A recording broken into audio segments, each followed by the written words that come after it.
Johnny. I have a case here you won't like, but the commission will be good if we beat it. How big is the policy? $200,000. I'm afraid to tell you the rest. Why? It's in Hong Kong. You'll have to travel. Well, you haven't scared me yet. Is there something you're leaving out? Policyholders are people we've had trouble with before. Remember the Trans-Pacific Import-Export outfit? Yeah. I sent flowers to the widow. Trans-Pacific was in Shanghai then. This is their Hong Kong place. Want to take a crack at it? No. But I will. Good. Al. Yeah? I'm scared now.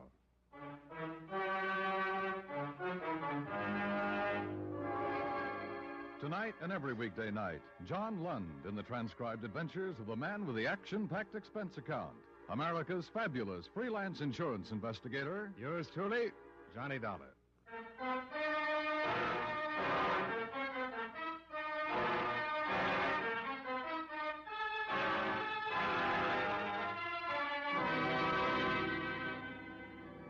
Expense account submitted by Special Investigator Johnny Dollar to Home Office, Corinthian Liability and Risk, Hartford, Connecticut. The following is an accounting of expenditures during my investigation of the Trans-Pacific Matter.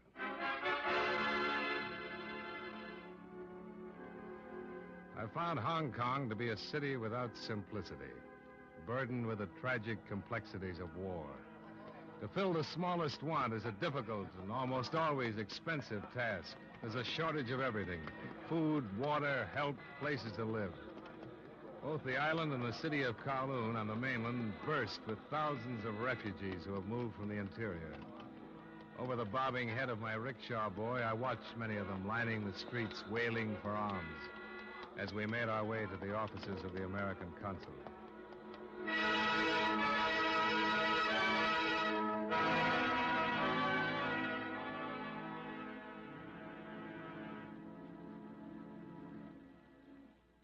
Yes, it is true. Life is very difficult here. Where are they all going? Many of them do not know. Where is there for them to go? What do they do? How do they stay alive? Many of them do not. It is not like this in your America? No. Has it ever been? Well, there was a civil war once. The books I've read say that at times it was pretty bad. But not like this. Never. Yes, Mr. Grover. Louisa, would you ask Mr. Dollar to step in, please? Yes, sir. Mr. Grover is ready to speak with you. Thanks. Well, Hartford, Connecticut, huh? Sounds florid. I suppose it would. Yeah, it's a pleasure, Mr. Dollar. Same here, Mr. Grover. Yeah, sit down. Yeah, insurance investigation, huh? Yes. Well, now, what's your errand, and what can this office do for you? I'm here to investigate a claim filed by the Trans-Pacific Import-Export Company. Oh, yes, of course. Will Meadows' firm. Destroyed by fire last month. 100%. Or $200,000 worth to my company. Do you know this William Meadow, Mr. Grover? I met him at the American Club now and then. That's about all. Hey, insurance investigators are hired when the company isn't satisfied with something about the claim. On this one, the fire was blamed on vandalism. Well, vandalism has become quite a popular pastime, across in Kowloon especially. Do you suspect some sort of fraud? Frankly, we do, Mr. Grover. Trans-Pacific once had a branch in Shanghai. Hmm. When the war closed in on them up there, their warehouse burnt to the ground, just like this one here. I see. And it occurred to a number of people in my home office that Trans-Pacific did much better by collecting on the insurance at that time than by going through the expense of liquidating. Mm-hmm. I suppose coincidence won't quite do it, will it? Well, now, how can I help you? Well, I'd appreciate some phone calls or letters that would give me some support from the fire department, the police. Mm-hmm. I don't suppose my problem seems very important out here. Well, just thinking that very thing. It's always the case, Mr. Dollar. On the fringe of war, very few individual problems seem very important. Nor are the individuals themselves in the end. I trust you'll keep that in mind as you conduct your investigation here, huh? I'll try to. Getting help, even time from the police or fire brigade, is one of those individual problems, but I'll do what I can for you. Well, anything will help, Mr. Grover. I won't take up any more of your time. Hey, Elections must have been quite exciting back home, huh? Oh, yes, they were. I miss that part of home very much. Oh, be sure to leave your number with my girl. I'll let you know about the official assistance. Well, I came right here from the airport. I don't have a number yet. Oh, well. Pretty tough? Yes. As a matter of fact, almost impossible. The Occidental places are always filled. I'll tell you. You speak with my receptionist, Miss Vedras. Vedras? Yes, her father's half Portuguese. He might have accommodations. She's a charming girl. They're nice people. Good. I'll ask her. And thanks again. Mr. Dollar, just a matter of interest. Yes? The case of the Trans-Pacific import in Shanghai. You say your company was forced to meet the claim there? That's right. Was it investigated? The investigator they sent over was killed before he could build a case. Oh. They blamed his death on war conditions, too. They said he was robbed and knifed by starving refugees. Nobody had time to dig up the truth.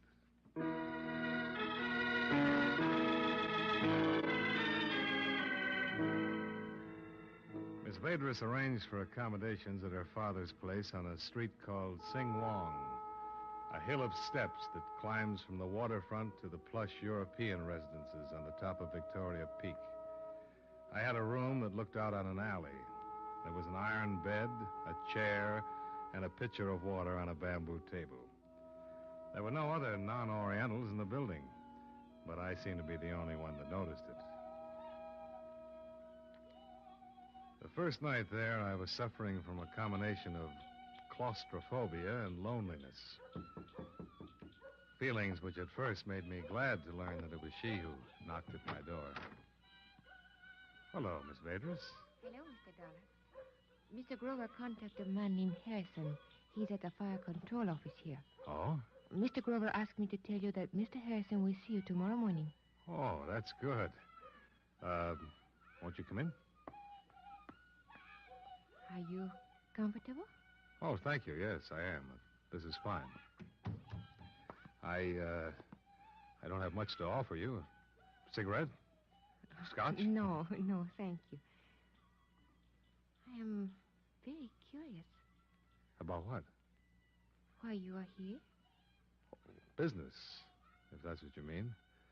It's better kept confidential right now. Is there danger in this business? Why do you ask that? Because you are followed here and you are being watched. How do you know? Oh, I know Sing Wong Street. I have seen this man, but not here. Where is he? Perhaps you can see him from the window. Wait a minute. You tell me where he is. I'll look. The shop on the other side. There are boxes piled near the door. Yeah. You say you've seen him. Where? I cannot remember that. I have just seen him. Uh-huh. Well, no need to worry. There won't be any trouble here. You seem sure of that. I have the advantage right now. He doesn't know that I know he's there. Well, thanks for telling me about him. Perhaps you know who he is. No. I didn't think anybody knew I was in town. You will let us go on, the watching? Not much choice. But let's talk about something else, huh? What's that music? Oh, that is love song. Two lonely people who meet near a river. Oh. In America, the songs are different. Oh, yes, I know. I like them. Do you know many Americans? Oh, yes. At the consulate office, I see them all the time. I want to marry one. Well, I'd say he was a very lucky American. You misunderstand. I do not mean there's only one. I want to marry an American who would take me from China. There is no other way. You hate it that much? There's nothing else to do but hate it. There's no good here, always trouble. The Chinese are patient people, but I'm not all Chinese, and I cannot make myself be patient any longer. I want to go to America where people thrive on impatience. You know, I would think from what I've seen of them, the Americans are the most impatient people in the world. They say we kill ourselves that way. Heart and stomach. But still you live longer and better. What about your Portuguese people? Oh, they're gone. You think I'm bad to be this way? Oh, no. No, I didn't say that. I'm not bad. I hope you find you're American, Miss Vaders. You want me to go now? Well, I think you'd better. I'll see you tomorrow. Yes. Good night.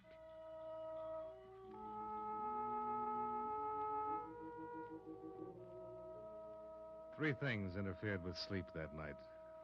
The pleading in the eyes of the girl. The smells and sounds that drifted into my room from the restless, crowded city. And the watcher, who was still at his station across the street when I turned out my light. The toughest part of the case was that failure in Shanghai where the agent had been killed. It was a sobering memory. And for that reason, every face on Sing Wong Street was a suspicious one. In every group of Hong Kong Chinese, a potential assassin, with my watcher the first to be reckoned with. Gun in hand, eyes on the street, I fell asleep that night, watching him.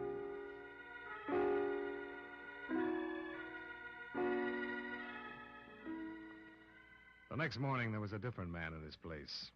I was followed to the office of Harrison, the chief of the fire brigade, who, it developed, couldn't see me after all. So, with the morning on my hands, I decided to talk to William Meadow, the head of Trans-Pacific.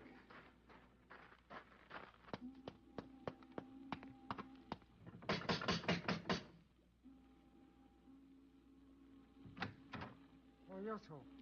Mr. Meadow at home? Oh, yes, sir. You give name, please. Who is it, Lim? American gentleman. My name is Dollar, Mr. Meadow. I'm from Corinthian Liability, Hartford office. All the way from the States? That's right. Let him in, Lim. Oh, you come in, please. What did you say your name was? Dollar? Now, what's the matter with that company, anyway? This doesn't have to be They unpleasant, sit Mr. back Meadow. there in Hartford with nothing to worry about but Sunday's golf game. They don't know anything about the conditions we're working under. They do know that your fire here pretty much follows the pattern of the one in Shanghai. And of course it does. The conditions are the same. Including the starving refugees, the kill and rob the investigator? I tell you this now. Careless people are dying here every day. It can happen pretty easy. Now, say what you have to say to me and get out of here. It's very little, Mr. Meadow. I came here mainly to get my reaction to you. I have. You jumped to the conclusion that you were under suspicion before I got through that door. You're on the defensive, so you must have a reason to be. Show him out, Oh, Lim. you come now, Mr. Dollar. Wait. More important, you're having me followed. So you must be afraid of Please, me. Mr. Dollar. Hold on. I'm not afraid of you, Dollar, or what you can find, or what you might try to do. Corinthian liability means no more to me than a bill I authorized payment on at the beginning of the year. My firm burned down here, and that dandy little company of yours is going to pay the claim. True, I don't like you snooping around. I don't like you coming here to my house like this. And you know it. No man would. That's the biggest parcel of information you'll ever get from me. Then I'll go elsewhere. Good idea. Have your dreams, Dollar, but have them someplace else. Go snoop through the ashes. They're cold, mainly. Just get out of here. Oh, now, Mr. Dollar, please. I can find the door.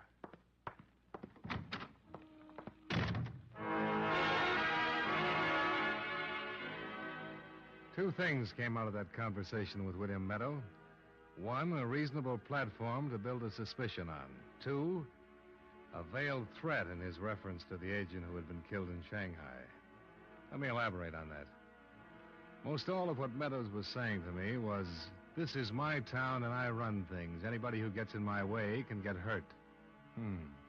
It was a real nice situation, all right. I'd been threatened, and I was being followed.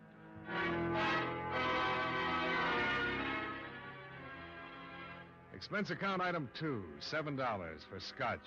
I rickshawed back to my hotel, locked myself in, and took up my vigil by the window. Same watcher, same kind of night. In a city where life was supposedly so cheap, mine began to grow expensive.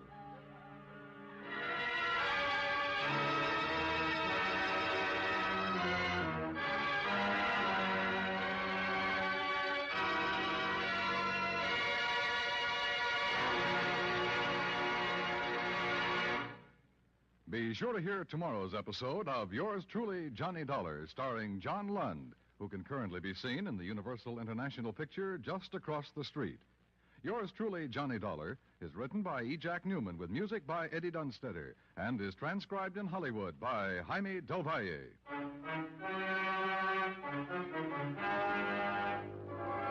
This is Dan Cubberly, inviting you to join us every day, Monday through Friday, when John Lund appears as... Yours truly, Johnny Dollar.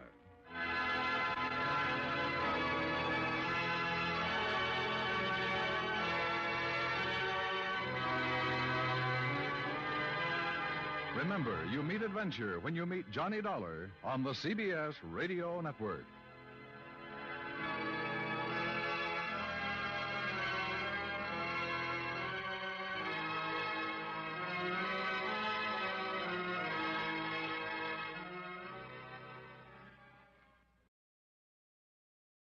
From Hollywood, it's time now for John Lund as...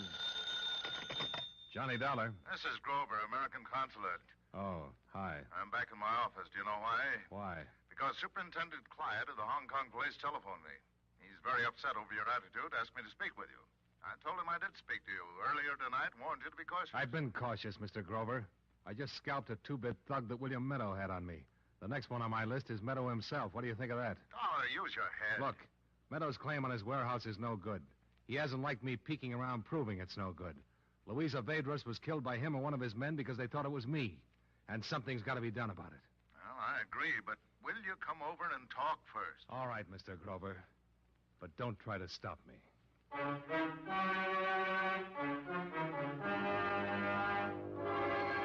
Tonight and every weekday night, John Lund in the transcribed adventures of the man with the action-packed expense account, America's fabulous freelance insurance investigator. Yours truly, Johnny Dollar.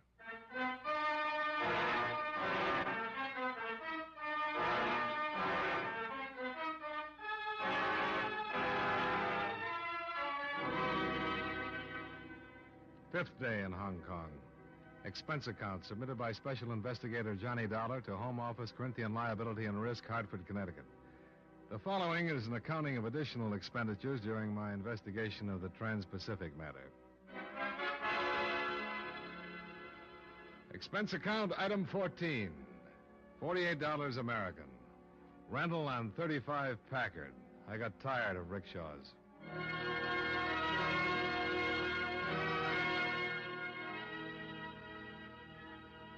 But I had a hard time driving through the Hong Kong streets. Anybody would. They were still jammed with humanity. Humanity on the verge of panic. Humanity living on the edge of a war. Only thing I can say for that Packard was that the horn worked beautifully, and hardly anybody paid any attention to it. Took me an hour to get to Grover's office.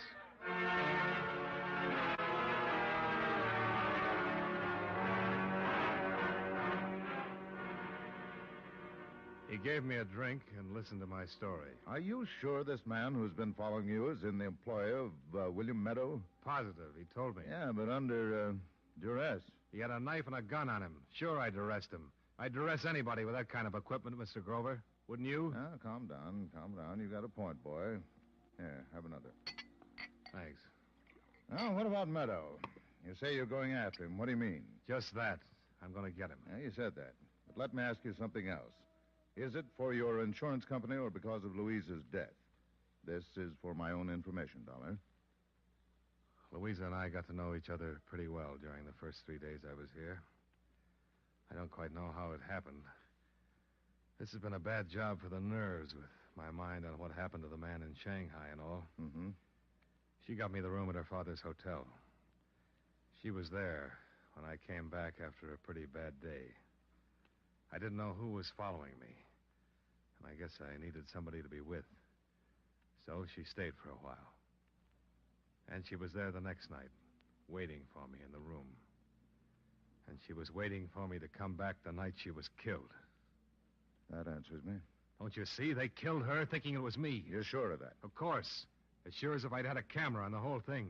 But I can't move these police here. I can't get them to do anything. You don't understand these people here. They have to be cautious. Well, I don't. Not anymore. Look, I can't come into her life for 2 days and be responsible for her death and then not do anything about it. So you're going after Meadow? That's right. Well, I promised I wouldn't try to stop you. Yeah, thanks. But be careful.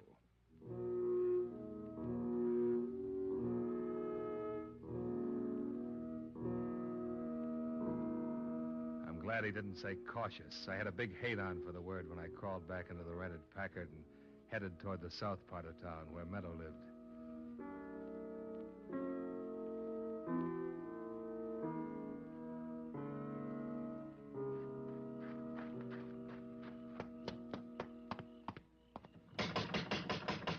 Meadow?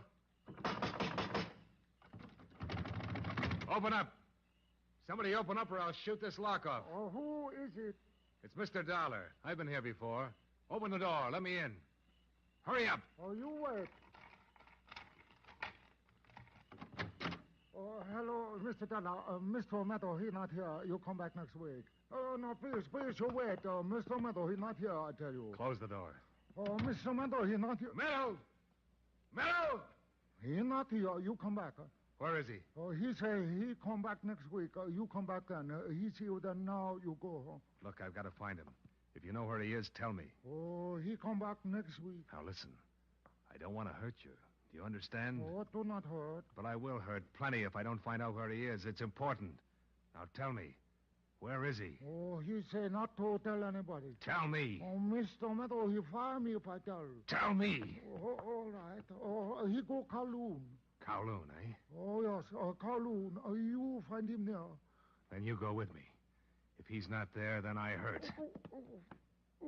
Once more.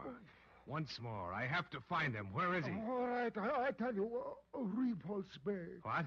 Repulse Bay. Repulse Bay? On the other side of the island? Where the big hotel is? Oh, yes, he there. Can I call him there on the telephone? Yes, you call. Is he at the hotel? Oh, no, he have cottage, number 7, last one. Where's the telephone? Oh, please, you not tell how you learn he there, please. No. Oh, telephone. Call the number. Oh, I no talk. I'll talk. Go ahead.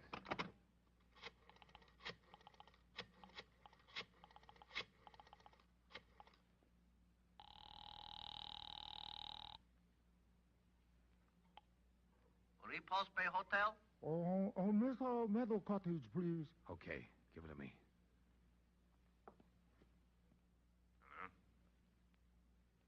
Hello? Hello? Oh, you see, I tell truth, he there. You did fine. Oh, you go see? Yeah. You no tell. No, I won't tell. But it won't make any difference anymore. Oh, no understand, Mr. Dollar. You will. Hong Kong Police Department. I want to talk to the superintendent. Yes, sir. Hold on. Superintendent Clyde here. Will you believe a confession from William Meadow? Huh? Who is this? Mr. Dollar? Yeah. What is this about a confession? Meadow's going to make one. Oh, now, see here. He's at Repulse Bay, Cottage 7. I'm going there now. If you want that confession, have some men there. Outside in an hour.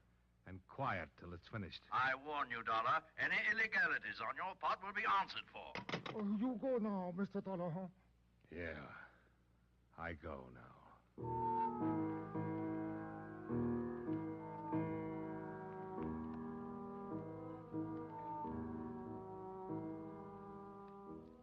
The Packard got me there in 40 minutes. And I was in front of Cottage 7 when the police cars slid in with lights and motors turned off.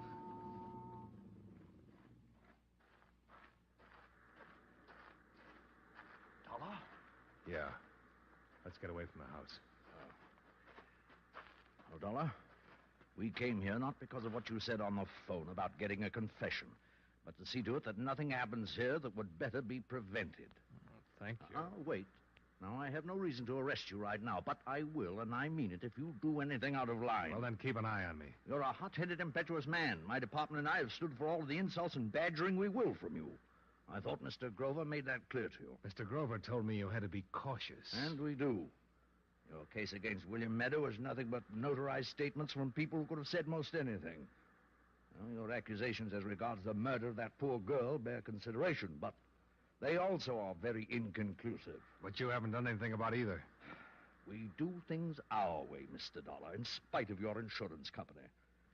There is no case against him. Then why did he have me followed? Oh, did he? Some pug who was waiting for a chance at me. I shook him down 2 hours ago and found out Meadow hired him. Well, that doesn't seem reasonable, Dollar. In light of what you said previously, if Meadow assumed you were the one shot behind the screen in your hotel room instead of the girl. No, it doesn't, except he found out the wrong person was killed. Doesn't any of this mean anything to you people? Well, we'd have to interview the man you shook down. Where is he? In an alley on Sing Wong, for all I know. I left him cold. Oh, Dollar, make your play. What? We'll back you up. Go ahead. All of us seem to be flying blind. This might flush out some truth. I don't understand. I checked on you as investigator quite thoroughly. You have a reputation in your United States, an enviable one. I can't disregard that. Very well. We'll wait here and do what you can. Well, you put up a lot of fights, Superintendent. So do you. Good luck.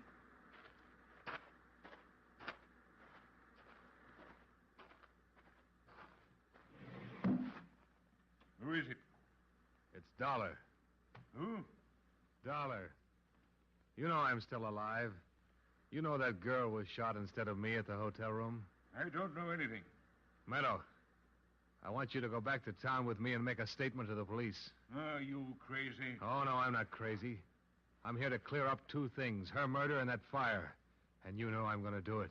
Do I? I stopped that man you had following me. His statement will put you in plenty of hot water. Go away. I said I wanted you to come with me. I heard you. Will you come down or shall I come in? Come on in. We'll talk about it. It'll be a pleasure.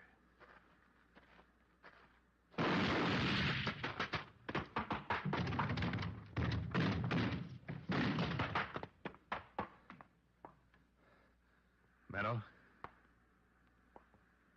Meadow? Meadow?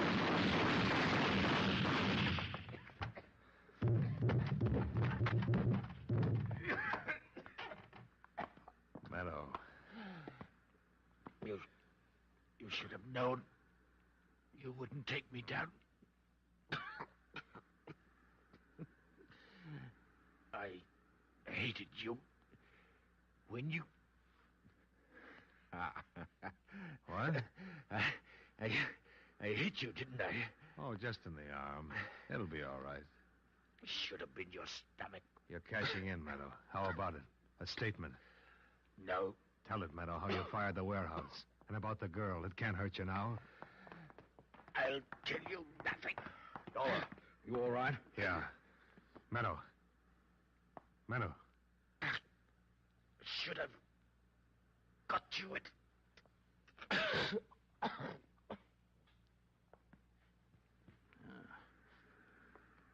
All right, Dollar. You better have that arm taken care of.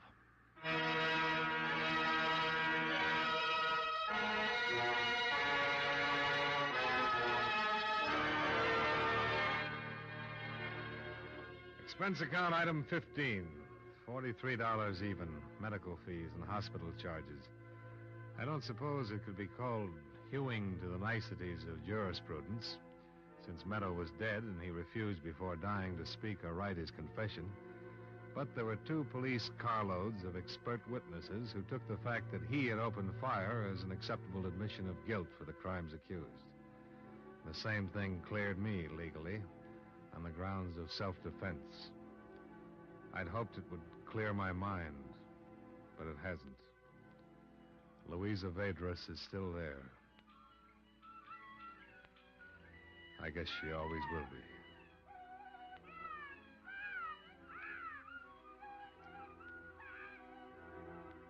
Nothing good came out of this assignment except saving your company some money it didn't know it had.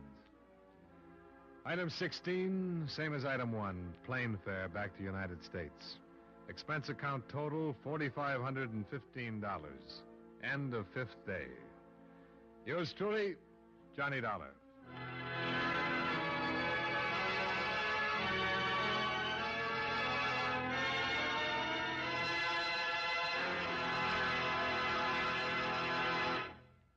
Yours truly, Johnny Dollar, stars John Lund in the title role and was written by E. Jack Newman with music by Eddie Dunstetter. John Lund can currently be seen in the Universal International picture Just Across the Street.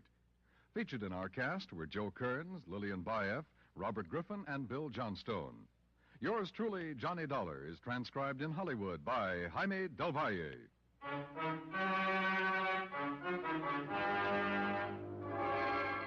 This is Dan Cubberly, inviting you to join us next Monday when John Lund appears as... Yours truly, Johnny Dollar.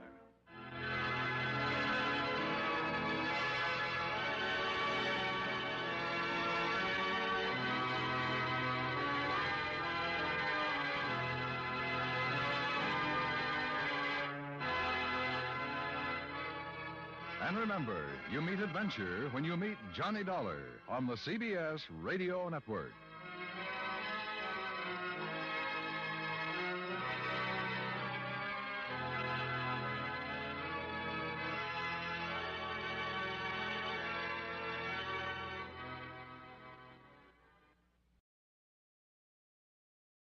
From Hollywood, it's time now for John Lund as Johnny Dollar. Hi, Chet Graham, Johnny. Who? Wake up, boy. Chet Graham, Claims, New York Mutual. Oh, hi, Chet. How are things? Bad. Johnny, I have to make a little trip out to the coast on a phony claim. I'll be gone about 4 days, but I need someone to hold down my office while I'm away. Can you do it? Oh, that's not my line, Chet. You know that. Well, make it your line, Johnny. Somebody has to be here. Look, you can live in my apartment. You can use my tickets to wish you were here. You can even take my girl if you want. New York's swell this time of year. Can't you get anybody there? Oh, everybody's got the flu or busy or something. When do you want to leave for the coast? I'd like to get out on the noon plane today. Well, I can be down there by 11. Good. We'll probably miss each other, but just walk right in the office and make yourself at home. I'll call you from L.A. Have a good trip. By the way, what does your girl look like? Even your best dream was never that good. Just leave her phone number on your desk.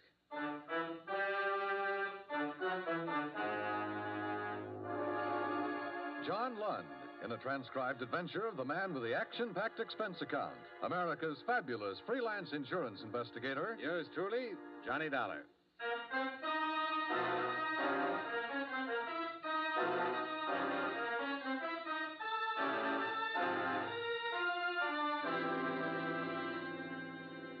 Expense account submitted by Special Investigator Johnny Dollar to New York Mutual Underwriters Limited, Rockefeller Center, New York City. Attention, Mr. Chester Graham, Claims and Adjustments. Dear Chet, you probably read some of this in the Los Angeles papers, but they don't have the whole story. Maybe they'll never get it all. I hope not. I found out part of it, stumbled into the rest of it, and I'm trying to forget all of it. The following is an accounting of expenditures during your 4-day absence in my investigation of the James Clayton matter. Expense account item 1, $14.35 transportation Hartford to New York, where, as per your advice, I walked in your office, sat down, and made myself at home. And where, 15 minutes later, I had a caller. Mr. Dollar, is it? That's right. The girl at the reception desk said Mr. Graham was out of town and that you were taking his place. Yes. Please sit down. Well, thank you, but I don't have time. I'm Miss Stebbins, Dr. James Clayton's nurse. He asked me to see you. I see. He gave me these policy numbers. He said that your company wrote these policies and that he'd like to talk to one of you. Well, certainly, Miss Stebbins. He can come by anytime. No, you don't understand. Dr. Clayton can't get away from the office. We're terribly rushed, and I really should be getting back myself. He's there all alone. Well, do you know what it's about, Miss Stebbins? No. The doctor's been acting strangely all day. He had me cancel all of his outside calls, and then he sent me here. He said to explain that it was very urgent. I'm very concerned for him.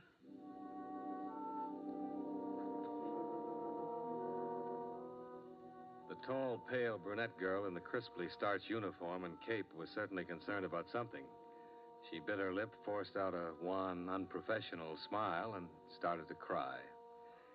I pretended not to notice all this as we got on the elevator and went down into the street. However, 10 minutes later, when we arrived at a suite of offices in the Pelroy building, I had to notice Dr. James Clayton. He met us at the door. Most of his costume was medically correct. White coat and carrying a stethoscope in one hand. But in the other, he brandished a .32 Ivor Johnson. The safety was off. Oh, it's you. Yes, Doctor. This is Mr. Dollar from the insurance office. Claims investigation? Yeah? Oh, fine. Jane, this would be a good time for you to get some lunch, don't you think? Well, Doctor, I have all of those lab reports to No, write. go ahead, Janie. Like a good girl, I want to speak with Mr. Dollar alone. Of course, Doctor, if you say so. Goodbye, Mr. Dollar. Goodbye. Come in, Mr. Dollar. Sit down. Very fine girl, Jane. She's worked for me a long time. Very fine. Do you always meet her at the door with firearms, Doctor? Oh, this. Well, all I can say is this is a ridiculous mess. My life's been threatened by a man who has definite homicidal tendencies. I don't even know how to load it. I look foolish, I suppose. A threat on your life, Doctor, comes under the heading of police business. I know that very well. And I would go directly to the police, only... Well, it is a delicate matter. You seem dubious already. No, just curious. Go on, please. Well, several months ago, I attended a patient named Florence Harmon. A thorough examination disclosed that her poor physical condition wasn't based on any organic disorder, but rather upon an emotional instability. Now, this, I finally discovered, was brought about by her marriage to an erratic, ruthless, ill-tempered man, Benjamin Harmon. I could only advise that she divorce him immediately. Well, that's somewhat extreme, Doctor. Are you always certain of advice like that? Well, in this case, there's no other answer. I approached Mr. Harmon on the subject last night at his home. I explained that Mrs. Harmon's health, her very life, is in jeopardy. And more is involved here than keeping intact a union which has nothing but legality as a binding force. I see. But Mr. Harmon doesn't care for somatics, huh? He attacked me. If it hadn't been for the assistance of Mrs. Harmon and a servant, he might have choked me to death. When I left, he threatened me. Then you should have called the police. Yes, I thought of that. But look, if you approached Harmon in the right manner, Dollar, he might discard his ideas of violence.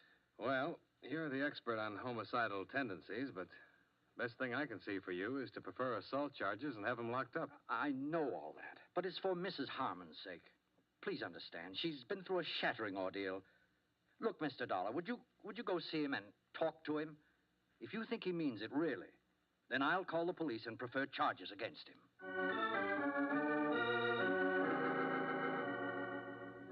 The Harmon residence was in Westchester, a story-and-a-half colonial with all the trimmings. There was a 51 Cadillac in the open garage and a 52 Ford station wagon in front of the house. Yes? This one didn't have a white coat or stethoscope, but he had a gun. What is it? Mr. Harmon? I'm Harmon. What do you want? Mr. Harmon, my name is Dollar. And Dollar, huh? Get out of my way! Oh!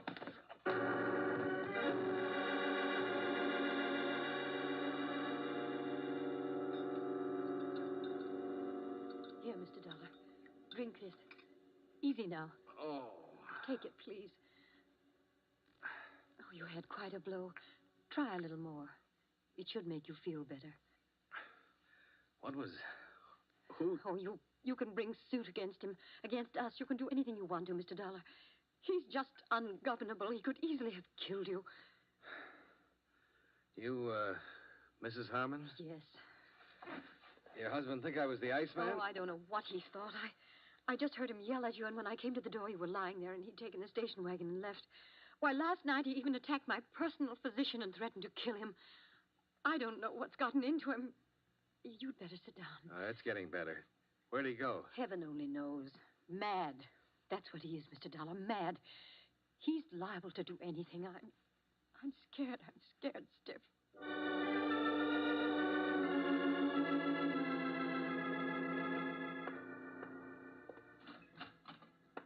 I called Dr. Clayton, who promised to notify the police.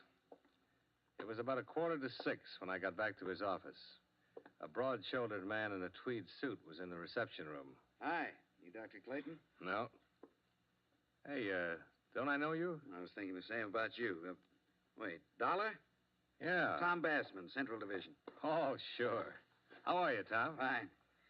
Hey, you must be the one. What? This Dr. Clayton called downtown about a threat, said his insurance company had advised him to report it. That's right. Well, where is he? Well, he should be here, Tom.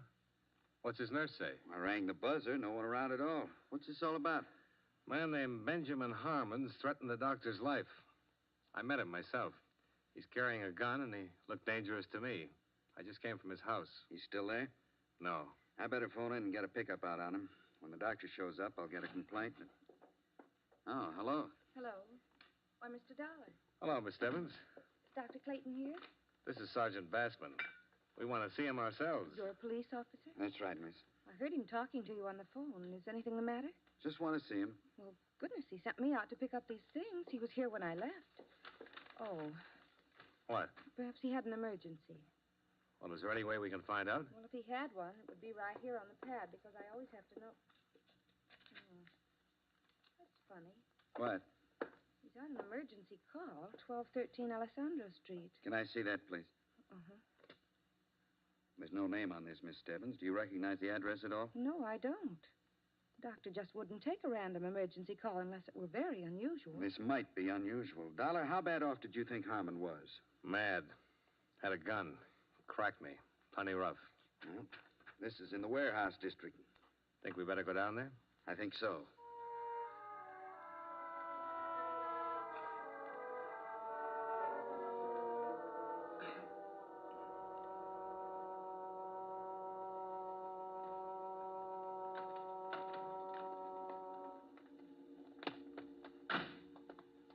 Wait. What? 1213. Well, it'd have to be that vacant lot over there. This one's 1240, and the rest belong to that warehouse. Yeah. Tom. Hmm? That car. MD and the license plate? Yeah. Well, it might be Clayton's. Yeah.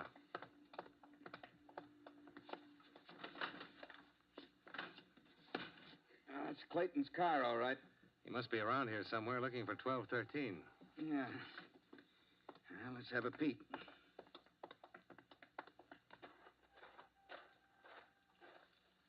Tom. I see. He's had it. Is it Clayton? Yeah, that's him.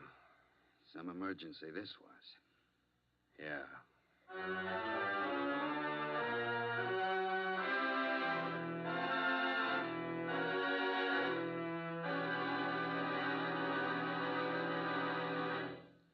We'll return to yours truly, Johnny Dollar, in just a moment. On weekends, it seems everybody takes his car out on the highways. Some drivers are less experienced than others. They either speed or poke along with a whole stream of cars behind them. Both types are a menace to safety. Whatever you do, be moderate, be obedient to all traffic laws. Be careful, use your head, and don't take chances.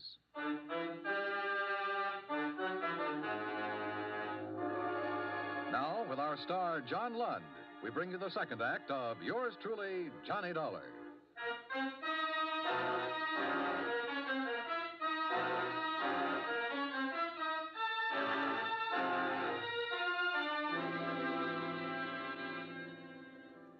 An hour of questioning in the neighborhood turned up two people who recalled hearing the shots.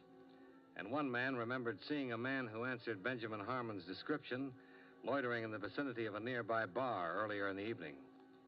Obviously, Dr. Clayton had been lured to his death by the murderer who had telephoned him, pretended to need a physician, waited till the victim appeared, and then shot him down.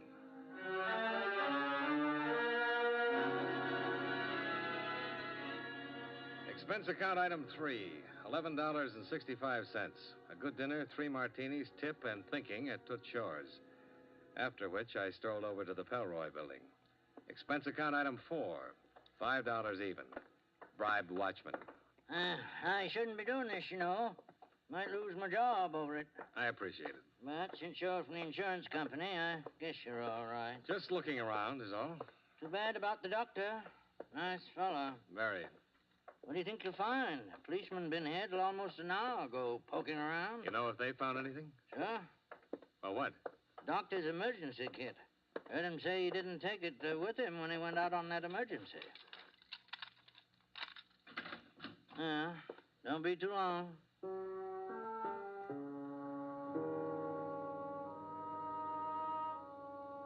The business about the emergency kit started me thinking. I opened Clayton's file drawer and skimmed through every patient's name from Abbott to Zabrowski. He'd been a thorough man, and from all evidences operated an efficient medical office. However, he had no medical history in his files on Florence Harmon. There was nothing to indicate that she had ever been a patient of his. On the other hand, There was an entry a year before which showed that he had examined, treated, and discharged Benjamin Harmon as a patient. I think these two developments supplied me with all of the curiosity I needed for a while. Nurse Jane Stebbins' home address was duly noted on Dr. Clayton's phone book.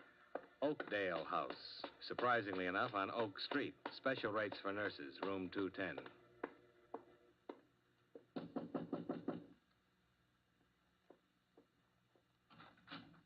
Oh, Mr. Dollar. How do you feel? Not too good, Mr. Dollar. I just got home a little while ago. They kept me down there pretty long. Do you want to come in? Thanks. I don't want to keep you up. It isn't much of a place, is it? I mean, I haven't straightened it up for days, it seems. I'm sorry. Things like this aren't easy. I know. Don't apologize to me. Sit down, Mr. Dollar. Have they caught Mr. Harmon yet? No, not yet. Miss Stebbins, you worked for Dr. Clayton a long while, didn't you? 5 years. Then you should be able to tell me who he was going to marry. Marry? Well, I didn't know. I have no idea. He'd already made arrangements for a honeymoon. Honeymoon?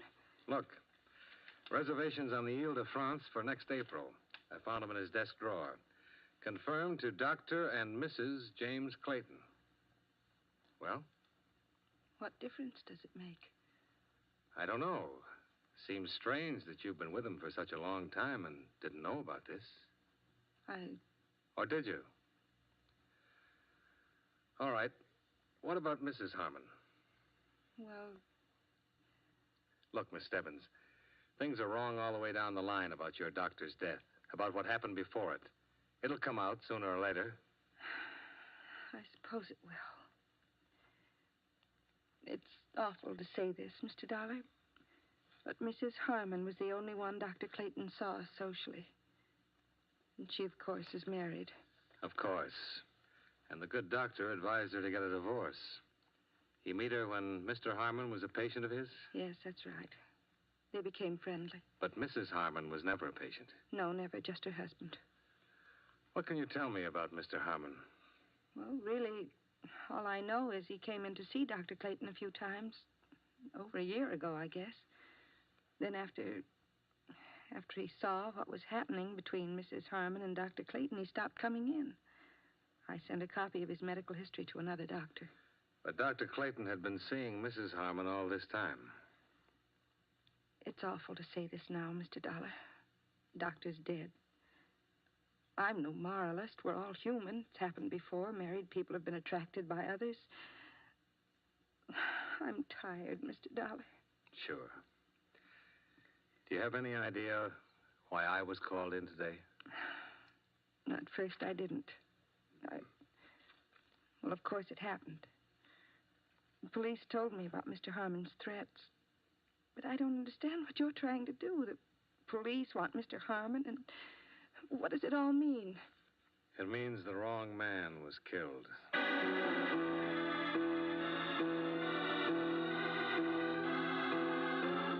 Please, Mr. Dollar. I should have tumbled to it right away, but your husband fit the part too well. Now, look here. I've been through quite enough today with the police looking for Ben. I don't have... You and Clayton. I was going to be the star witness when the state tried him for shooting your husband.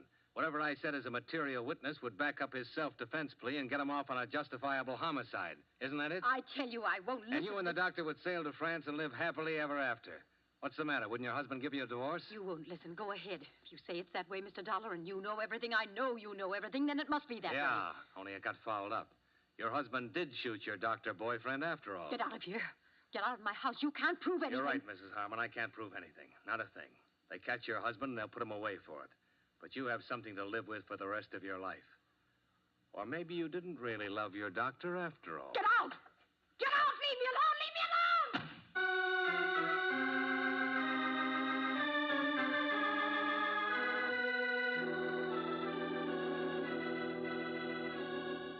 What? Well, that's it, Sergeant. I want to know if people can really get by with this kind of thing in our courts of law. If and when you pick up Benjamin Harmon, will he have any kind of defense? Oh, we'll get him, Dollar. The others I can't answer. What What you just told me is really a thing. I don't see how any lawyer can do much for a guy who threatens another man's life and finally guns him down, do you? Supposing I could prove that Harmon was being set up as a patsy, that the doctor was really supposed to gun him down and plead self-defense. Up to the judge and the jury. When we get Harmon, he'll be arraigned and indicted on first-degree murder charges. Don't worry about that. And if it goes that far, it generally means he'll get the works. After all, we're pretty sure he shot and killed the doctor. Hang up, Dollar. Huh? You still there, Dollar? Hang up or I'll blow your head off.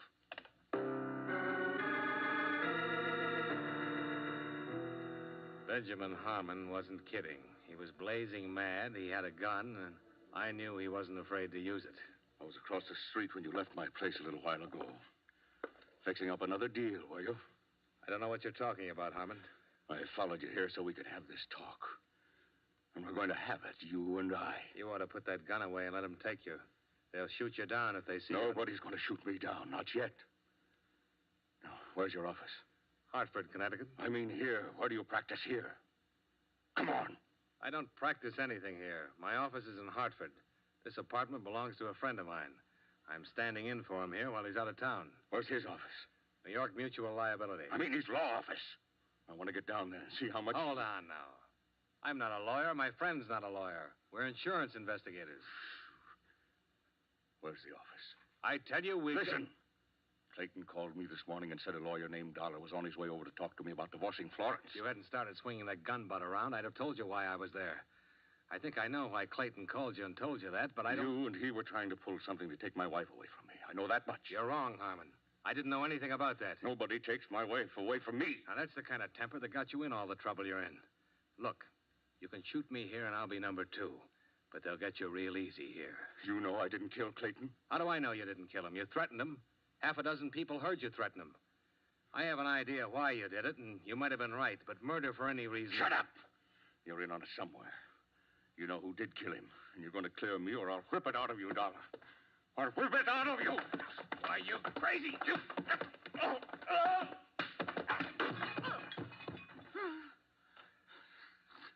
All right.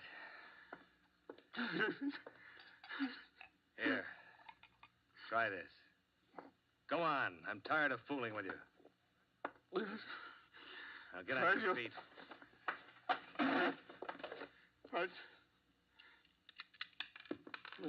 Well, you got 1 point in your favor. This gun hasn't been fired. Do you have another one? No. Here, take another drink. Now, you have a chance to talk to me right now. I don't think the police will be interested in much you have to say. I wanted to kill Clayton, but I didn't. I didn't. Nobody will believe that. I know I've got a temper, and I've tried to control it, but I didn't kill him. I'm not impressed with that. I want facts. Where were you when Clayton was shot? How do I know? I didn't know what time he was shot. Say between 5 and 6 today. I was out getting mad. Fried. Where? Who saw you? No. After we met, I was so sore, I jumped in the car and went out and bought myself a jug. I know it sounds crazy, but I spent most of the time just sitting in the car down by the docks, just drinking and thinking and getting mad. I don't know what it was. I don't know when I walked over to the saloon, phoned Clayton. I told him I was on Alessandro Street and to come on down. I wanted to have a showdown. You mean you wanted him to come down so you could kill him? Maybe I did have that on my mind. I don't know. I waited an hour or so, but he never showed up.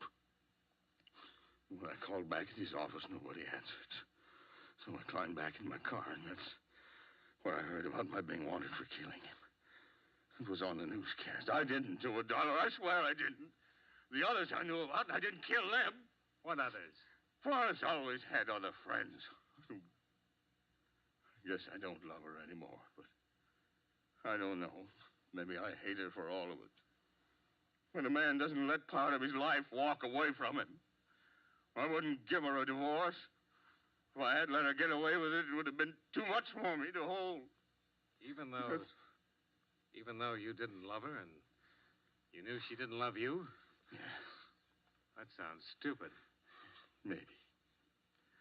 I loved her once. She loved me the way two people only love at certain times. Hell, no sense yet.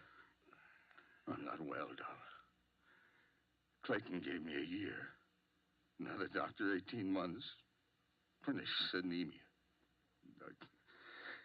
The two of them could have waited at least till I was dead, couldn't they? Couldn't they?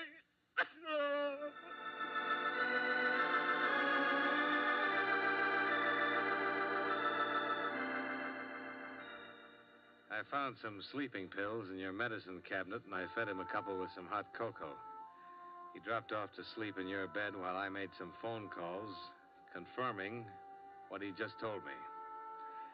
Expense account item 5, taxi fare, $4.05 back to Oak Street, to Oakdale House. Special rates for nurses. I thought you'd be back. I'm glad it's you. I think somehow you're the kind of man who understands things. I'll be a good listener. Go ahead. When I first started as his nurse, I fell in love with him. I guess it's an old story. Terribly old and corny. But then he met her. I heard him tell you all those lies today about treating Mrs. Harmon. I was out in the hall. Didn't have any idea exactly what he intended to do until I heard him call Mr. Harmon right after you left. He told him you were a lawyer. He knew Harmon was upset enough to attack me. Doctor was very good about knowing what people would do. I was here when Mr. Harmon called him tonight. Doctor took the call and wrote it down on the pad. I saw him put the gun inside his coat, and I knew he was going down there to shoot Mr. Harmon. So I followed him. He was walking around in the dark looking for Mr. Harmon with a gun in his hand. I ran up to him and pleaded with him not to be crazy, that she wasn't worth it. Then he said he was going to kill me, too. We struggled, and the gun went off I don't know how many times. Then I came back here and pretended I'd been down at the drugstore. I see. What's your first name? Jane. Jane, Dr. Clayton made all sorts of elaborate plans so he'd have a self-defense plea. But you don't have to go to all that trouble. You can prove self-defense. He had the gun. He was going to use it on you. I beg your pardon? I can help you, Jane. It'd go second degree or manslaughter, suspended. You didn't mean to shoot him, but he meant to shoot you. No. You're nice. But I can't get off. What? I guess they haven't found her yet. I killed Mrs. Harmon an hour ago.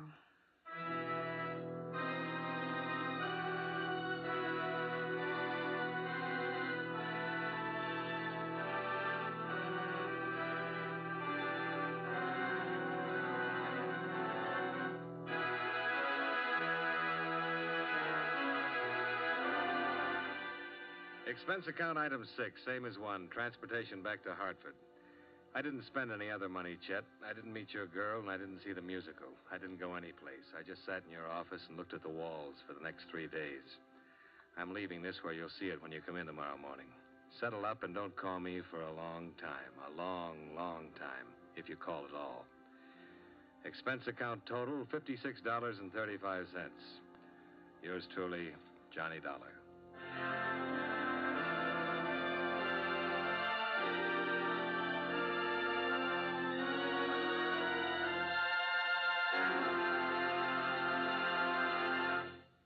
Yours truly, Johnny Dollar, stars John Lund in the title role and is written by E. Jack Newman with music by Eddie Dunstetter. John Lund can currently be seen in the Universal International picture Just Across the Street. Featured in tonight's cast were Victor Perrin, Virginia Gregg, Joseph Kearns, John McIntyre, and Jeanette Nolan. Yours truly, Johnny Dollar, is transcribed in Hollywood by Jaime Del Valle. Every Sunday, CBS Radio's Bob Trout brings you a timely weekend roundup of world news. As a special eyewitness feature, an overseas CBS Radio News correspondent flies in to give you an up-to-the-minute account of developments on his beat. Don't miss Bob Trout's World News Roundup Sundays on the CBS Radio Network.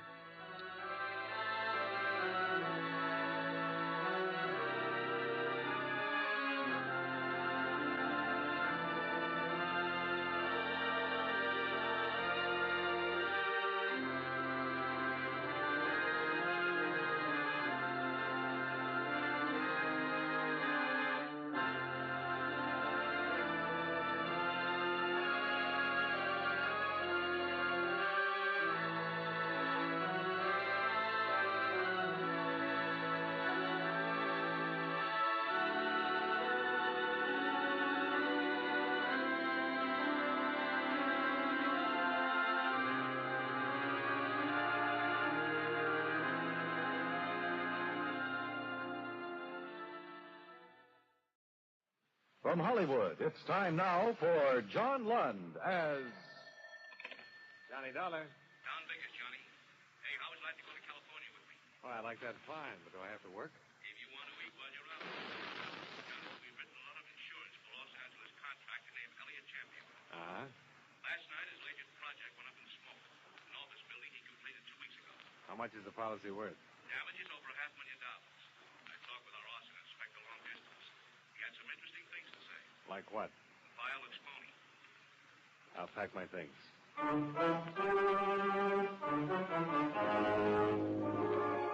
John Lund in the transcribed adventure of the man with the action-packed expense account, America's fabulous freelance insurance investigator. Yours truly, Johnny Dollar.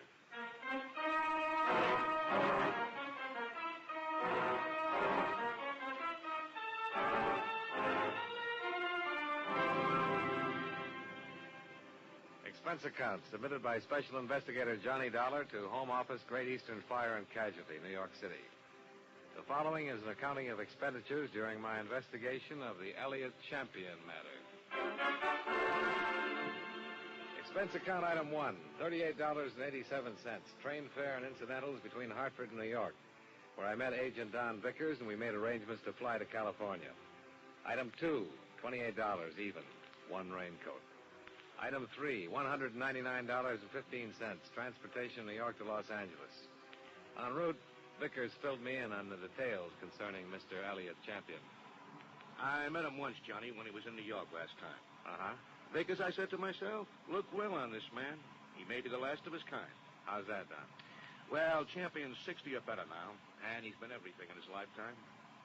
Sailor, soldier, lawyer, financier, Lord knows what all. One of those birds who started with absolutely nothing. He talked fast, worked hard, and what he couldn't get one way, he managed to get another. All in all, he's done pretty well. I didn't like him, Johnny. Go on. Well, maybe I was just jealous of his aggressiveness, or maybe it's that I've heard stories of how he ran roughshod over big and little. Well, it's about this office building. Yeah? Ives, the man who called me, has worked on several arson cases for us. Said the fire was of a definite incendiary origin. Can he prove it? Yeah. Nothing fancy. Somebody poured a few gallons of gasoline over some leftover building materials in the elevator shaft and threw a match on it. Well, pretty effective. What else? Well, Champion's in financial trouble. The insurance would be better than the building. Ives will probably have more for us when we get there. He's been working on it from the start.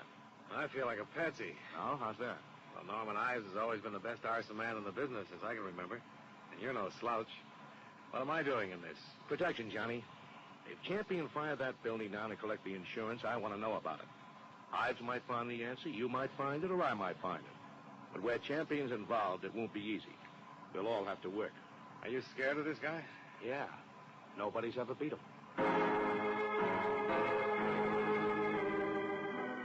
Expense account item 4, $7.50. Incidentals upon arrival. Vickers and I checked into the New Statler Hotel, grabbed a few hours' sleep, and the next morning drove out to the scene of the fire with Norman Ives, the arson expert. A watchman on duty had seen a man loitering in the vicinity of the building when he came to work at 6 o'clock. 3 other people remember the same man, a druggist, a filling station man, and a newsboy. All of their descriptions were pretty close. Medium build, medium height, medium weight. Between 25 and 30. Well, that's helpful. Yeah. Now, the druggist and the man who ran the filling station could only supply the description, but the newsboy swears he saw this man sneak around the side of the building around 8 o'clock. The fire broke out about 8:30. Anybody see him leave? The newsboy says he saw him catch a bus on the corner right before the fire broke out. The bus driver on the line wasn't any help. The police have broken out every mug they can find in the arson files. Well, if the man with all the medium things about him is the man, this might not be so tough. No luck so far. I don't think they'll pick him up in the arson files, Dollar. It was an amateur job. I'll show you exactly how when we get there.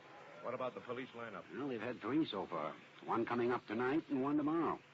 I'd say that's a long chance, too. No professional, no firebug? There's a possibility, sure, but none of it seems right to me. A bug will plan it and perform it just like an expert. And he'll stand around and watch it burn. Maybe he'll call somebody up and tell him how happy he is. But I don't think our boy is any bug. There's something else in it, or I miss my guess. Well, you're the specialist. Any ideas? Not a one. I talked to the men who had been working in the building that day. There was no gasoline stored in that basement when they left work at 4 o'clock. But somebody moved in at least 5 gallons of gas between 4 and 6 when the watchman came on. How he did it, where he got it, I don't know. But it's one thing we'll have to find out. The police have any leads? They're working as hard as they know how. It would take a long time to check every filling station and find out who bought a 5-gallon can of gasoline. Yeah. We're up against something here, and Has anybody talked to Champion? Not yet. All he knows is that the fire people are trying to discover how the blaze started. I thought it best to leave it that way until we get our bearings. Well, here we are. Sure looks like a mess. Yeah. Come on, I'll show you how much of a mess it really is.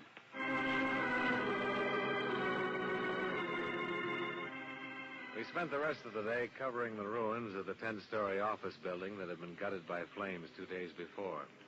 Ives acquainted us with all of the necessary details on exactly how the fire had been started. That night, we sat in on the lineup at the police station while the 4 witnesses looked at some 60-odd suspects. There were no identifications. The next day, while Vickers and Ives worked with the police, I went out to Elliot Champion's real estate office in Glendale. Expense account item 5, $5 taxi fare, including tip. Remember that old saw about how a woman in love is always beautiful? Well, when I walked in, I had no idea Mildred Champion was in love and no idea that she was beautiful. Her sallow face, without makeup, framed in a wisp of never-set blonde hair, wasn't flattered by the shapeless black dress and low-heeled shoes that she was wearing. Certainly not the going idea of beauty. Nor did her conversation reveal anything to indicate love. Yes, may I help you? Mr. Elliot Champion, please. My name is Dollar. Dollar? D-O-L-L-A-R? He's not expecting me. Your business, Mr. Dollar? Great Eastern Fidelity. It's about the fire. Oh, just a moment, please. Well, what is it, Mildred? Mr. Dollar is here, Uncle Elliot. I don't want to see anybody today. I told you that, you idiot. He's from the insurance company. It's about the fire. Oh. Now, send him in. You're going out to lunch. Yes, sir. All right, Mr. Dollar, straight ahead. He always like that? He's nice today. I see. Thanks, Mildred. Well, that's your name, isn't it? Yes. Oh, straight ahead. Dollar? Yes, Mr. Champion? Come on in. I'm not going to ask you to sit down. I know why you're here. You have insurance investigator written all over you. Well, in that case, we can get right down to business, Mr. Champion. We certainly can. Do they know what caused the fire yet? They do. Somebody poured gasoline on some rubbish in the basement. It was deliberate. I thought so. Why? Because Joseph Harrison is out of prison now, and he swore he'd get back at me. Who's Joseph Harrison? Harrison worked for me at one time. Discovered stealing money from me, and I prosecuted him. He was sent to prison for 5 years. He's the one. You seem pretty certain of that. Of course I'm certain of it. I know what enemies I have, what friends. There are some witnesses who've got to look at the man who we believe started the fire. What does Joseph Harrison look like? I don't remember. I hardly ever remember faces. But you remembered his threat. What I remembered was the small story in the newspapers last week that he was being released from prison. Well, we'll certainly look him up and have a talk with him. Now, that's very good of you, I'm sure. Now, look, this can be a difficult thing all the way around, or we can cooperate, Mr. Champion. I understand you people have been over to my bank looking into my personal affairs. I don't think I have to beat around the bush with you, Mr. Champion. There's a lot of money at stake here. We'll have to hold up your claim until we get all the facts. You'll pay that claim, Mr. Dollar. I didn't say we wouldn't. But we'll have to be satisfied in all directions. Then satisfy yourself. Get Joseph Harrison. He burned down my building. A review of the trial and proceedings in which Joseph Harrison had been convicted of grand theft, his threats at the time of the trial, substantiated Champion's information. When 2 of the witnesses identified Harrison's mug picture, an APB went out. We worked with the police. When all the routine places had been covered, we branched out and went out after anybody.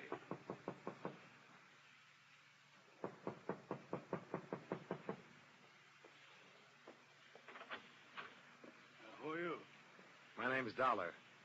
Are you Mr. Angle? That's right. Insurance investigator, Mr. Angle. Trying to locate a former client of yours, Joseph Harrison. Oh, my goodness. I defended Joe over 6 years ago. You come in. I always fix my own dinner. Poached egg and half. Ulcers. Name's Dollar? Yeah. You want something? No, thanks. Do you mind if I finish? No, go right ahead. What led you to me? Well, covering everybody. We're very anxious to get hold of Harrison and talk to him. Well, I don't think I'm going to be much help, Dollar. What's it all about? He's been identified as the man who started a fire in the Elliott Champion building. Well, I'm sorry to hear that. Are you, Mr. Angle? Truly sorry. Joe Harrison was a nice kid who got in a little trouble, is all. But a calendar job. Born with one war just finished, a depression on deck, and another war in the hole. Makes a difference in a man's life. The calendar got him. Everything was against him at the trial, too. Champion poured it on. He didn't have to, but he did. He could have let him off. Did you try to talk him into that? No, I didn't. Nobody talks Elliott Champion into anything. And besides, Joe would never admit taking the funds. He said he was framed. Well, he didn't have a prayer with all the evidence Champion had against him. Why, I read the trial notes. Yeah, and that's it. Joe pleaded not guilty in the face of everything, and he went up. I want him to make a guilty plea and go on the mercy of the court. It was his first offense. Well, he's out now, and as I said, it looks like he's trying to get even with Champion for prosecuting him. Oh, for a lousy $10,000. Has he gotten in touch with you? Oh, no. You ever write to you from prison? No. You have any idea where he'd be in town, Mr. Angle? No, I don't. Well, then I guess I'll leave you to your eggs. Oh, yeah. Dollar. If you find Joe, I'd like to know about it. Why, Mr. Angle? I'd like to see him. I wonder what 5 years in prison does to a kid like that. Yeah.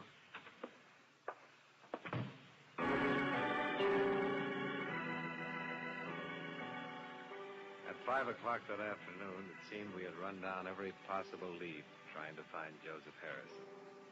By that time, the other two witnesses had made up their minds that he was the man they'd seen after all. With the 4 identifications, the case against Harrison became stronger, and our case against Elliott Champion grew weaker. It was imperative that we locate Harrison and prove or disprove that he started the fire. Yeah, Johnny Dollar. This is Mildred Champion. Remember in my uncle's office? Yeah, I remember. Mr. Dollar, you're looking for Joe Harrison, aren't you? I know you are. You don't have to answer me. And I think I can help you find him, but he's not the one you're looking for. I live at 1038 Murata Drive. I'll be home in another hour. We can talk there. At 5:30, I received another call. This one from Champion's lawyer. He advised me that Champion would bring suit if the claim was not honored immediately. Could have been a bluff, or he could have meant business. We never found out. I had a third call at 5:38. Johnny, this is I. Hi, how's it going? Champion's dead. What? I'm on my way out of the house now. Somebody shot him 10 minutes ago.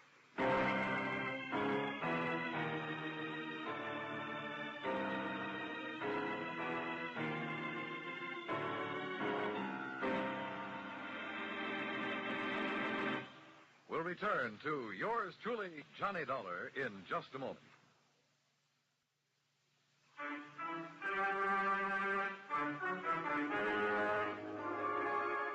Now, with our star, John Lund, we bring you the second act of yours truly, Johnny Dollar.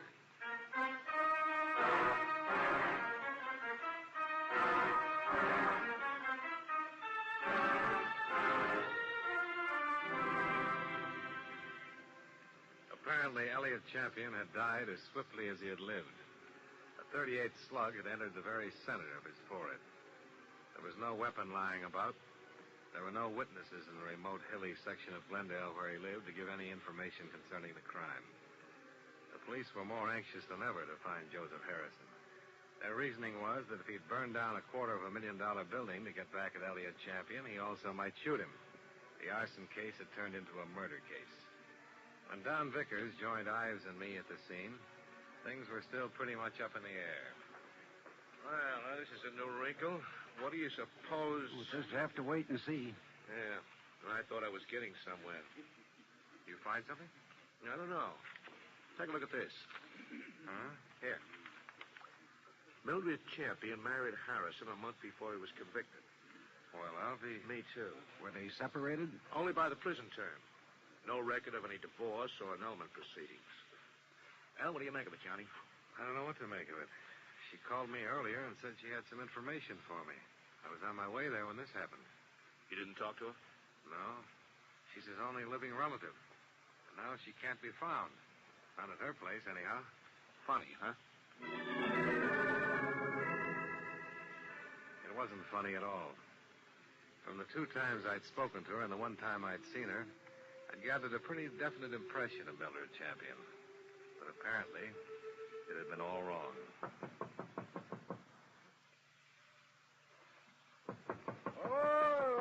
All right, I'm here. I'll be there. Why, Dollar. Hello, Mr. Engel. Never thought I'd see you anymore. What's up? Still looking for Joe? Still looking for Joe. Yeah, wish I could help you, Dollar. Elliot Champion was shot and killed in his home tonight. No. That's all you have to say? What else is there to say? Unless I ask, did Joe do it? Maybe. Well? Did you know Mildred Champion? I met her. Did you know she was married to Joe Harrison? Yeah. I'll throw one more thing at you, Engel. Champion wasn't always too good about paying his income taxes. Our accountants cover everything in a case like this. What do you want me to say? I'm here to get all of the story now. I think you're the man who can tell it. Why? You can tell me if Harrison was the kind of man who'd start that fire. You can tell me if he really was an embezzler. You can tell me if you think he'd kill Champion. I can't tell you anything, Dollar. All I have is my opinion. Well, I'd like your opinion. I really would, Engel. There's something about her being married to Harrison, isn't there? Yeah? A wife can't testify against her husband. Everyone else in Champion's office testified against him. I see. Now, the opinion. Come on, Engel. Yeah, you're right, Dollar. I've got ideas, and all of them make me sick inside. Joe Harrison stood there and told me he was innocent. He said it 1,000,000 times if he said it once. And he told me he thought Champion was framing him. For the income tax shortages? Well, that's just surmise, Dollar. He was a green kid who was hired into the company by Champion. He might have been hired to be framed on a phony embezzling charge that would give Champion a good excuse on his taxes for a while. I've been fooled a lot of times. Were you fooled with him? I don't know. I wish I could have gotten him off. I tried, Dollar. Believe me, I tried. You say he's out getting even. He's burned down a building and maybe murdered a man. Joe was a nice boy, Dollar. But now his whole life's gone. And for what? I hope you don't find him. I hope nobody ever finds him.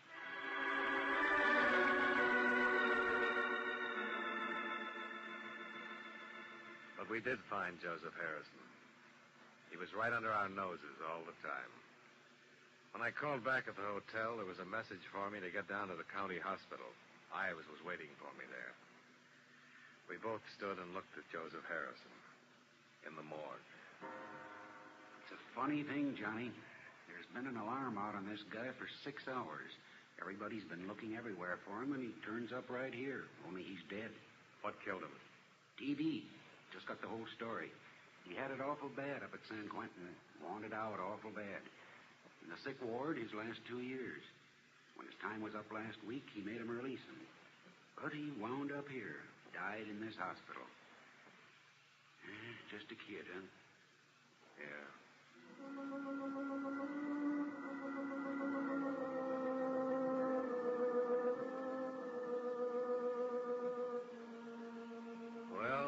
back where we'd started from, trying to make a case against Elliot Champion. Except now it was trying to make a case against the estate of Elliot Champion. I was surprised to learn before leaving the county hospital that his niece had still not been seen to be informed of her uncle's death. I was even more surprised when Don Vickers reported from police headquarters. Johnny, this case is breaking. What? A guy who runs a gas station on San Fernando Road sold a woman a 5-gallon tin of gasoline last Monday. Mildred Champion? Well, it sure sounds like her. Tall, rangy, about 30. The car description checks out, too. She could be the one who did the job on the building easy enough. Yeah. And on her uncle, too.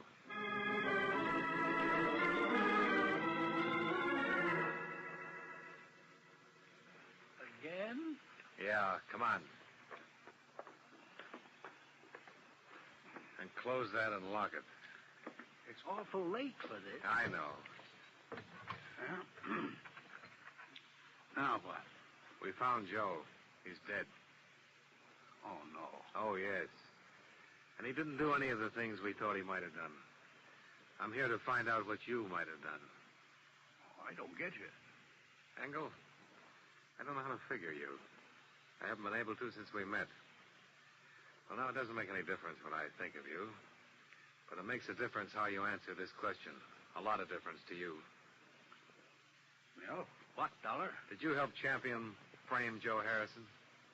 No. I told you I defended him. I tried my best to get him off. That's the truth? I'm an honest man, if not a successful one. I told you the truth. Well, if you did, you're not in any trouble. If you didn't, you might get killed. What?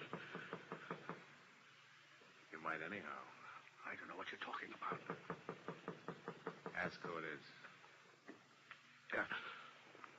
Who is it? Mildred Champion, Mr. Engel. Tell her just a minute. Just a minute, Miss Champion. Okay. Get over there. Go on. Get down. All right.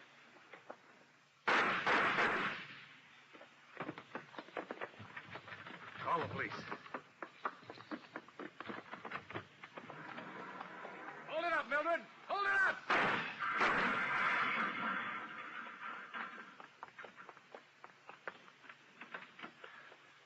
Are you hurt? You. Are you hurt? No, I'm all right. Did I kill him? Did I kill him? No, Mildred. You didn't kill him. Oh, he ought to be dead. My uncle stole money from himself and made it look like Joe did it. I know about that. And that one in there, he helped him. Why didn't you let me kill him, too? He didn't help your uncle. He tried to help Joe. When I went over to see Joe last month in the prison hospital, I knew he was dying. He had that look in his eyes. Helpless. And he knew what my uncle had done to him, and he couldn't do anything about it.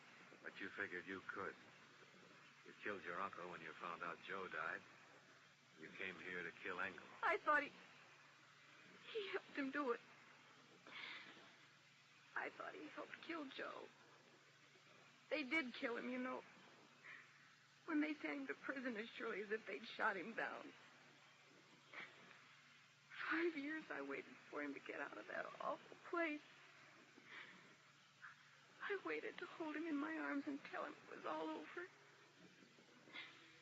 5 years I waited to help him forget his hate and my hate. Loving him so much every day. And now he's dead. What can you or I or anybody do about what they've done to him? Look at me, Mr. Dollar. I'm not what you'd call beautiful. I'm not even pretty. Nobody ever looked at me twice until Joe.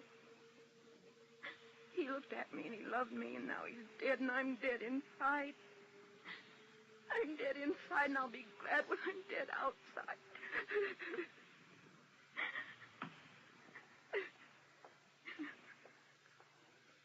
Come on, Mildred.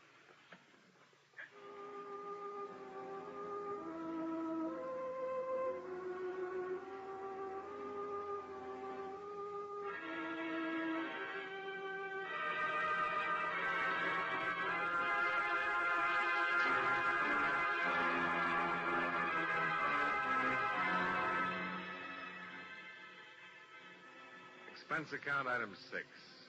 Same as item 3. Transportation back to New York. Item 7, same as item 1. Transportation New York to Hartford. Item 8, $85 miscellaneous. Expense account total, $516.54. Comments. Item 8 you can take away if you want to. It's a legitimate miscellaneous that I pampered myself with. I wanted to forget Mildred Champion talking about her lover. Yours truly, Johnny Dollar.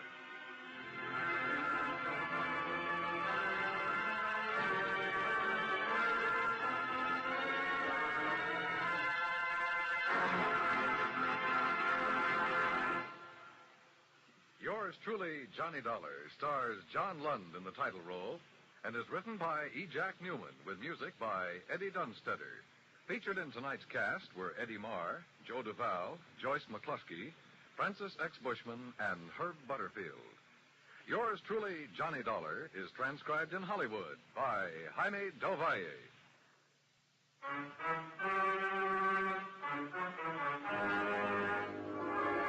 This is Dan Coverly, inviting you to join us next week at this time when John Lund returns as...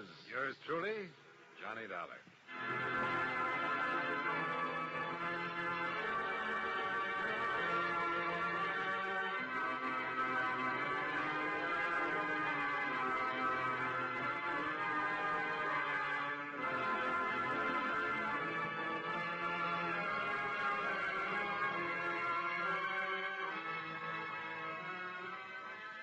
Tomorrow night at the Star's address, look up Danny Clover, detective in New York City's teeming Times Square area.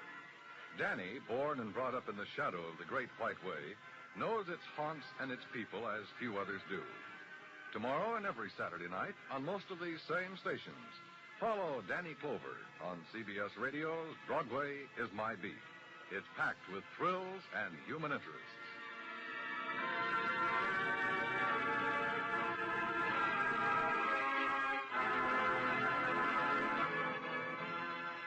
Is your soldier boy coming home on furlough?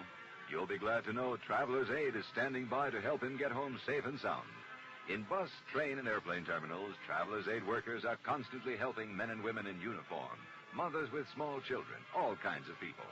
Traveler's Aid is really hometown insurance for people on the move. If you miss connections, get stranded in a strange town, or misplace directions, you can count on Traveler's Aid to help.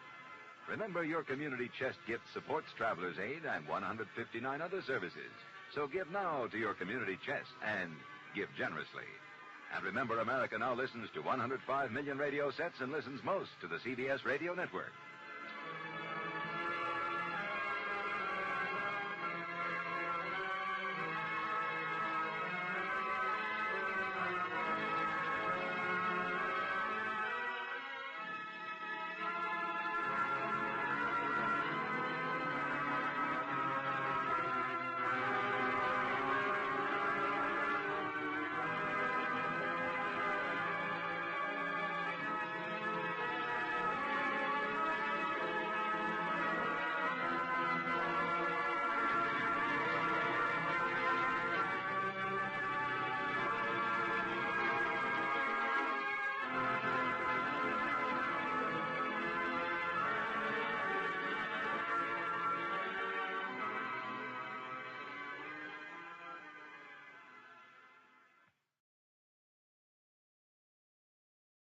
From Hollywood, it's time now for John Lund as...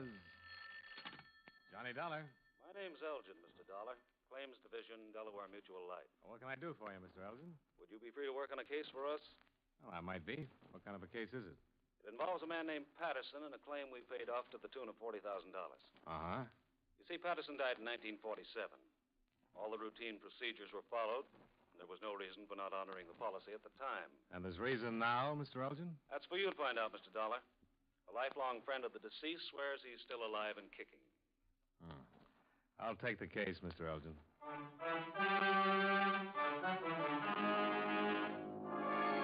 John Lund in a transcribed adventure of the man with the action-packed expense account, America's fabulous freelance insurance investigator. Yours truly, Johnny Dollar.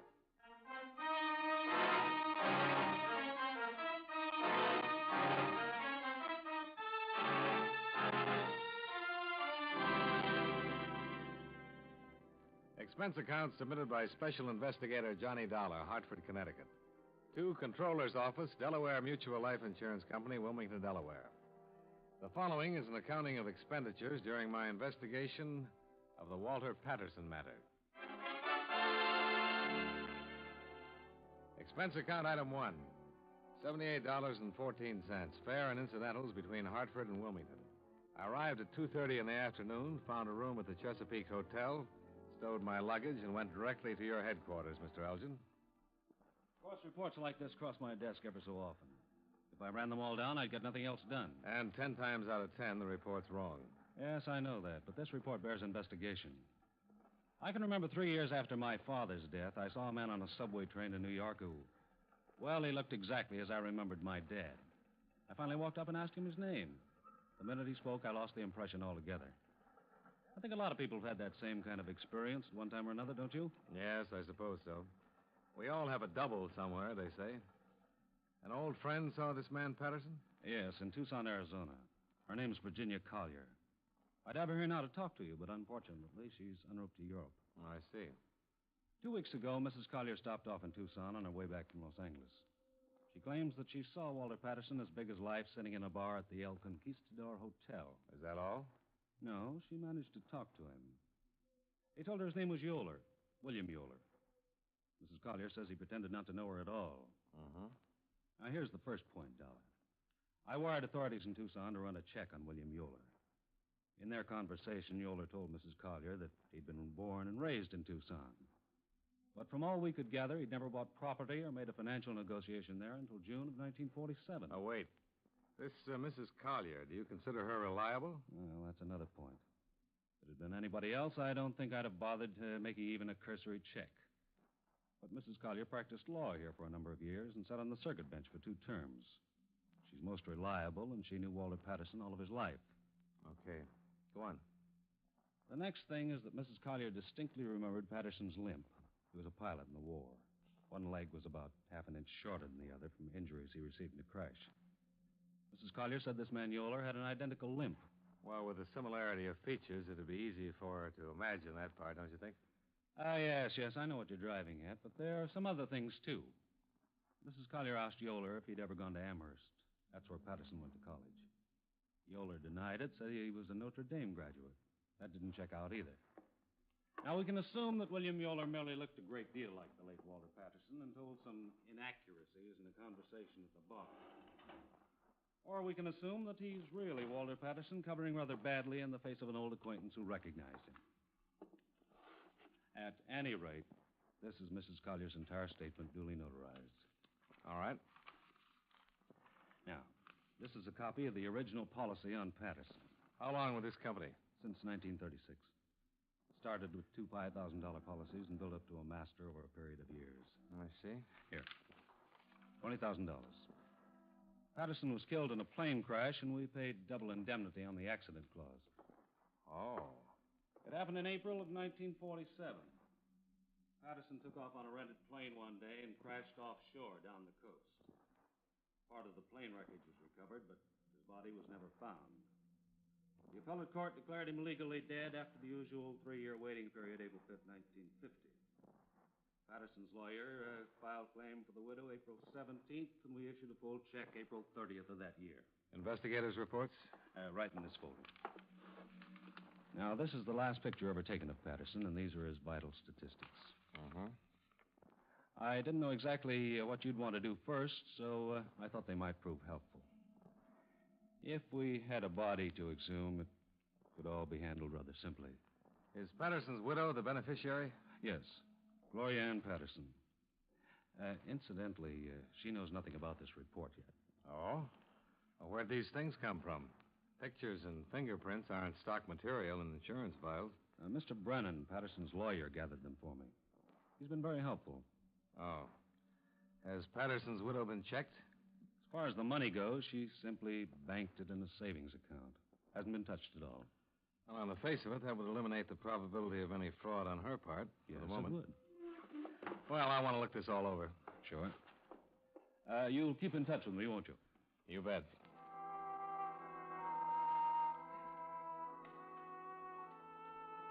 I spent the remainder of my day in and about Wilmington talking to the principals connected with the plane crash death of Walter Patterson. Number one was the radio operator who'd spoken to him last. Number two, a mechanic at the flying field. And number three, Lieutenant James Craigson, Coast Guard, who had conducted the search in the bay. See attached statement. We both agreed that an unreported rescue was possible but highly improbable. And when I left for Tucson that night, I was more or less convinced that all I'd find there would be a lot of desert sunshine.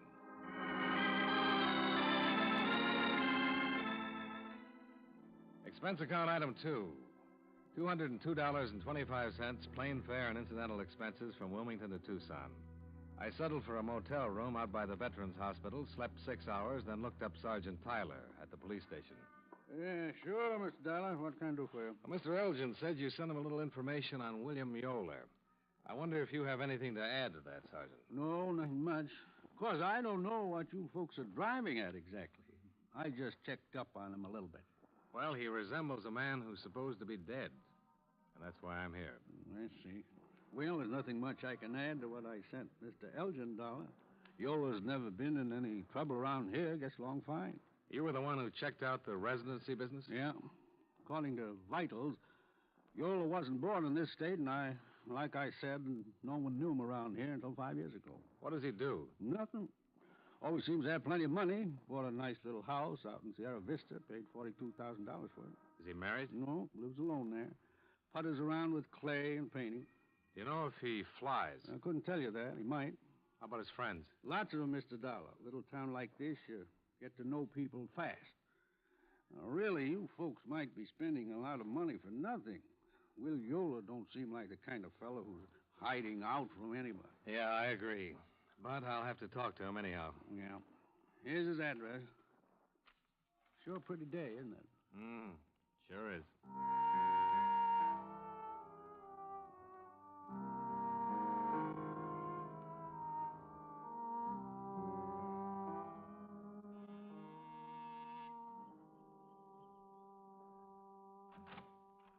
Mr. Yoler? Yeah.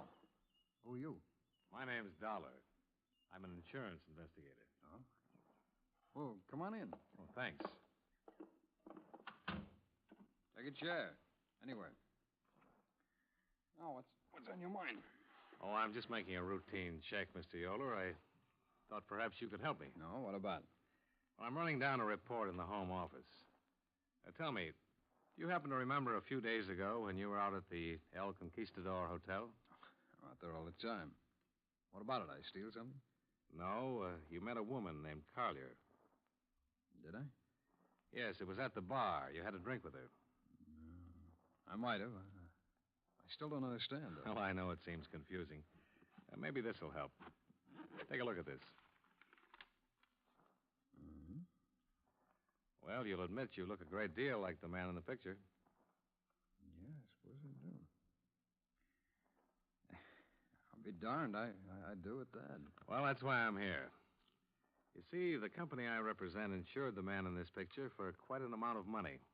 He was lost in a plane crash 5 years ago. The Mrs. Collier, who saw you here, thought you were him. Mm-hmm. Well, I'm not. Oh, I wasn't in the Army. You want to smoke? Oh, thanks. Yeah. She was a lifelong friend of the man, Mr. Yoler. I have her sworn statement about the identity. Well? What years did you go to Notre Dame? I didn't go to Notre Dame. What is this? Well, that's what you told Mrs. Collier. Oh. Oh, now I remember that woman. Well, that was on Sunday. Yeah, well, I might have told her anything, Mr. Dollar. You know, she was one of those inquisitive kind. I never could make out what was on her mind. Oh, now I get it. She thought that I was this man. Yeah. That's funny. Did you go to college? Yeah, Tulane. I got out in 36. You haven't lived in Arizona all your life. Where else have you lived? Mr. Dollar, I don't want to be unpleasant, but do you have any right to ask me questions like this? Well, no, I don't. But you'll help me a lot if you'll answer them, Mr. Yoler. All right, why not? Well, I've lived in Cincinnati, Buffalo, around the country. I came here a few years ago for my health. I got a little asthma that bothers me. Ever been married? Yeah, once, 1944. It didn't last very long. Anything else you want to know? Well, you in a hurry? I can come back later. No, not exactly. I've got to go downtown today, that's all. Look, you seem like a nice enough guy, but it makes me uncomfortable answering these questions of yours. Well, and I appreciate the time you've given me already, Mr. Yoler. Please understand, it's just a matter of identity. Well, you know who I am. I just told you. That's true. I don't like this business much. Is there any way that we can eliminate it? I have a birth certificate and some other papers. You can have them. Make photostats if you like. Well, that's very kind of you, Mr. Yoler. Well, they're in my safety deposit box down at the bank. I'll get them for you this afternoon. Okay. My job is to check them. Sure, it's okay by me. Well, how do you like Tucson? Well, it's a lot different from Connecticut. Yeah, I'll bet. The birth certificate and whatever else you have will help a lot, but wonder if I could ask another favor. Sure, what is it? The most positive identification would be fingerprints. Oh? Mr. Yoler, I'm not so much interested in who you are, but simply in proving that you're not Walter Patterson. If you volunteered a set of prints, it'd save me a great deal of digging around. Could you drop in at the police station? Certainly, Mr. Dollar. Why not? Well, that'll be fine. That's all right. Nice meeting you. Same here.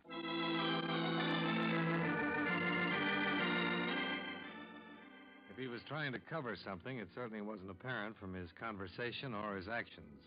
He was almost too anxious to help me. By 5 o'clock, I'd made reservations to return to Wilmington, because the set of fingerprints, see attached, which Mr. Yoler made at the Tucson police station later that day, in no way matched the right thumb and index prints recorded in your file for Walter Patterson. In short, the report seemed erroneous. William Yoler might not have been William Yoler, but he certainly was not Walter Patterson. Johnny Dollar. Will Yoler, Mr. Dollar. Oh, yeah. Thanks for the prints. Dollar, I've got to talk to you. Something wrong? Plenty. Do you know how to get to the Arizona Inn? Well, I can find it. All right, I'll be there in 20 minutes. From the tone of his voice, I felt compelled to get there in half that time. I sat down at the bar and ordered a drink and waited for him to show up. An hour later, I was still waiting.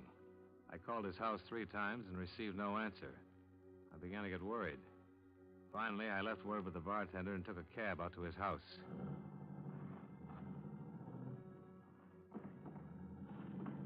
I arrived there at 8:35. There were no lights on and apparently no one around. I walked up to the front door and found it partially open. Yoler? Yoler?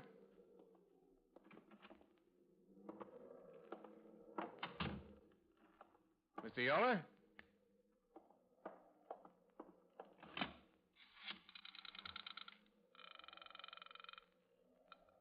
Operator, Give me the police, please. one moment.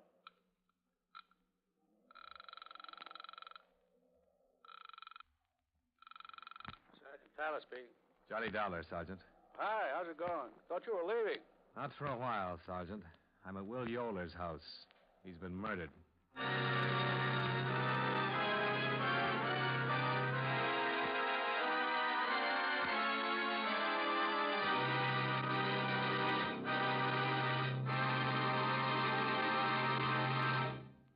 We'll return to yours truly, Johnny Dollar, in just a moment. Every Saturday on CBS Radio, Theater of Today brings you fresh, gripping drama, well-acted stories of human relations. Sometimes it's comedy, sometimes serious. Always, Theater of Today strikes a chord of response in listeners who readily identify the stories with their own experience, past or present. Remember to hear Theater of Today every Saturday in the daytime on most of these same CBS radio stations.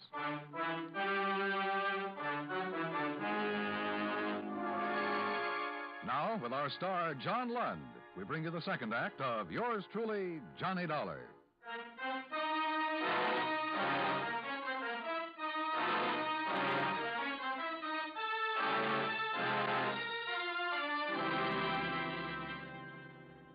Turned out to be a long night. Sergeant Tyler and several homicide officers arrived at the murder scene within a matter of minutes and got right down to the matter at hand. Yoler had been beaten to death. There were signs of a violent struggle having taken place all over the house, kitchen, bathroom, living room. As far as the police could determine, nothing was missing. The motive, the name of the killer, and any probable suspects were all up in the air as Sergeant Tyler drove me back to my motel room. Whole thing's a mess, Dollar. You sure he didn't say anything else to you on the phone? Just asked to meet me. I'll admit he sounded frightened and worried about something. But I don't get it. Our business was all finished. He wasn't the man I was looking for. You going to be around for a while? Well, if I can help you, I'll stick around, sure. Otherwise, I'll get back to Wilmington as soon as I can. I'd like to have you around for a day or two. You have a particular reason, Sergeant? Yes, I do. What? I want to find me a killer, and I think you can help. Nobody walks into a man's house, fights with him, breaks up furniture and lamps, beats him to death without making a lot of noise about it. Well, the wind was pretty strong. I don't care if a hurricane was blowing. When people fight like that, there's always noise. Somebody heard something. Somebody saw something. Somebody saw someone. My men will cover every house in Sierra Vista if they have to turn up a witness. Bound to be somebody, somewhere.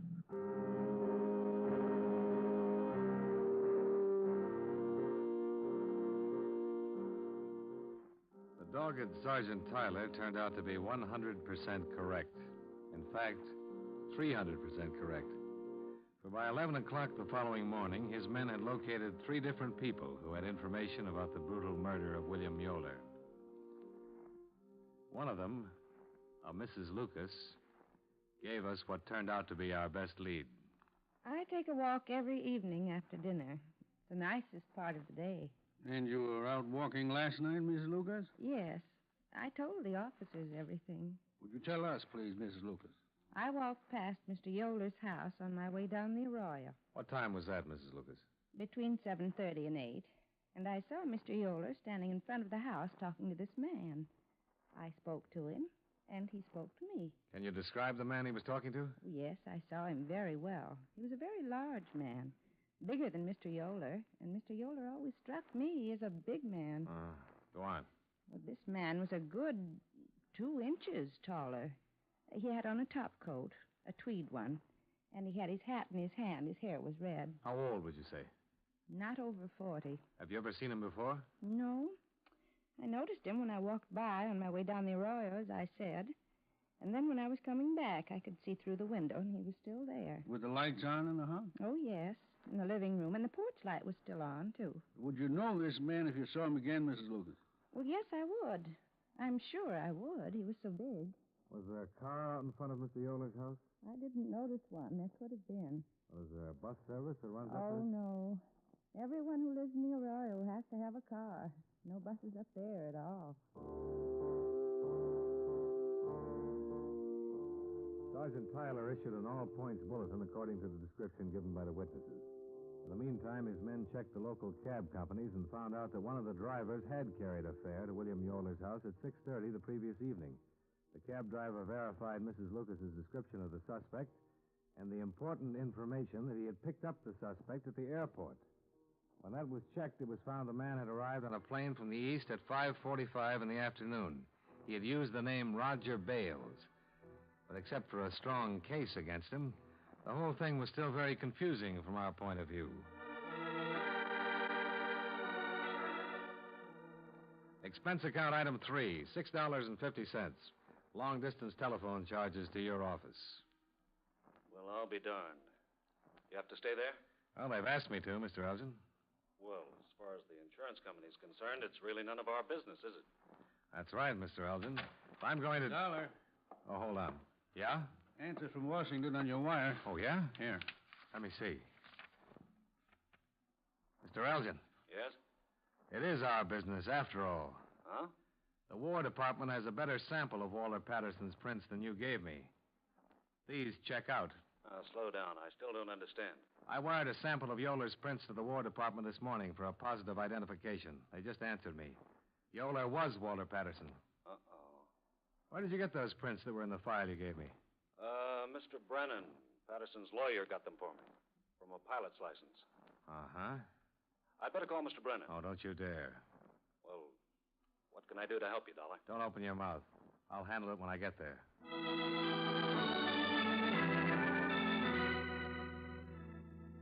Expense account item 4, $42.85. Expenses while in Tucson. And item 5, same as item 2, traveling expenses from Tucson to Wilmington.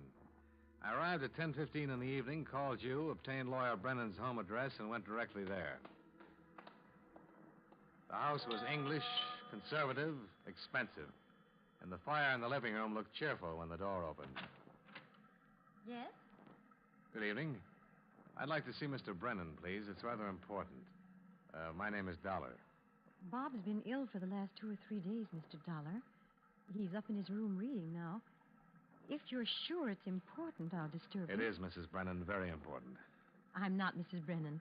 I'm Mrs. Patterson. What? Is there something wrong? Oh, no, Mrs. Patterson. Come Nothing in, at all. Mr. Dollar. You'll excuse me, please. I'll see if he can see you. I watched Walter Patterson's widow disappear up a column stairway. I hadn't been ready to meet this attractive, well-groomed woman. But after I had met her and seen her for that brief moment, I was partially prepared to meet Robert Brennan, attorney at law. Mr. Dollar, Bob. Oh, hello, Mr. Dollar. You're a late caller. Yes, I'm sorry about that. Bob, I'll run along. It's almost 7. All right, dear. Good night, Mr. Dollar. Good night, Mrs. Patterson. Brennan, I just flew in from Tucson, Arizona. I'm an insurance investigator. Oh. Well, good night. Gloria, you'll be interested in what Mr. Dollar has to say. What? I don't understand, Bob. Let's go into the living room. Come on, dear. Are you sure you want Mrs. Patterson here? Yeah. Gloria, I didn't get these bruises falling down a flight of stairs. I got them in a fight. What? I flew to Tucson the day before yesterday to see Walter. Why? Yes, Walter's been alive all this time. Bob. This is only for her benefit, Dollar. I'll tell it just once. When you get me in court, it'll be different. How'd it happen, Brennan? Gloria, Walt didn't die in that crash. He was picked up in the bay by a fishing boat on its way to Florida. The first port they came into was Charleston. He phoned me long distance from there and told me all about it.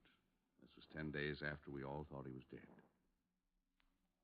Gloria, it was his idea. You've got to believe that. What was his idea? He hated you. You know how often he asked you for a divorce? It was the idea he had when he phoned me from Charleston. He said it was his chance to get away from you. He knew how I always felt about you, and he said I could have you. For a price. You've been supporting him wherever he's been since then? $25,000 a year, regular monthly payments. I could afford it. I could afford anything for you, Gloria. Did he tell you he hated me? Did he? He just wanted to be away from you, from everything. The war changed him that way. About the day before yesterday. The man at the insurance company called up making inquiries. I didn't know if he'd sent an investigator out there or not, but I gave him a lot of information and material that, well, it should have helped throw you off. It threw me off, all right, especially the fingerprints. Mr. Dollar can tell you, Gloria, how Walt didn't want to be here with you. Isn't that right, Dollar? Didn't he do everything he could to make you think his name was Yoler? Uh-huh. You see, Gloria? Where is he now? He's dead, Mrs. Patterson. Truly dead now. Oh, That's all I have to say, Dollar. you fought with Walter. You killed him. It was him or me, Gloria. He phoned me 2 days ago and said that the police had been checking on him. I told him what it was all about, not to get scared, but he was scared, and I got a plane the first chance I had. What did you argue about? Apparently, you'd been there that morning. He was going to tell you the truth and claim he had amnesia. He said he had a date to meet you. You didn't answer my question. What do you mean I didn't answer it? I just told you he was going to blow the whole thing. Oh, Bob. All I wanted out of this was you, Gloria. He didn't want you. I did. Last week you said you decided to marry me. It took you 5 years to decide that. And it took him one lousy afternoon to decide he was going to come back to you.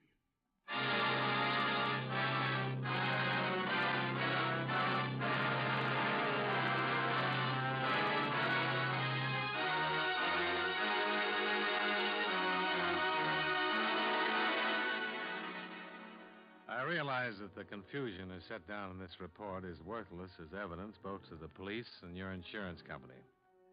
The proof that Brennan killed Patterson will be a matter for the courts to decide. The proof that Gloria Ann Patterson is guilty or not guilty of a fraudulent claim is a matter for you to decide.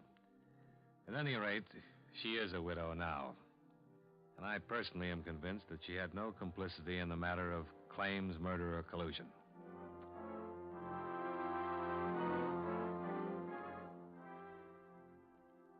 Expense account item 6, same as item 1. Expenses from Wilmington to Hartford. Expense account total, $610.13. Yours truly, Johnny Dollar.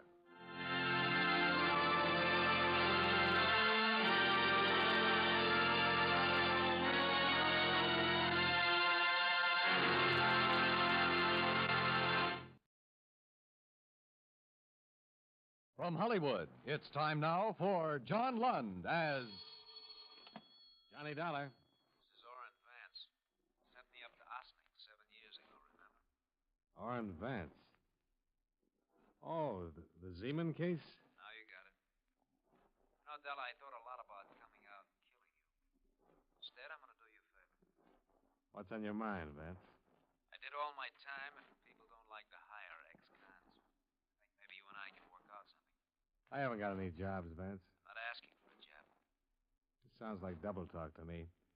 I don't think you... Don't you give me any routine, Del. I've heard them all. You can help me and make yourself some money. It's legitimate. What do you say? I don't know what it's all about. Suppose I come over and tell you. Okay. I'll be waiting for you.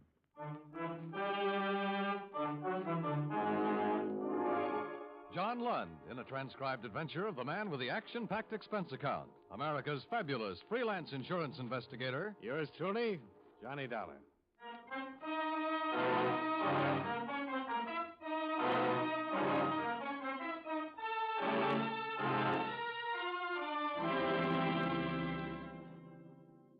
Expense account submitted by Special Investigator Johnny Dollar to All States Insurance Company, Wilmington, Delaware.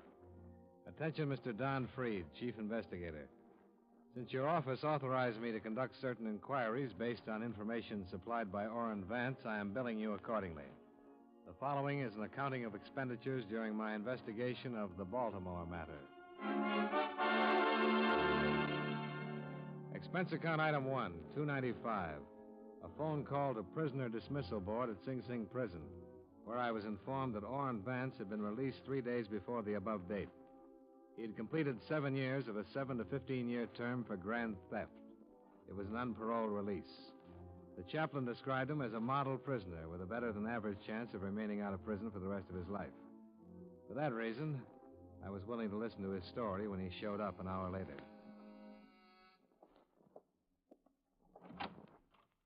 Hello, Dollar. You haven't changed a bit. Come on in, Vance. Yeah, sure. Thanks. Ah, nice place you get. I like it. Sit down. Tell me what's on your mind. Dollar, look. Don't treat me like a con, even if I am one, huh? I'll sit down, I'll have a smoke with you, I'll talk with you. Forget the other part for a while, will you, please? Okay. Have one? Thanks.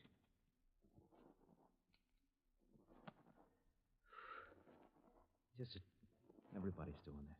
Even my wife. Went over to see her the first day I got out. You know what? What? Katie wouldn't let me in the house. Gave me $40, told me to go out and get a decent job. Tell you, she had it all worked out. Work hard, she said. 6 months, if everything's okay and you're not in any trouble, you can come home to me and the kids. If not, she said, I'm going to divorce you. What do you want me to say? I want you to offer me a seat. Invite me to sit down. Sure. Thanks again. You know, thought about it a lot. If you hadn't been out to get me 7 years ago, I'd have had you over for dinner. Maybe we would have been friends. Maybe. Look, I can't get a job, and I'll have to go in business for myself. I need a stake. That's why I'm here to see you. I talked to you maybe 20 times while you were working on that Zeman case, and I think I got to know you. I called you today because of what I saw of you then. I think you're an honest man. Thanks. You ever hear the Towner case in Baltimore? Towner Loan Company in 1946? Yeah. Everybody's heard about that. $1 million theft. The insurance companies still have a reward for information leading to the arrest and conviction? Was never solved. I suppose they do. I can help you help them solve it for half of that reward. Can you? I know 2 of the men who did it. 2 of the 6 men. I talked to one of them yesterday. I'll tell you who they are, where you can pick them up, but I want my name out of the picture. Can you fix that? Yeah, probably. But I have to talk to the police sooner or later. Oh, look, this is a good thing, Dollar. And all I'm asking is your promise to keep my name out of it. Tell me how good before I make any promises. That's fair enough. They had some of the serial numbers on part of the take. Here. This is one of the bills. Why don't you check it with them? Then we'll take it from here, huh? Expense account item 2, $14.85. A long-distance phone call to Chief Investigator Don Freed, Allstate's Insurance, who verified that the serial numbers on the $10 bill Orrin Vance handed me tied in with the Towner Loan Company theft.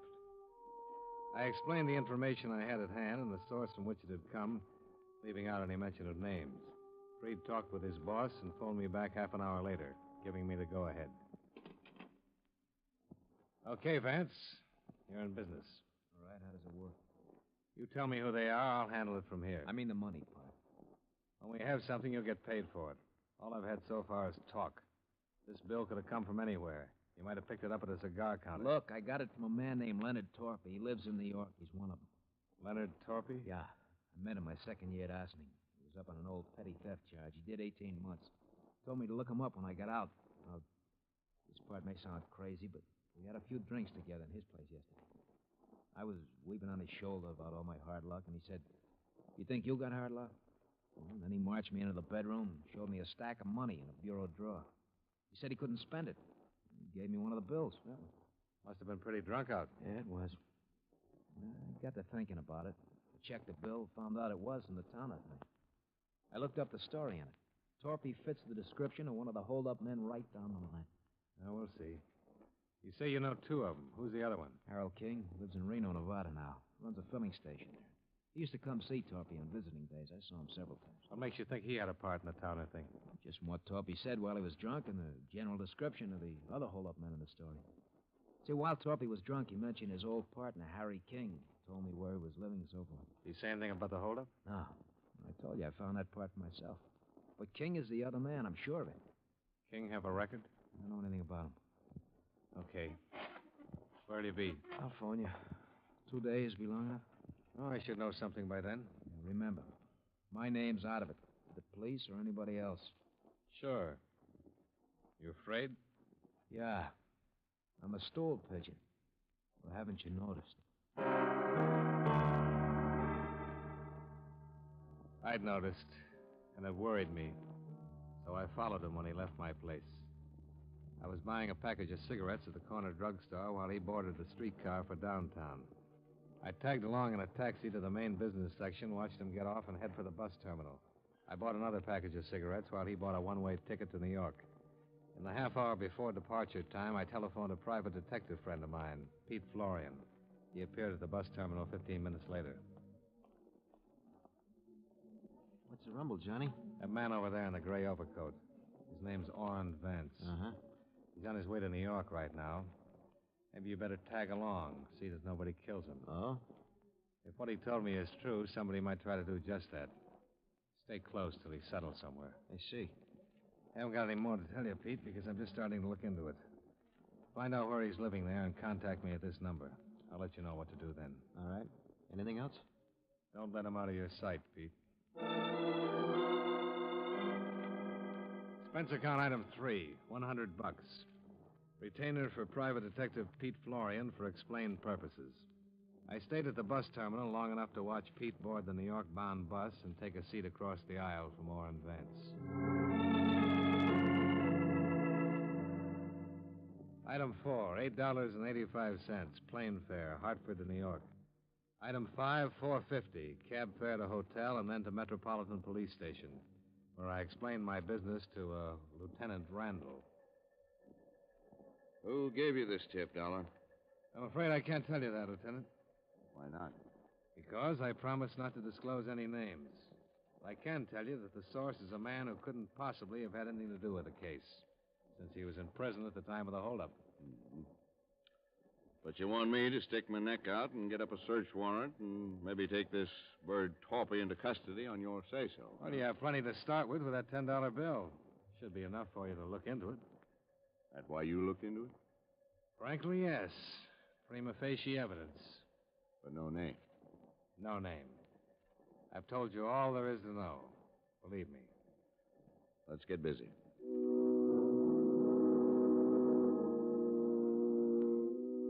The mug folder on Leonard Torpy showed a balding 40-year-old man with a long record of theft and burglary. There was no record for a Harold King, although he was listed as an associate of Torpy's. Lieutenant Randall wired Reno authorities requesting they locate King and hold him for possible questioning. Once these preliminaries were accomplished, Randall and I went out to the address Orrin Vance had given me. But this turned up a blank. The landlady informed us that Mr. Torpy had lived there, but had checked out the preceding morning. No forwarding address. The good lieutenant and I parted company outside the apartment house, and I walked back to my hotel. I was going to change clothes and grab some dinner, but the clerk waved me over to the house phone. A call had just come in. Johnny Dollar. Hi, Pete Florian, Johnny. How'd it go? When your boy got in town, I trailed him to a place on 155th Street. He's got a room with a view. He's up there now. Alone? Think so? Any visitors? No. Light went out about an hour ago. Might be sleeping.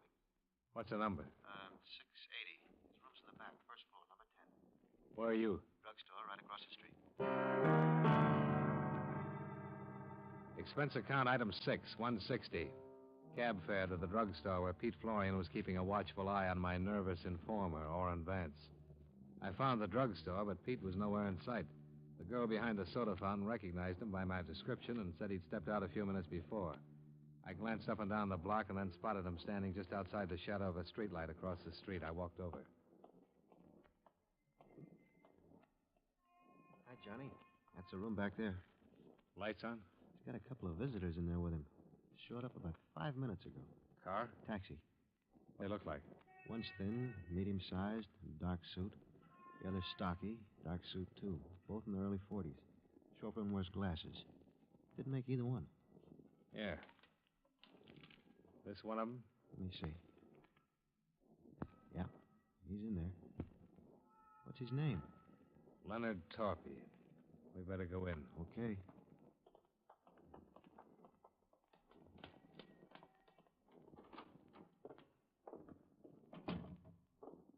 Right back there. Yeah. Who's Leonard Torpy?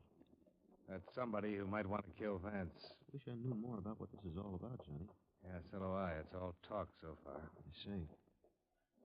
Better cover me. Come over there. Okay.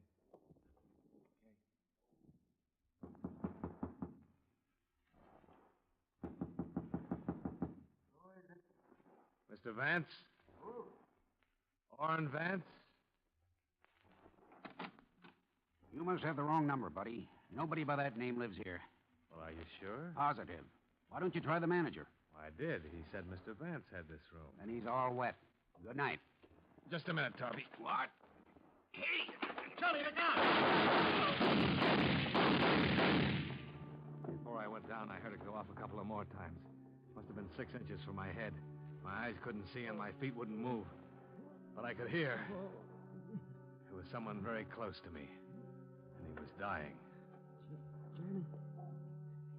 Johnny. Johnny.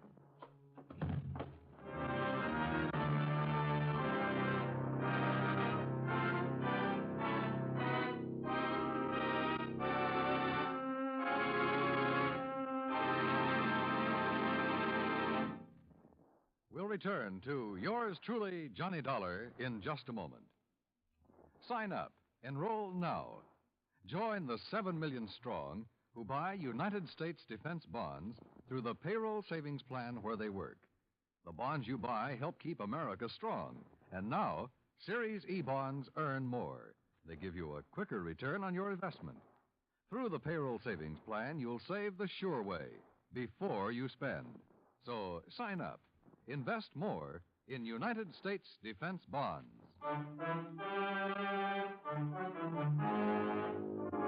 Now, with our star, John Lund, we bring you the second act of Yours Truly, Johnny Dollar.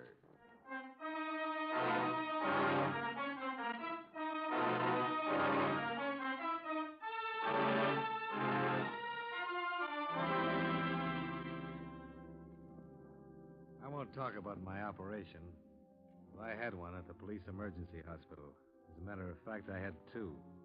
They prodded a .38 slug out of my neck and another one out of my shoulder. It was 48 hours before I was allowed to sit up in bed and talk. Naturally enough, my first visitor was Lieutenant Randall. He looked haggard, tired, worried. You say you hired this Pete Florian? Yeah, to keep an eye on Orrin Vance. This your tipster? It's okay to tell it now, I suppose. Yeah.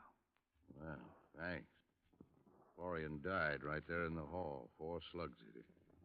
Vance is on the floor beneath you, still hanging on. You keeping track of all this? What about Torpy? Did you get him? We didn't, but Florian did. Torpy's in the morgue. The other man got away. Quite a night. Yeah. Look, Dollar. You're the only one who can give me the story now. Vance isn't able to talk and won't be for another 3 days, if then. Everybody else is dead or gone. Now, what happened there? I don't know. I didn't see anything, Lieutenant.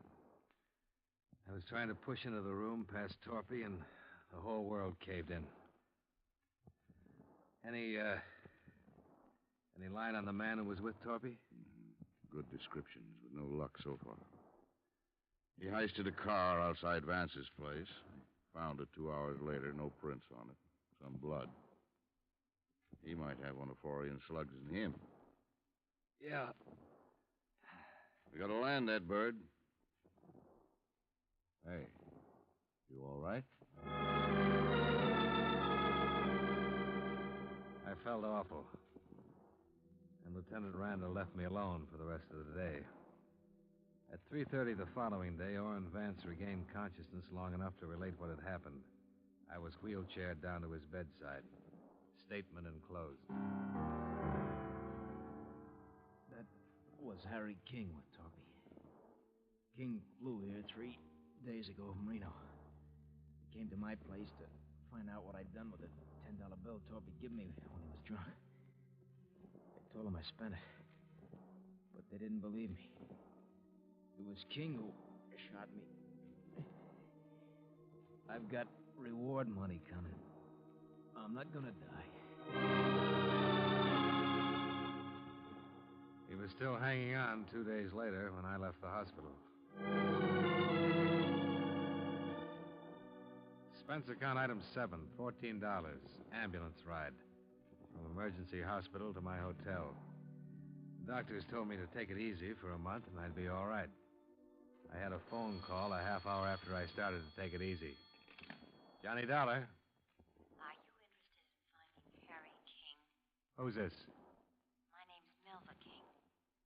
I'm Harry's wife. Oh, You want him or don't you? sure. I'm at Shraff's restaurant on 42nd off Broadway. Can you meet me? Yeah. How'll I know you? You won't, but I'll know you. Your picture's been in the paper for the last 3 days.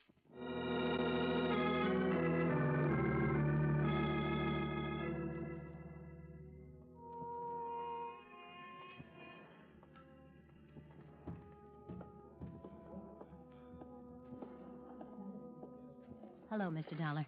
Mrs. King? Yes. Hey, you look pretty weak. I feel that way. Maybe we better sit down. The small, pretty brunette woman in the nice clothes looked like anything but the wife of a bank bandit and murderer.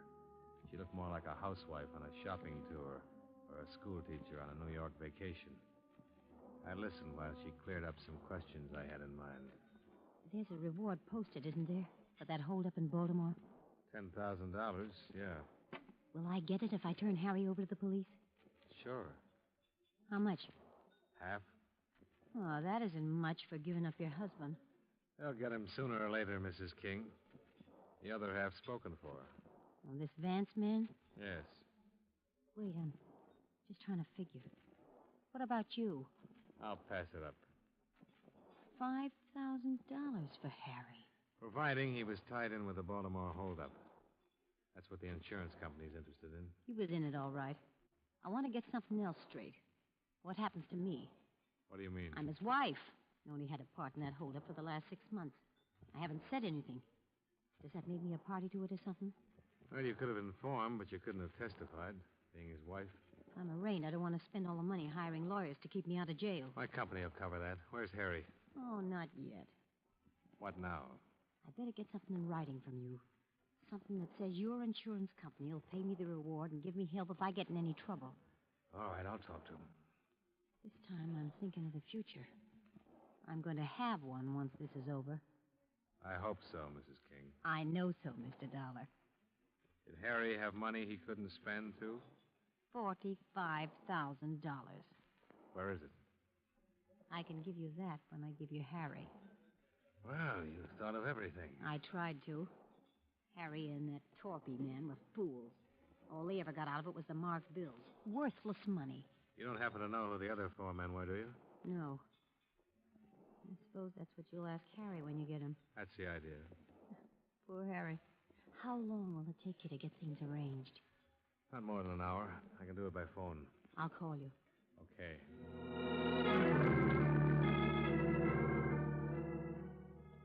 I gave her a 50-second start before I left the table and went out in the street. I was just in time to see her climb into a cab. I was trying to hail one to follow her when a black coupe pulled up to the curb. Come on, Johnny. Hey. Hustle it up. Light will change. Oh. How do you feel? Terrible. What is this? When Vance told us it was King, we checked the airlines and found out he had his wife with him when he flew in from Reno. That is Mrs. King up there in that cab, isn't it? That's who she said she was. She wants to sell you her husband for part of that reward, doesn't she? Yeah. Well, what's the delay? She wants to make sure she'll be handled all right. The money and all. Yeah. So did Vance. Don't needle me, Randall. I don't mean to. This all figures. I thought she might try to get in touch with you for just that reason. I don't get it. Well, that's why I put a man on your hotel. He followed you when you came to meet her today, then he phoned me. We looked her up. Her name was Melba Thaler before she married King. Her old man had a lot of money in Minnesota, but she couldn't keep herself out of trouble and got disinherited. Money's always been her problem. It's everybody's problem. Not the way it is with her. Now King's worth a lot of dough to her if you pay off. He's no good to her now lying somewhere with a slug in him, and he hasn't been any good to her with the marked money he got in the Towner holdup. There's something else, Randall. What? She's stalling me, I think. She said she didn't know who they were. But if she was lying and she does know who the others were in that Towner holdup, King would be worth even more money. They'd want him dead instead of with the police talking his head off. That's right. We followed Melba King's taxi for better than 45 minutes, all the way through the Holland Tunnel and into Jersey. She finally left it at a train station in Bucks County. We watched her buy a magazine and sit down in the waiting room and begin to read it. 15 minutes later, she stepped into the phone booth. When she came out, I went over to the filling station phone to see if she'd phoned my hotel. Well? She wasn't trying to get me. Well, that settles it. She's contacted the others. She's going to sell to you or them, whoever pays most for him. Some operator, isn't she? Well, when you have time, look at the file we picked up on her. 16 arrests. 1 conviction for narcotics when she was 18. Well, we'll see what we will see.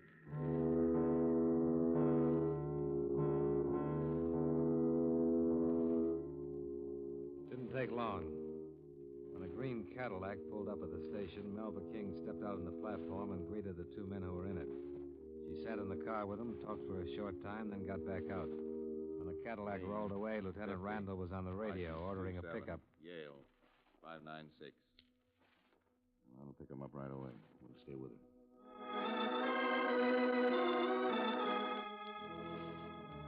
When Melba King caught another taxi, we were right behind her. She took it to an auto court about a mile from the station. We saw her go into the cabin marked D. Randall radioed in our location. We were about to check the auto court office when the door to cabin D opened. Standing beside Melva King in the doorway of the cottage was a pale, stocky man who looked as though his legs wouldn't support him another minute. Then she saw us get out of the car. He'll kill me. He's got a gun on me. Don't do anything. Please don't do anything. That's right. Anybody gets in my way. You're hurt, King. You can't go far. I've come this far, and I'm still going to keep moving. Come on, baby, move. It was all ready for her when she got back. Yeah. Boys know I shoot. You especially. But you'll be dead now, Dollar. That's funny. I thought the same thing about you, King. Please don't do anything. Please. Shut up. King, listen to reason. I can tell you're hurt bad. You need help. Why don't you give it up? How much were you going to give her for me, Dollar? I wasn't... How much? Tell me. Half of it. Please, Harry. And how much will Woody and Al want to give? I didn't talk to Oh, you. yes, you did. I passed out this morning. You got real crispy. How much, baby? Oh, no. You're dying on your feet, King. Yeah? Well, that's a good place to die. On your feet. Maybe I won't make it. We'll still make it. This is gonna hurt. No. Harry, please. No! Yell if you want to. King, don't add another one to the... How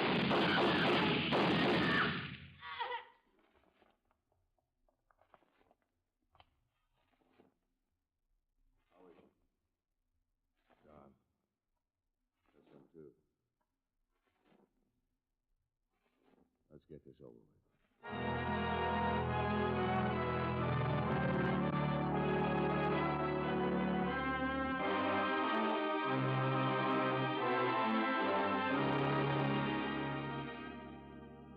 Expense account, item 8. Same as item 2. Transportation back to Hartford. Item 9, $85. Doctor bills. Item 10, miscellaneous.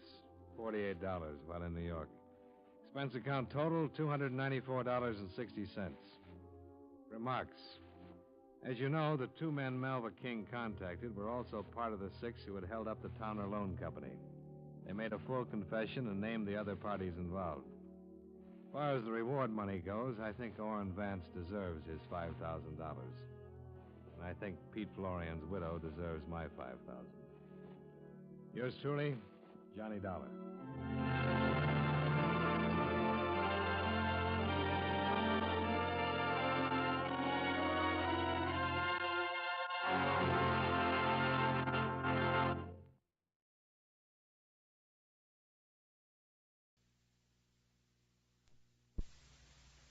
From Hollywood, it's time now for John Lund as Johnny Dollar. My name is DeFranco, Mr. Dollar. I'm with the Claims Division of Eastern Life and Trust. What can I do for you, Mr. DeFranco? Help me pay off a claim, I hope. Well, that's a new wrinkle. Yeah, one of our new policyholders passed away last month. We can't seem to locate his beneficiary. Well, maybe he doesn't want the money. It's a she. Everybody wants money, especially insurance money. Would you like to take a whack at it? What floor are you on, Mr. DeFranco? 4th, 418. Just after you get off the elevator, turn to your left. Be there in an hour.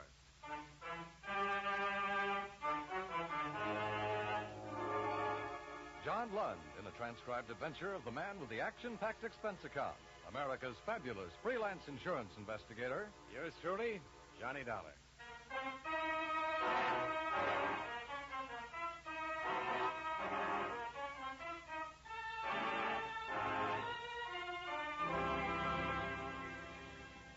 Expense account submitted by Special Investigator Johnny Dollar. To Claims Office, Eastern Life and Trust Company, this city. The following is an accounting of expenditures during my investigation of the Thelma Ibsen matter.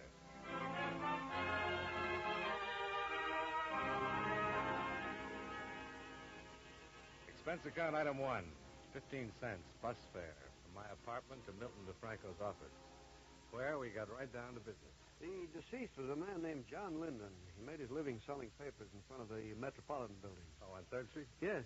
Did you ever see him? Yeah, I guess I have. Somehow you never think of someone like that leaving insurance money. No, you don't. But he took out 2 policies November the 5th, 1940, both of them $500 life. Uh-huh. So he has an estate of $1,000 that we have to give to a person named Thelma Ibsen. His daughter or something? No relation at all, just someone who stopped and talked to him one day. She must have had quite a line. Yeah, you'd think so, but I doubt it. She was only 10 years old at the time. Oh. I got all this from the agent who wrote up the policy. Just to buy his papers from old John. One day he told the agent he wanted to take out some life insurance so he could do something nice for a little girl he'd met that afternoon. And that's it. Well, quite a profitable meeting for her, huh? Yeah. Of course, $1,000 isn't a lot of money these days. But from him, it's a lot. Yeah. Thelma Ibsen must be 23 or 4 by now. I'd like to see her face when she gets that insurance check and finds out who it's from and why. Might prove something about something. Yeah, it could, or maybe she isn't doing nice things for people anymore. Well, let's hope she is. I keep thinking of that old man out there hustling papers every day to make his $1.52 in premiums every week. It gets me somehow. Huh? He only saw her that one day in his life.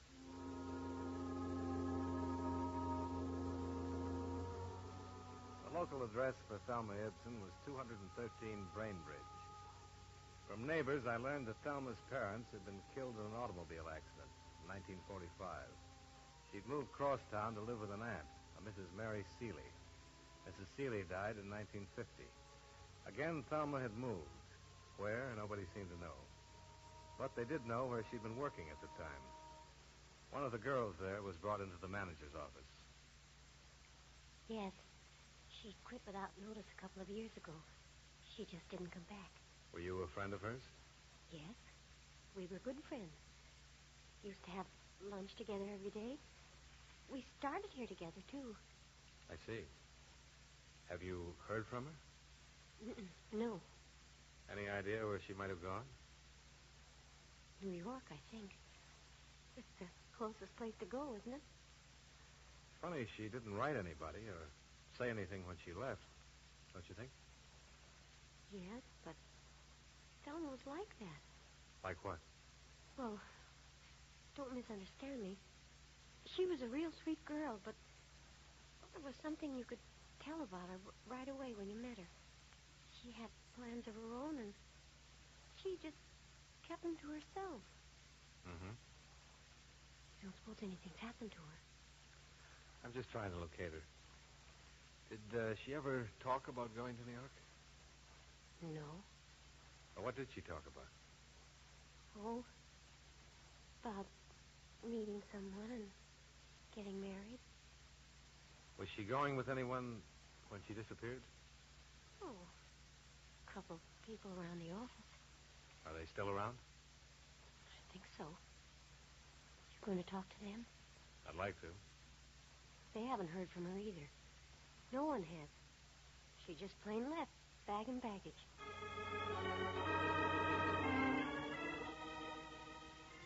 At the apartment hotel where she'd been living since her aunt's death, I learned that Thelma Ibsen had suddenly checked out with all of her belongings around Christmas of 1950.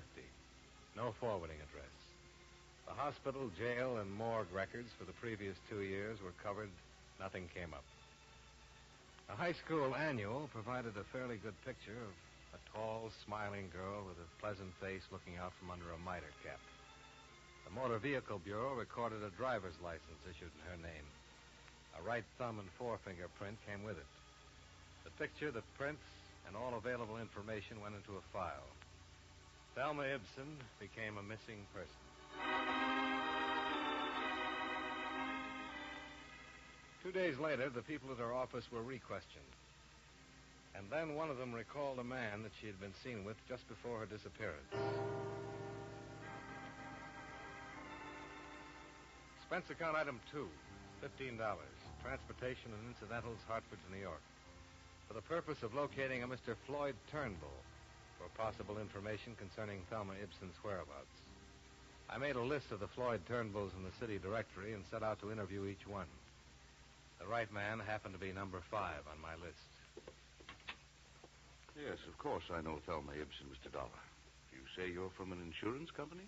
That's right, Mr. Turnbull. Can you tell me where she is right now?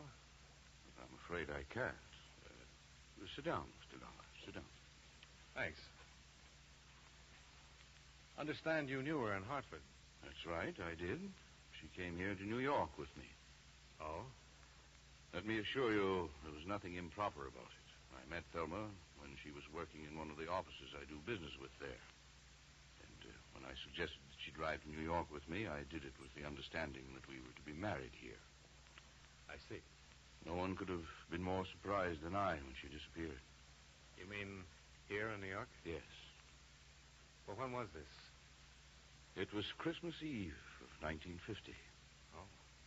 Thelma was staying with my sister Edna in Westchester. I picked her up about 6 in the evening to go to a party. And we stopped for gasoline somewhere between here and Long Island. I left the car for a moment, and when I came back, she was gone. You haven't seen her since? And I haven't seen her since.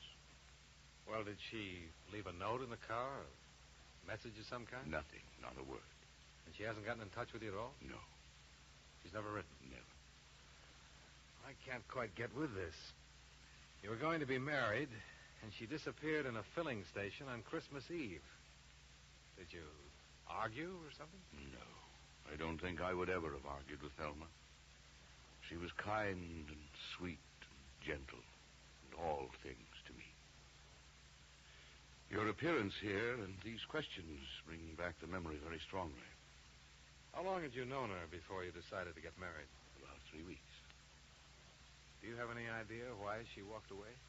Yes, but I doubt if it's of any practical value to you. Well, any information I can get would be very helpful in locating her, Mr. Turnbull. All right, then. I think she was frightened. Of what? Of life, Mr. Dollar. Not people or circumstance, but life. You say that with a lot of conviction. Yes. Thelma had always been, well, a poor girl. She worked instead of going to college. She lived with a rather dowdy aunt who died just before I met her. Her parents had been killed in an accident a few years before. I think I offered her happiness that she always longed for. But she simply wasn't mature enough or adjusted well enough to accept it. But this is of no value, is it? Well, it might be. Did you know of any ambition she had?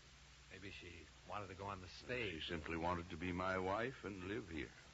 Oh, I can see what you're thinking. I'm old enough to be her father, but that's not the reason she walked away from that car. Believe me, Mr. Dollar, unless I'm terribly mistaken, that girl was very much in love with me and wanted to marry me. Tell me, have you tried to find her? No, I have not. I waited around the filling station that night hoping she'd return, but I didn't report the matter to the police. I intended to hire private detectives to locate her, but I gave that up, too. Well, I don't understand. If you loved her... Well, would this make it understandable, Mr. Dollar? Thelma was a rational, normal human being when I left her in that car. No one forced her away from it or me. The man at the station said she merely stepped out and disappeared down the street. She left of her own free will for her own reasons. Yeah, I think I can see your point. Thank you, Mr. Dollar. I've hoped that one day she'd appear at my door. Contact me, come to me, but she hasn't. Is there any way I can help you more concretely? Well, if you could tell me the exact location of that filling station. I believe I can do that, but why? Last place she was seen alive. Oh, that word, alive. Just a word, Mr. Turnbull. Tell me, do you suppose she had any money when she left? Why do you ask? Well, she'd have had to go to work if she didn't. Maybe she I see. Yes, she had money, quite a bit. How much? $2,300. Oh?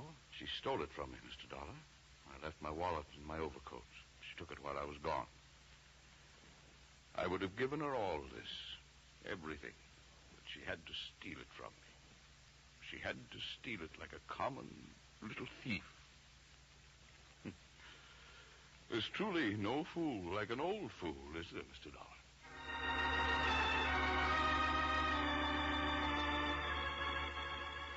When I left Turnbull, it struck me. Here was the second elderly man in Thelma Ibsen's life. One had given her money which she wasn't around to receive, and from this one she'd taken money and didn't wait around to say thanks.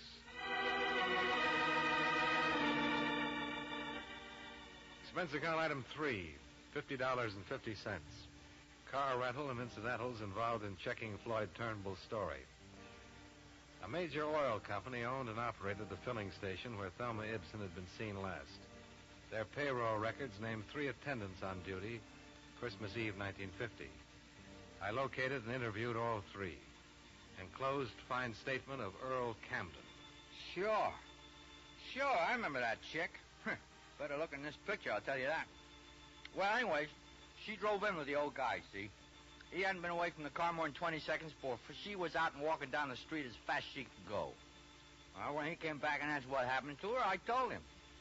Well, and he went back and sat in his car for maybe a couple of hours just waiting for her. I knew she was gone for good. I felt sorry for the old geezer. She shouldn't have run out like that. Christmas Eve and all. Edna Turnbull Spencer, Westchester, verified her brother's story. Thelma Ibsen had left all of her clothes at the house. Mrs. Spencer had not heard a word from her since Christmas Eve of 1950. The matter went to the New York Police Missing Persons Bureau. A check on the morgue and hospital records was unsuccessful. However, the police fingerprint files turned up an interesting lead. Misdemeanor, drunk, disturbing the peace. She was fined $25 a night, court April 25th, 1951. What's the address? 1212 Yardley. 12 Yardley. Okay.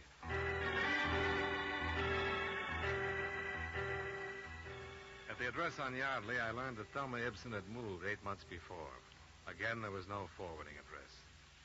The landlady turned out to be quite talkative, however. I'm glad, too, she moved from here, Mr. Dollar. I'd like to help you find her, but I'm awfully glad she moved from here. Well, why do you say that, Mrs. Prentice? Oh, noisy. Parties all the time. I run a quiet place for quiet people, you know. Yes, I'm sure, but... I thought she was the quiet type when she took the apartment, or I'd never have given it to her. She told me she was a secretary, that she worked downtown. She say where? Oh, no. And she didn't work. How could she? She was out every night and slept most of the day. And men who used to come to see her.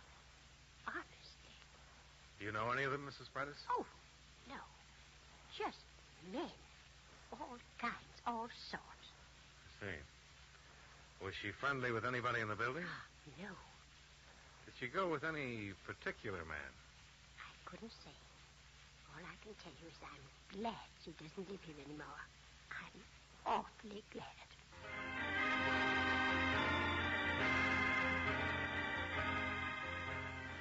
The more people I talked to, the more I learned about Thelma Ibsen, and the less I liked what I heard. I went back to the city hall. It had occurred to me that hardly anyone is ever arrested for being drunk and disturbing the peace alone. I was right. The night court files revealed that Thelma Ibsen had been arrested with 8 other people. I took down their names and began to check them out. Number 6 down the line was a man named Unger, who was in the hosiery business. Yes, he remembered Thelma Ibsen very well. No, he hadn't seen her for 6 months, but he could tell me where she lived. He did, and I went there.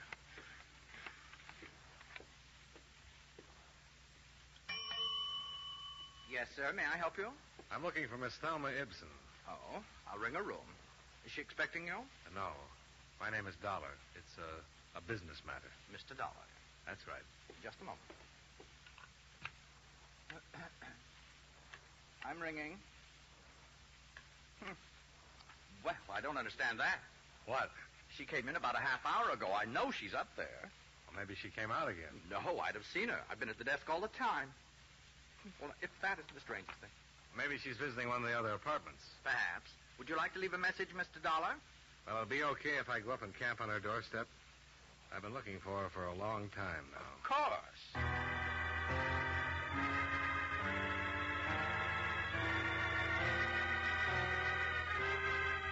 I took the elevator up to the 15th floor and walked down the hall to Thelma Ibsen's apartment. The door was standing partially open. All the lights seemed to be on. Miss Ibsen? Miss Ibsen? Miss Ibsen? Go back. Get away from this room. What? Get away or I'll jump. I'd found Thelma Ibsen, only she was standing on a ledge outside the window, all ready for a leap into eternity.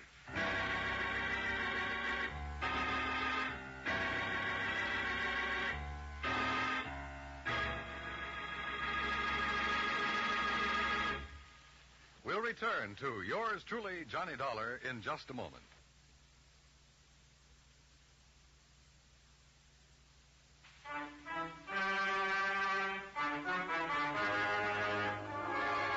Now, with our star, John Lund, we bring you the second act of yours truly, Johnny Dollar.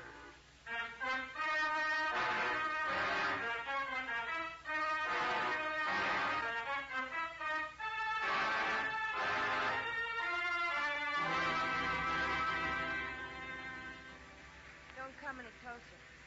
I won't. Thelma, What? you better come in now. You don't want to do this.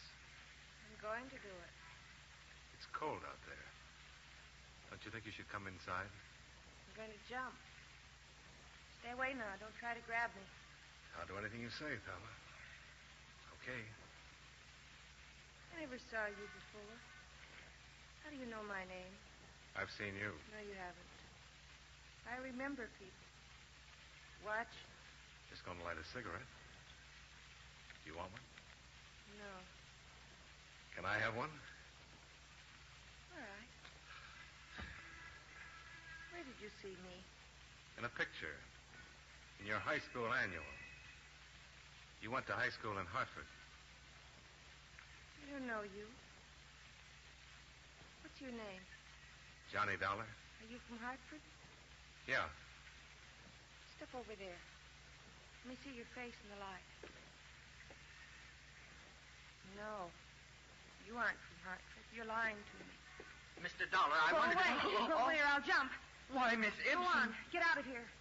Go ahead. Call the police. Yes, of course, of course. I heard you tell him to call the police. I don't care. They can't stop me. Nobody can stop me.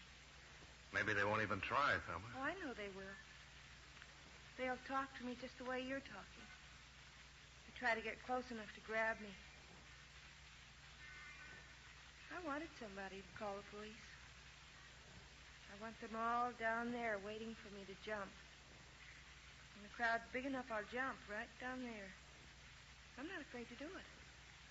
Why do you want to jump, Thelma? I have my reasons.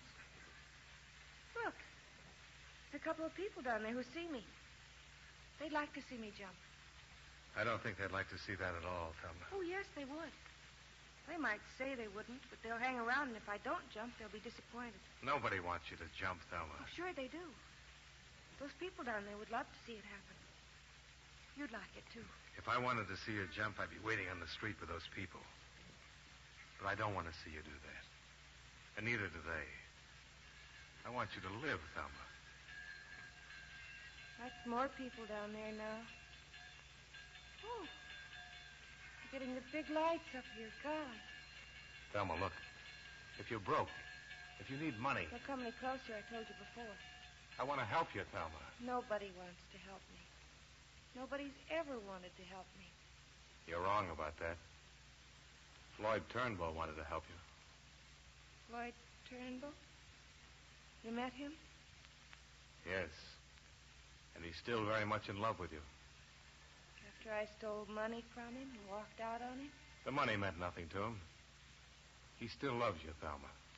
Thelma? I don't love him. I never loved him. He thought so.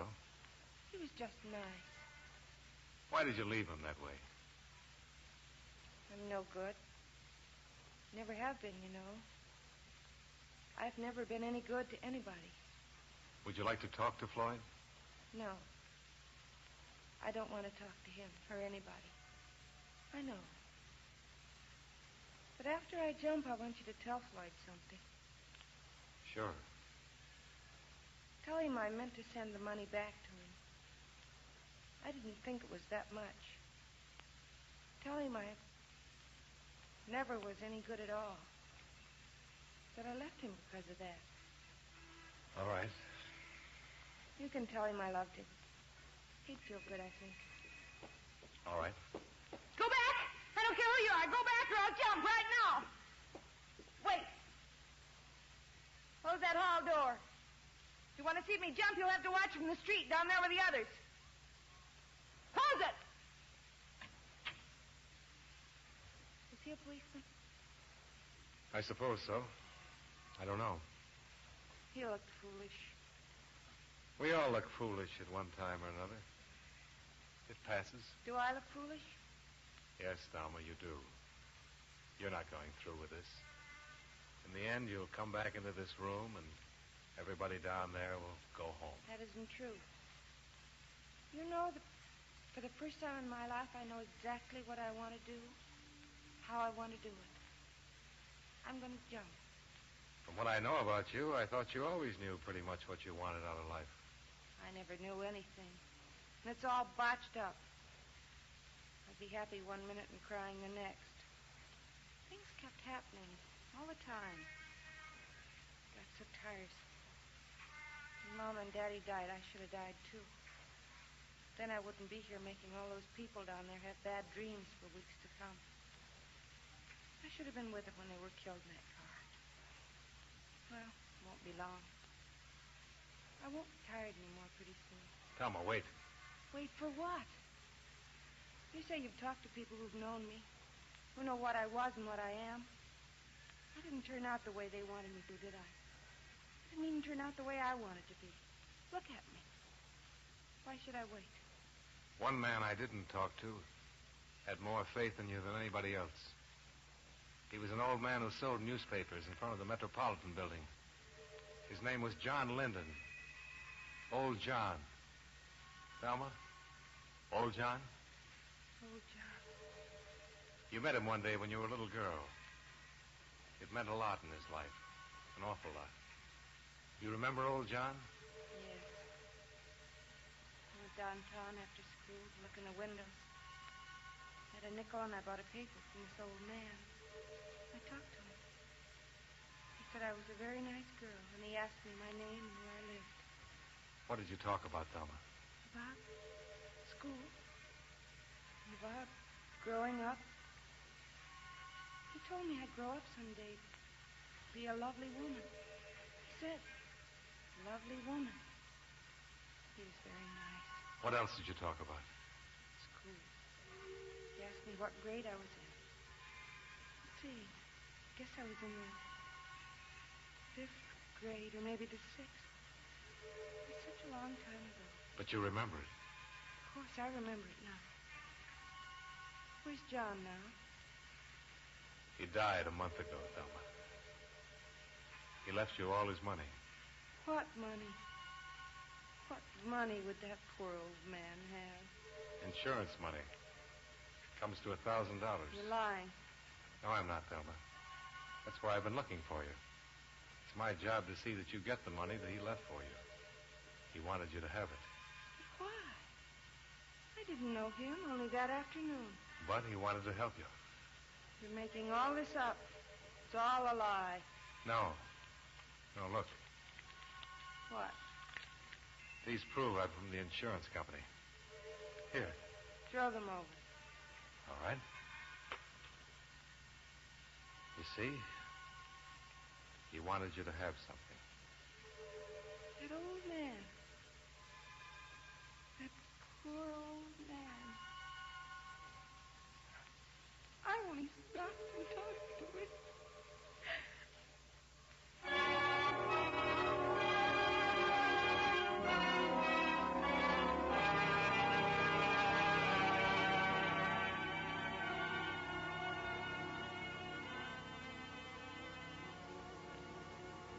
Expense account item 4, $3.50. Martinis. I needed them.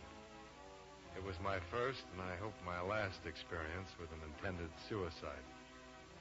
The psychiatrists who examined and treated Thelma Ibsen believe that she'll make a complete recovery in time. They say it'll take months to determine the exact cause of her breakdown. But as far as we're concerned, the case is closed. Claim filed. Expense account, item 5, same as item 2. Transportation back to Hartford. Total, $84.15. Yours truly, Johnny Dollar.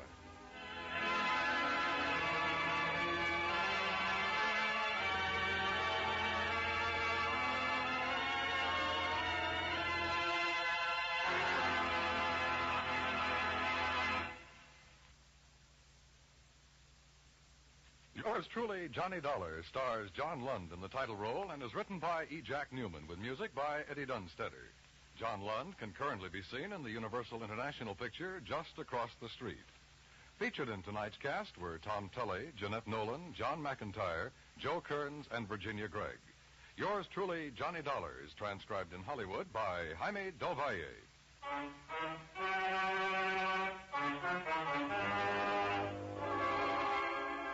This is Dan Coverly inviting you to join us next week at this time when John Lund returns as... Yours truly, Johnny Dollar.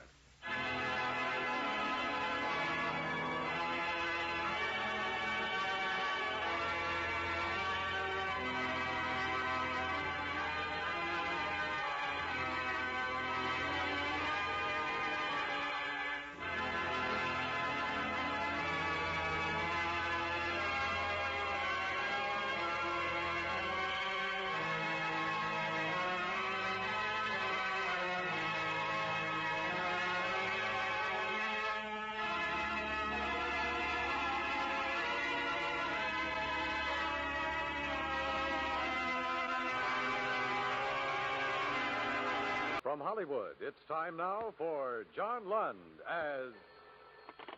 Johnny Dollar. Ken Ralston, Johnny. Oh, hi, Ken. How's Kansas City? Take my word, in Hollywood it's better. Oh? You always liked Hollywood, didn't you, Johnny? You want me to? Now, there's a man there named Phil Gardner. He's up to here in starlets. In what? Starlets, young girls with big careers in front of them. Phil Gardner's an agent for them. So he needs me? Oh, we do, Johnny. Twin State Insurance. Gardner's been calling me every half hour. It's like this, Johnny. Gardner's insured a few of these starlets with us. One in particular for $50,000. So? So, mostly Gardner's been babbling. He says this starlet in particular might not live. Babbles somebody wants her dead any second. You like Hollywood, Johnny? Commission? Fat. Real fat. Hollywood. I like it.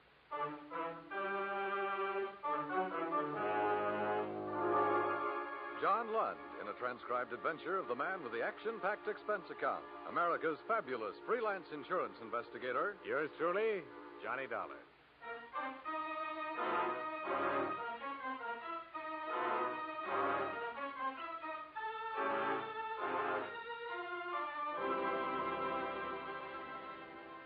Expense account submitted by Special Investigator Johnny Dollar to Twin State Insurance Company, Kansas City, Missouri. The following is an accounting of expenditures during my investigation of the Starlet Matter. Expense account item 1, $227.70. Airfare round trip on coach out of LaGuardia, flight 601, flying west.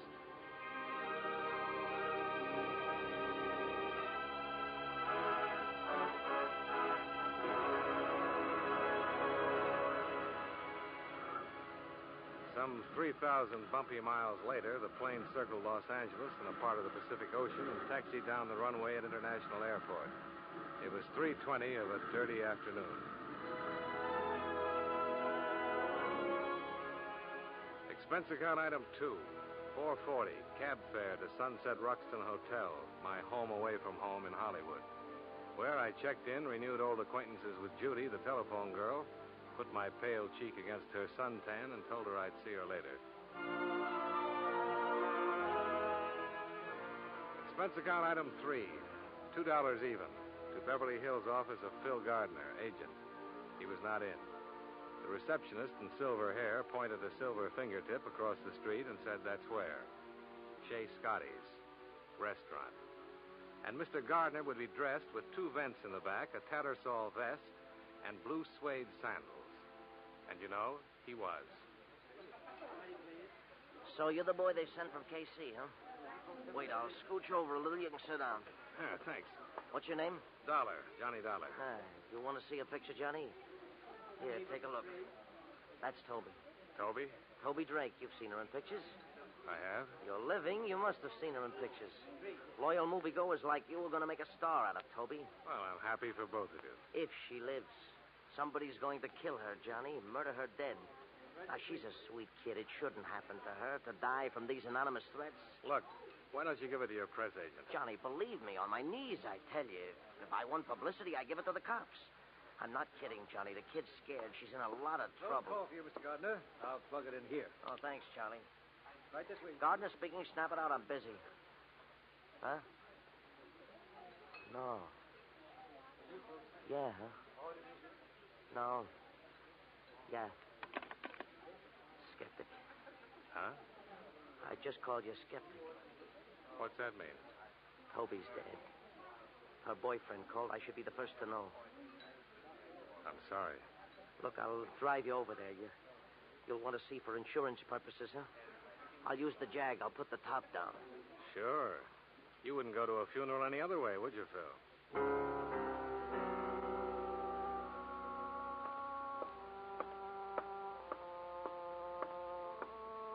Here's where. Johnny, get me something, a drink of water or something like that. The place swarming with things. Chintz curtains, plump upholstery, and Beverly Hills Oriental knickknacks cluttering the Grand Rapids highboy. I walked over to the three-piece sectional. Toby Drake was lying there, her hand trailing down to the floor. I couldn't see her face until the big man stood up. Somebody wrapped that black silk stocking too tight around her neck. You wrapped the stocking? Look, Buster, a call came to headquarters and said get here because there was a dead girl named Toby Drake. There is. And all of a sudden you're here. Why? Something they have around this town. An agent. He's Toby's. Oh, agent? Oh, well, well. Talk to me, agent. Sure, Lieutenant. Just Detective Koska. Lieutenant, I'll never make. Go ahead. Well, it was like this. Johnny and me sit there at Scotty's chewing fat, and the phone was brought over, and the man on the other end says it's Mr. Fulton. And he says his girlfriend's dead. Honest, I'm broken up about this. Well. You wrapped the stocking, agent? Johnny. He's Johnny Dollar. He's from the insurance. Well. You been hired, Dollar? Yeah. Twin City Insurance. And for me, too, Johnny. All the way. Find out for me who killed Toby. Hired, huh? These guys employ you, huh? Well. Little bulge there. You carry a gun, too. Well. Yeah. Where's her boyfriend? In the bedroom. Name's Roy Fulton. He hardly says a word to me. Go talk to him, Dollar. Go tell him it's okay. You can talk to him.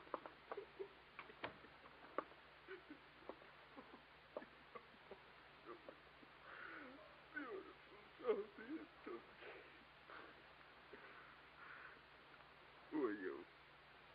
Johnny Dollar. I'm an insurance investigator. Toby's dead. She was murdered, Mr. Fulton. I'm trying to find out who did it. We had a date. I came here. I saw her. I didn't lose my head. I called her agent, and then I called the police. Did you kill her? No. But you should have been more careful.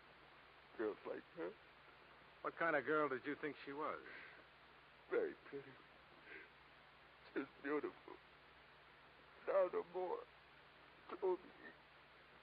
Just beautiful Toby. Mr. Fulton. Lost. Forever. Mr. Fulton. For always. Nowhere. Toby. Beautiful Toby.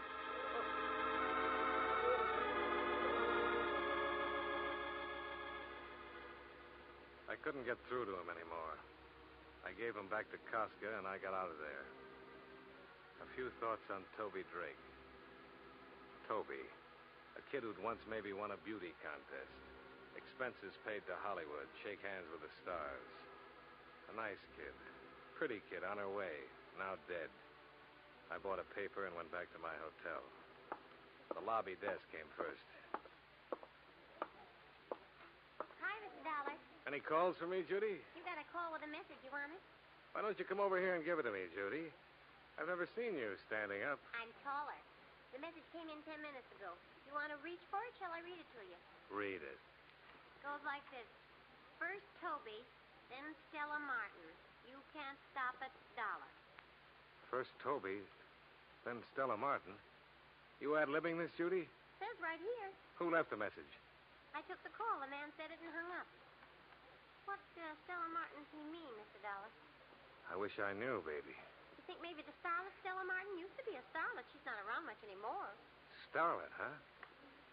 How would I get in touch with a starlet, Judy? Oh, I know. Hand me that phone book.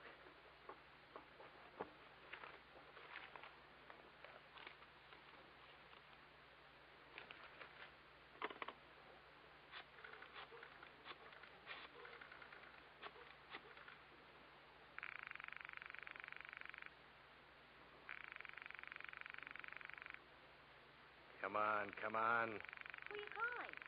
A man who knows starlets past and present. Agent Phil Gardner. Oh. Not in, huh? Why don't you try Hollywood Casting, Mr. Dollar? They'd know. Yeah. Thanks a lot.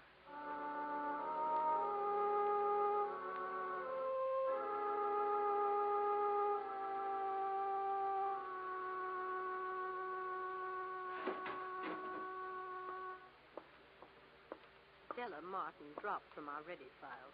Non-payment of dues. Well, there must be an address where you dunned her. 2001 Magnolia Avenue, Westchester.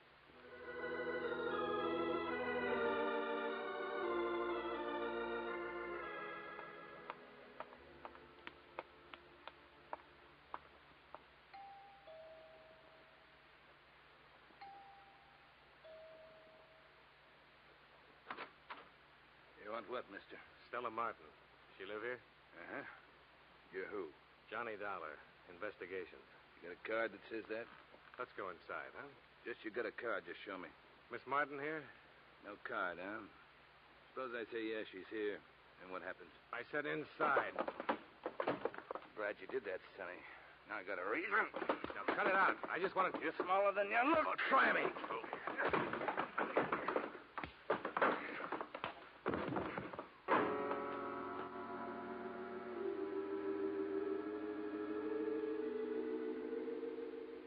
Later, when I opened my eyes, he was gone. I got to my feet, fell down, then finally made it over to the hallway, where there should have been a bathroom and a towel and some water. The thing that stopped me was the girl in the negligee. She was sitting on the floor against the wall. She was blonde, and her head was turned to one side as if she was wondering about me. There was a stocking tied around her throat, and she was dead.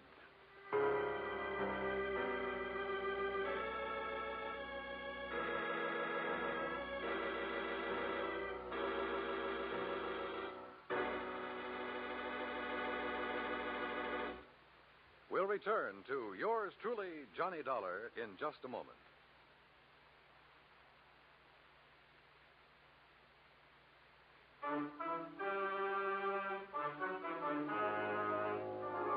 Now, with our star, John Lund, we bring you the second act of yours truly, Johnny Dollar.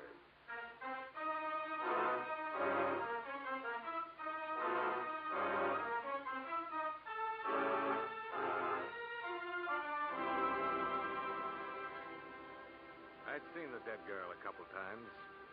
In the jungle picture, spliced between the main feature and the newsreel. The girl in the South Sea apron who gets chased by the gorilla. I stopped trying to convince myself it wasn't real. It was real, all right. I didn't need the pounding on the door to knock it into my head. I didn't need Detective Koska either. What is this, Dollar? You on a rampage? Now, you want to know what happened, or you want to be a big man? Just be gentle with me. That's all I want you to do. 15 minutes ago, I was in a warm bed. So just be gentle. I got slugged. A man 7 feet tall in a black leather Look, jacket. I spent 5 hours questioning Roy Fulton about the murder of this girlfriend of his, Toby. Nothing. I let him go. Then I climbed into this warm bed, and I was sleeping fine. Then Sergeant Hurd called. Seems someone phoned in this address to Sergeant Hurd. Now, you were saying what, Dollar? She's in the hallway, propped against the wall. Show me.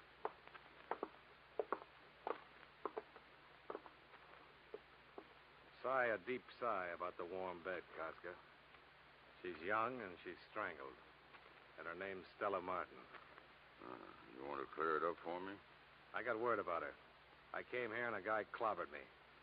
I woke up a few minutes ago. Nobody gives me word, Dollar. Why you? I don't know why. If I knew why, I'd know who. You want to listen about a guy in a black leather jacket? 7 feet tall, huh? Yeah, about. Brown felt hat. Find him. That oughtn't to be tough for a big man like you. Don't be sour on me, Dollar. You took some lumps. You see this, kid? What? Yeah. She's holding something in her hand. What? Well. Read it, Johnny. Read what it says. There'll be another one tomorrow, Dollar. Another one tomorrow, Dollar. Well, what makes me so popular, Casca?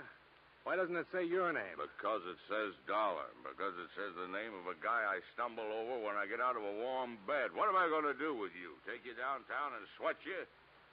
Get out of here, Dollar. Get out.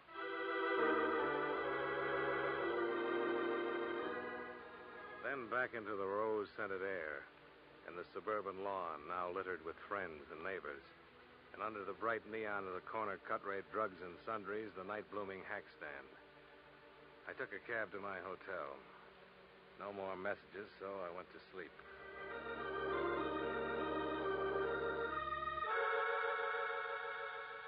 And the next morning, the sound of the telephone screaming the name of Phil Gardner, agent. Get here, it said. So I got there. Girls drop like flies where you walk, Dollar. I read the papers this morning, and you were there, and another one dropped. Now, what's the matter, Phil? Only yesterday we were in love, you and I. Now, don't ask me. Can't we even be friends? It's a tired line from a tired guy. I don't like tired. Let me tell you something, Phil. I'm glad you called. You were going to be my first stop. Now, look, you were hired to maybe prevent Toby Drake's dying, and this you were a flopola, a stinkeroo. Then you stay on, maybe you could come up with why Toby, a talented girl, had to die. Well, like I said, stinkeroo. On your feet, Phil. Now, keep away from me, Johnny. On your feet. Now we talk. I'm talking. You killed Toby, Phil? My arm, Johnny. Toby was on her way, maybe a star soon. Also with insurance, $50,000. Beneficiary you. My arm. That why you killed her? Johnny. And all this big talk on the phone this morning. Get down here. Cover up talk, Phil. All right. And we'll try the name Stella Martin. I'll level with you. Just let go of my arm. Stella Martin, a 3 months ago pickup. From Dorcas Drive-In on Santa Monica. A guy gets lonesome for a car hop like Stella. A friendly pickup, so help me. You did lovely, Phil. Now, one thing more. You know a man who wears a leather jacket who's 7 feet tall? Somebody help me. I got a madman loose. Goodbye, Phil. You've made the morning even worse.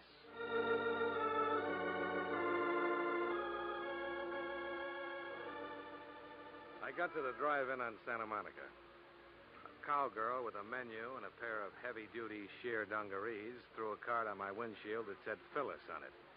Dorcas, she asked back. Why, that's old Melv over that way. I moseyed on over to old Melv. Howdy.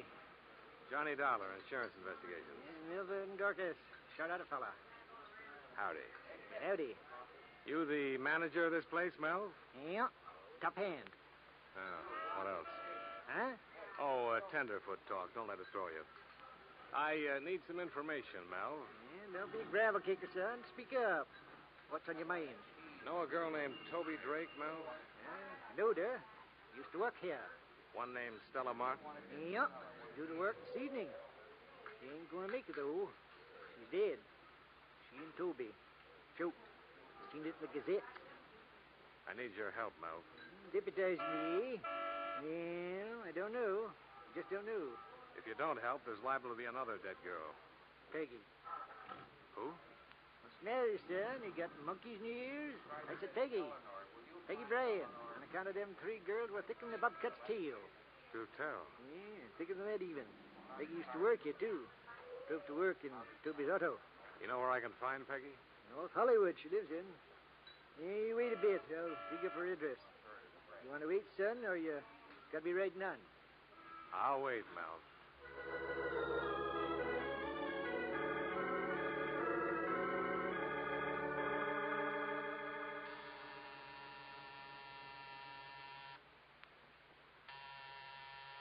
Get away. Get away from me, whoever you are. Get away. Listen to me, Miss Bryan. I've come to help you. I'll kill you. I'll kill you before you kill me. Don't be crazy. Give me that gun. There. That's better. To kill me. That's why you come to kill me. Now, let's scream inside. We don't want to make talk for the neighbors. Inside, Peggy. Now, hush, hush, baby girl. Hush.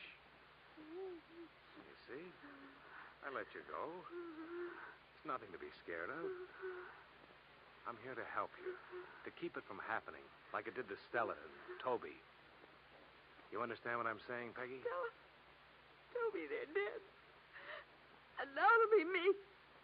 Why does it have to be you, Peggy? You don't know? You kill and you don't know why? Try to understand. I'm an insurance investigator. A lot of times I'm around when people die. Sometimes I get there sooner. Now help me. Help me, Peggy, so I can help you. That way we'll save us both a lot of pain. So frightened. Because I'm so frightened. Whoever killed Toby and Stella, why would they want to kill you? I know why. I think I know. Well, tell me, Peggy. A woman was killed. We killed her. Tell me about it. It was 3 years ago. Toby, Stella, and I, we had a little car. We used to take trips. 3 summers ago, we took a trip to Arden. One day. One day what? This woman crashed into us. It was her fault. Honest, it was her fault. And she was killed? Married woman. Young and pretty. And married. Police said it wasn't our fault and let us go. Only reason. Why else would anyone want us dead? It's Saturday, Peggy. What do you do with yourself on Saturdays? I shop. For groceries. A new dress sometime. We'll go buy a new one. You and me. And tonight. What do we do tonight? You mean you're asking me for a date? Uh-huh. What do we do tonight? Saturday nights I usually go to Ocean Park. It's fun. Rides with people. It's fun. Sure it is. Saturday night, Ocean Park. We'll have fun.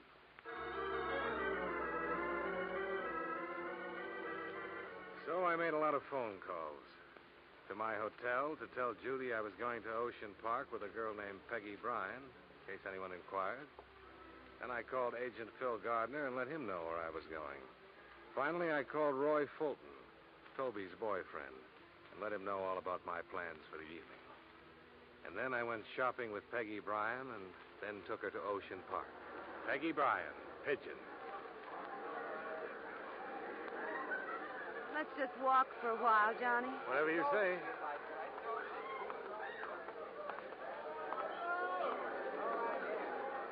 You hungry, Peggy? Let's go on the roller coaster. Sure. Peggy, What? just stand still for a moment. Look around you. Do you see anybody you know?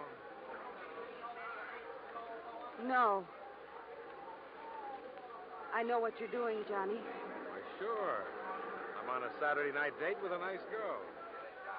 You think you'll find me here, Johnny? You want me to level, don't you? Is he going to kill me? I'm going to try to stop him, Peggy. Come on, let's eat.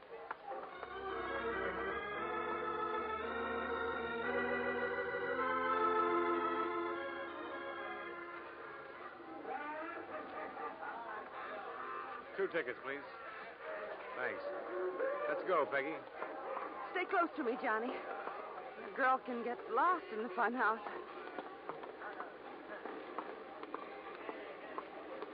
Johnny. Oh, Johnny. What's the matter, Peggy? Oh, nothing. I'm having such a good time. Ever been through that spinning barrel? Oh, I always fall down. I'll hold your hand. Johnny, What? that man over there. He watched us buy our tickets. Which man? The tall one. Yeah, I see him. Peggy, walk through that spinning barrel. Fall down if you have to, but get right up and get out on the other side. Is he the one? Go on. I'm right in back of you. He's following us. Get out of this thing fast. I'm staying. I've been tailing you, Seamus. I've been waiting.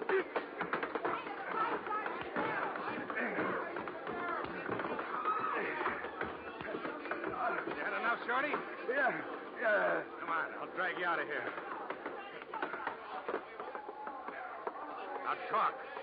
Talk or so help You me crazy, Seamus? Talk. You think I killed her? I didn't kill Stella. She was dead when I got there. I swear she was dead. Yeah, sure she was. And you came in. I went crazy. I wanted to kill.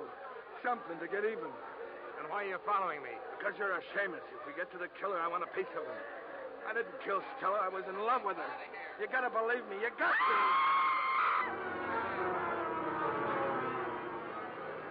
Peggy, what's the matter? The mirror! Look, the mirror! He was in the mirror, all right. Roy Fulton's reflection. Boyfriend of Toby. Long and thin as if he'd been squeezed together, which included the gun he was holding. I pulled Peggy down on the floor with me and grabbed for my gun. It's her, Boss Dollar. It's her. I want him. Something happened to him. Something red that splintered on the front of his shirt. But he kept coming. Then the something caught up with him.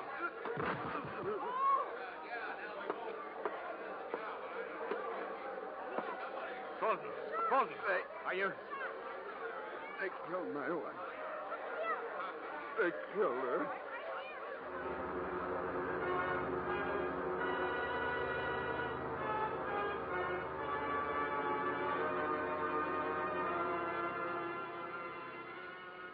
Expense account item 4, 1995. To dress a pigeon named Peggy Bryant. Item 5, $112 miscellaneous. Hotels, meals, roller coaster ride, funhouse, etc. Expense account total, $366.05. Remarks, pay Phil Gardner, agent, face value of $50,000 policy on Toby Drake. Well, all in all, from your point of view, my trip to Hollywood was a failure. From my point of view, I kept one girl out of 3 alive, and I was lucky at that. Luckier than you usually get in Hollywood. Yours truly, Johnny Dollar.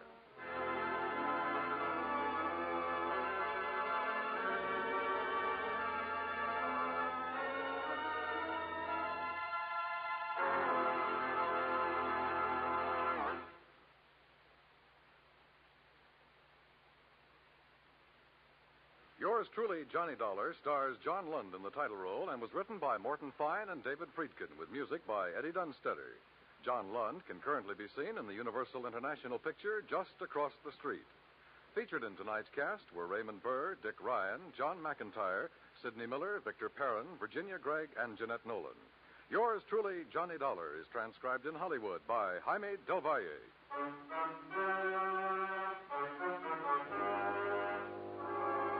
This is Dan Cubberly inviting you to join us next week at this time when John Lund returns as... Yours truly, Johnny Dollar.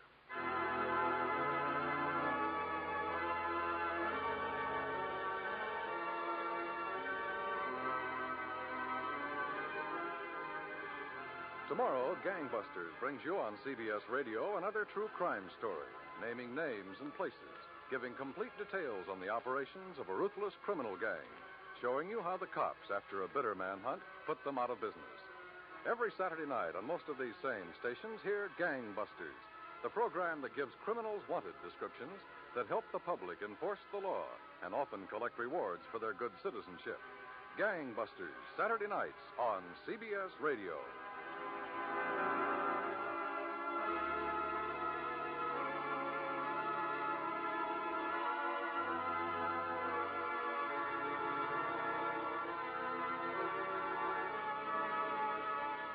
And remember, you'll find Western adventure and music with Gene Autry, Saturday evenings on the CBS Radio Network.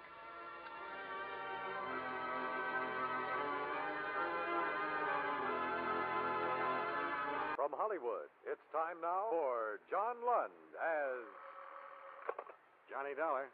Dollar, my name's Younger. Lieutenant Walt Younger. I'm with the Marigold Police. Marigold Police? I guess maybe you never even heard of my little town. About 50 miles to the north. Oh, yeah, sure.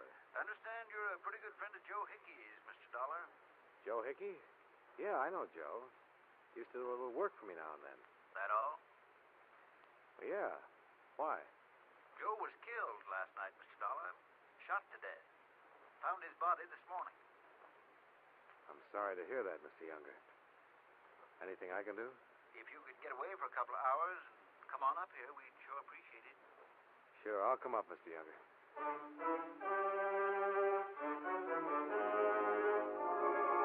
John Lund in a transcribed adventure of the man with the action-packed expense account, America's fabulous freelance insurance investigator. Yours truly, Johnny Dollar.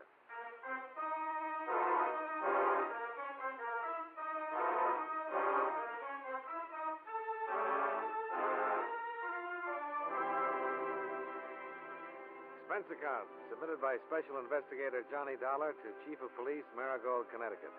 The following is an accounting of expenditures during my investigation of the Marigold Matter. Expense account item 1, $2, bus fare and incidentals, Hartford to Marigold, which turned out to be a little village settled in a sloping valley that was white and clean with fresh snow. A local citizen in galoshes and sheepskin jacket told me that the building that looked like a bookshop was the police station. And sure enough, it was. And two men who looked like anything but policemen greeted me. Hello, Mr. Dollar. I'm Walt Younger. I talked to you on the phone. And I'd get here. Sergeant Cherry. Mr. Dollar? Sergeant Cherry. Have a chair. Thanks. Nice of you to meet Mr. Dollar. It's about Joe Hickey.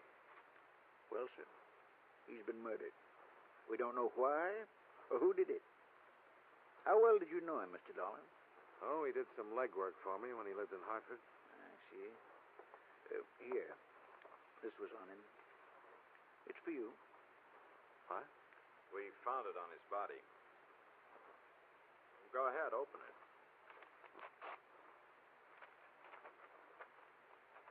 What's it say? Hi, Johnny. How are you? Good, I hope. I'm in the loan business up here now. You ought to come to see me. Besides, there are some funny things going on. And I could use some help from you for a change. Could you come up and give me a hand? Regards, Joe Hickey. Dated yesterday. Guess he never got to mail it. Yeah. When'd you hear from him last? Oh, it must be 2 years anyway. Any idea why anybody would kill him? No, none at all, Sergeant. Well, neither have we, Mr. Dollar. But we wanted to talk to you before anybody. With that letter and all, it looked like a pretty good place to start. Oh, I'm sorry I'm not more help, Lieutenant. Wish I were. Would you like to be? Yeah, I would. Cherry and I are the only cops on the Marigold force outside of 4 kids we got in uniform. We've never had a murder here, Mr. Dollar. We don't have a lot of facilities for this kind of thing in my little town. Well, if that letter had been mailed, I'd probably be here right now anyway, Mr. Younger. Hickey was a nice little guy. I'd like to help.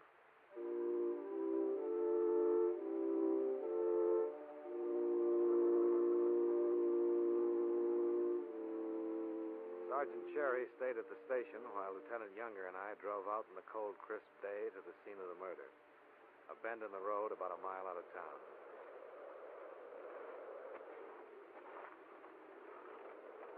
Found his car parked over there. Passerby saw it and reported it. Uh-huh. I figure he drove out with whoever killed him. Could he have met the killer here? Well, no prints in that snow over there. Of course, snow's awful dry, and the wind blowing, tracks could be covered, too. Wind enough to cover a gunshot, you think? I think so, yeah. What did you find on him? Everything. It wasn't robbery, it was something else. Maybe revenge. How's that? Well, I don't know, Mr. Dollar. Joe Hickey was in the loan business. He might have made some enemies. Can you think of any offhand? No, not yet. Can you? No. Any old ones over in Hartford? Not that I know of. Bullets came in at close range. He must have trusted whoever did it. Where's the body? The morgue. Waiting for an autopsy. Now, if I was a big city force, I'd have all that done already. And I'd have a lot of questions to ask a lot of people. But I don't have anything yet. Kind of like to peek around first and see just what kind of questions I'll want to ask when I do ask him. Well, maybe that's the best way, Lieutenant. Who saw him last? His wife. I talked to her. Ever met her? Once or twice, yeah. How'd you like to meet her again?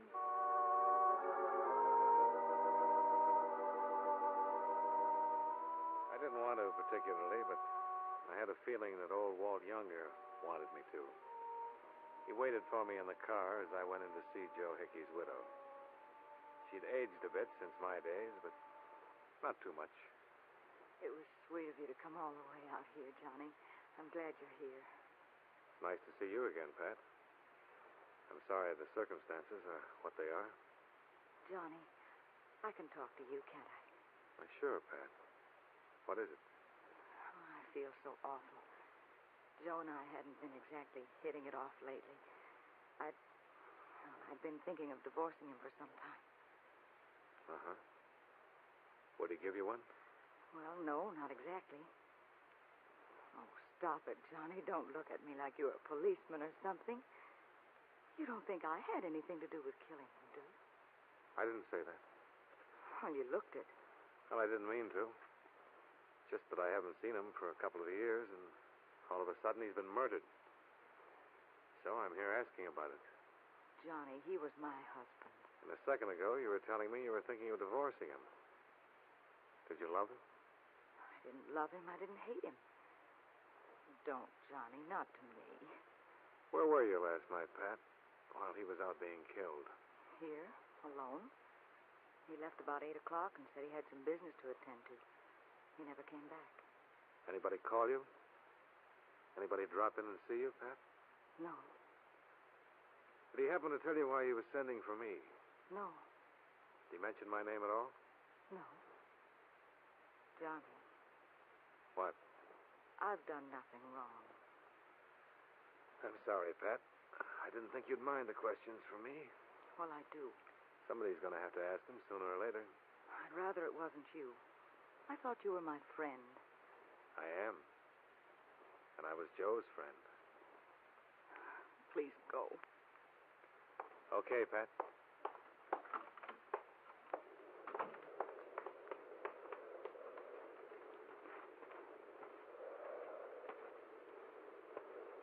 Well, that didn't take long. Not very pleasant, huh? No. Murder never is. Come on, get in. Am I doing your dirty work for you, Lieutenant? Well, now it all depends on how you look at it. For me, or for him, either one. This stuff's got to be done. Only so many people in this town, and one of them killed him. Left him there in the cold snow. I'd like to know who it is. Yeah, so would I. Well, what now?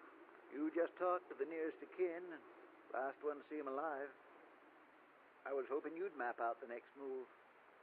Who do you work with? He had a girl helping him in the office. Maybe she can help us. Maybe she can.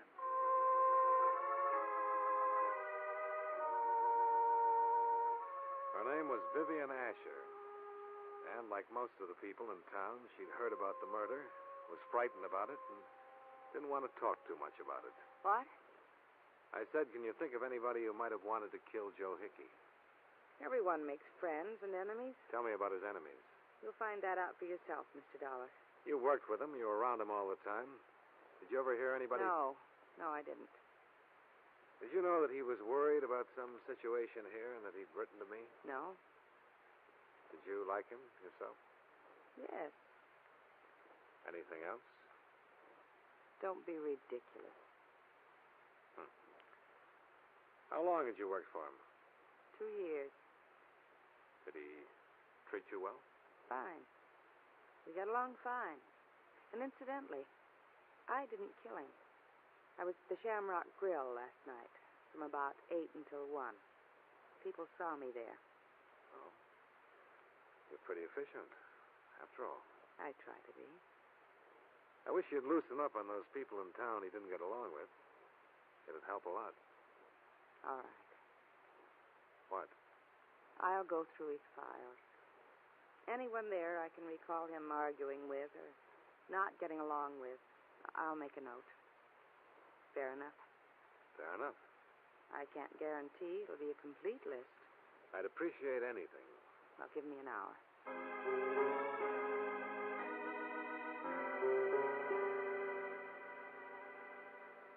I could think of a lot more questions I wanted to ask her, but I was more anxious to see what kind of list she'd get up for me. And it was pretty impressive. About 35 names and addresses. Lieutenant Younger took one half, and I took the other. After 2 hours of plodding through the snowy streets of Marigold and interviewing a dozen people, I was convinced that all 35 hated Joe Hickey because he'd been pressing them for loan payments. An occupational hazard, I guess. But I was also convinced that none of them hated him enough to kill him. However, when I chanced into the Shamrock Bar and Grill, I met a man who was not on my list. Teal. Jim Teal's the name. Sure, I knew Joe Hickey. What about him? Trying to find out who killed him. Oh, yeah? You don't seem much interested, Mr. Teal. Why should I be? He was a bum when he was alive. Being dead doesn't make him any better. Yeah, you've got a point there. But why was he a bum when he was alive? Lousy shark. That's what he was, a thief. Did he steal from you? He tried to. Yeah? When was this? Why, just last week. He came to me with a paper and said that I owed him $235 on my car. He said I had to pay it or he'd take my car away from me. I told him he was crazy. Well, if you owed him the money, he wasn't stealing. You don't get it, fella. I didn't owe him any money, not a dime. What? I paid off that loan months ago. You were just trying to pull something, that's all. Other people tell you the same thing. I've talked to quite a few others. None of them have told me anything like this. Then you haven't talked to enough people. What did you do when he tried to repossess your car? I told him to get away or I'd take care of him. And what happened? I hit him. As I remember Joe, he was about 140, dripping wet. What are you, 180? 87, mister. And it was all my pleasure. Yeah. Especially when he came back a couple of hours later and told me it was all a mistake. Imagine that squirt. Doing his best to beat me out of some money, then coming back and apologizing for it when he couldn't get away with it. Ever occur to you that he had made a mistake? What loan company makes a mistake? They invented bookkeeping. Mr. Teal glowered a few long seconds, chewed on a toothpick, and let me know more of what he thought of Joe Hickey as a person. I'm afraid I wasn't listening too closely to what he had to say because I was still thinking of what he'd already said about the matter of bookkeeping. I decided I'd like to talk to Vivian Asher once more. Oh, yes. I remember Mr. Hickey did argue with him. He wasn't on the list you gave me. Well, I told you it wouldn't be complete. I'm sorry. Okay. Did you think of any others? No. Would it be possible for me to see the file on Jim Teal? Why? I'd like to know what it was all about. I can tell you. Well, tell me then. I made a mistake. And Mr. Hickey thought it was a collection. That's all. When he came back to the office, I told him about it. Doesn't it seem reasonable that such a thing could happen? Yeah. Or doesn't that policeman's mind of yours think that people can be human beings? I'm no policeman, Vivian. You're acting like one. Funny. Second person who's told me that since I've been here. I'll have to see those files. Do you have a search warrant? I suppose I can get one. Well, why don't you do that, Mr. Dollar? Yeah. Why don't I?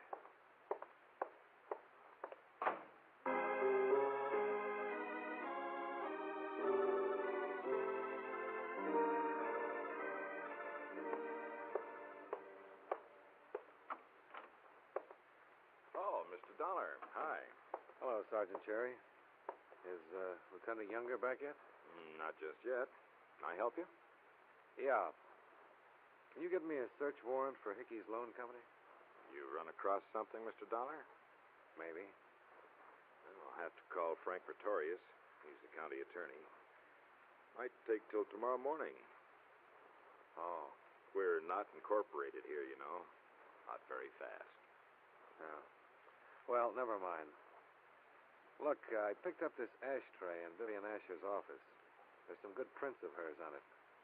Can you wire them out when you go over to the county seat? Yeah, sure. Do you think that she had it? I don't know. Just checking. Somehow I think that she might have a background. Really?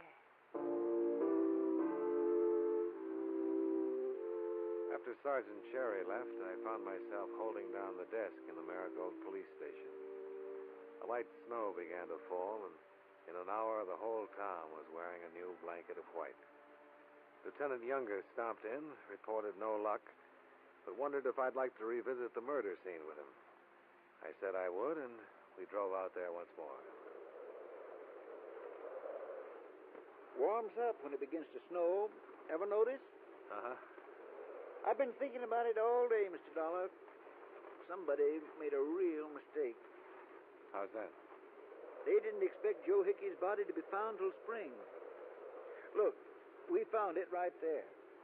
But if he'd fallen down over there, why, he'd have been covered with 20 feet of snow before winter was over.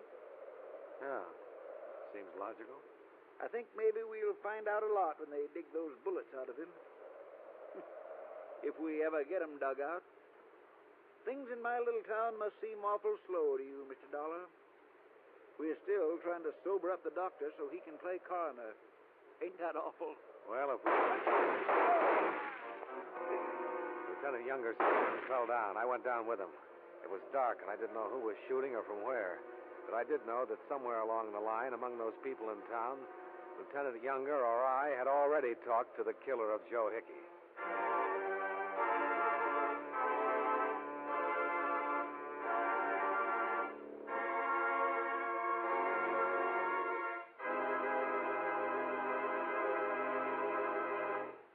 We'll return to yours truly, Johnny Dollar, in just a moment.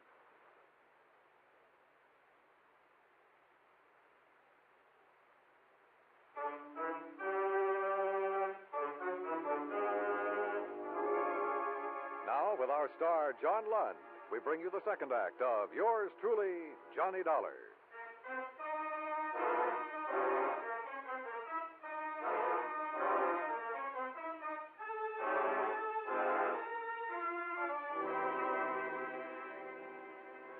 Whoever fired at us did it from the road that ran above the small ledge we were standing on. Neither one of us was armed, and there was nothing to do but stay close to the ground. When I heard a car sliding away down the road, I figured it was safe to get up. Lieutenant Younger was crumpled in the snow, his blood staining it. But he was still alive. I got one in the leg and one in the shoulder. Yeah. I better get a tourniquet on that leg. Take my belt. Oh, yeah, my tie will do. This isn't a very safe part of the country to be in, is it? No, not very. There. Now, how's that? Fine as a fiddle. You think you can make it back to the car? Give me a little help. One good thing about this. What's that? Exhibit A is in my leg. I half carried him up the path to the road and put him in the car. He didn't talk much the whole 50 miles to Hartford, where I turned him over to the medics in the emergency ward. After that, I returned to Marigold.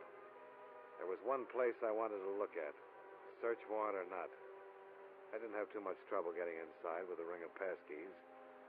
However, I didn't find much in the files that seemed important.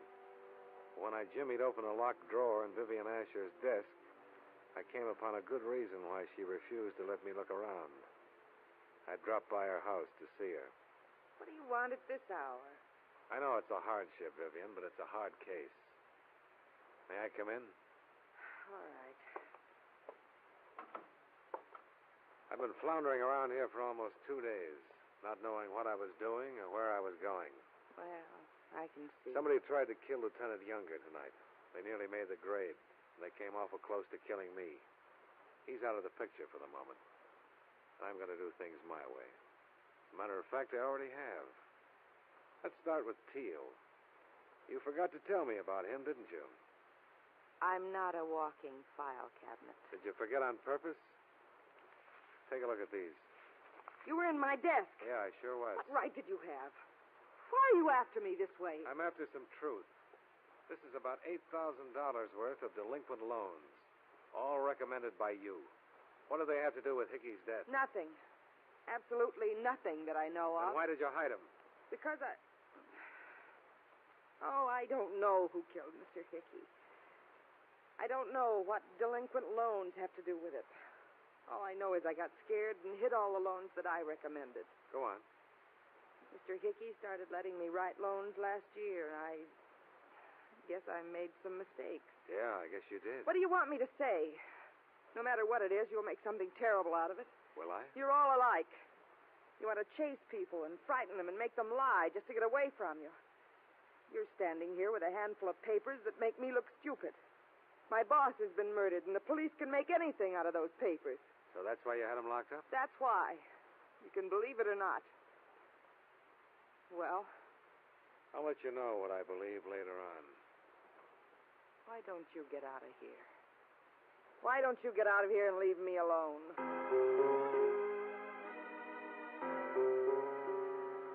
I got out of there, but I didn't leave her alone. Instead, I stepped around to the side of the house and watched her through the dining room window as she told her troubles to an unidentified party over the phone.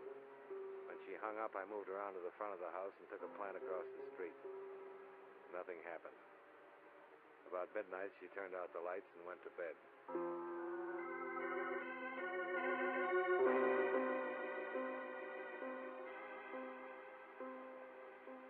The next morning, I began to interview names at random from the loan applications I'd taken from her desk. After 4 interviews, I quit, because all 4 parties involved vehemently denied being delinquent and furnished receipts to prove it. I spent an hour walking, talking to myself. Then I went back to the station with even fewer ideas as to how and why Joe Hickey had been killed. Gosh, where you been, Mr. Dollar? Oh, out getting some things done. What's that? Just came in. Vivian Asher. Oh? How's it look? Not good. She's from Kansas City. Let's see here. 1940 and 41, 6 arrests. Conviction in 42 for car theft. 2 years. Another conviction in 45 for shoplifting. 6 months. And then this. She's still wanted. What for? Grand larceny. Denver police. It's pretty hard to believe, huh? She's lived here at least 2 years. Well-liked. Straight as an arrow. Well, not exactly straight. Oh. You find something? Yeah. She's been writing loans delinquent and pocketing the payments for a long time now. Do you suppose Hickey caught her and she shot him? Yeah, probably that's it. Well, guess there's nothing else to do but pick her up. Guess not. You mind holding it down here? I'd like to go with you, Cherry. Okay, Mr. Dollar.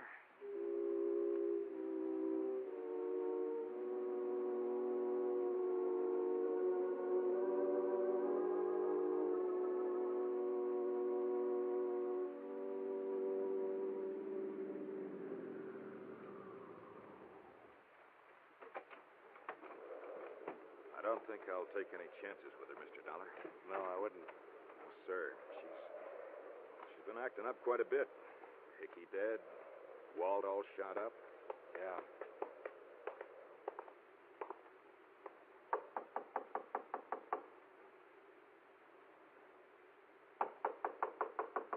Maybe she's out. No, she's home. How do you know? Car's in the garage. There. Oh. Terry! Put down that gun, you crazy fool. Let go of me, Dollar. He was going to kill me right here. Yeah. All right. Let's have it. And what? I just saved your life, and I want to know about him and about you. Come on. He used to be a policeman in Denver. He recognized me here and said he'd send me back. I didn't write down all the collections on those loans. I gave the money to him. How about Joe? Come on, I want it now. Cherry killed Mr. Hickey. Mr. Hickey found out what I was doing and where the money was going. I only wanted to live here and be left alone. Get your coat. What? I'm taking you in.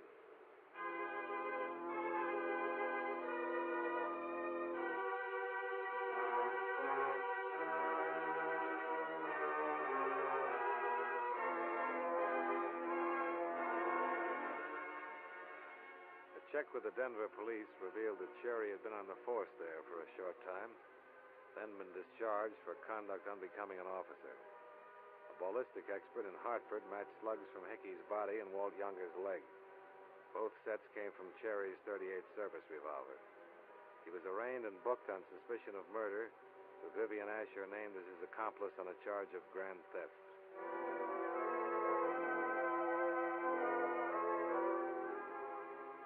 Expense account item 2, same as item 1. Fare back to Hartford. Total, $4, even. Yours truly, Johnny Dollar.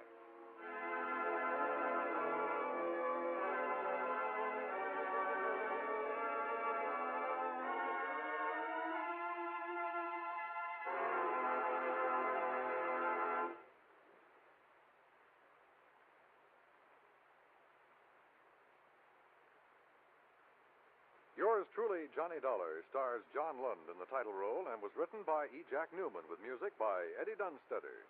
John Lund can currently be seen in the Universal International picture Just Across the Street. Featured in tonight's cast were Parley Bear, Howard Culver, Vivi Janis, Virginia Gregg, and Jim Nusser. Yours truly, Johnny Dollar, is transcribed in Hollywood by Jaime Del Valle. This is Dan Cubberly inviting you to join us next week at this time when John Lund returns as... Yours truly, Johnny Dollar.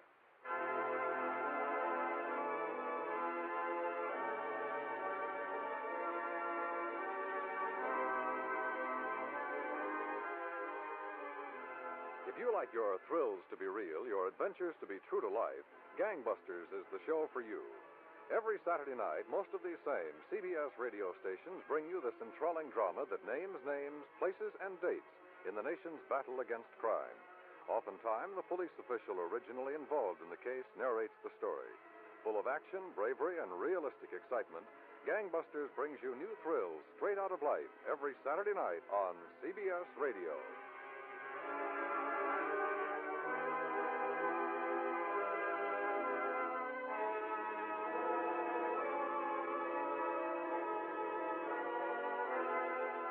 America now listens to 105 million radio sets and listens most to the CBS Radio Network.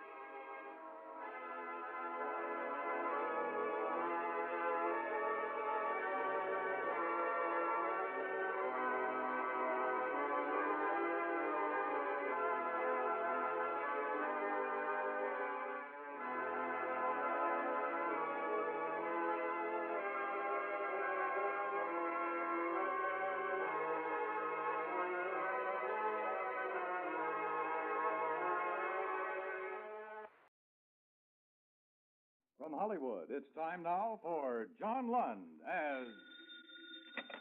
Johnny Dollar. Bert Welch, Johnny.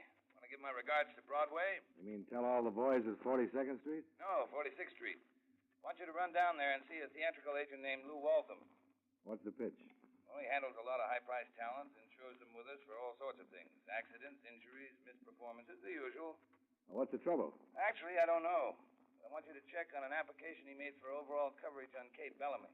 The singer? Yeah. Well, if she looks like she sounds on my record player and radio, I'm going to love this. And we'd love to insure her. Waltham wants her covered for almost $2 million. Protection against everything up to and including being bitten by a tsetse fly, but... For what? The answers to the application questions don't seem to check out. I think we'd like to know a little more about the girl. As a matter of fact, I think Waltham would like to know a little more himself. Well, that makes three of us, because now you got me interested.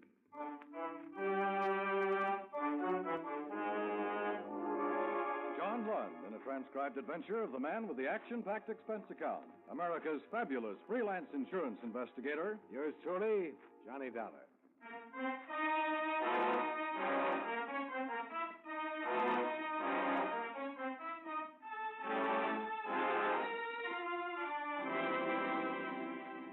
Expense account submitted by Special Investigator Johnny Dollar to Home Office Hemispheric Insurance Company, Hartford, Connecticut. The following is an accounting of expenditures during my investigation of the Kay Bellamy matter. Expense account item 1, $22.40. Plane fare and incidentals from Hartford to New York and cab fare to the Madhouse on 46 off Broadway, where Lou Waltham housed his talent enterprises. I ran the gamut of would-be thespians, and his haggard secretary covered my rear valiantly as I plowed my way from the outer office to the inner sanctum. You're the guy from the insurance company? Yeah. Is it always like that out there? I think I went suddenly deaf. Yeah, you're all right. This office soundproof. I'd go nuts if I had listened to that yammering all day. There's Lou Waltham. Boy, Welch told me he was sending you down. About the policy you want him to write on Kay Bellamy. He doesn't think the application is as neat as it might be. Yeah, she's a valuable hunk of talent. I gotta have coverage. Well, then we need information. I need some myself. This time has been a headache from a word go. Maybe you better tell me about it. I'll give it to you straight. I picked Kay up, well, a little more than 2 years ago. She was nothing, nobody. Doing a strip and burlesque, singing a song, once in a while. I heard something in her voice, though, something them other guys missed. I signed her, had her trained, got her a good deal. Well, it's no sense my business. Sure. She knocks down $1,000 a week on her radio show, more on records. I could put her into the $5,000 class in no time, but... For what? Huh? Well, I'm going to tell you. See, she won't let me. She keeps sending me to the aspirin factory. Look, let me tell you this. 2 months ago, I get her a picture deal, Hollywood. Got it all sewed up. Big dough, billing. So what happens? I tell her and she screams like a banshee. No pictures. What is she, a screwball? Screwball? Take any nut in that outer office out there, and I'd lay 8 to 5 that handling them would be a vacation after Kay Bellamy. Yeah, I may be talking to myself right out of the policy I want. But listen, you want to know something? One of the things she does...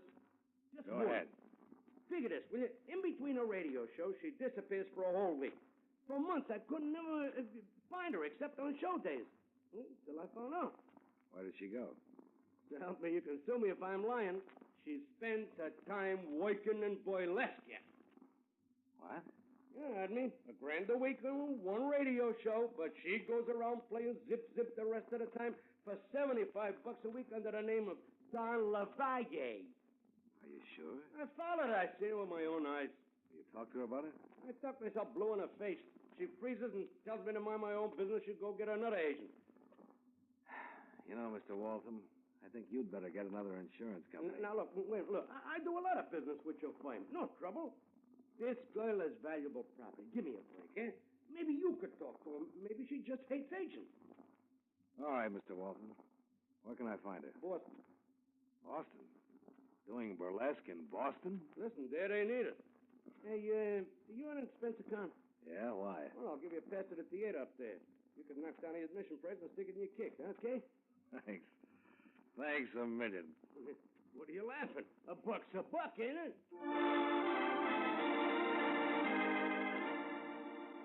Expense account item 2, 1945. Cab and plane fares between Lou Waltham's New York office and the Burley Q Review in Boston. where Kay Bellamy, with a little Turkish veil hiding her face on the billboard, was dancing under the name of Dawn Lavaya. The theater was closed in the later afternoon, but the sound of a piano came from the stage door alley. I walked backstage. There was no doorman, so I went through to the wings. Dawn Lavaya was on stage, and the dance she was doing was enough to make me forget the inadequacies of the pianist and the despairing tone of the dance director as he tried to whip the lumbering chorus into a semblance of unity. All right. 1, 2, 3, 6. 1, 2, 3, 6. Keep in step. Keep in step. Get right. Got it, son. Son, got it. You, Lorraine, which is your left foot, darling? You only got 2. Make a choice. What do you want bucks a week? Vera Ellen, I'm tired. You're tired. Back it up, will you, Luxie? We're all tired. You don't need me for the rest of the numbers, do you? No, you're all right, Dawn, darling. Go get dressed, sweetheart. She walked into the wings, moving toward me in the semi-darkness. The piano had stopped, but she carried her own music with her as she moved. And it wasn't burlesque music. This girl was definitely on the symphony side. All right, girls, now get together and let's... Miss Bellamy? Step 1, straight out. What did you call me? Kay Bellamy. All right, Sam. That is your name, isn't it? No, mister. Whoever you are. What are you doing back here anyhow? Get out of my way and let me pass. Look, I just want to talk to you for a minute. My name is Dollar. I'm from Hemispheric Insurance. Look, Farrell, maybe you didn't hear the lady. She told you to get out of here. Don't get dressed, baby. I'll cool this stage door down and wait for you. All right, Crow. You came in the wrong door, bud. The box office is around front. Listen, hard boy, I got business here. My name is Dollar. I know who you are, I know why you're here, and I got reasons why you should blow. Meaning the gun you're holding in your pocket? Kay ain't interested in any insurance. Just go tell Lou Walton to insure himself and drop dead. And if I don't? The gun can get awful nasty, Mr. Dollar. All right, Mr. Crow. As long as this isn't a personal matter. But if it ever gets personal, I'm going to feed you a face full of nothing. I'm glad you said that. I'll tell the boss. Then if you keep nosing around, maybe he'll issue me a special hunting license. Just for you. The lovable Mr. Crowell had told me 2 things. One was that he had a boss. And 2, Kay Bellamy was also taking orders from somebody. I found a cafe around the corner from the theater. When the rehearsal broke, some of the cast wandered in. I went in, too. I got a seat at the counter next to the girl called Lorraine. I just want a cup of coffee when you get a chance, Joe. Hello. Hi. You had a little trouble at rehearsal, didn't you? Yeah, I always have trouble. Were you there? Yeah, in the wings. I thought you were doing fine. That Lutzy gives me a pain. He's always putting on the big act, like he was doing a Hollywood musical or something. Who's Lutzy? Lutzy Lazario, the dance director. You saw him. He's over in the corner booth there with Valerie, one of the new girls. He thinks he's a regular Romeo. Continental type, huh? Yeah, Continental Brooklyn, if you ask me. He made a play for Dawn, but she brushed him fast. So Lutzy has a big crush on Dawn, huh? He'll forget it if he's smart. She's aiming for bigger moose than him. Like who, for instance? Some guy named... Oh, hey, that's my date honking for me. Never mind that coffee I ordered, Joe. I gotta go. I'm sorry I can't keep you company. Oh, that's all right, Lorraine. I think I'll go over to the corner booth and join Lutzy and his girlfriend. Okay by me if you ain't particular, mister. No. You know something? Appreciation for the dance is not what I've been accustomed to. If people who knew me as an artist ever found out... You're Lutzy Lazario, aren't you? Oh, yes, I'm Lazaro. Didn't I see you backstage during rehearsals? Yes, I was watching your work. Oh, that's right, yes. You are in the business? Well, in a way, I'm doing a little scouting for Lou Walton, the agent.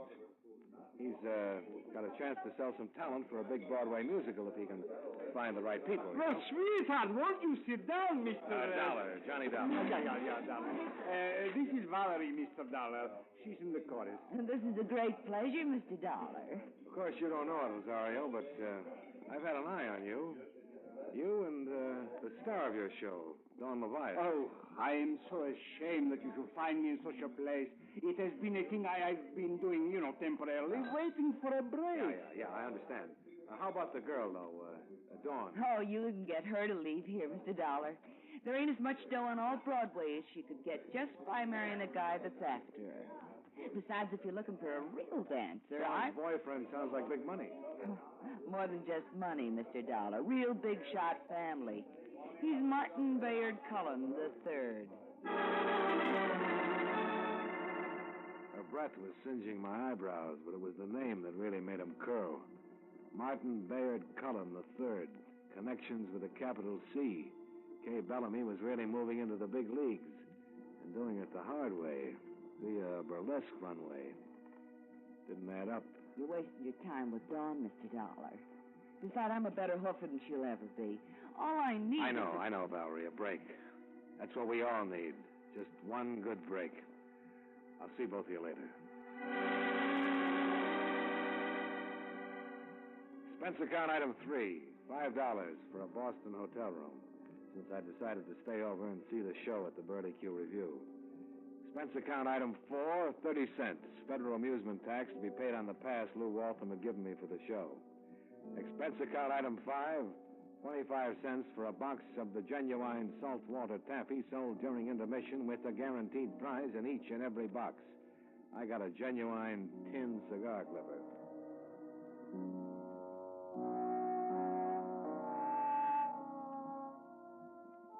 I watched Kay Bellamy, masquerading as Dawn Leviathan, take off everything the law would allow except the veil that covered the lower half of her face. Then, emotionally exhausted, I went back to my hotel and slept. It was noon when I was wakened by a knock on the door.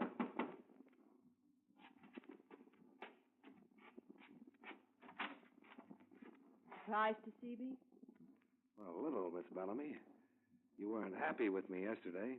Well, I was angry with Lou Waltham for sending you.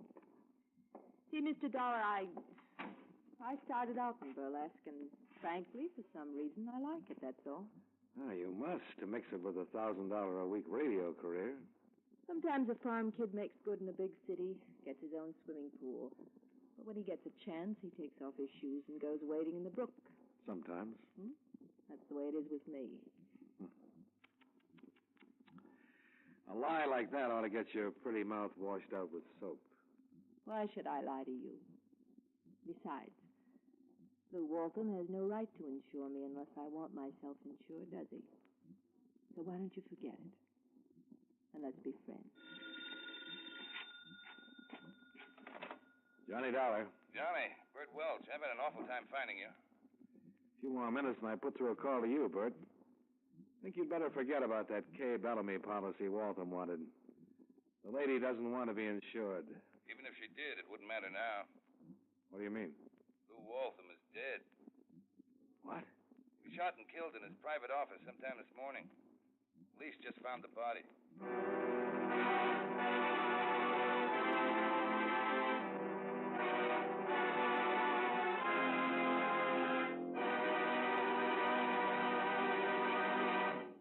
We'll return you to yours truly, Johnny Dollar, in just a moment. Right now, our country is engaged in all-out effort to fight off aggression and preserve our democratic freedom. The future of America concerns us all. That's why we should all help to make that future as bright as possible. By buying United States defense bonds, you can help make American freedom secure. And at the same time, you'll be automatically saving for your own financial security. Buy an extra bond for defense.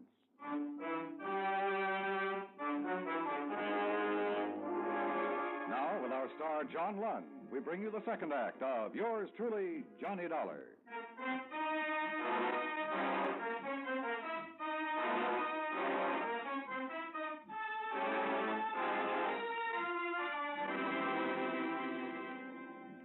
I grabbed the first plane out of Boston and was back in New York by late afternoon.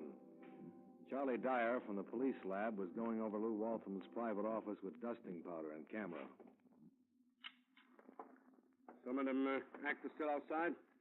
Yeah. Charlie, you find anything? About 200 sets of fingerprints, all different. This one's going to be fun. Probably turn out that Shakespeare did it. Well, half the talent in the outer office there might confess if they were sure the last meal is all it's cracked up to be. Maybe they're waiting to see if we're going to cast pallbearers. Hey, what are you doing here? Just looking over some papers on the desk, Charlie. Oh, come off it, Dollar. You know better than that. The lieutenant finds out I let you in here, he'd All right, call... Charlie.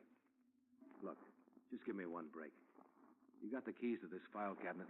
Yeah, why? Open it for me, will you? Just this one drawer, A through C. Come on, Charlie. Can't hurt anything. Oh, there's nothing in those files but contracts, Johnny. I know. I just want to look up a few things on Kay Bellamy. Singer? You think she did it? No, but... Well, I want to see the file, that's all. Come on, Charlie, will you? One peek. 5 minutes. All right. I finished that side of the room anyhow.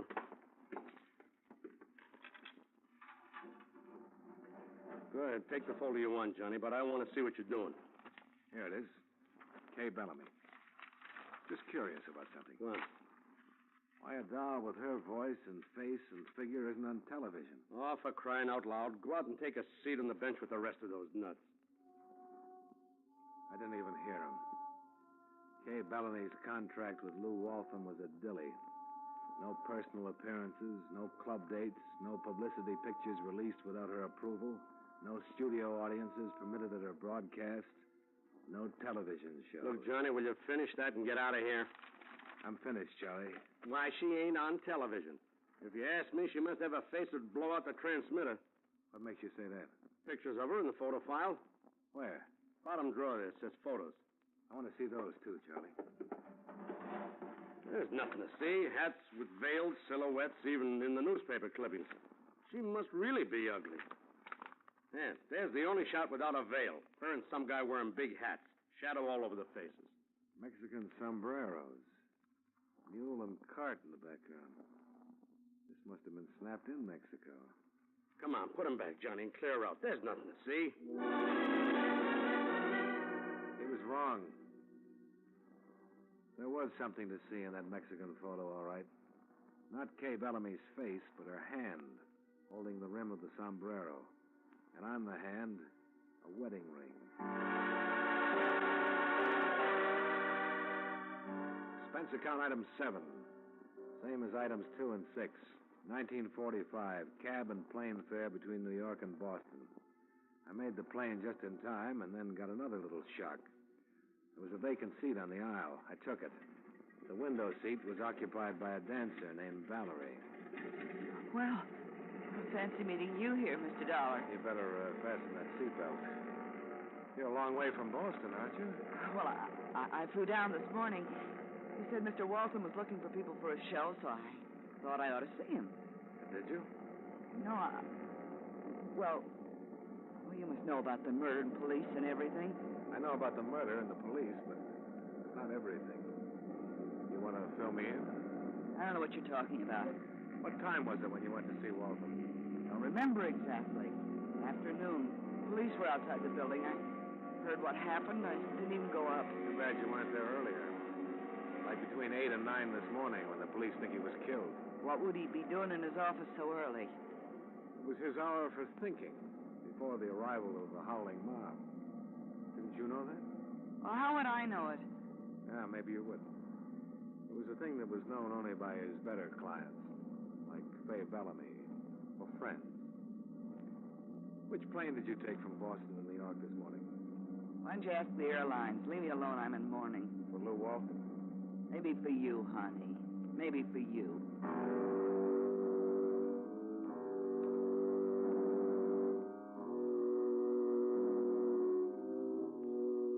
A lot of people were tying up together, and they were all tying around Kay Bellamy. But there was still no sign of the payoff. I had to find out where Martin Bayard Cullen III came into the picture. When we reached Boston, I taxied out to the exclusive Back Bay mansion that had housed the Cullens for generations. Martin III received me in the library. Your card says you're an insurance investigator. Whatever your business is, I would prefer it if you would take the matter up with my business counselors. Well, it's the kind of business they might know about. I want some information about a girl you've been seeing. What girl and what sort of information? Dawn Levi at the Burley Q Review. I'll answer any questions concerning Dawn. Look, Cullen, this is important. A man has been murdered. Are you implying that Dawn is involved in a murder? I'm not implying. I'm saying it right out. Are you going to get out of here, Mr. Dollar, or shall I throw you out? Now, don't try. You might bend your suit. You're being a sucker about your lady love, Cullen. She's been working you for something, hasn't she? Some kind of a favor? Something? Why, yes. What kind of a favor? Maybe the key to a murder, Cullen. You may help her later if she's involved, but you can't cover for her. All right. There's a man in the federal penitentiary. Her uncle. His name is Fred Bellamy. She asked me to use my influence to have him moved from a West Coast prison to one in the East where members of the family will be able to visit him. Fred Bellamy? That's right. You think you can make murder out of that? Listen, chum. Do you think Dawn Levi is really her name? I never asked, frankly. Well, you should have. Not that she'd have told you. But her real name is Kay Bellamy. Kay Bellamy. And 5 will get you 10 that Fred Bellamy is her husband, not her uncle. If he was married, the police would have known it. Not if he was married to Mexico. But he's been in jail for 5 years. Yeah. And an eyewitness who helped to convict him swore that a girl drove the getaway car. You've been out with her, Cullen. She ever show her face in public? I know. She always wears a hat with a veil. She never liked crowded places. I have been taken in, haven't I? Happens to the best of us. But for your sake, I hope you didn't try to arrange that favor. I'm afraid I did, though. Bellamy should be aboard a train headed east right now. Well, then you better call everybody you know in Washington and get them to call out the Marines or something, because somebody's going to make a pitch to yank Bellamy off that train.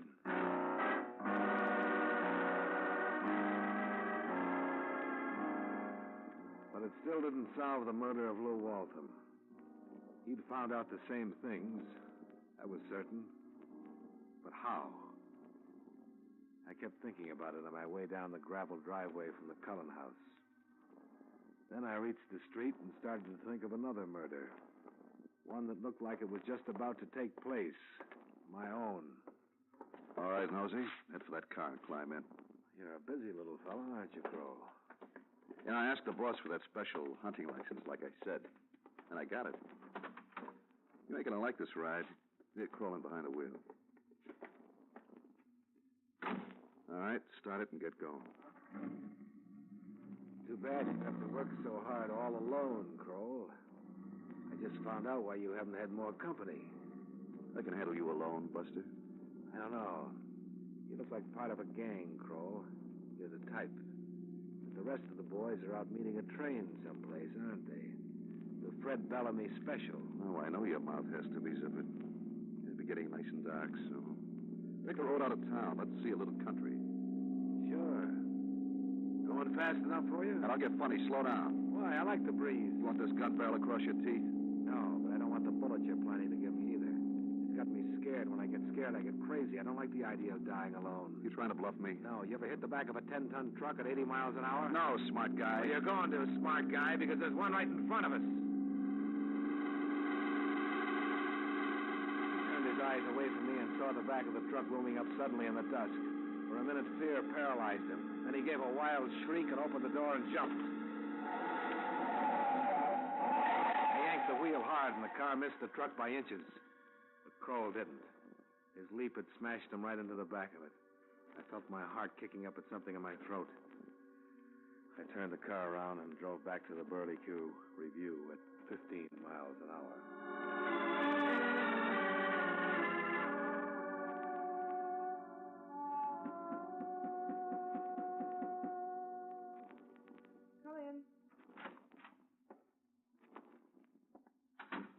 Hello, Kay.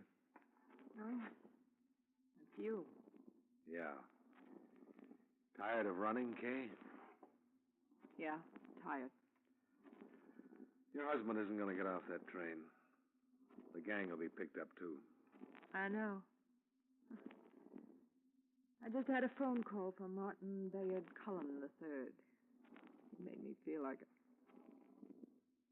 it was rotten. I did it because I had to. Your husband wasn't going to let you enjoy the comforts of life while he rotted away in jail, was that it? Yes. He let me take the radio job because he thought he might be able to buy his way out with the money. Out of a federal pen? He was dreaming. I'm glad it's over. He had Kroll and the other boys watching me. Told them to keep me working in burlesque. Make things rough for me. So I'd never forget what a bad time he was having. I'd better call the police, Kay. You don't have to, Mr. Dollar. I called him myself 2 minutes ago. I'm just waiting. Okay, you've seen the farewell performance. Now, why don't you leave me alone? Please. Sure. Oh, Mr. Dollar. Oh, hello. What's he? Oh, see, I heard the terrible news about Mr. Walton. Such a terrible thing. Yeah. I know you work for him. I know how badly you must feel. Oh, tell me something. Are you taking over the business? Will you be looking for the people for that show? I'll let you know. Is Valerie around? Yeah, in the manager's office, just over there. Mr. Kroll's office. You know Mr. Kroll? Yeah. I met him around a couple of times. Thanks.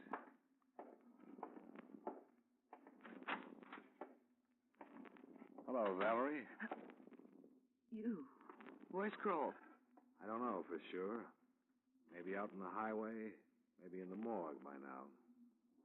The morgue? His hunting license expired. You lost your boyfriend. He was nothing to me. No? And why did you follow me to Cullen's house and then tip him off that I was there? I don't know what you're talking about. Let's try something else then. You went to New York with him when he killed Waltham, but you took different planes coming back. All right. So he killed Waltham, and now he's dead. What does that make me? An accessory. No. No, look. Listen to me, Mr. Dollar. I didn't know what he was going to do. I didn't even know why he was going to see Waltham. First I knew it was trouble was when I was sitting in the outer office and I heard them yelling, and then I heard a shot. You mean Kroll was in the private office with Waltham? You didn't see them together? I couldn't. The door was closed. Too bad you heard that shot then, because it makes you sound like a liar. Waltham's private office was completely soundproof. I see. Oh, sure. You're a nice, peaceful girl, all right. Let go of it. That's better. Police will be here soon with a wagon. You better put something on so you don't catch cold.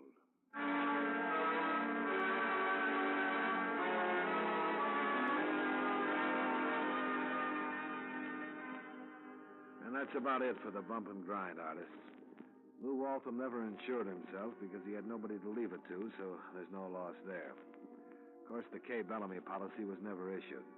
You lose a fat premium, but don't fret over it. Clause 42A would have cost you a mint, the one about missing performances. She'll be missing them for the next 10 years. I guess your total loss lies in my expense account. Item 8, $43 miscellaneous. Item 9, $6.10 train fare from Boston back to Hartford, Connecticut. Please note that I did not charge you for the admission pass that Waltham gave me to the Burley Q Review, nor did I charge you cab fare from the Cullen Mansion to town, since Kroll provided car service. Expense account total, $135.40. Yours truly, Johnny Dollar.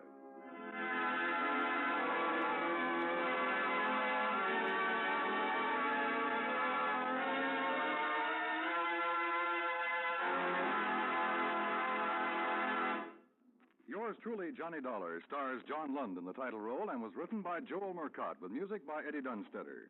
John Lund can currently be seen in the Universal International picture Just Across the Street. Featured in tonight's cast were Raymond Burr, Benny Rubin, Jay Novello, Gene Bates, Hy Everback, Sandra Gould, and Gloria Blondell. Yours truly, Johnny Dollar, is transcribed in Hollywood by Jaime Del Valle. This is the CBS Radio Network.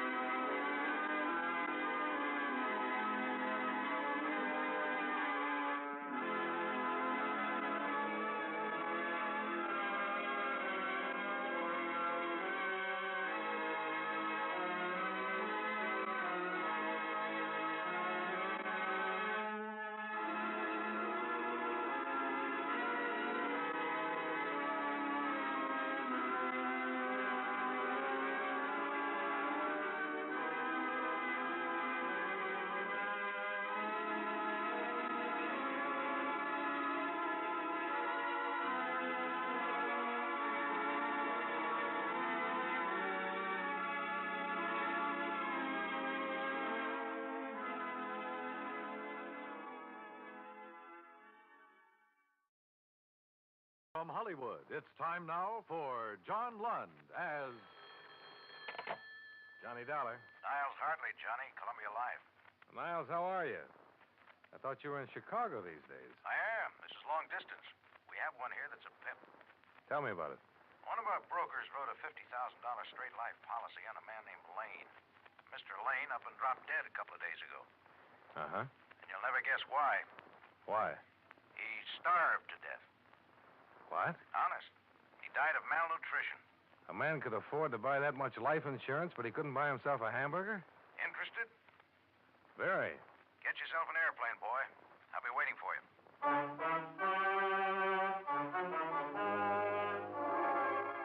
John Lund in a transcribed adventure of the man with the action-packed expense account, America's fabulous freelance insurance investigator. Yours truly, Johnny Dollar.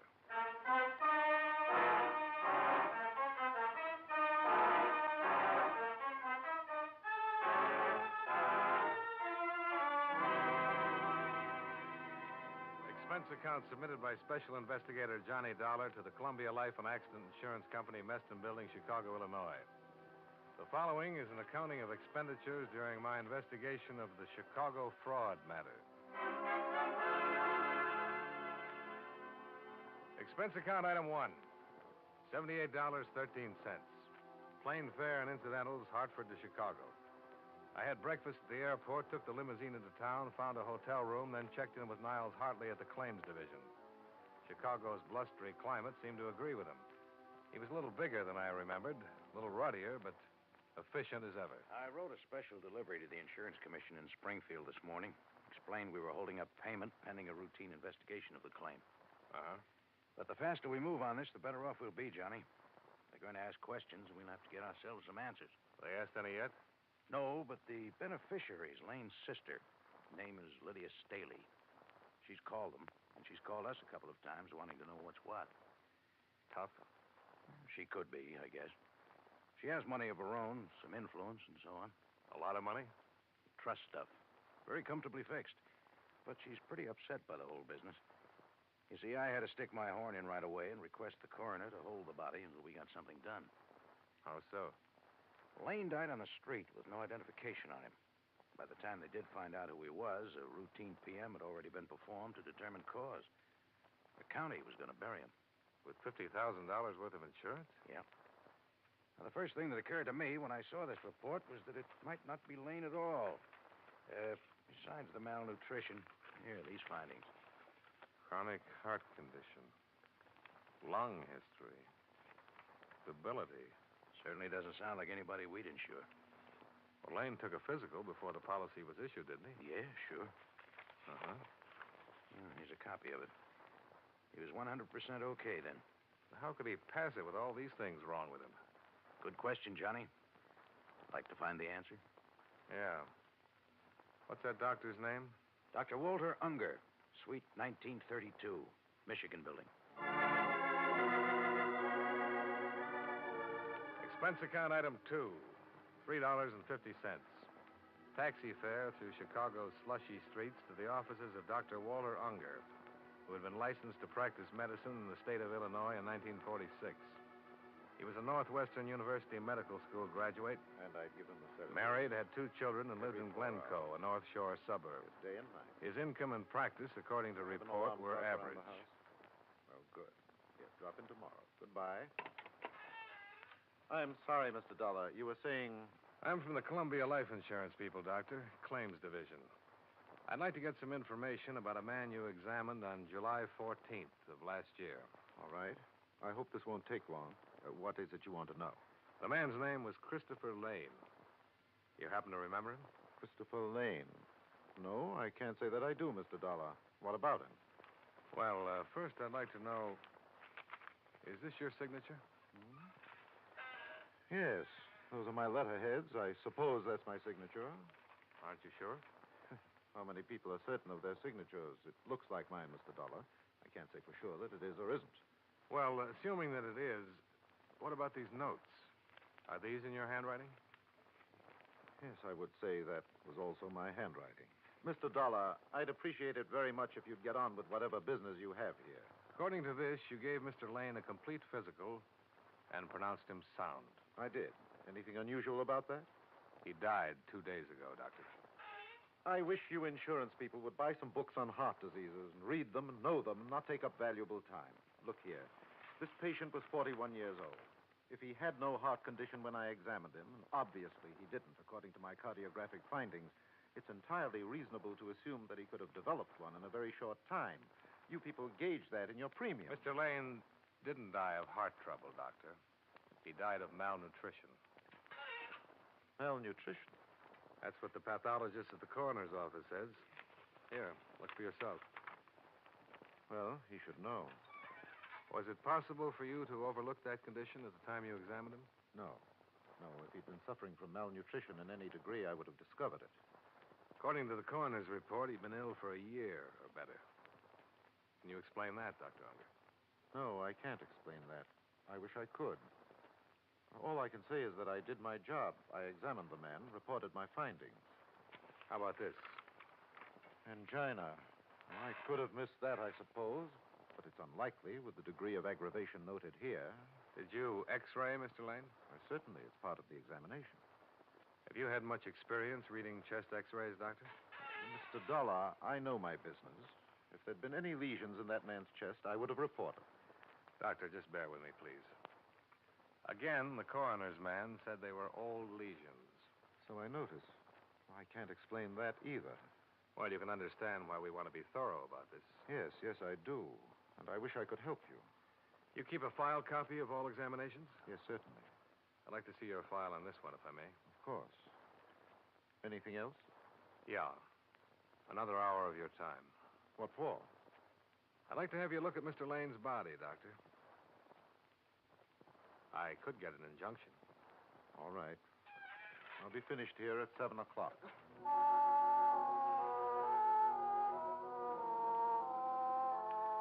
Expense account item 3, $6.50. More cab fare. To and from City Morgue. Dr. Unger viewed the mortal remains of Christopher Lane and was unable to state definitely whether he'd ever seen the man.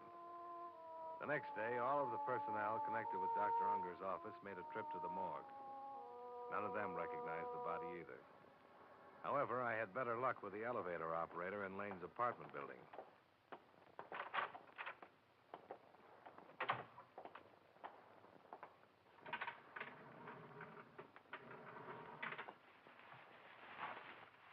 Oh. You ever seen this man before, Miss Shattuck? Yeah. Yes, sir. That's Mr. Lane, apartment 2338. You're positive? Oh, yeah. I've seen him every day for almost 2 years. Okay. Want to smoke? I want to get out of here. Sure. I don't know why I'm acting this way. I've seen him that way 100 times. What? I mean, almost like that, out, stoned. Only I guess it's because I knew he was just drunk then, not dead. Oh, I see. Well, he was crazy. Was he? Yeah, carrying on the way he did. Oh, feels good to be out here again, cold enough. Yeah. I'll take that smoke now, Mr. Dollar. Oh, sure. Thanks. Yeah, he used to get up around 10 every morning. I'd take him downstairs. He'd look awful, but he was always kind of nice, polite, you know. Mm-hmm. He'd go out to the store and come back in a little while with a sack of groceries, a pint of milk for his cat, some donuts for himself, and some booze. Then he'd just lock himself up in his apartment, stay there all day. Drinking? Oh, yeah. Fried to the ears by noon. I think it was wine.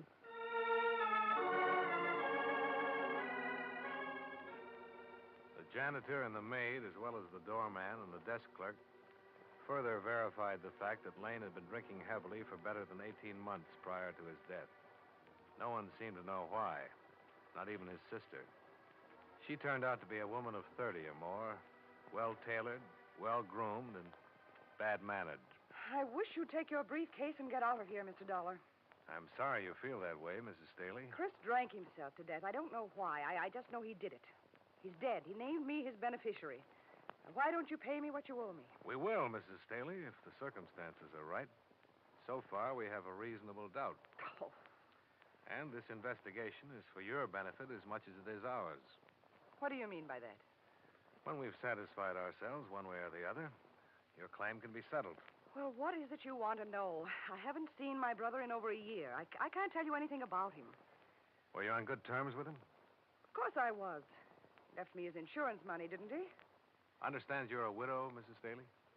I don't see what bearing Do you that have any has- dependents? No children, if that's what you mean. And the insurance money would have gone to you alone? Let me correct you. The money will come to me alone. I don't know what you people think you can do trying to weasel out of this, but I've already spoken with my attorneys, and they've advised me to sue for an immediate settlement. Are they aware of the facts of this matter? They certainly are. And they still advise you to bring suit? They certainly did.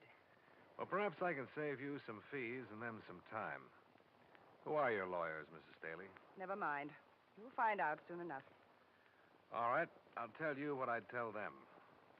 You can pass it on.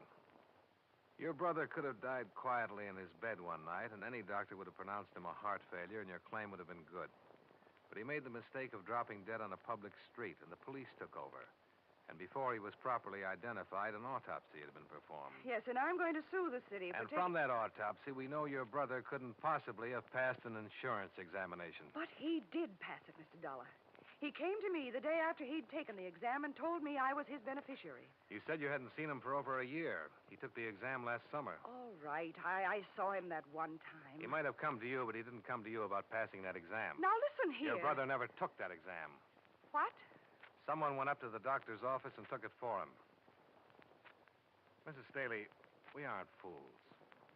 Now, we're going to find out who that someone was and how it was done. We're used to all sorts of tricks in this business, and all sorts of bluffing, too.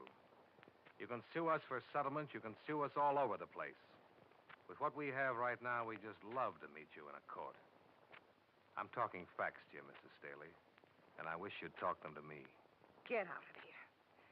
Get out of here, you cheap snooper, before I call a policeman and have you thrown out.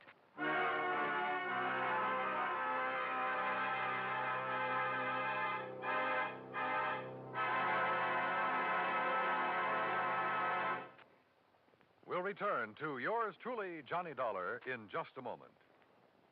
Out of the jungles and into your homes comes Tarzan every Saturday night on CBS Radio. Yes, in the comfort of your own radio side, you can enjoy the fascinating experiences of the man whose friends are jungle beasts, whose power and cunning have been developed to an astonishing degree by dangerous environment. Tomorrow night, on most of these same stations, don't miss Tarzan on CBS Radio.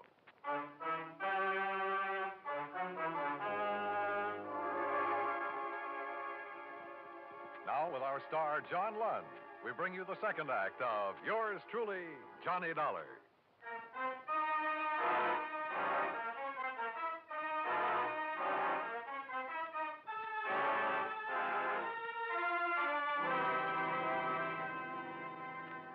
I started the case with an autopsy report and a dead man who should never have been insured. The doctor who examined him and passed him couldn't explain why. His sister, the beneficiary, explained even less. I left her under the surveillance of a leg man provided by Niles Hartley and decided to talk with the insurance broker who'd written up the policy. His name was Rutherford, and he looked insurance from the top of his iron gray hair to the tips of his highly polished brown shoes.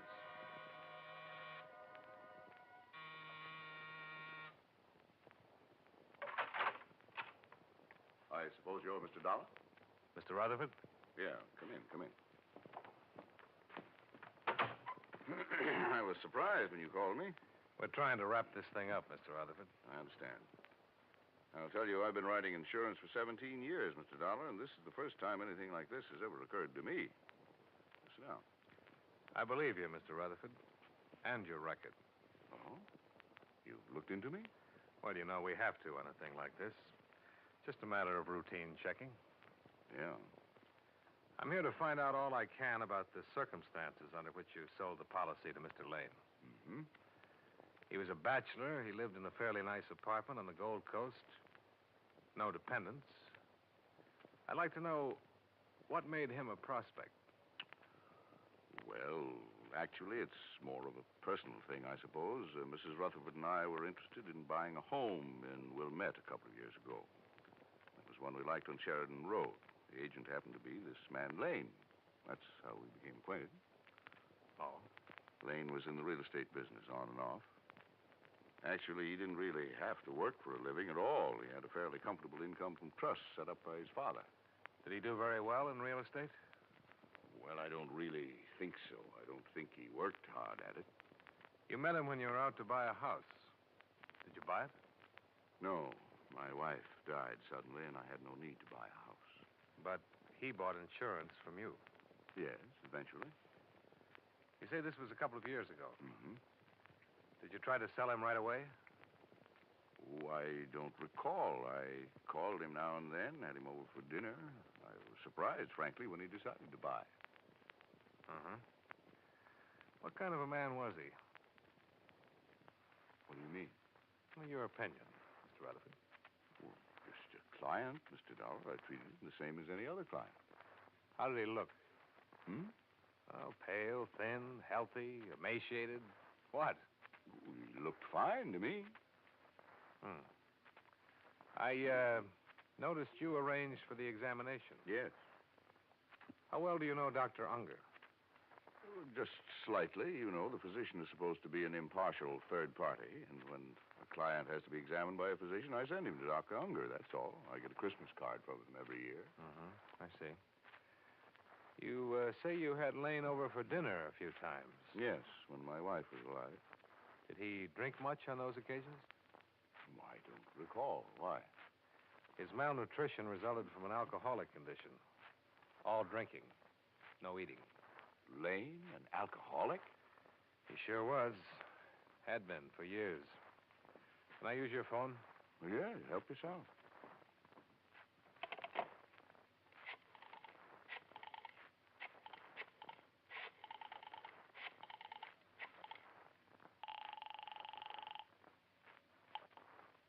Hello? Johnny Dollar, Niles. Oh, glad you called, Johnny. I'm trying to reach you. What's up? Mrs. Staley's fighting back. Huh? Her lawyers served notice on us an hour ago. Well, nothing to worry about there. Just a bluff. Oh, but this wasn't. She made the coroner release her brother's body. Took it to a crematorium. Exhibit A is a pile of ashes by now. Oh. I can try something here. We'll try it. Right. Mr. Rutherford. All finished? Yeah. Mr. Rutherford, I'm afraid you're in a little trouble. Well, what are you? You couldn't have written that policy or known Christopher Lane without being aware of his drinking habits. Now, see here, Dollar. I've been an insurance broker for a good long time, and no one has ever questioned my integrity. And I think that's what you were banking on, your reputation. I'm sorry for you, Mr. Rutherford, but there had to be a collusion here, and you're the logical party. You arranged for someone to take Lane's examination. You were going to split with... Oh!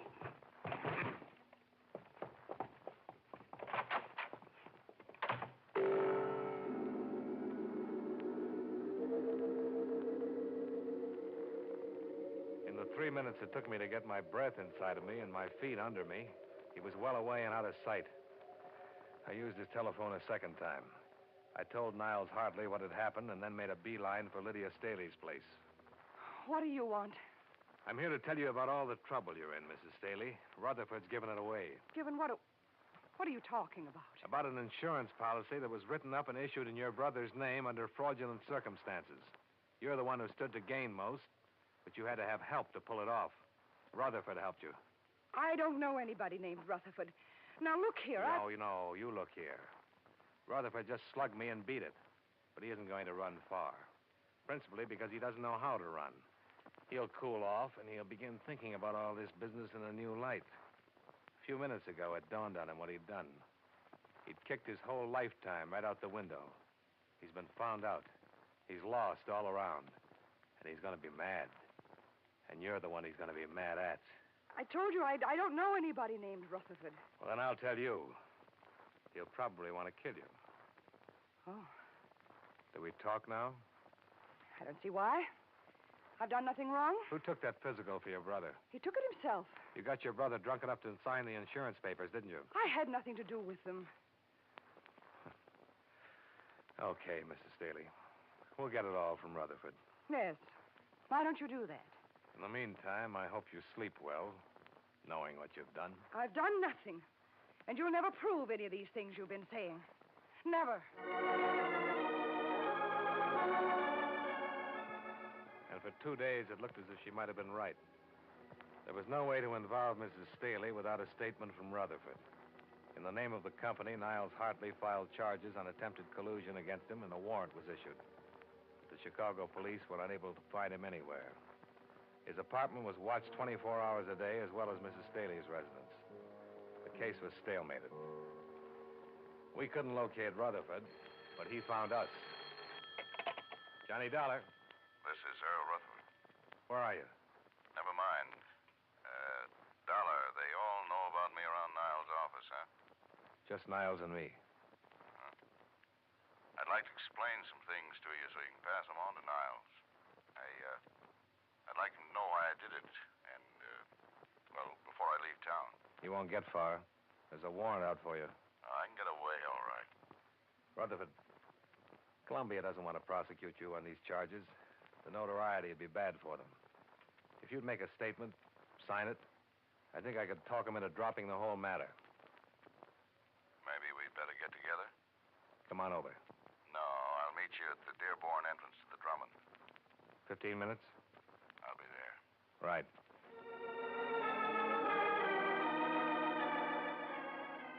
When I pulled up in a cab 12 minutes later, he was waiting for me at the curb in front of the Drummond. He was still wearing the same clothes he'd had on in his apartment. He needed a shave, and judging from the circles under his eyes, he hadn't slept much. He was pale and shaken.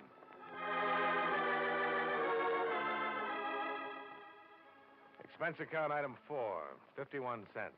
Coffee and donuts for both of us. I met Lydia right after Miriam, my wife, died. My children are both grown and married and have lives of their own. I guess I was very lonely. Sure. I became interested in Lydia, and we had a great many things in common. Seemed like the thing to do. I asked her to marry me. Nothing wrong with that. You don't understand. She laughed at me. No, I don't understand. I guess I'm not an exciting man, a witty one, or... She made me feel as though all my life had been hopeless, a waste. And I'd missed a great deal. I asked her, Mr. Dollar, what is it? What do you want out of life?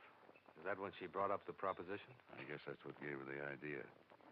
The trusts pay her $500 a month for life, and my commissions come to that. We could have lived very comfortably on $1,000, but Lydia talked of traveling, of Europe, of clothes. I don't know, things her family had had once. She wanted $50,000 in cash instead of money just trickling in every month, huh? I suppose so. I didn't understand her motive at first, but go on. Well, she told me about her brother Christopher. He was a drunk. The doctors in New York gave him 2 years.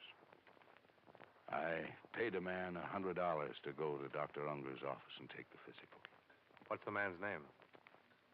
I wouldn't tell you that, Mr. Dollar. He's not involved in anything, and I don't want to get him into any trouble. After Lane was insured, you were going to wait for him to die? That was the general idea. Once I'd done it, it was too late to turn back. I mean, I wanted to at times, but a cancellation on a policy that size would have been hard to explain. You're leaving something out. She had you, didn't she? Hmm? You were the goat. Legally, she was clear, right? Yes. She still is, isn't she? Unless you write all this down, and we can hold it over her head to prove collusion. You speak to Niles? He'll go along. The charges will be dropped if you'll make a statement. Okay.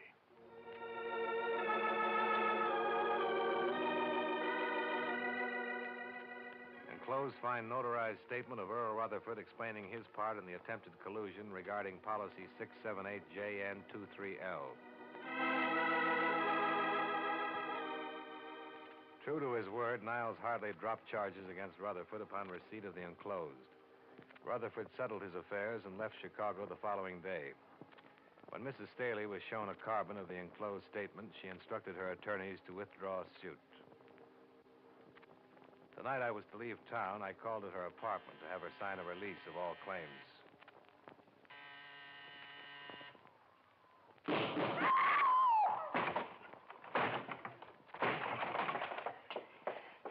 Help me, Mr. Dollar. Which way did he go? Help me. Please help me.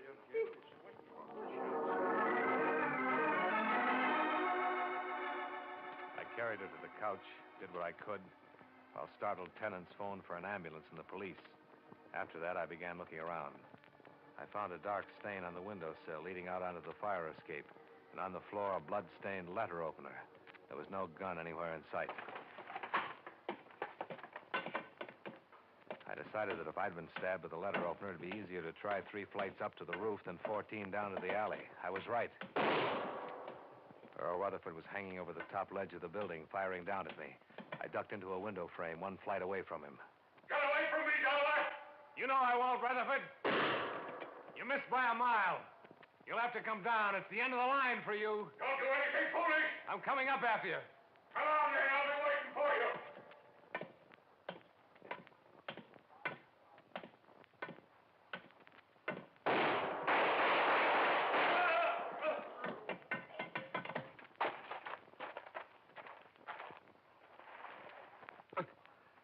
Good shot, Dollar.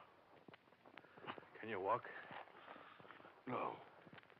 Why did you do it, Rutherford? You were clear. You were free. You didn't have to. I didn't tell it all, Dollar. She told me tonight. Laughed at me.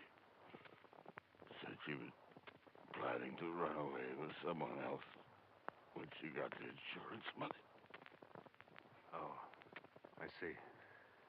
She just used me all along.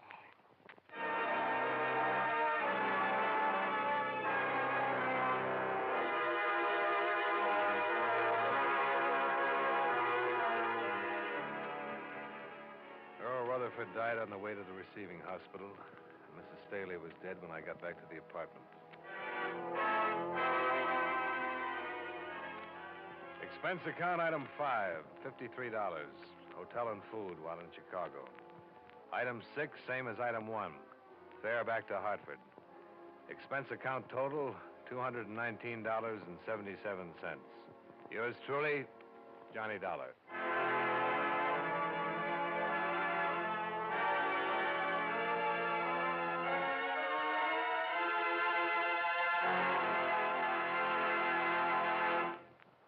Yours truly, Johnny Dollar, stars John Lund in the title role and was written by E. Jack Newman with music by Eddie Dunstetter. John Lund can currently be seen in the Universal International picture Just Across the Street. Featured in tonight's cast were Jack Moyles, Edgar Barrier, Peggy Weber, Mary Lansing, and John McIntyre. Yours truly, Johnny Dollar, is transcribed in Hollywood by Jaime Del Valle.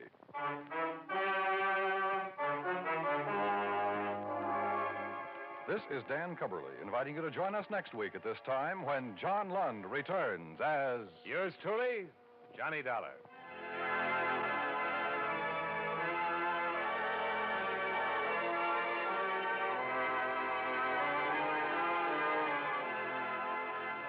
If you like your thrills to be real, your adventures to be true to life, Gangbusters is the show for you. Every Saturday night, most of these same CBS radio stations bring you Gangbusters, full of action, bravery, and realistic excitement. Listen for new thrills on Gangbusters, straight out of life, every Saturday night on CBS Radio. America now listens to 105 million radio sets and listens most to the CBS Radio Network.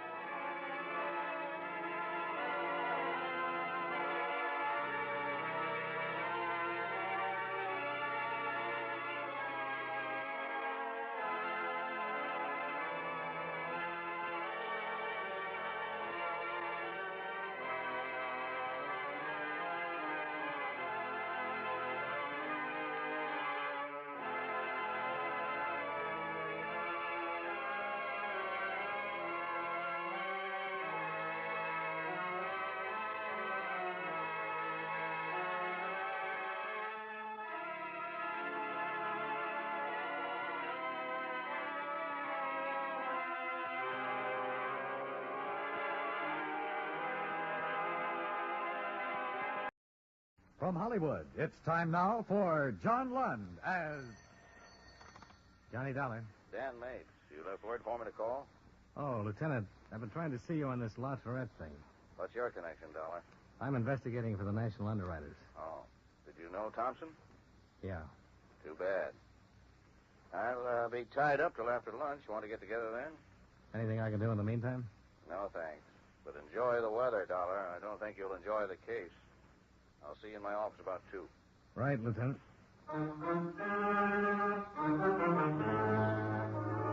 John Lund in a transcribed adventure of the man with the action-packed expense account, America's fabulous freelance insurance investigator. Yours truly, Johnny Dollar.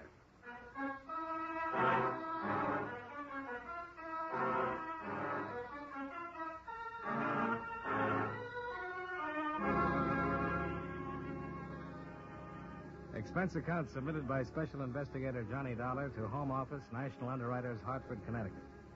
The following is an accounting of expenditures during my investigation of the La Tourette matter. Expense account item 1, $97.50. Airfare and incidentals between Hartford and Denver.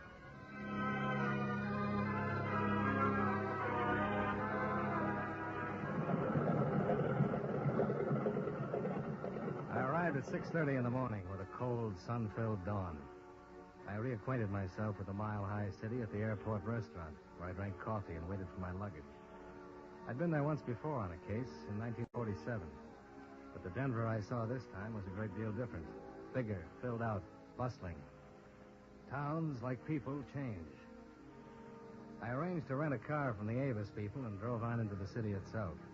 There I checked in at the Cosmopolitan, showered and shaved, and waited until 9 o'clock before I rang Bessie Thompson's room.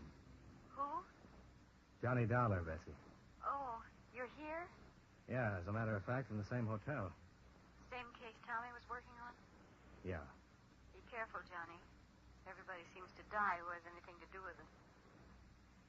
Why don't I buy you some ham and eggs? Why not?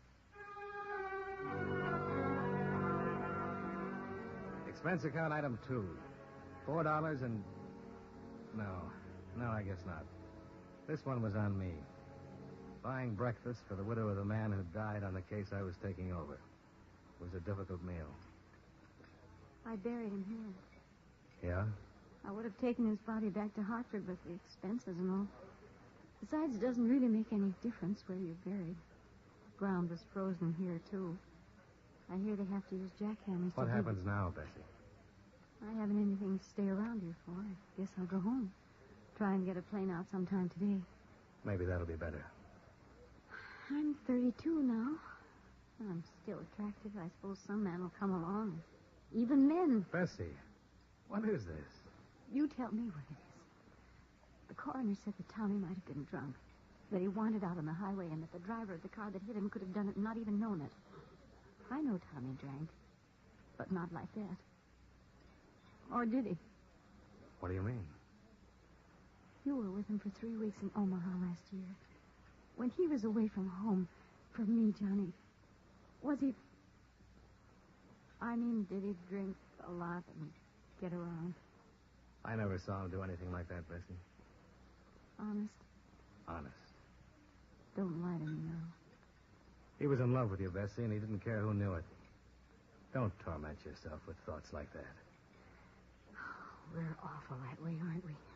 I mean, women. I think you're wonderful that way, too. Thanks. Tommy was murdered, Johnny. It couldn't have been a hit-and-run accident. Bessie, And they aren't doing anything about it. They haven't found out a thing. Oh, easy, honey. They're working on it. You know that. It's all tied in with that La Tourette man. Tommy found out something, and he was killed for finding it out. Bessie, I'll have to tell you right now. What reports Tommy sent in on La Tourette don't make him responsible in any way. Then why are you here? Just to wrap up the details. I see. There'd have to be something more than what we have now. Then there is something more. Tommy phoned long distance the night before he was killed. He said he thought he'd be coming home in a couple of days. Did he say anything about the case? No, but he was coming home. That meant he had it about finished. He sent in a report the day before he was killed. There was nothing. But the police didn't find any report for that day in his room. How did he get out to that place on the Golden Road? Who was he with? Johnny, he was killed. He had something on someone in this case, and he was killed. If he was, we'll find it out. All right. Where's he buried? Crown Hill Cemetery. I'll send some flowers out there. Get the man who ran him down. He'd like that a whole lot better. Yeah, I guess he would.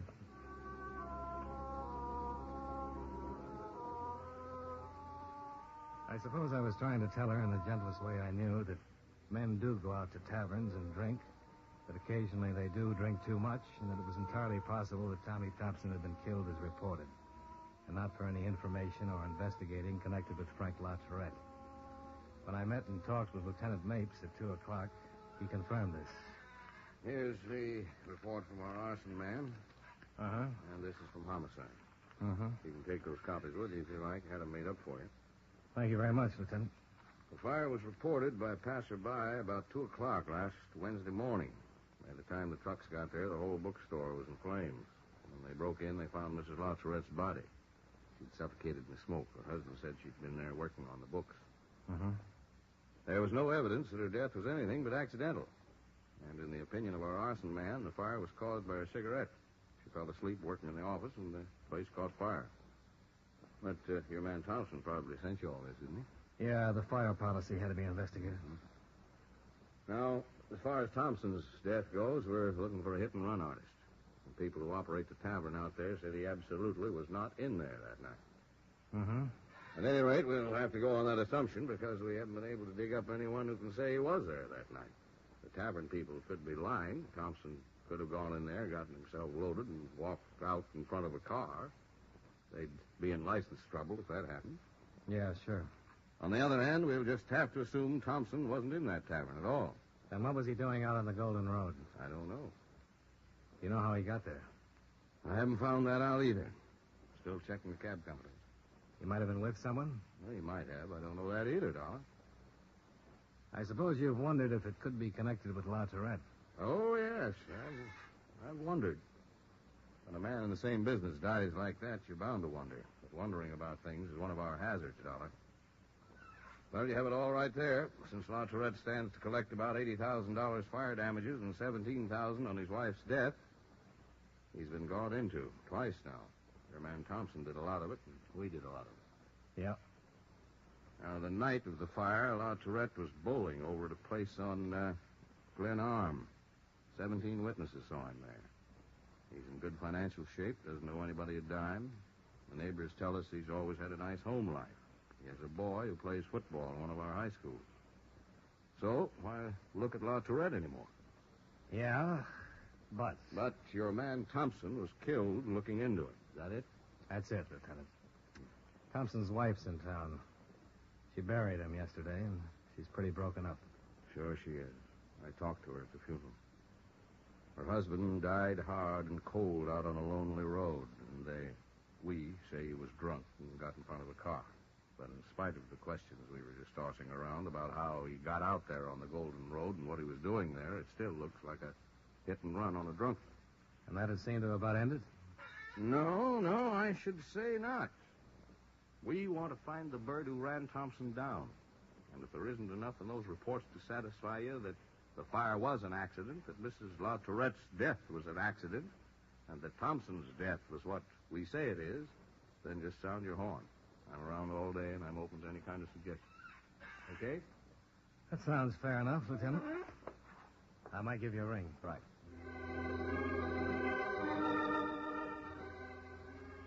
I spent the rest of the day in my hotel room going over the bulky envelope of police reports. I compared them with information Thompson had forwarded to the office before he'd been killed. No matter how you looked at it, the whole business was a story of tragedy, of violence and death. Mapes was right. I wasn't enjoying the case, and I was anxious to close it. It was dark by the time I got out to Park Hill and found the LaTourette home.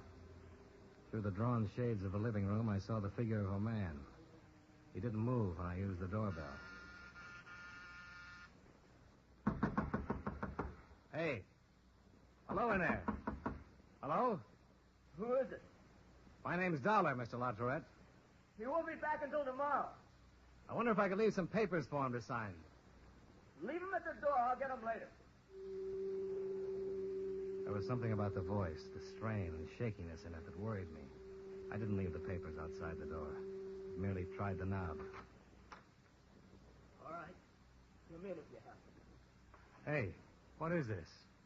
Why the shotgun? Get in. You get inside and close the door. I'll kill you. Okay. Move right over there, mister. Right over there. All right, you can stop. Where's Mr. Latorette? Oh. You'll get the same thing if you do anything funny at all. Why? You'll be asking that from now to the day I die. Now get your hands up. Up. They're up, Sonny. Look, he might still be alive. You could call a doctor and... He's dead. I made sure. I don't know who you are or why you did this, but you'll never get away with it. They'll catch you. Who cares? You better give me that shotgun. Don't try to get close to me now. Who are you? I'm an insurance investigator. My name is Dollar. Mr. Dollar, I don't quite know what to do about you. Give me the gun. Oh, no. Oh, no.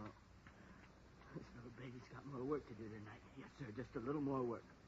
Why did you kill him? He killed a man and a woman. I guess that gives me a right to turn around and kill him. What man? What woman? Somebody you probably know. A man named Thompson. He ran over him the other night. Oh? Sure. He ran him down with a car because Mr. Thompson found out about a woman. His lady love. His lady love? Oh, he had one, a real pretty lady. Who helped him burn my mother to death in a fire so they could be together. I'll see that they get together real soon. Your mother? Your name is Latorette? That's it. Bruce Latorette. That's my old man lying there.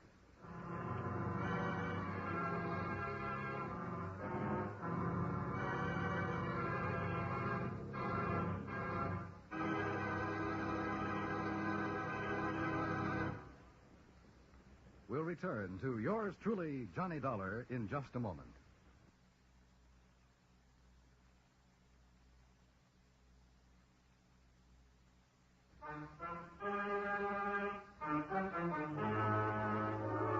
Now, with our star, John Lund, we bring you the second act of yours truly, Johnny Dollar.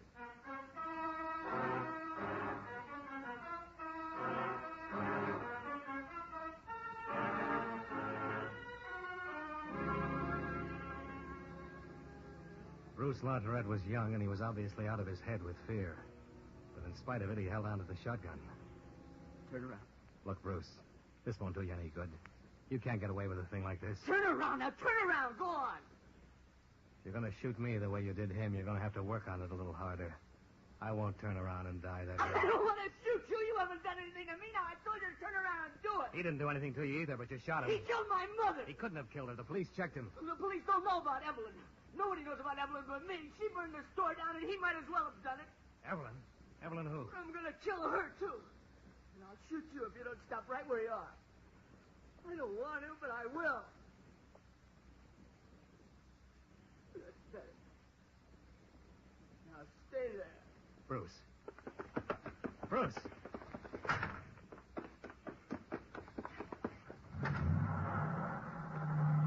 Bruce! Bruce!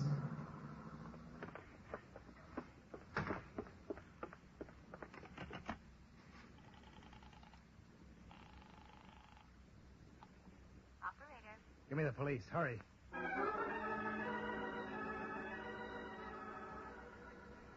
I gave a license number and the description of the car over the phone, along with the other information on Bruce Latorette. Several prowl cars arrived, but there was nothing that could be done for Frank Latorette. I waited for Lieutenant Mapes. We sure pitched this one wrong. Lord. Yeah, everybody did. Huh? 8:15. I thought they'd pick up that kid by now. APB's been out since you phoned. Shouldn't be too hard to spot. He wants to kill somebody named Evelyn, and he looked pretty determined. I never saw such a thing in my life. You suppose he's dreamed all this? I don't know him well enough. Latorette might have had a woman who helped him burn down the store and kill his wife. He might have had to kill Thompson when Thompson found out about it. That's the part that makes it no dream. Dollar, if we don't have that kid in our hands pretty soon, we'll be standing in another room someplace looking at another corpse tonight. Yeah, I know. How could we miss it? Who's Evelyn? Why didn't any of these people in the neighborhood know anything about it when we questioned around? I don't know. Let's see. Farrell and Hayes, Thog, Weiner. Come on, Looney. Let's talk to these neighbors again. Okay. Boy, what I'd give for one gossipy old lady who knew everybody's business. You mean who knew somebody named Evelyn? Yeah, I guess that's what I mean.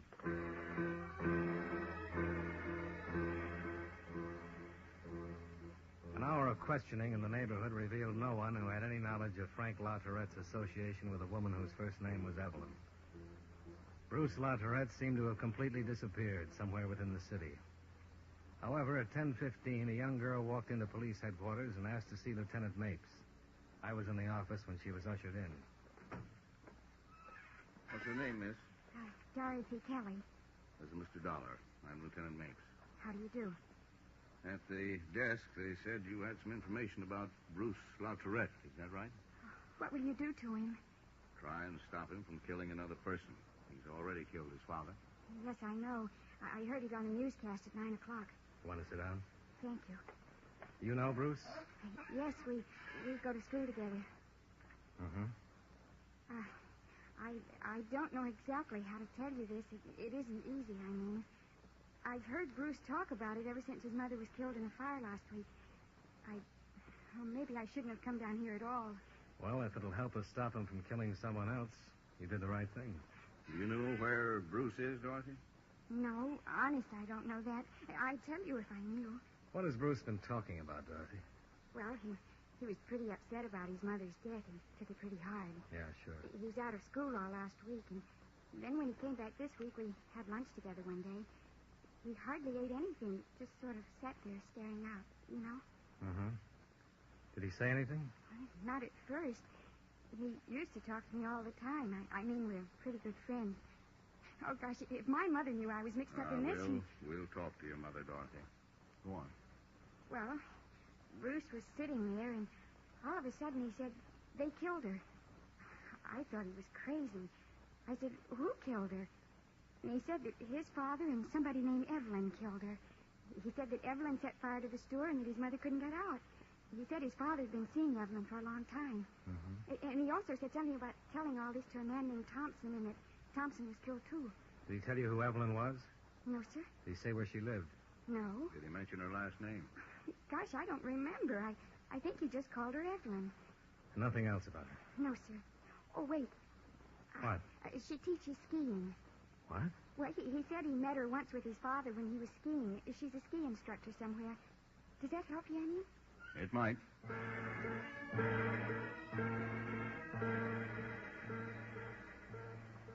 It did help.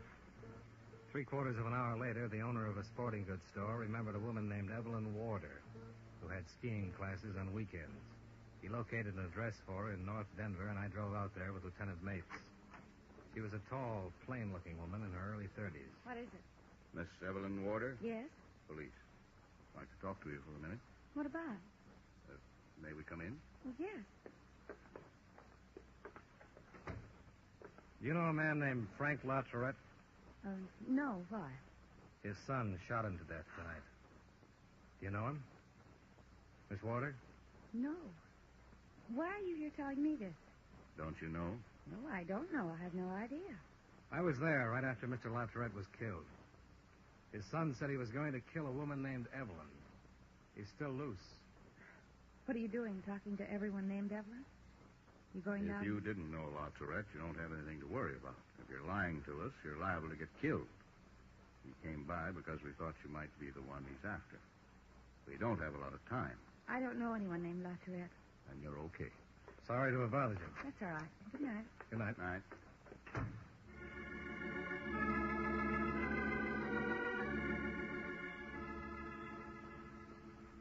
The pouting mouth, the plain face, tall, ungainly person of Evelyn Warder didn't fit the role of a homebreaker or murderess. But we sat in the car across the street from her house. Mapes put in a call for 2 more cars to come out. It really didn't get sunny all day today. And this is a pretty lousy night. Nothing to say? Nope. Sure you don't. You could be in a nice warm hotel room getting a head full of sleep right now. I can do that anytime. Right now, I want to be around when somebody talks about a fire my company has an $80,000 claim on. And the murder? And Tommy's murder. Oh, the whole thing. Tommy's wife this morning wondering if he played around with other women.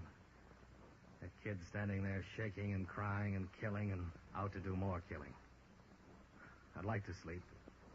I don't think I could. Wonder where that kid went to. Should have had him by now, if he stuck with the car at all. How could he walk around town carrying a shotgun without being a little conspicuous? Yeah. This could be the wrong Evelyn. It's the only one we've got a line on. Yeah. Dollar, this stinks. What? That's the right Evelyn in there, and if that kid isn't picked up, he'll be around to kill her tonight. Yeah. So let's go in and give her the business. She said... Hey, across the street. What? That's the car. The kids? Yeah. Let's go. How'd he get here without... Over there. Yeah. Come on. Bruce! Lauteret, this place is covered. You'll never get away alive. Yeah. You okay? Shooting in the dark. That isn't going to do you any good, Bruce. Let me try. Sure. Bruce, this is Johnny Dollar, remember? Tell your police friends to keep down or I'll kill somebody. I don't want to kill anybody but her. I will if you try to stop me. And they don't want to kill you, Bruce. Put down the gun. I'm going to get her. The law will take care of her if what you say is true. I want to take care of her. Evelyn? Evelyn! This is Bruce Lauteret. You killed my mother. We're going to have to do it, Johnny. Wait. Bruce! She isn't there. Get him away from here. Get him away from here. Get him away from here. Upstairs window. Yeah. She wasn't here, huh? Making himself a perfect target. One more chance, Lauteret. Throw the gun down. Okay, boys.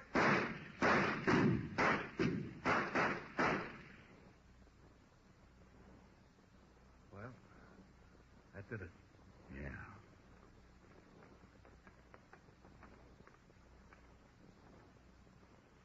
I'll get an ambulance.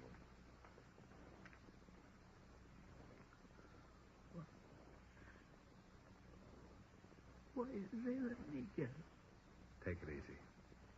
They'll get her.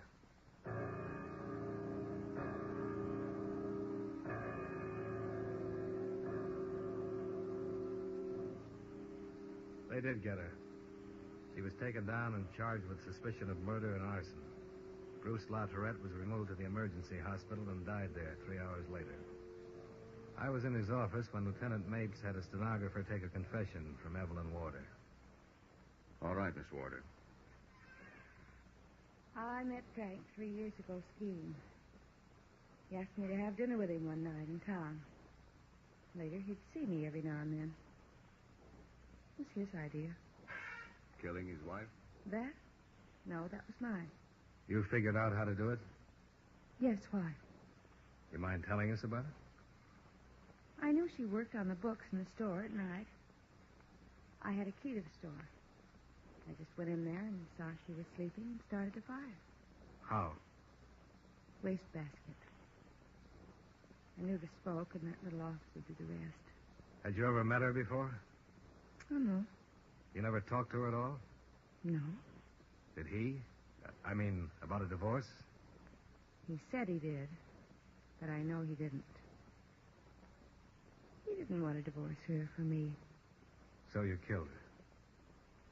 I guess I did. The insurance man, Thompson? Yes. I guess the boy told him about us. He followed us out to the place on the Golden Road. I told Frank we'd have to get rid of him. And we did. Who was driving, Evelyn? I was. Your car? Yes. You killed them both, then? Mrs. Lauteret and Thompson? You don't think Frank could have the nerve to do anything like that, do you? I don't know why I went for him. I really didn't, I guess. Here's money. But no nerve. Okay, Evelyn. Anything else? What happens to me? That's up to the court, Evelyn.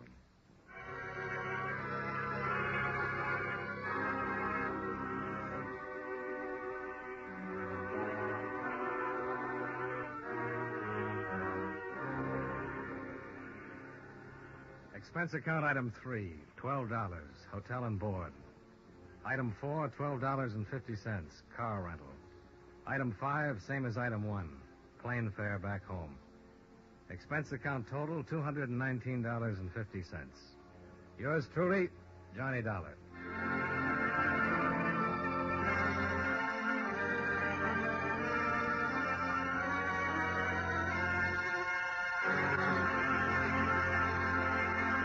Yours truly, Johnny Dollar, stars John Lund in the title role and was written by E. Jack Newman with music by Eddie Dunstetter.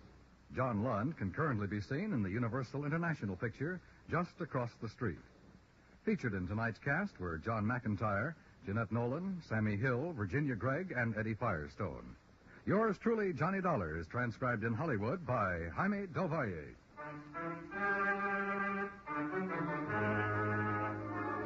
This is Dan Cubberly inviting you to join us next week at this time when John Lund returns as... Yours truly, Johnny Dollar.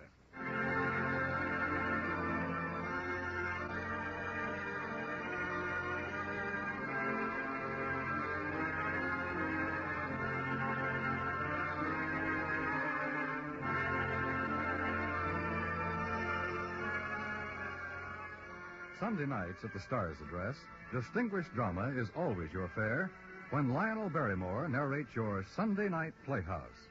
Each week, this fine program turns the spotlight on a little-known or unsung hero of American history, bringing you the highlights of his career in brilliant original dramatizations. Don't forget, this Sunday on most of these same stations, Sunday Night Playhouse, starring Lionel Barrymore.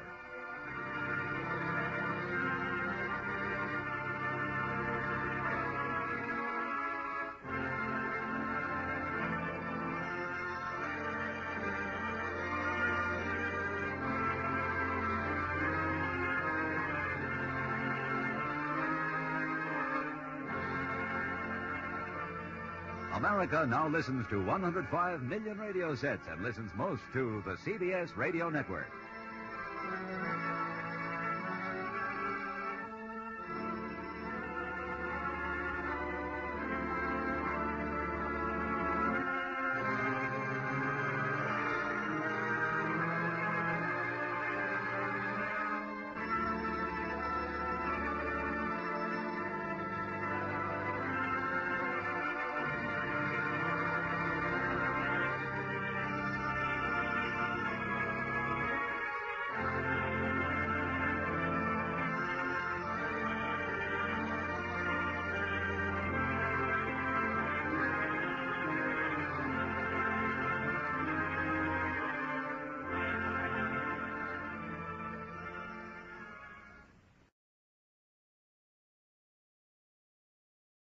From Hollywood, it's time now for John Lund as Johnny Dollar. This is Red Egan, Johnny.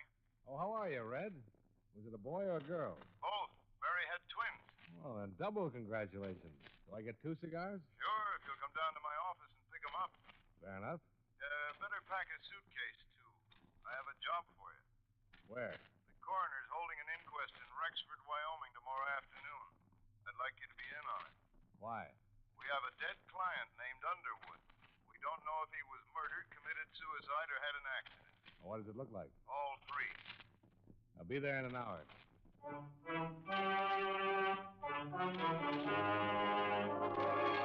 John Lund in a transcribed adventure of the man with the action-packed expense account, America's fabulous freelance insurance investigator. Yours truly, Johnny Dollar.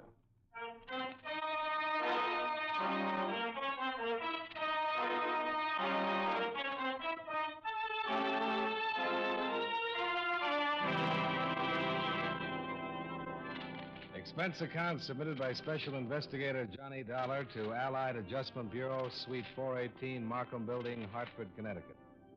The following is an accounting of expenditures during my investigation of the Underwood matter. The situation wasn't a new one, and our position wasn't any different. Red Egan reminded me of all this in his office.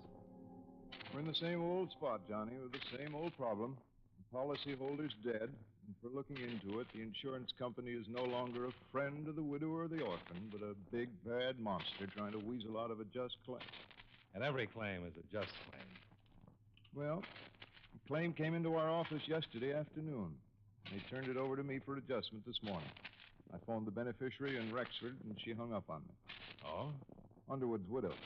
She didn't like it a bit, having an insurance man in Hartford calling her up.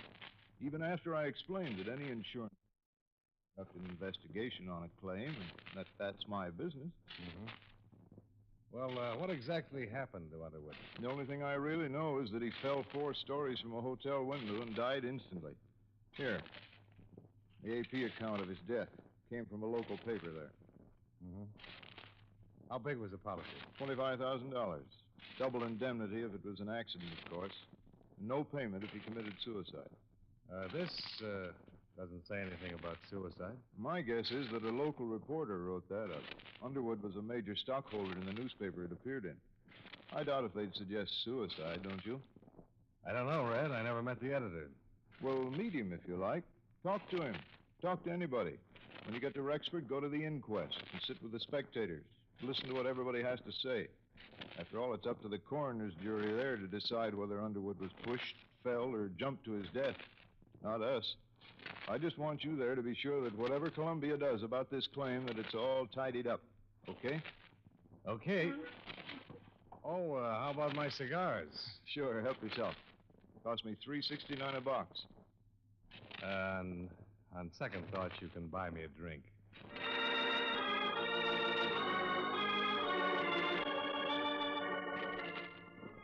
Expense account item 1.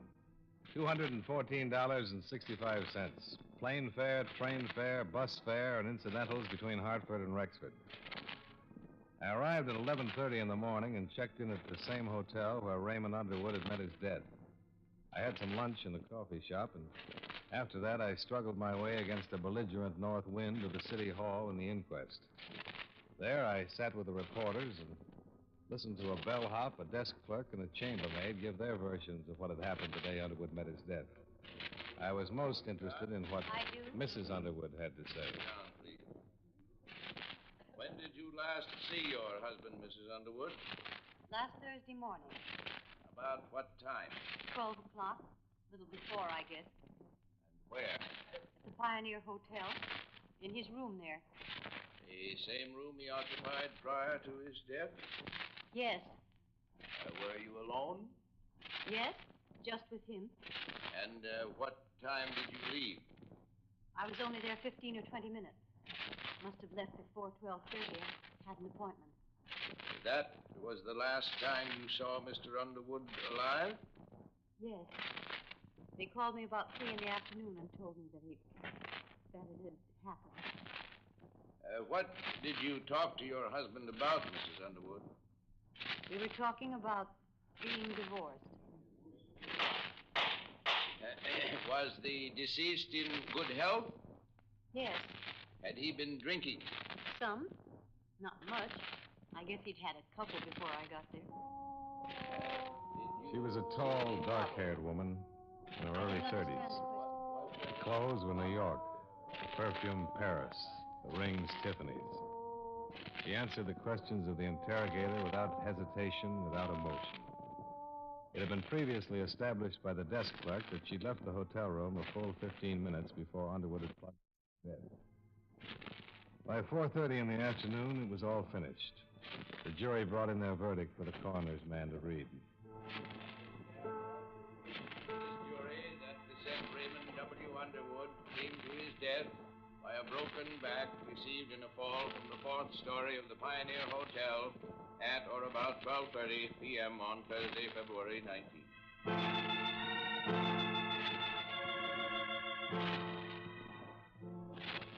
I left the city hall and went down to the Western Union office and wired the news to Red Egan. After that, I looked up Sergeant Hannon at the police station. He gave me a copy of the coroner's verdict and the death certificate. Here you are. Thanks. How much you stuck for? $50,000? That's the way it goes, huh? Yeah, I suppose so. Sergeant. Yeah? Where's Mrs. Underwood from?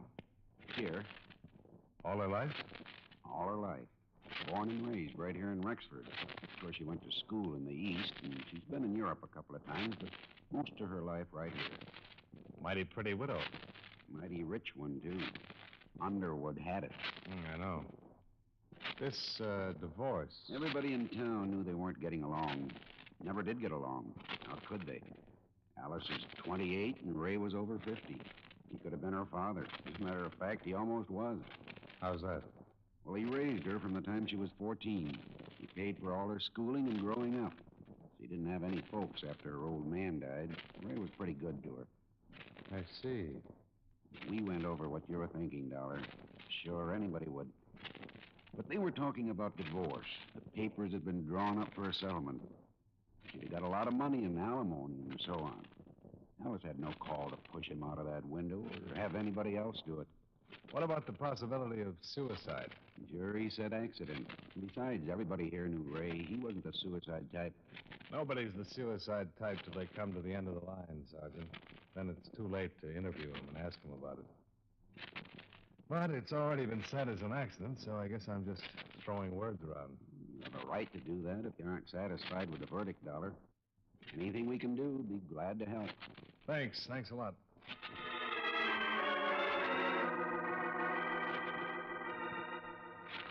Expense account item 2, $10.80, public stenographer.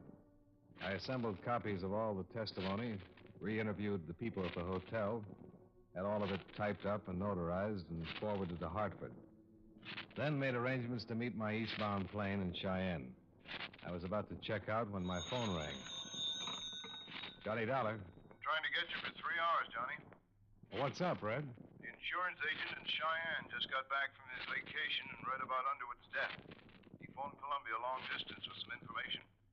2 days before it happened, Underwood phoned this agent. He said he wanted to change the beneficiary on his policy. He didn't say who to. Uh-oh. And now, get this. The morning Underwood died, he phoned and said to never mind, that Mrs. Underwood was still his beneficiary. What do you make of it? I don't know. Maybe I'd better find out.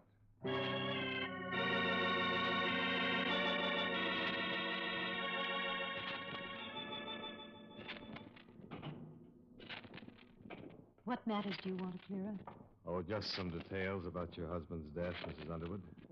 I sure hate to trouble you at a time like this. That's perfectly all right, Mr. Dollar. Sit down. Can I get you a drink? Scotch will be fine. All right. Did you know that Mr. Underwood wanted to change the beneficiary on his insurance policy last week? Yes. Water all right? Oh, fine. We also learned that he changed his mind about that the day he died. Can you explain any of that? I think so, Mr. Dollar. Ray and I were going to be divorced. He moved out of the house better than a month ago. We went to his attorneys and drew up a tentative property settlement. Here you are. Thanks. I didn't see him for 3 weeks or so, and then we happened to meet, and, well, we had a rather bitter argument about everything. Where was this? In the dining room of the hotel. I was lunching there with some friends. I see. It was one of those ridiculous things. We quarreled and parted very angrily. The whole thing was childish. My first impulse was to see a lawyer and demand every unreasonable thing I could on a settlement. I guess his impulse was to cancel me out as his beneficiary. Did you go to a lawyer? No. I cooled off. Do you know what day this was? The luncheon was a Tuesday affair, I think. Yes. That fits in all right. Our parting had been amicable. I mean, Ray and I just didn't get along as husband and wife. But we made it up just before he died. He called me that morning and apologized for his conduct. I apologized to him. I went to see him later at the hotel. He fell out of the window after I left. Yeah. Well, then, We can assume that this business with the policies had to do with the argument. I can't think of any other reason. You had no other heirs? No? Why? Well, you see, Mrs. Underwood, it's kind of hard for us to believe that a man involved in divorcing his wife would still name her as his beneficiary. Why do you say a thing like that? Well, because of past experience, I suppose. It's unusual. I see. Of course, I was the last one to see Ray alive. Mm-hmm. And I could have told you that we were reconciled, that we were going to drop the whole matter, that he was going to move back into the house. Yes, you could have told me that, Mrs. Underwood. But I didn't. I told you the truth. I haven't lied to you, Mr. Dollar. When Mr. Egan called from Hartford a few days ago, I was very upset. I've never been a widow before. You're still looking at me with a question, Mr. Dollar. I hate to be stubborn, but I'd still like to know about the other matter. Why I am still his beneficiary? Yes.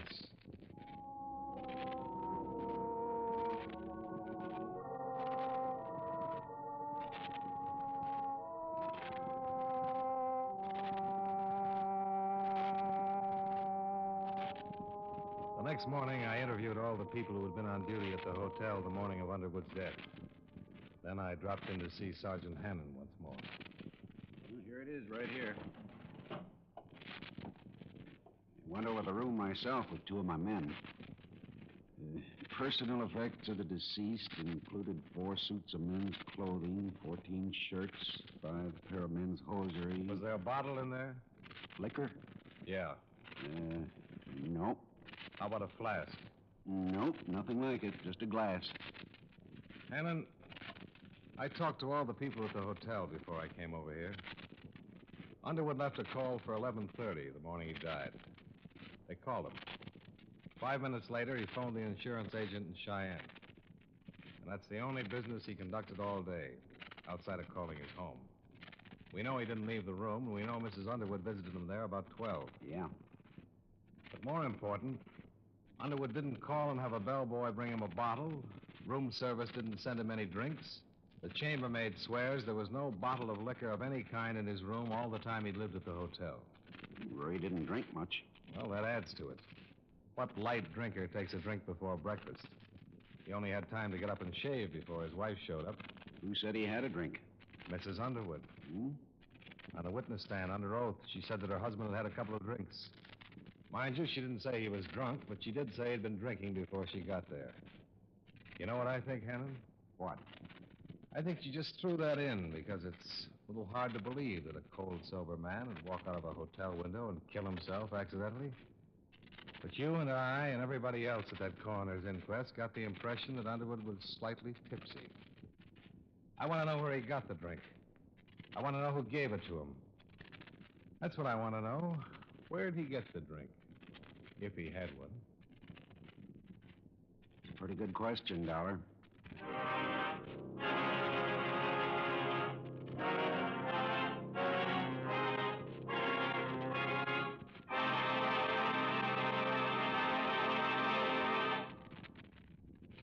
We'll return to yours truly, Johnny Dollar, in just a moment. Every Saturday in the daytime, CBS Radio presents City Hospital, just one of a thrilling lineup of weekend dramatic programs at the Star's address. City Hospital tells gripping stories of life and sometimes death in a great hospital. Tomorrow and every Saturday on most of these same stations, CBS Radio invites you to enjoy City Hospital.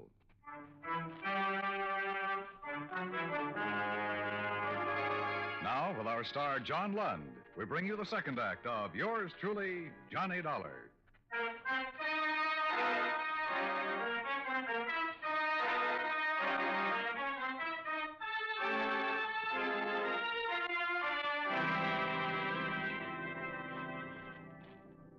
After our talk, Sergeant Hannon agreed that there was enough of a doubt about the circumstances just before Underwood's death to warrant a re-examination of the facts. That was all I needed. I knew that Mrs. Underwood would be questioned and that the pressure would start to build up. I had some pressure of my own.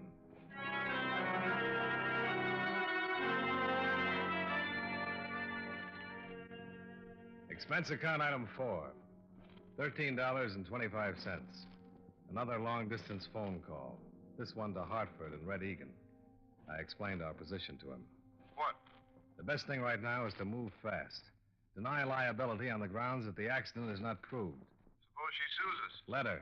The burden of proving that it was an accident would be on her. Red, he didn't have a drink that morning. All right, she made a mistake. He had a heart attack, got dizzy, and tumbled out of the window. He might have, sure. But there's no doctor in town able to tell us he had any trouble along those lines.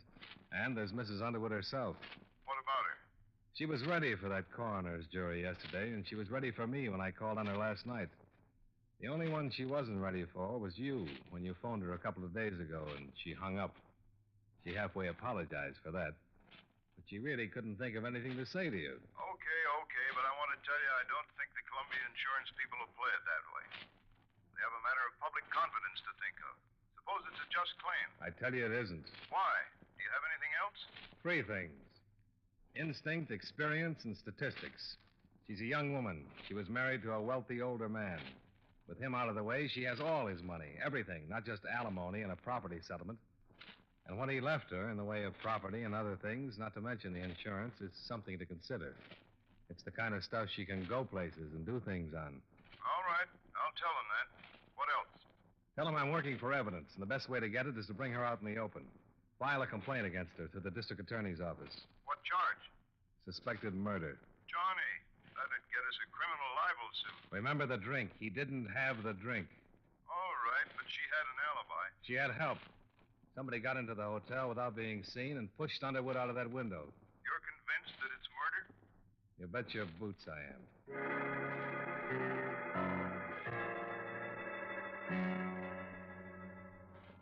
At 6 o'clock that night, I compared notes with Sergeant Hannon. He reported that after questioning Mrs. Underwood, she admitted that she might have been mistaken about her husband drinking the morning of his death. She wasn't sure. But Hannon said what we both were thinking.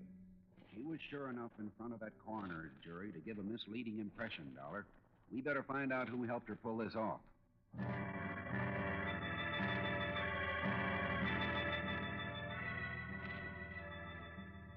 Hannon had 16 men working on the case by then.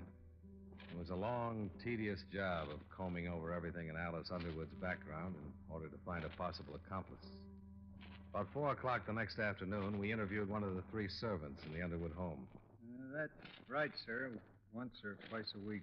Do you know where she drove to? I have no idea, sir. She'd generally get up early in the morning and be gone all day. How do you know she went out of town? Couldn't she just have gone and visited a friend somewhere nearby? Oh, I suppose so, Mr. Dollar, but then she'd generally take a small suitcase, a change of clothes. You don't take those when you're visiting a friend in town, do you? You might. Wait a minute.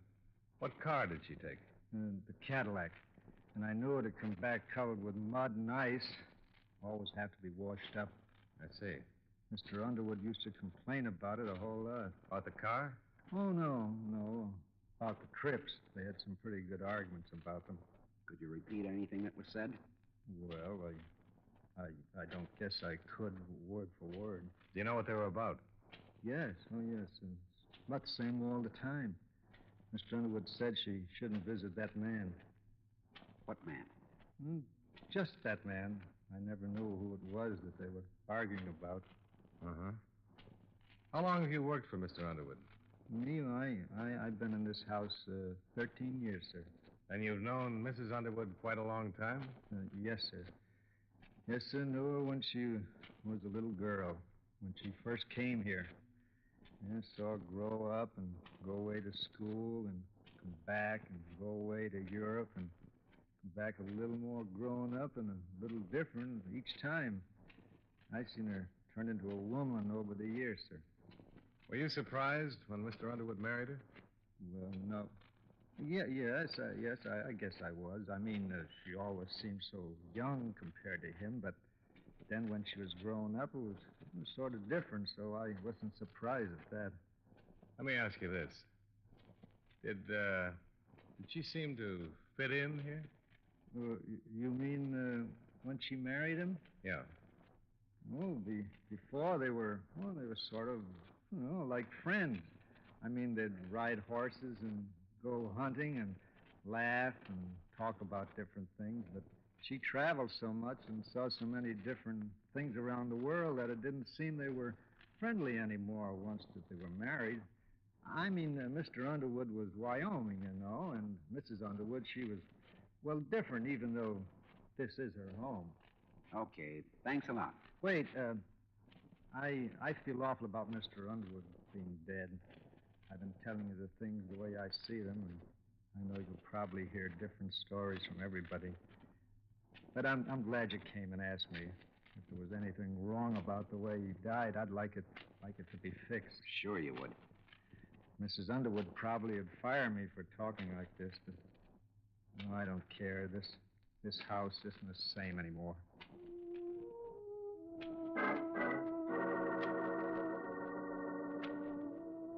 Before the day was out, a complaint had been issued against Alice Underwood on suspicion of murder.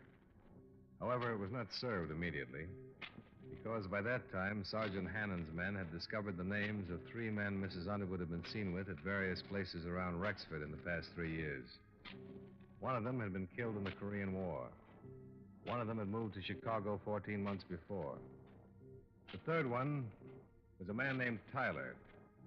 He operated a sizable ranch about 80 miles from the city limits. We found him loading cattle onto a couple of trucks. You're trying to find out if I've been seeing her on the sly while she's been married to Ray. Why don't you come right out and ask? All right, Tyler, I'll ask. Have you? No, I haven't. There's nothing between us. Any time we were together while she was married to Ray, he knew about it. He's a good friend of mine. I'm sorry he's dead. And Alice is a good friend of mine, too. I'm sorry you people are thinking what you are.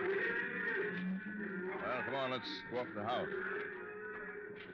Where were you last Thursday, Mr. Tyler? The day Ray died? Yeah. Right here. Can you prove it? Say, what is this? We haven't accused you of anything, Tyler. We're just trying to gather some facts.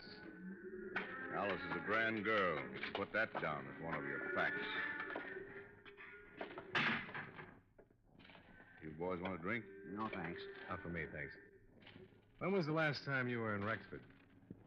Oh, I haven't been in for the last 6 months. Wait, I was, too. I came in one day around Christmas to do some shopping. Most of the time, my cook or somebody goes in and handles the supplies there. Okay, Tyler. Mind if we talk to some of your help around here? No, what do you want to talk to them about? First, about where you were last Thursday. If you were here, they'd be the logical ones to verify it. Second, about Mrs. Underwood. What about her? What we ask you. Just checking it, Tyler. She's been taking trips and visiting somebody around here. We thought maybe it was you. It wouldn't look good if she was visiting me, is that it? It depends on the circumstances. Yeah. Tell me something, will you? Have you taken any action against her yet? Not yet. My company's filed a complaint. Suspicion of murder. I see. I'd like to tell you something. Okay. Both of you know her, huh? Yeah. Her daddy was a drunk. When he died, Ray took over and gave her everything. If it hadn't been for him, she'd have been tossing ash in some restaurant around here, kidding the customers, and married to a truck driver. What's this got to do with it? Let me go on. Sure, she loved Ray for giving her all that, but any woman needs more than that kind of love. I lied to you a few minutes ago. There was something between us. It was bound to happen to me or somebody else closer to her age. I was glad when she and Ray finally decided to be divorced. It was my chance to marry her.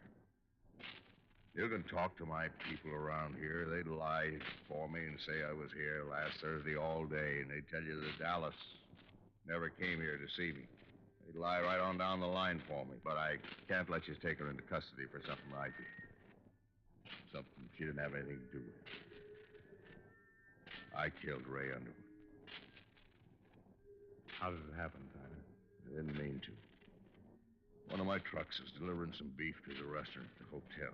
I rode in with the driver and went in the back way. I went right up to Ray's room because I wanted to talk to him. What about? Wasn't the divorce settled? Yeah, it was all set. All set. He called me the night before, and Been kind of sore about Allison. I just wanted to go in and tell him what I told you. We didn't plan to fall in love. We didn't want to hurt him. We both loved him. When I got to his room, he wouldn't let me talk at all. Tried to swing on me. So I shoved him, and he went out the window. That's all.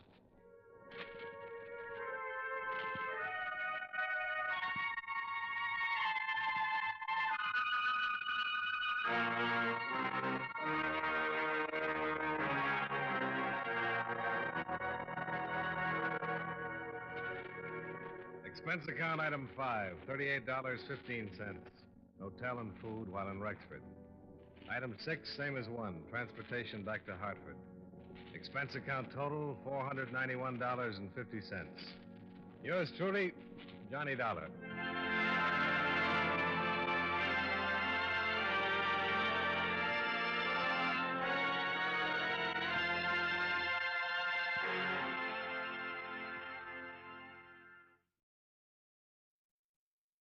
From Hollywood, it's time now for John Lund as Johnny Dollar. We're ready on your call to Boston. Go ahead, please. Hello? Yes? Mr. Semplin? Yes, but I don't believe I remember you, Mr. Dollar. Oh, we've never met.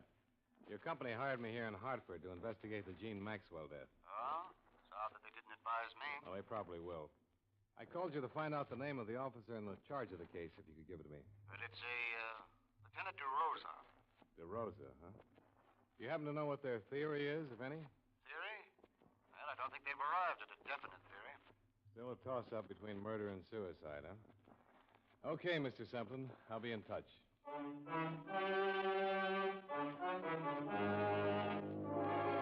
John Lund in a transcribed adventure of the man with the action-packed expense account. America's fabulous freelance insurance investigator. Yours truly, Johnny Dollar.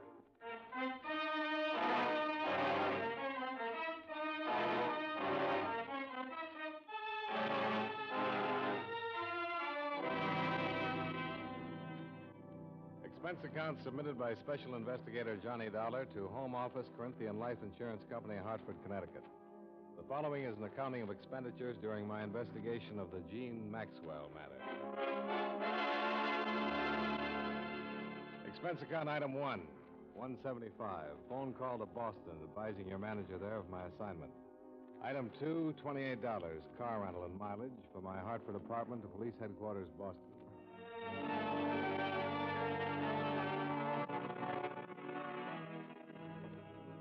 What's the matter, Dollar? Don't you trust us? It's not up to me to distrust you, Lieutenant. But these insurance people get uneasy when there's a choice between suicide and murder. Unless the murder motive is the policy. And you don't think there's a chance of that? Well, I wouldn't say definitely not, but the Maxwell girl made her mother her beneficiary. And her mother's an invalid in a rest home. Did you know the mother had taken up with an old flame? No, I didn't.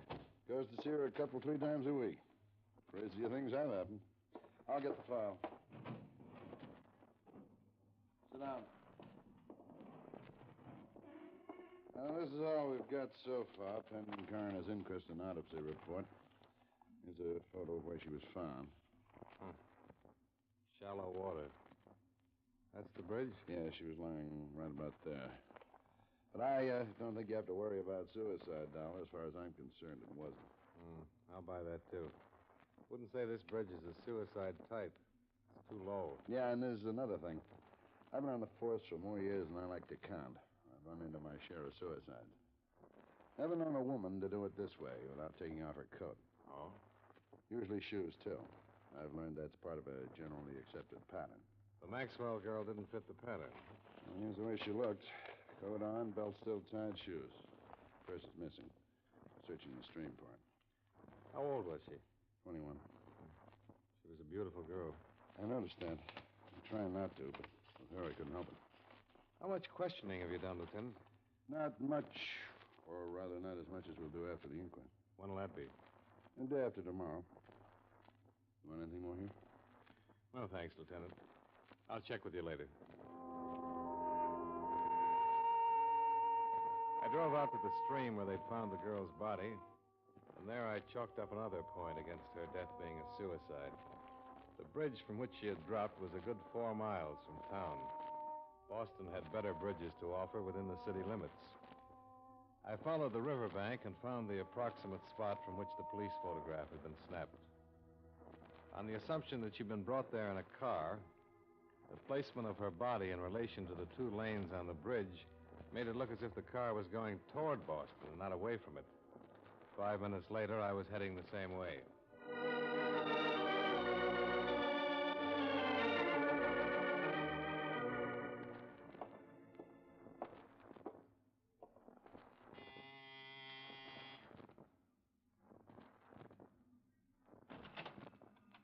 Hello?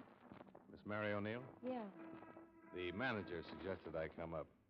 He told me you shared this apartment with Jean Maxwell. That's right. Who are you? Well, my name is Dollar. I'm from her insurance company. I'd like to talk to you about her if I could. I suppose so, but there's nothing I can do now. This is the biggest shock I ever had. I always said there'd be trouble, but I never thought she'd do anything like this. Maybe she didn't. What's that supposed to mean? Well, there are signs that say maybe she didn't commit suicide. There are? Do you think she had any reason to? That's what I said. I never thought she would. Oh, sit down. Any place. Thanks. Did you say you expected trouble? Yeah. I kept telling her. It was the way she went. Like she couldn't live fast enough. Like there wasn't enough time to get everything done. She'd been like that ever since she got rid of... her mother went into that hospital. Jean was all tied down, taking care of her before. What could have caused trouble? Well, I'm not saying she was wrong or anything. But there were too many men. Do you mind telling me who they are? I don't know. Only about one, Harold Corey. He's gone with her the longest. He's a big blonde truck driver. Harold Corey. He drives for the Seaboard Trucking Company. Sometimes he goes way out to the West Coast. And while he was gone, Jean didn't stay home and catch up on her reading, if you know what I mean. Yeah, I think I do. Out with a different guy almost every night. I didn't pry, but she'd never tell me who they were. You think somebody killed her, don't you? Would you help me try to find out? What could I do? Well, you didn't want to pry, but I get paid to. I'd like to look at her things. I suppose it's my duty, sort of, isn't it? In a way, yeah, but I can't force you to. Oh, I know it's the thing to do. Some of her drawers are locked, but I'll show you what I can. I started on the locked dresser drawers. They gave up and opened after a brief struggle, but contained on the whole things that might normally be locked up because of their value. Imported perfumes, expensive lingerie, and some jewelry. Only thing that looked as if it might have been hidden for the sake of secrecy was under the jewel box. It was a gold house key with a heart-shaped bow. I never saw that before. I never saw the perfume before either, but I smelled it. That's a few $100 worth of scent. And the rest of it there. Was Jean used to such expensive things? Not that I knew about. Harold Corey sure couldn't shell out that kind of money. And that heart-shaped key. That's cozy. I'd like to keep it if I could. Oh, I don't know about that. After all, it isn't mine. I might get into trouble. Oh, you won't, I promise you. I'm working with the police on this thing. I want to find out where it was made, if I can, and who ordered it. Oh, I get it.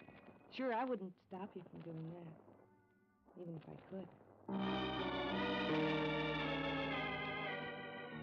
A phone call to the Seaboard Trucking Company gave me the information that Harold Corey was out on a run to Philadelphia. It was expected about 3 in the morning.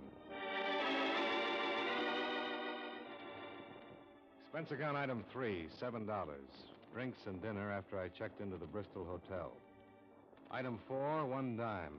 Phone call to Jean Maxwell's employer. Edward Hollis was at home and would see me.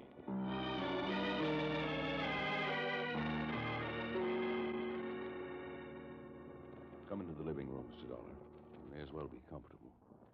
It's nice of you to see me, Mr. Hollis. I thought it would be better to do it this way rather than bother you at work. Of course, and I appreciate it. The atmosphere at the office has been gloomy enough. Oh, this is Mrs. Hollis, Mr. Dollar. Well, how do you do? Quite well, thank you. I didn't know the poor girl, but it's a dreadful thing. Yes, I'm afraid it is. I simply don't understand. A young girl like that with everything to live for. May even be worse than that. Worse? How could it be worse? Looks more and more like her death was not a suicide. Mr. Dollar. I didn't mention it on the phone. The police think it was murder. So do I. I thought it'd be better to save the blow until I got here. Murder's pretty messy. I can't believe this. Why do they think that? Well, almost intuition, not quite. They know how people commit suicide. On an average, all suicides do certain things. The Maxwell girl didn't do any of them. Well, this is a shock. I suppose I could be dragged into a courtroom along with everybody else who knew her. Beatrice, you run along upstairs. There's no reason for you going through this. All right, Edward.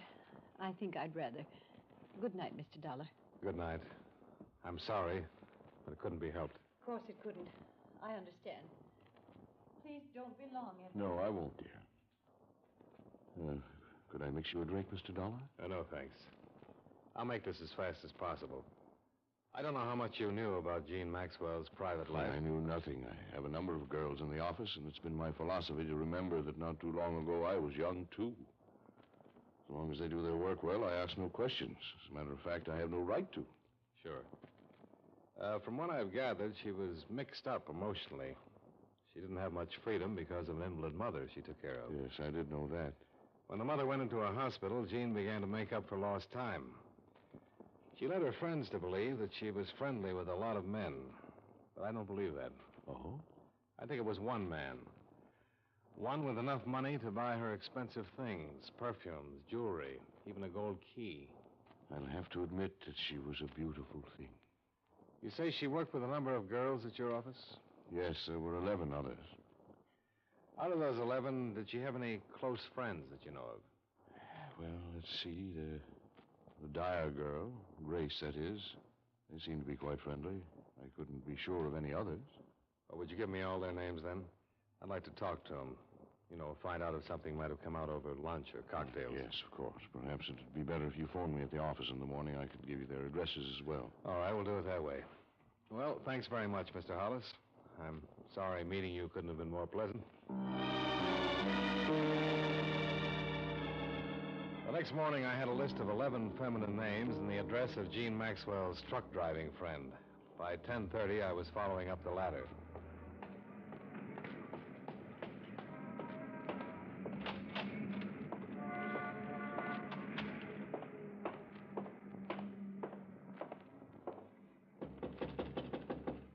Come back later. I can't see anybody now. I'm an investigator from Jean Maxwell's insurance company. I want to talk to you about her. Wait a minute.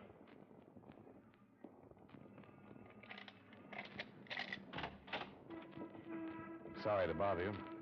My name is Dollar. Come on in. I've been out of town. I didn't know about what happened until I got the paper this morning. It's really got me rocking. Yeah, I can understand that. How much do you know about it?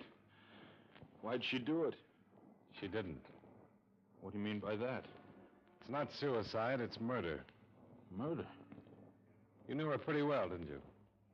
Oh, yeah, pretty well. Did you buy gifts for her? Oh, once in a while. Birthday, Christmas, times like that. What kind of gifts? What are you driving at? Can't you remember? Well, yeah. Candy, handkerchiefs, things like that. I don't think I like your approach, mister. Now, calm down, Corey. I'm giving you a chance to rehearse before the police get at you. When did you see her last? Night before I left for Philadelphia. When was that? 2 nights ago, Tuesday. I left at 5 Wednesday morning. She was found Wednesday morning. I know that. You're in a bad spot. Do you know that? You telling me people think I killed her? Me?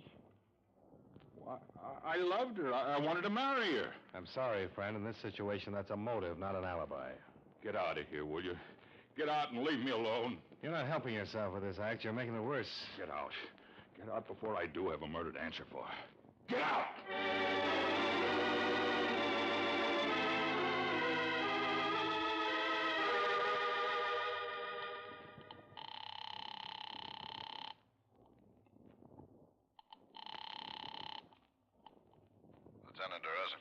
This is Dollar, Lieutenant. I just left a friend of the Maxwell girl.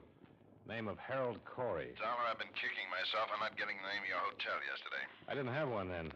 Well, I've got a few things to pass along to you now. Oh, that's what I meant. If I could have located you, I could have saved you the trouble. What do you mean? The death was suicide after all. What?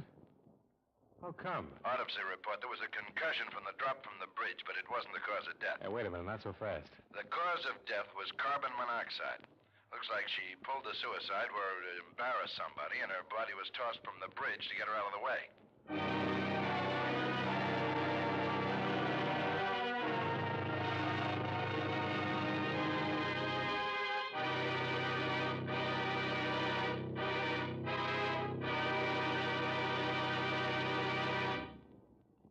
We'll return to yours truly, Johnny Dollar, in just a moment. Tomorrow night, Gangbusters brings you authentic, hard-hitting proof that crime does not pay. All the facts right out of police files. The program names names and describes actual manhunts just as they took place. It's a Saturday evening event for adventure fans right here on CBS Radio.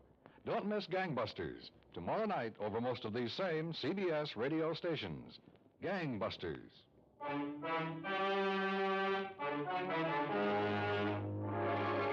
Now, with our star, John Lund, we bring you the second act of yours truly, Johnny Dollar.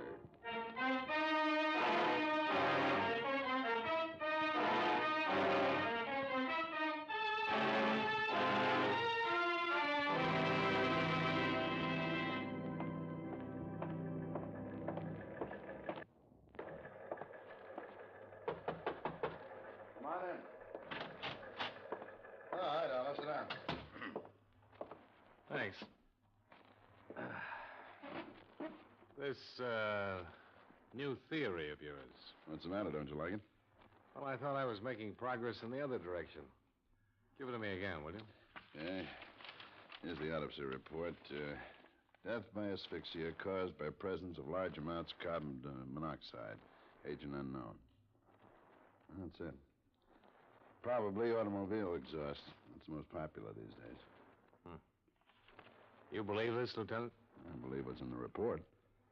And how did you say she got into the river? Oh, I said maybe she committed suicide somewhere so that somebody would get involved. Get rid of her, she was probably dumped in the stream. What's the matter, Dollar? I thought you'd be happy with the suicide evidence. The insurance company hired me to dig up the facts. If it was suicide, all right. But if it wasn't, they want to know that, too. And I still don't think it was. Why not? From what I've learned, she wasn't the type. She liked to be alive. And she played it hard enough to leave some motives lying around. Jealousy, for one. That boyfriend of hers, Corey? He's a possibility. I talked to him, and for my money, he deserves checking. And then there's this. What does this unlock? I wish I could tell you. It was undoubtedly given to her by somebody. I'd like to know who. You think you could put a couple of men on it? Find out where it was made? All right, Dollar. I'll stick my neck out that far for you. I'm under orders, you know. I'll have to be assigned before I can investigate. Sure, I understand. Well, I'll take your story upstairs and see what the brass says. Let me know what else you find, huh? Yeah, I will. Oh, do you have the address of the old flame you mentioned? The mother's friend? Still like to settle for fraud, wouldn't you? Now, the desk sergeant will give it to you. His name's Paul Anderson.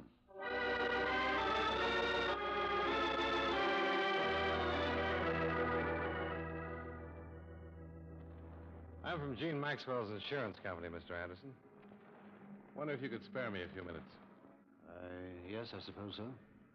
Come in. You're the adjuster? So soon? I'm an investigator. Oh?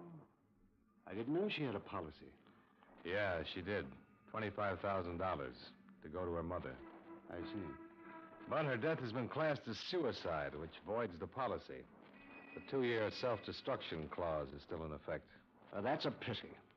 Why do you say that? It's the least you could have done for poor Mildred. That's her mother? Yes. An extremely young mother who has almost ruined her life for that girl. Oh, I didn't know that. Yes, the daughter was born when Mildred was only 17, and she was left to care for the child herself. I've helped as much as I could. Oh, I don't want you to misunderstand. There's nothing to be hidden. I suppose it is unusual. I did meet Jean first. But when she took me to her home and I met her mother, I realized that Jean was and no more than a cheap little opportunist. The complete opposite from her mother. As I say, I suppose it is unusual. Yeah, but that doesn't make any difference. The point is that you dropped the girl in favor of her mother. Is that it? It wasn't the gross situation you evidently wish it had been. Now, look here, this has gone far enough. You've asked me these questions for one reason, so that you can draw your own conclusions. Haven't you? I didn't know it showed. Well, it does. You think I sent Mildred to the home to get her out of the way, don't you? Well, that's not the case, but you can think what you like. Go ask Mildred if you care to. I won't bother her. You know anything about a gold key that Jean had? A gold key? No, I don't know anything about a gold key. I've known very little about Jean at all these past months. Yeah. So many people seem to know so little about her.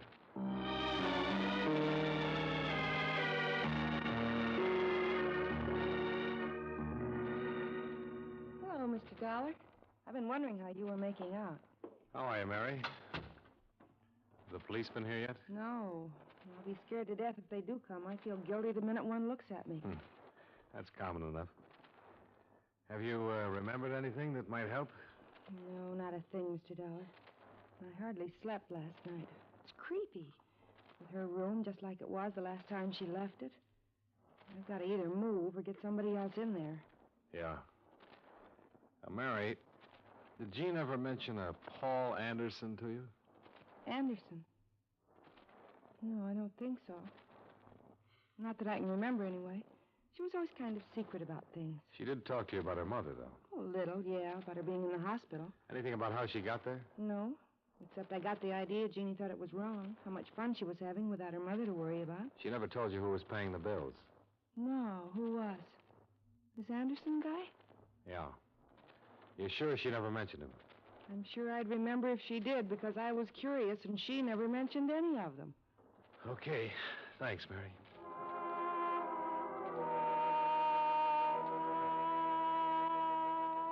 It was 4 p.m. then, and at 5, I was standing in front of the Seaboard Trucking Company building on Columbus Avenue as Harold Corey backed a big rig into a parking area and headed for a short-order restaurant across the street. Hello, Corey. What this time? The dispatcher tells me you're going out on another run. Pretty short layover, isn't it? Yeah. You decided to look into the way I do my work? Oh, I just wondered if there was a reason for this quick run. Yeah, there is. I asked for it. I figured driving I could get my mind off this thing. Anything wrong with that? Well, maybe not. You know how she died? I read about it. Carbon monoxide. Yeah. The police have decided that doesn't sound much like murder. What do you think? She's dead. That's as far as I can think. You knew about Paul Anderson, didn't you? What about Paul? Well, that he might have been more interested in Jean than he was in her mother. I suppose you're just doing a job, aren't you? Well, if what you say is true, I didn't know about it. If I had known about it, I would have killed him, not Jean. Now leave me alone, mister. I can't take any more. Well, I don't enjoy it either. As you say, I'm just doing a job. I checked that night with 6 of the 11 girls who had worked, lunched, and chatted with Jean Maxwell. Their collective description was of a girl who listened to and enjoyed what other people said, but had little to offer herself. None of them knew anything about her private life. But the next morning, the police located a goldsmith who said he remembered making the heart-shaped key. I went out to see him, then got back to Lieutenant DeRosa. How'd you make out with that fussy little man, Dollar? Well, we found the day the key was ordered, and he remembered a few things, because a councilman's wife came in the same day. What? The customer, J.E. Carter was the name he gave, mentioned a cottage on the bay. That's east. The girl's body was found northwest of here. I think she was dumped from a car coming toward Boston from out there. So, I think the cottage is in that direction. Deduction yet. Well, if I were going to dump a body, I wouldn't carry it through town to take it to that bridge, would you? I'm being paid to think about another case. I couldn't sell the murder pitch upstairs, but I tried, and I'll buck for promotion if you're right and upstairs is wrong. I don't suppose you could earn that promotion by assigning some men to cover that northwestern section, could you? Not a chance. That's county. Division of responsibility. Yeah. And we'd all be surprised to know how many criminals take advantage of that.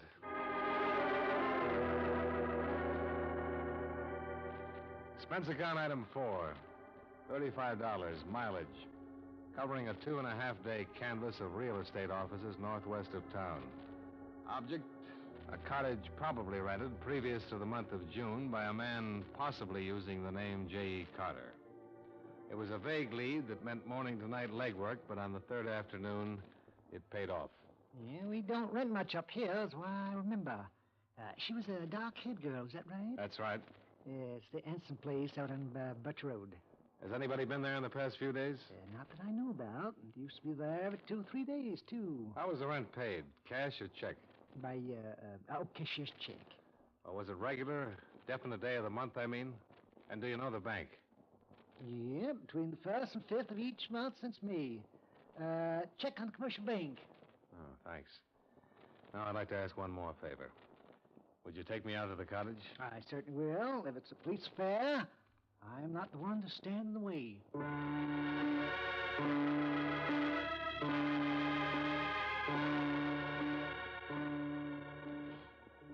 Mr. Dollar, I've always said that I personally vouch for the people I do business with. But you never know, do you? That's a profound truth in any business. I'll certainly try to be more careful in the future. Do you want to go now? Yeah, I think I've seen enough.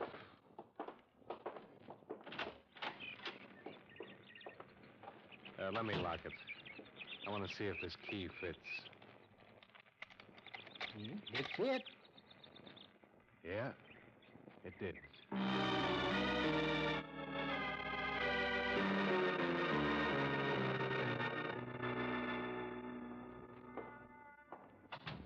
Well, I didn't expect to see you again.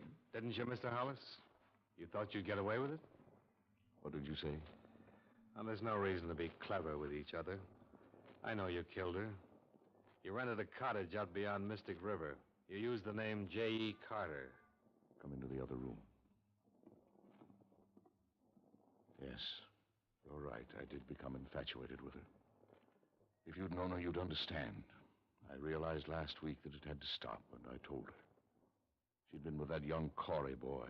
I told her that even if I were single and eligible to marry her, I would advise her to hang on to him. Someone her own age. That was last Tuesday night. Yes. She left the cottage, and I heard her drive off. Or at least I thought I did. When I went out, I learned what she'd really done. She'd committed suicide in the car. You can hardly blame me for wanting to keep the secret. It wasn't suicide, Mr. Hollis. You know it, and I know it. All right, Mr. Dollar. I'll make my statement to the police. Fine. I'll drive you down. Thank you. Edward. Beatrice, go back upstairs. No, Edward, I won't. I insist, Beatrice. What good would it do? After what I've done because I lost you, why should you ask me to go upstairs while I lose you again? I forbid you to say another word. Mr. Dollar. She had taken him away from me because she was beautiful, and I no longer am. I was waiting in their cottage. When they came in, I struck her. Is this true, Mrs. Hollis? Yes. I killed her.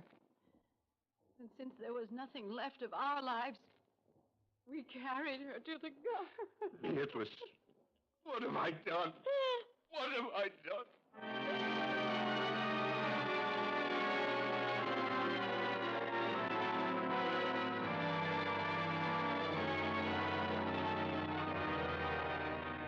Expense account item 5, $110. Final bill for car rental. Item 6, $85 miscellaneous. Expense account total, $266.85. Yours truly, Johnny Dollar.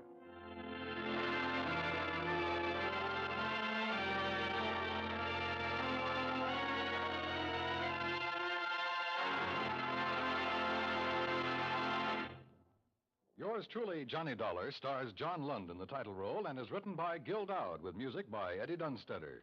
John Lund can currently be seen in the Universal International picture Just Across the Street. Featured in tonight's cast were Jeanette Nolan, Howard McNear, Ted DeCorsia, Virginia Gregg, John McIntyre, Barney Phillips, and Dick Ryan.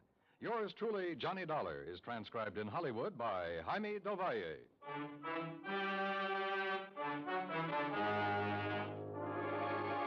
This is Dan Coverly, inviting you to join us next week at the same time when John Lund returns as... Yours truly, Johnny Dollar.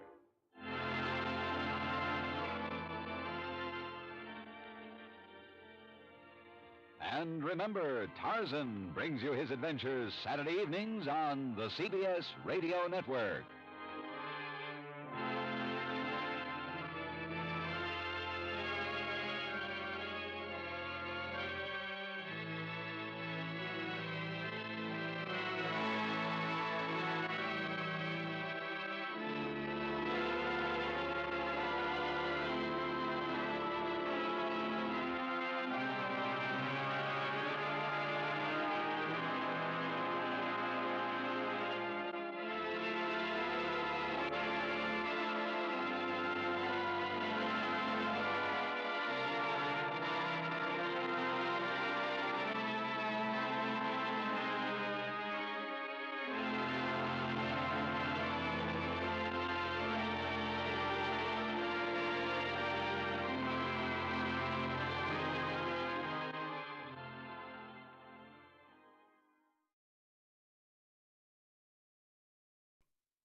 John Lund as yours truly, Johnny Dollar.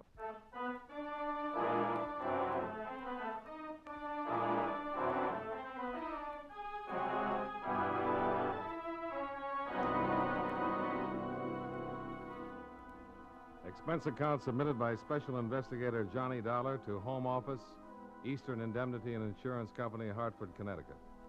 The following is an accounting of expenditures during my investigation of the King's Necklace matter.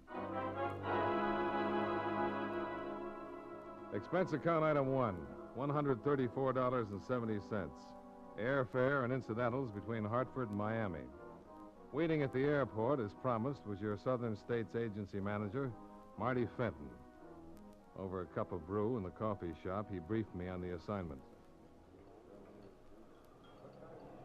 Ever hear of King Rawlings, Johnny? King Rawlings? Financial tycoon, wasn't he? Retired some 15, 20 years ago? That's the lad. About a year ago, he wrote a policy on a $250,000 necklace that he owns. Which has suddenly turned up among the missing? Not yet. You expect it to? Well, we got a letter from him day before yesterday. Claims somebody attempted to break into his safe. Thinks they were after the necklace. Well, I'm usually sent for after the crime's been committed. True, my lad, true. Oh, pass the sugar, will you, please? Sure. So what am I doing here now? The policy's coming up for renewal, Johnny. There have been nasty rumors circulating around about Rawlings' present financial condition. Afraid he's starting a build-up to put in a fraudulent claim? It's been done before. The boys in Hartford get pretty stuffy about that kind of skullduggery. Now, we want you to check around Los Banos and see what you come up with. Is that where the gentle sea breezes waft through the palm trees? 2,000 imported ones. Los Banos is Rawlings' own personal island off the coast of Cuba. He's lived there for 20 years, surrounded by his memories, his trees, and his collection. Of precious stones? People. Mr. Johnny Dollar is one of the... Oh, your plane's waiting, Johnny. I hired a little amphib to fly Let's you not down. brush off the collection of people, Marty. Who am I to prejudice a stalwart investigator about to brave the dangers of Rawlings Isle? On your way, lad. May the blessings of Eastern Indemnity follow you even unto the ends of Los Banos.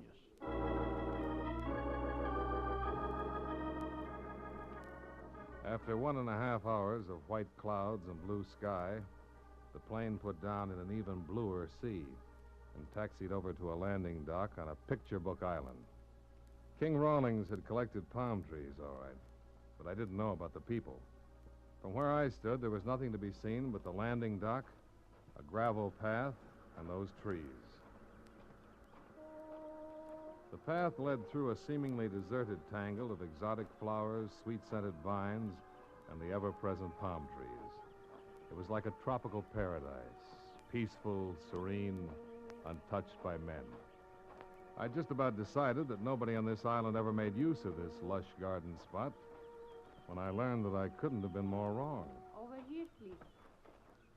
Well, hello, wherever you are. Over here, in the clearing to your right. Hello. Who are you? My name's Johnny Dollar. I am Nita Valdez, Mr. Dollar. Well, I'm glad to know you, Miss Valdez. You are the man who arrived on the plane a few minutes ago, no? I didn't think anyone had heard. The hospitality is overwhelming. You will become accustomed to it. Everyone here is too occupied with himself to bother concerning anyone else. Like me, I have been too busy sunbathing. Yes, so I noticed. If it bothers you, you could hand me my robe. Oh, no. That won't be necessary. Sit down, Mr. Dollar. Thanks.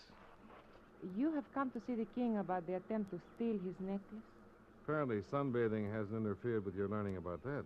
You obviously do not know King Rawlings very well. Why do you say that?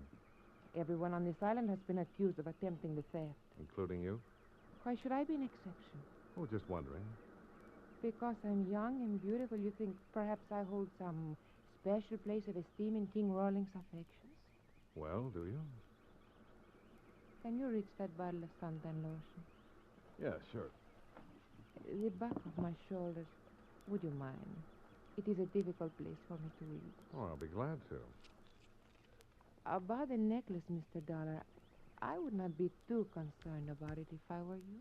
Oh? Why not? Well, if anyone had actually made an attempt to steal it, the king knows who he is. But he still accused everybody here, huh? It affords him a great deal of pleasure to make others squirm and be uncomfortable. You don't like him very much, do you? I hate him. Then why do you stay here? Same reason as everyone else. Money. Oh, that will do nicely, thank you. You're welcome. Do you mind explaining that bit about money, Miss Valdez? Later, perhaps. The sun is still warm, and I wish to take advantage of it. We will meet again. A polite dismissal if I ever heard one. You're wondering, perhaps, why I stopped you to talk this way? The thought had occurred to me, yes. When you meet the king, get to know him a little, I think you will understand why. And if I don't? I sunbathe here every day at this time. I'll think about that, too.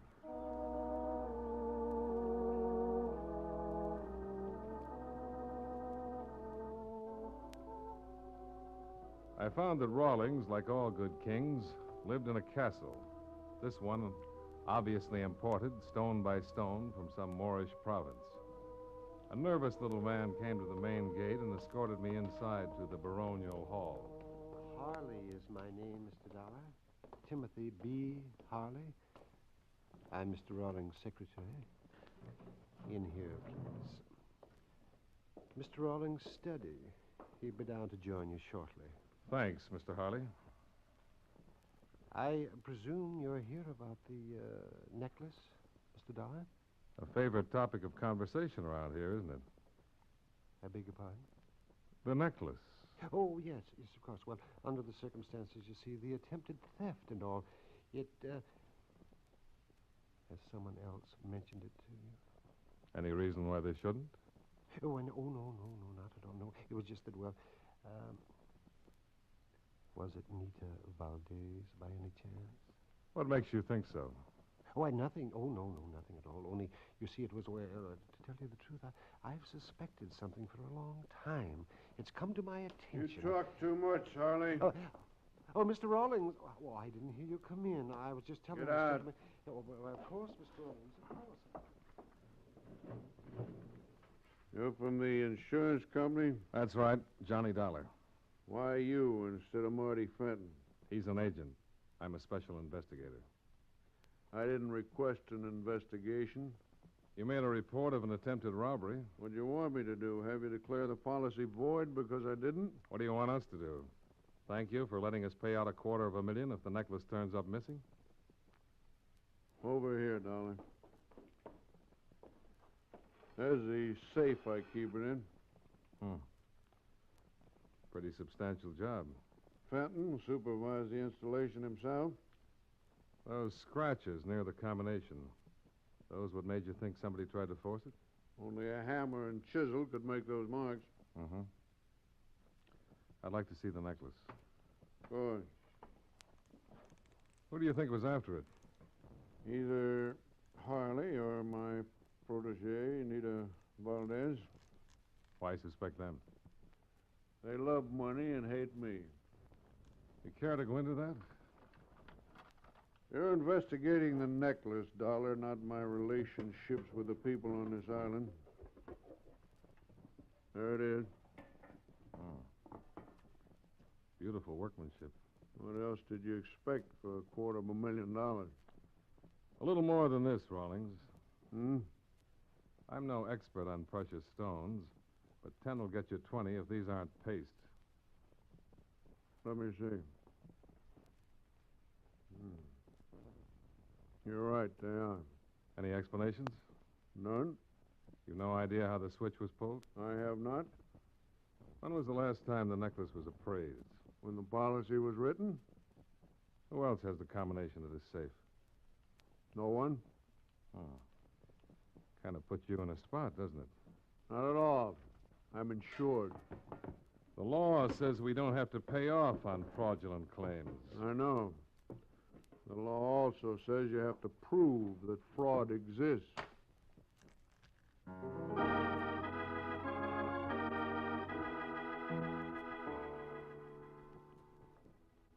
I broke the news to Marty and looked around for something to improve the shining hours while waiting for him to arrive. I found it. Dressed in a clinging silk gown on a patio overlooking the sea. It was obviously the cocktail hour. Mind if I join you? Oh, please do. I can't make up my mind. To what, Mr. Dollar? Which shows you off to greater advantage? That dress or the sunsuit?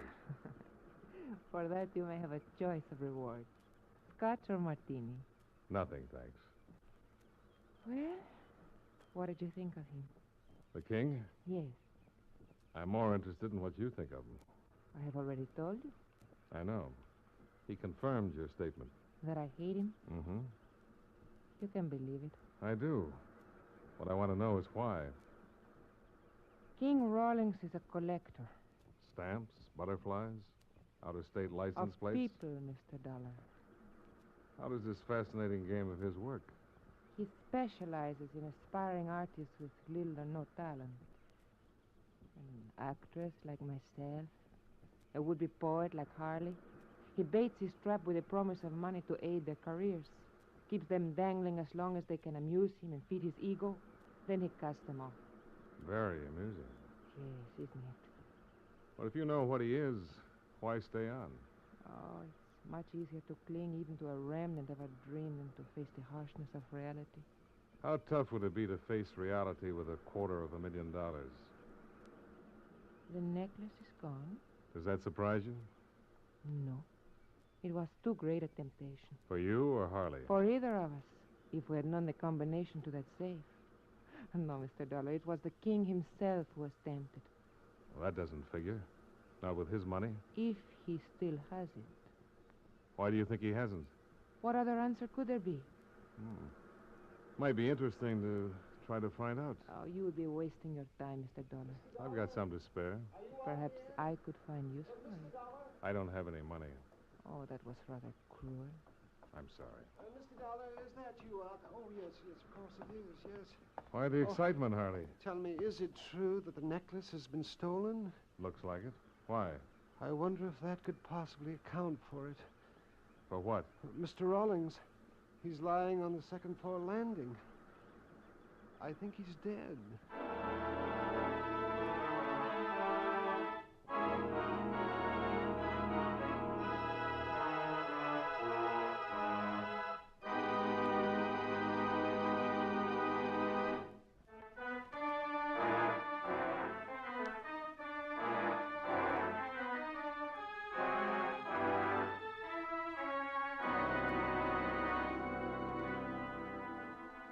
Timothy B. Harley couldn't have been more right.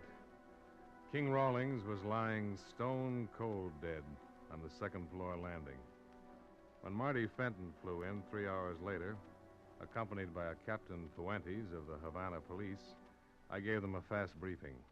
Marty's reaction was predictable. Nobody gets off this island until we learn what's happened to that necklace. Right, Captain Fuentes? Yes, I agree, Senor Fenton. Up to a certain point. What point? What do you mean? The good captain apparently feels there might be something more important about all this than a missing necklace. What could be more important than $250,000 in stolen jewels? How about murder? Never entered my mind. Naturally not. Eastern Indemnity only insured Rawlings' stones, not his life. Guess I had that coming. Senor Dollar is quite correct, however. The cause of Senor Rawlings' death is not apparent at the moment. It will require an autopsy to determine. And if it's murder? We must then regard everyone who was present upon this island with suspicion. What help can you give us regarding that, Senor Dollar? Well, just what I've told you. Outside of the servants, only Harley, Miss Valdez, and I were among those present. And who was the last to see Senor Rawlings alive? So far as I know, I was. But Harley could have been with him after Rawlings left me in the study. For that matter, Miss Valdez could have seen him, too, before our little tete-a-tete on the patio. Look, fellows, me lads, I don't want to appear single-minded about this little affair, but we don't know whether Rawlings was murdered or not. However, we do know Eastern Indemnity's out a cool 250 G's if that necklace doesn't turn up. Payable, of course, to Senor Rawlings' estate. Sure, but who cares who it's payable to? What I'm interested in is not paying it. Thinking of possible motives, Captain? The heir to Senor Rawlings' fortune might well be suspect. So would whoever stole the necklace, if Rawlings had tumbled to him. And there's always plain hate, isn't there? You have something specific in mind, Senor Dollar? Just a suggestion, Captain. Fuentes had his plane fly Rawlings' body back to Havana for posting, while he conducted a very thorough, if unenlightening, questioning of those present.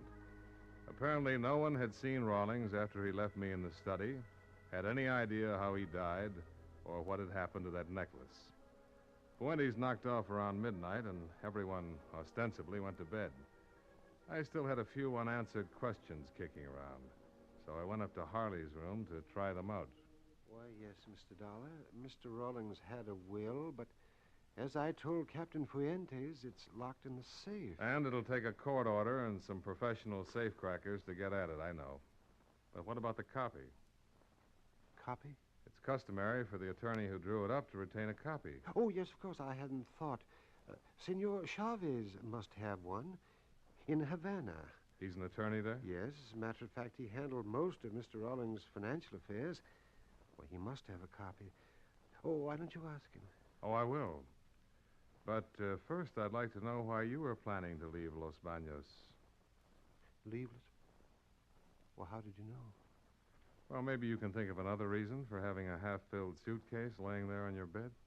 Oh, yes, of course. Yes. I was planning to leave. There's no reason why I shouldn't. After all, my employment here has been terminated. Have you discussed the idea with Captain Fuentes? Well, no, but why should he object? I'm not guilty of anything. Just a thought, Harley. Mind if I take a look at that suitcase? No, don't touch that. I don't. Well, what do you know? A brown paper parcel neatly wrapped and tied. You mind telling me what's in it? It's none of your business. Put that down. It wouldn't be a necklace by any chance, would it? Put it down, Dollar. Oh, sure, right away. Well, now that's interesting. All new, crisp, in $100 denominations. Must be close to $10,000 here. Well, what of it? It's mine. Oh, I don't doubt that. I'm just wondering where you got it. I saved it. Working for Rawlings? Yes, why not? I saved it working for Rawlings. It's mine. Okay, Harley. I don't want it. Don't you really know why Captain Fuentes might object to your leaving now? No. I most certainly don't. Remarkable.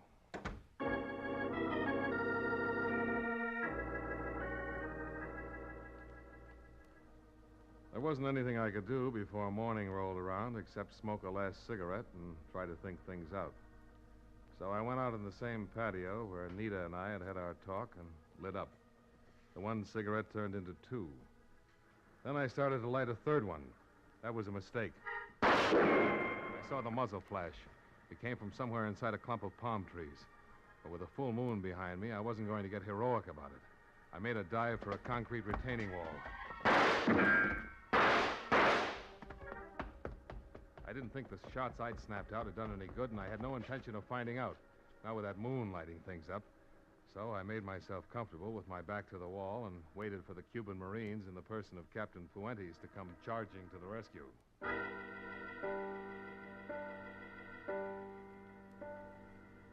Some 15 minutes later, Marty, the captain, and I held a council of war on our way down to the landing docks.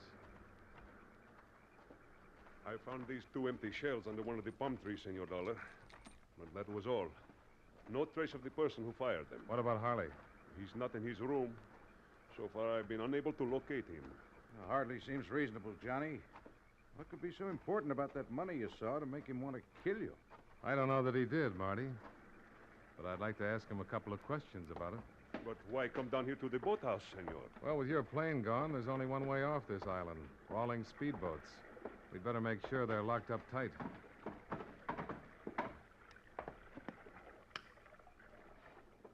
One of the slips is empty. It wasn't when I got here. We heard no motor, senor. Well, that's nothing that a paddle and a pair of willing arms can't explain. Harley? That's my guess. Then it's 10 to 1 he has the necklace with him.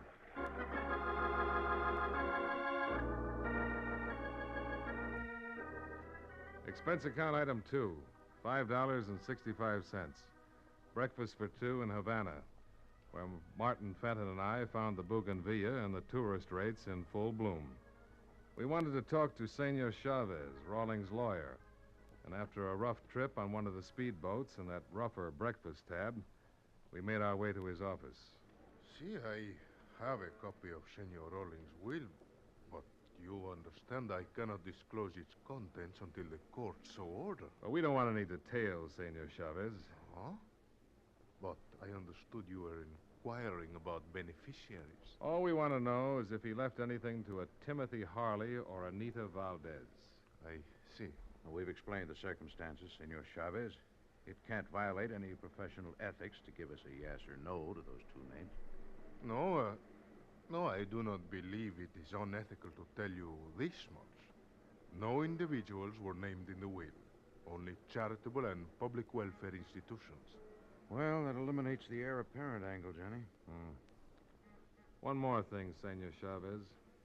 There have been rumors that Rawlings' fortune was almost gone. Any truth to them? Not a bit. All his investments were most judiciously placed. He was perhaps wealthier at the time of his death than at any time during his life. Well, you've been a big help. Thanks. For now, it is an attorney's duty to aid the law, is it not? Any time you are here in Havana, please to stop in. It would be my pleasure. Will do, Senor Chavez, and thanks again. Well, that was a great help. Cleaned up some loose ends. It's a loose necklace I'm worried about, Johnny. Where do we go from here? Well, we can check out the local police, see if they've picked up anything on Harley. Good as anything, I guess. Oh, which way? We passed it on the way up here. We'll go right... Senor Dollar, it is most fortunate that you're still here. There's a phone call for you in my office from the island of Los Baños. Oh, thanks, Senor Chavez. There on my desk, senor. Johnny Dollar. This is Captain Puente, Senor Dollar. I have some information for you. Oh? What is it, Captain? First of all, the autopsy report on Senor Rawlings has come in. Natural death? See, that is correct.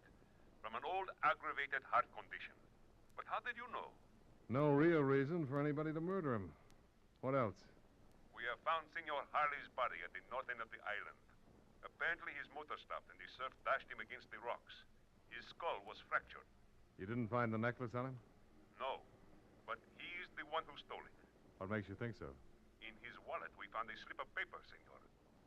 On it was written the combination of the safe.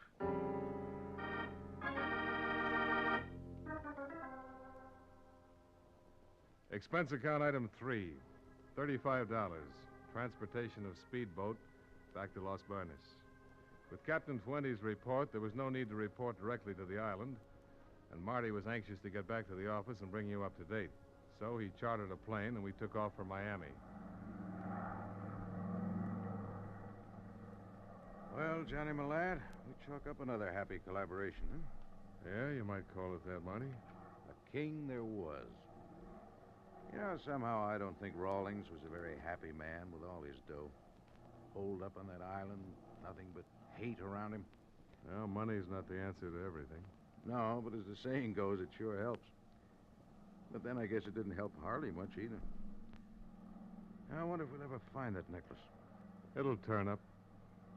Pretty optimistic, aren't you? No, I'm sure of it. Well, come on, Johnny, give. Where do you think it is? Right there in your briefcase. It's not a very funny gag, Johnny. No, Marty. It's not. And how about changing the snapper? I wish I could, Marty. But it figured all along. Looking for every possible loophole, I guess. But they all closed up on me.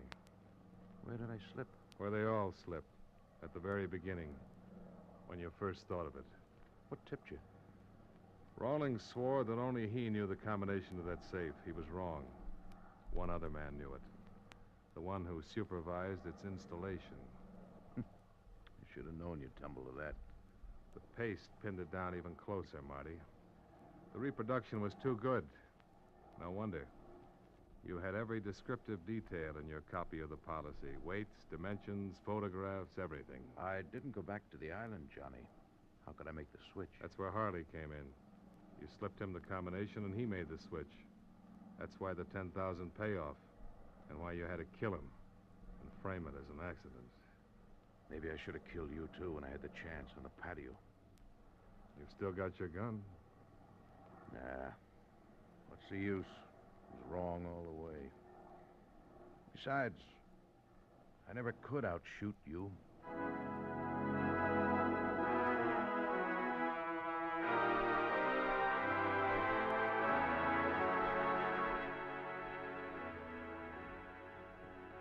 Expense account item 4, $32.15. Hotel bill and incidentals in Miami. Item 5, $141.10. Plane fare and incidentals back to Hartford. Expense account total, $348.60. Remarks. With all due deference to my chosen profession, sometimes this is a lousy business. Yours truly, Johnny Dollar.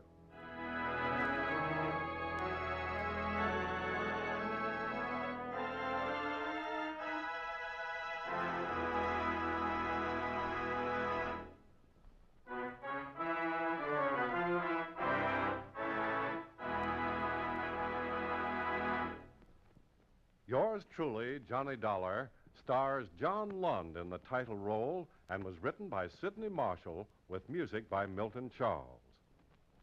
Featured in tonight's cast were Jack Moyles, Lillian Bayef, Tom Tully, Howard McNear, Nestor Paiva, and Don Diamond. Yours truly, Johnny Dollar, is produced and directed in Hollywood by Jaime Del Valle.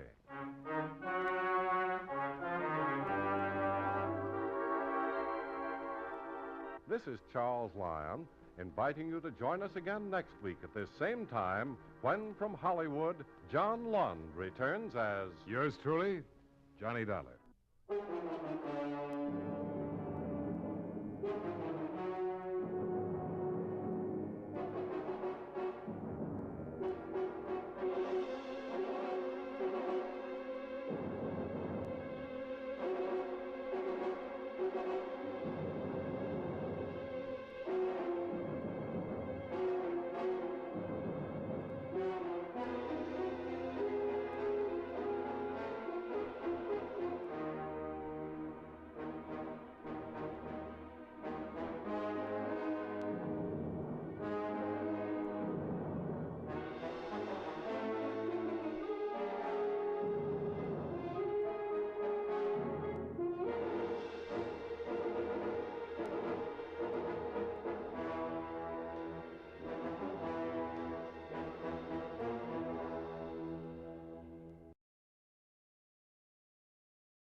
For your listening enjoyment, John Lund as... Johnny Dollar. Mr. Dollar, this is Wilbur Runyon. I planned to meet you at the Dallas airport, but by the time I had you paid... Oh, it's all right. Sorry you went to that trouble. I took a cab in. Are you at your office now? Yes. I'll be right over. I hope the Home Office didn't think I was foolish asking for your help in this matter, but... Oh, no, they didn't. Not after paying off 4 policies and 1 employee group in so short a time. That's the way I figured it. Accidental deaths at the oil wells are one thing, but, well, murder puts a different light on it. Yeah, it usually does. I'll be there in 10 minutes. Expense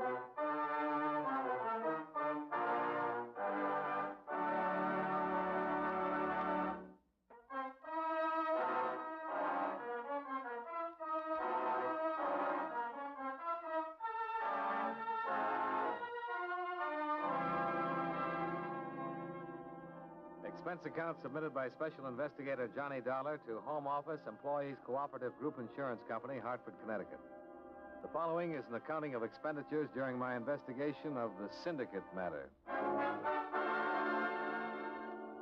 Expense account item 1, $106.40, airfare and incidentals between Hartford and Dallas, including cab fare to the Alamo building, where I contacted Wilbur Runyon, manager of your Southwestern Division. You, read my report to the Home Office, Mr. Dollar?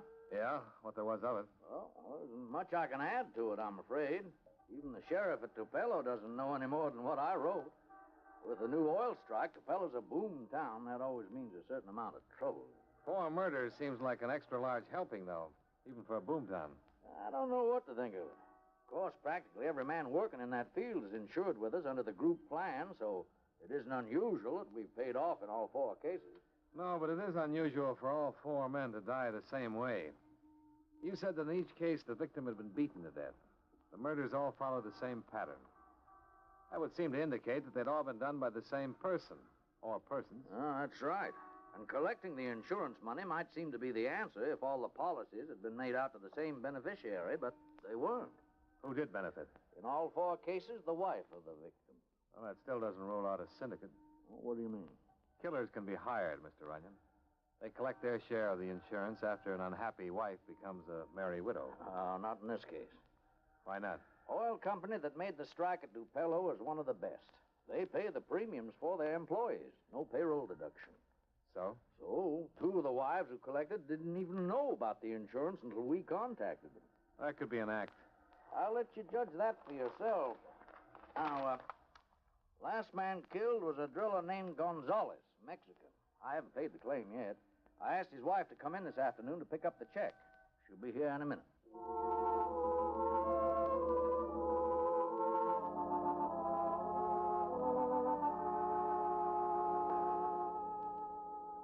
This money comes from the men who killed my husband? No, Mrs. Gonzalez. It's insurance, life insurance the oil company paid for. $2,000? Well, that's right, ma'am. You have a family, Mrs. Gonzalez? Somebody you can go to? My mother, my brother in Sonora. But my husband, Manuel, he always wanted the baby to be born here in Estados Unidos. Everything was going to be so good. Did your husband have any enemies? Enemies for what, senor? He never hurt nobody. There were 3 other men killed, Mrs. Gonzalez. Did he know any of them?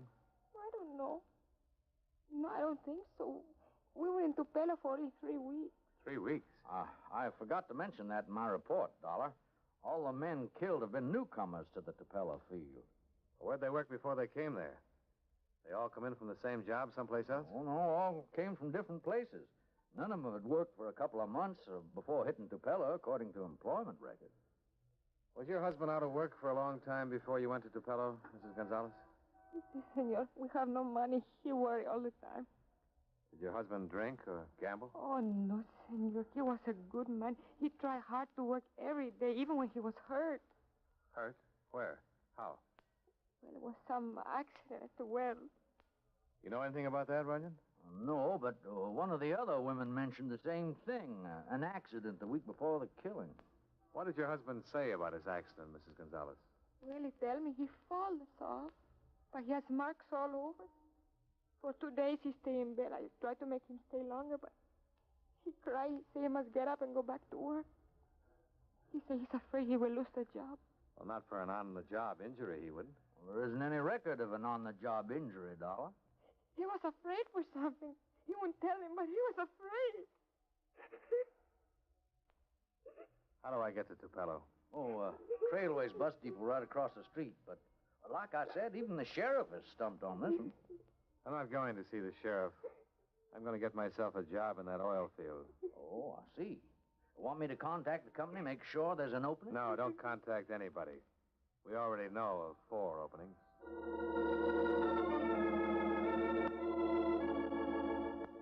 Expense account item 2. $5.20 for a used suit of dungarees and a pair of work shoes. Item 3, $6.12. Bus fare from Dallas to the Tupelo oil field.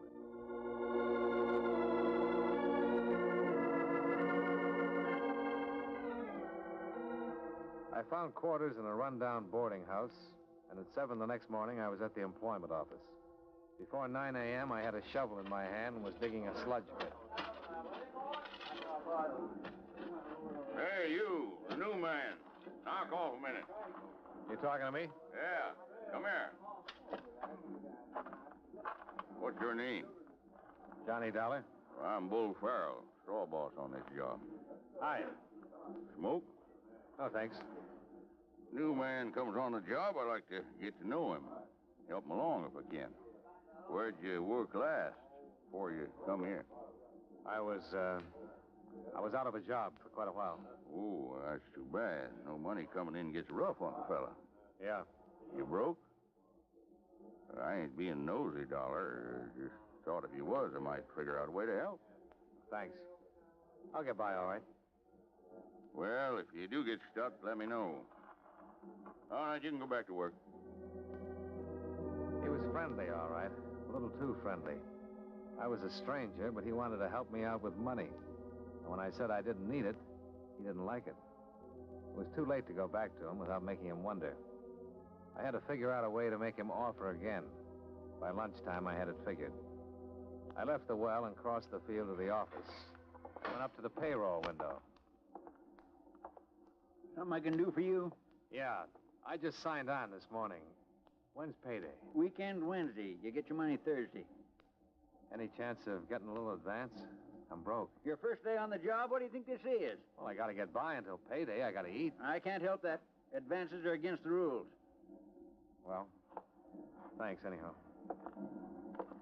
Hey, just a minute. Yeah? You need some money. See Bull Farrell.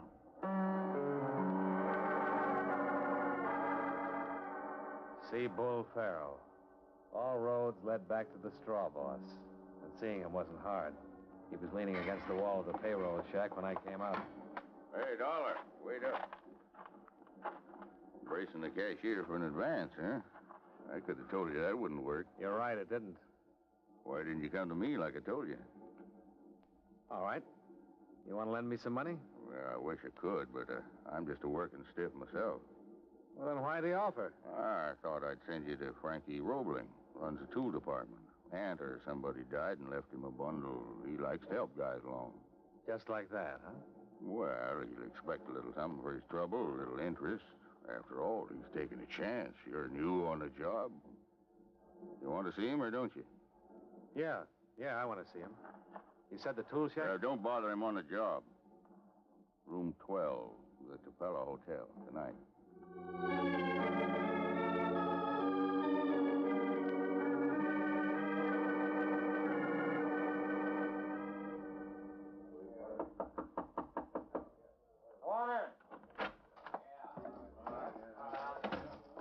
I'm looking for Frankie Roebling. I'm Roebling. You Dollar or Prescott? Johnny Dollar. Deal me out of Come on to the next room, Dollar.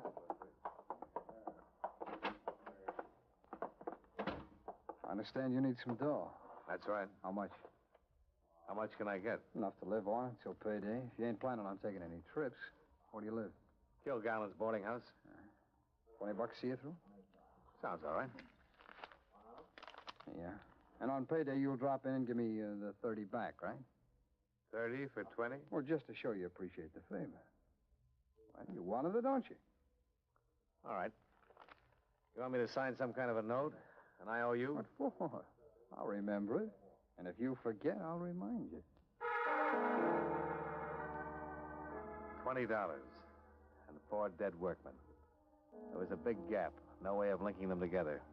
But somewhere the pieces had to fit. Then Thursday came, and I drew my first pay.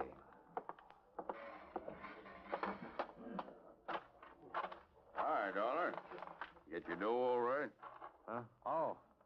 Oh, yeah, Bull. I got it. $32.80. Well, only 3 days. Frankie Roebling will be expecting to see you tonight. I know. He just asked me to remind you. Some of these roughnecks get absent-minded and makes it tough on everybody, especially themselves. Don't worry, Bo. I got a good memory. More than 50 men were in Roebling's room that night, all of them in work clothes, all of them giving him money, and none of them enjoying it. I waited until the last of them paid up and drifted out. Well, Dollar, I see you hanging back while the other boys are shelling out. I wanted to see you alone. Yeah, I know. That means you want to talk, and when you want to talk, it means you want to stall about paying. I only had 3 days' pay coming. You knew that when you borrowed the money. I had the boarding house to pay. I have to live, don't I? Do you? All I'm asking for is more time. All right, Dollar. I'll give you more time. Next payday. Only then it'll be $40, not 30. Suppose I say I won't pay it. What do you do then, Roebling? Take me outside? You thinking of getting hard, Dollar? No, Roebling. Just curious. Yeah. Big, too, ain't you? Big, hard guy. Next week, $40. I figure by next week you may soften up.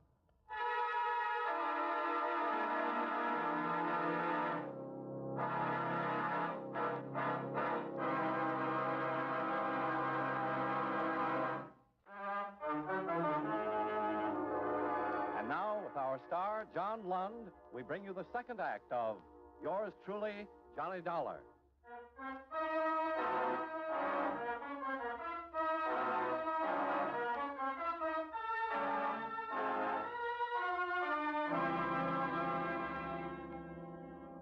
I went into a couple of the honky-tonks along the main drag and tried to strike up conversations with men I'd seen in Roebling's room. But they shied away from the subject like skittish horses. I was ready to give it up when a man I recognized from the job came over and set his beer down next to mine. Mind if I sit down? Help yourself. My name's Prescott, Wally Prescott. Yeah, I know. You were behind me in the pay line this afternoon. Yeah. And I saw you up at Roebling's room tonight. What were you doing there? Paying off? Yeah. I saw you, too. But you didn't pay off. How do you know? I heard some talk later. Roebling and Bull Farrell. It's none of my business, maybe, but you better pay. I'm short of cash. Look, a lot of us are short. I'm just telling you for your own good. I'm on the hook myself. If they don't like it, let them sue me. That isn't the way they work it. How do they work it? Vronsky and a couple of the others could tell you. If you don't pay up in full by next week, you're liable to get worked over. That doesn't convince you? Yeah? Well, a few guys have died around here since the field opened. Too bad a few guys didn't have a talk with the sheriff instead. About what? A beating in a dark alley from a bunch of guys you can't identify? What would it prove? And what happens next when the guys you want behind bars can't be put there? Every payday, I just about managed to pay off. I got a wife and 2 kids, so I got to borrow all over again to feed them. Vronsky's in the same boat. So are a dozen others.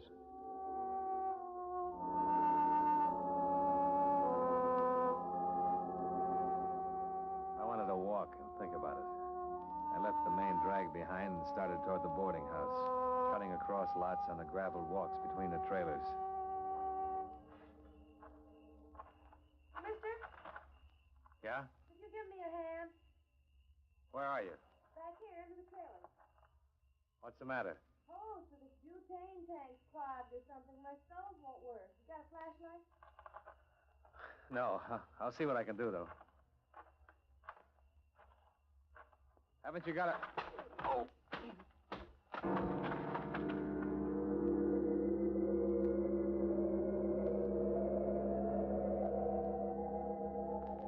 Waves of pain swirled over me, and then I was sucked down into a whirlpool of blackness. When I came out of it, I was alone. I could feel the gravel biting into the side of my face. After a while, I managed to get on my feet, make my way to the boarding house. I fell across the bed with my clothes on and passed out again.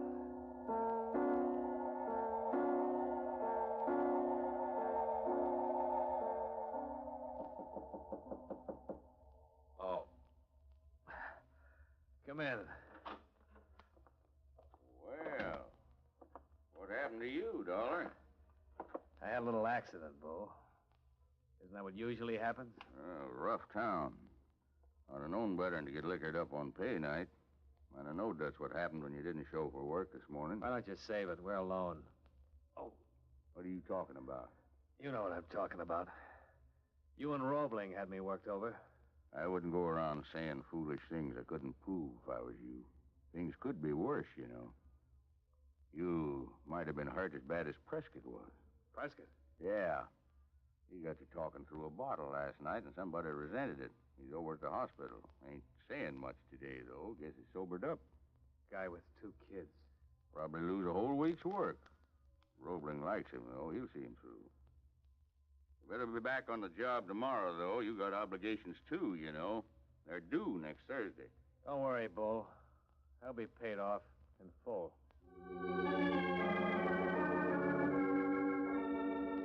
Expense account item 4.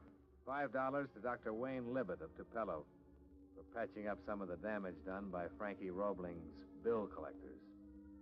Item 5, 80 cents, round-trip bus fare to the county seat at Langham, where I laid the story on the line for Sheriff Arthur McMahon. How much of this can you prove, Dollar? Not a speck of it. I could probably put a couple of deputies on it, and with luck, we might be able to hang a loan shark charge on Roebling. He'd get bail and scare all the witnesses out of town in 5 minutes. Sure he would. Besides, I want him for murders. I want him as bad as you do. Yeah, I know it. Everybody's been on my neck for this Tupelo mess. Letters from civic groups. They all come to churches. They yell for action, but they forget about evidence. When they get in a position where they could testify personally, that's when they lose their tongues. Prescott can testify to the setup. You think he'll testify now? After what happened to him just because he gave you a warning? Can he point to one single man and line up and say he did it? No, neither can I. Wait a minute. Suppose you got him trying to kill somebody before they succeeded. What do you mean? I was jumped last night for failing to pay Roebling. Gonzalez and the others drew one beating that way before they were killed. Yeah, I see what you mean. Roebling expects me to kick him with $40 next Thursday night. Suppose I don't pay him again. You willing to be the clay pigeon on this? If you keep me tagged next Thursday night from the minute I leave that hotel. I'll be there. But if we stop them from killing you, we still wind up with an assault charge. They all know they've done murder before, though, Sheriff. When you take them in and split them in different cells, each one is going to be worrying about how much the others are talking. Somebody in that syndicate is going to get nervous.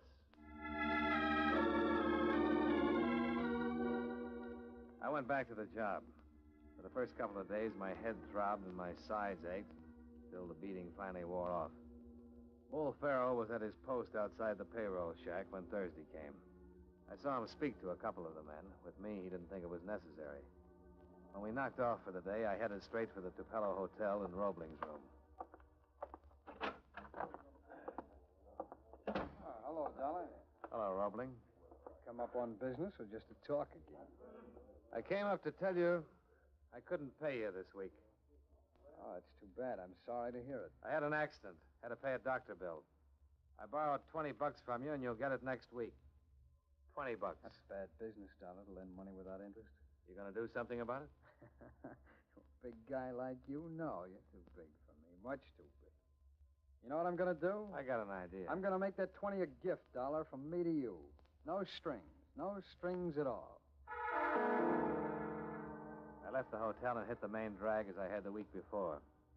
I started to sweat. If the sheriff and his deputies were around, I couldn't see him.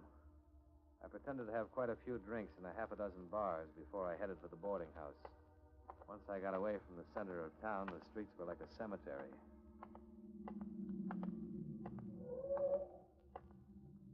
Hey, Dollar? Who's that? Bull Farrell. Friends of yours with me. Fellas you met last week. Want to take you to a party with us. No, thanks. Come on, boys. We can do it here. All right, come on.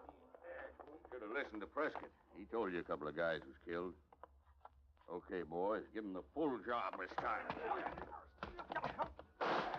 All right, that's enough. I got 4 deputies riding herd on this party.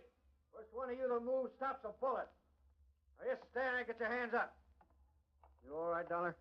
Yeah. Where the devil were you? Passed you in the car on the way out, turned into the driveway across the street. How'd you know where to stake out? This big mouth laid it out for his playmates in the hotel bar right after you left. My deputy was standing less than 10 feet away from him. Okay, so I start to beat a guy up. Let's get in and pay the fine. Sure, I got a half dozen murder warrants here in the name of John Doe, too. What do you want to do about them? Where's your corpse? Are you kidding? No, I'm not. Prescott and Bronski and 20 other men are in jail right now, protective custody. And they've all made statements. Some one of them is bound to recognize one of your boys. Sure. We got all of you except Frankie Roebling. He's the boy who's going to pay the fine, Bull.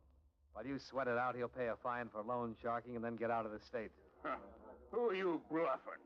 You guys keep your mouths shut. You got nothing on any of us. Let's all go in and wait and see, huh? They wavered, but they didn't break. We knew that by Monday morning, Roebling would have a high-powered attorney in to spring him on a writ.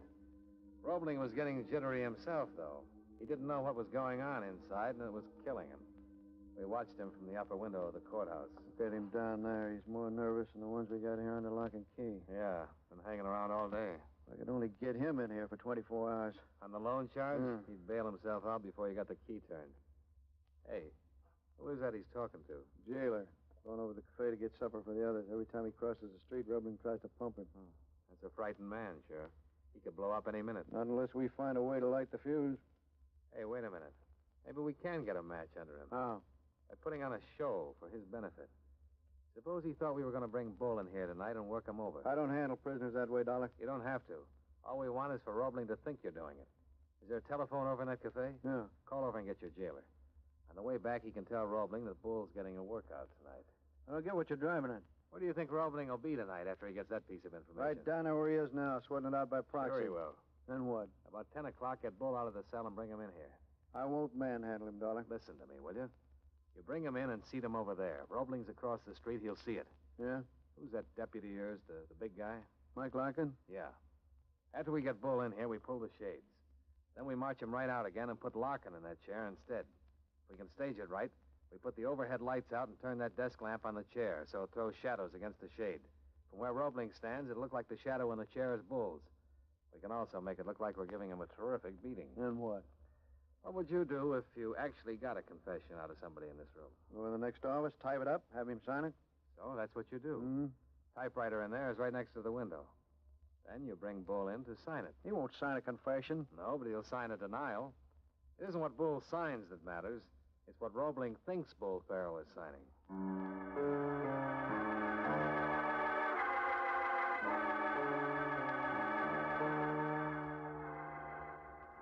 What's the idea? What are you pulling me in here for? Won't take a minute, Bull. Just want you to sign this.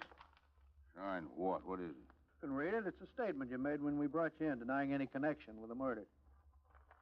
What do I have to sign it for? Routine, Bull. All right. Give me a pen. Let me get back to sleep. Here. Use mine. Shake hands, friend. You've been a real big help. All right, Joe. Take him back to the cell. Yeah. Here's hoping, Dollar. Won't take long to know, Sheriff, if Roebling thinks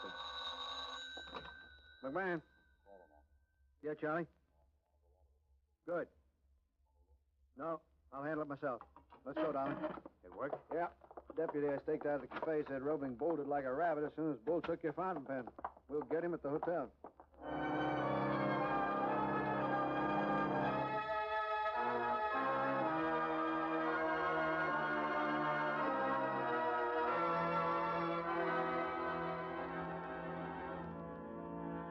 And that about wound it up.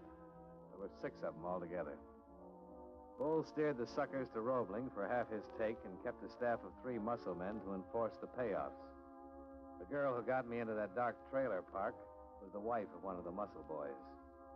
Expense account item 6, same as combined totals of items 1 and 3, $112.52. Transportation from Tupelo to Dallas and back to Hartford again.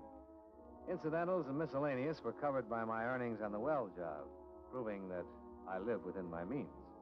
Expense account total, $236.04. Yours truly, Johnny Dollar.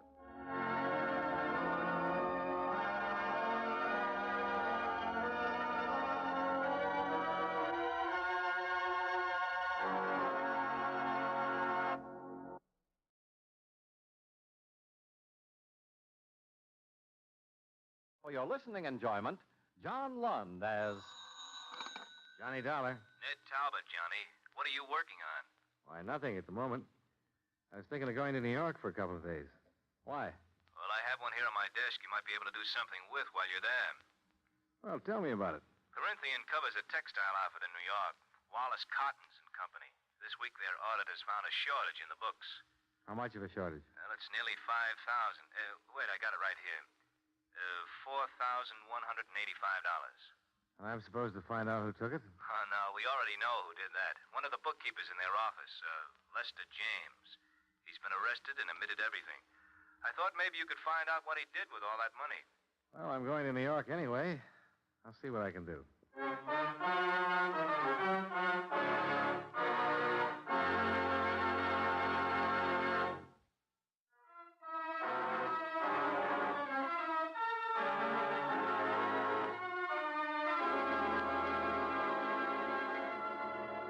Expense account submitted by Special Investigator Johnny Dollar to the Continental Adjustment Bureau, 418 Elizabeth Avenue, Hartford, Connecticut.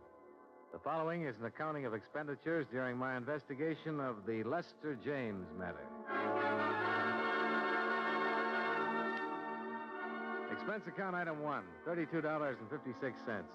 Train fare and incidentals between Hartford and New York City. After receiving from Ned Talbot the necessary information concerning the indemnity claim of Wallace Cottons and Company, Incorporated. I arrived in New York at 1:30 in the afternoon and checked in at the New Weston. Central Division told me that Lester James is being held in the 17th Precinct Jail. I went right over. Well, here you are, darling. Now what? Take it easy, James. This is Johnny Dollar. He wants to talk to you. Hello, James. Hi. I'll see you later, Dollar, huh? Yeah, thanks, Sergeant. You'll give me a yell when you finish, huh? Right. Now, what are you? Lawyer or something? Nope. I don't want a lawyer. Said somebody be around to talk to me again, but I don't want to see anybody. Why not? I just don't want to see anybody, that's all. Well, you'll have to be represented by counsel when you go into court. All right, let somebody represent me. Just a technicality anyhow. I know what'll happen in court. I've got my confession. Who are you, anyway? I'm an insurance investigator. Well, what are you doing here? It's a swell day outside. I'm trying to find out what you did with that $4,185 that you took from Wallace Cottons. Oh, that. Yeah, that. How about it, James? Isn't it enough that I'm in jail? It's enough for the police, but not for my insurance company. I don't have anything to say to you. Now, look, don't be foolish.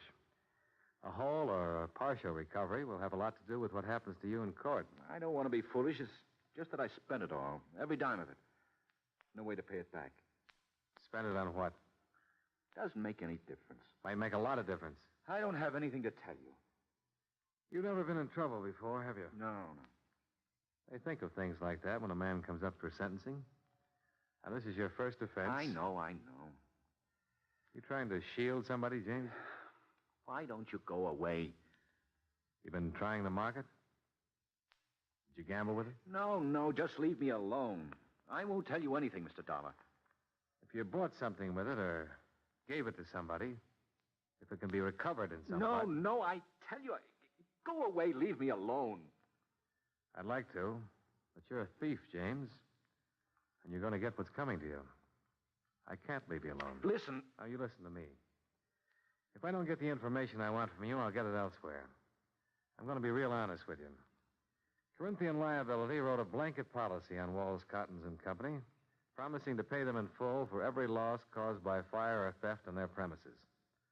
Now, no insurance company takes the word of some guy sitting in a jail cell where there's cash to be recovered. It's the same as stolen property. If you gave it to someone or spent it when it wasn't yours, it's still redeemable. Now, what do you have to say? Look, Mr. Dollar, this won't do you any good. I'm no low-forehead job who got caught crawling in a drugstore window. I'm a college graduate. I've been in the business world for 10 years or better. I know what I want to tell you and what I want to keep to myself. And I don't want to talk about this, do you understand? And there's no way or no person who can make me talk about it. I took the money, I admitted that. I did a bad job of it, I was caught, I've confessed, and you've got me. And that's the whole story. Okay. Have it your way, Lester. Go away. Just go away, please.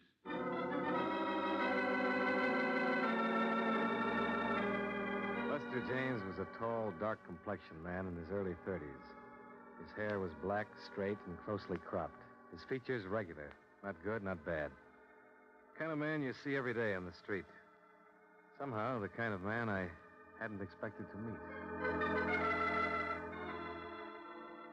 Expense account item 2, $1.35, cab fare.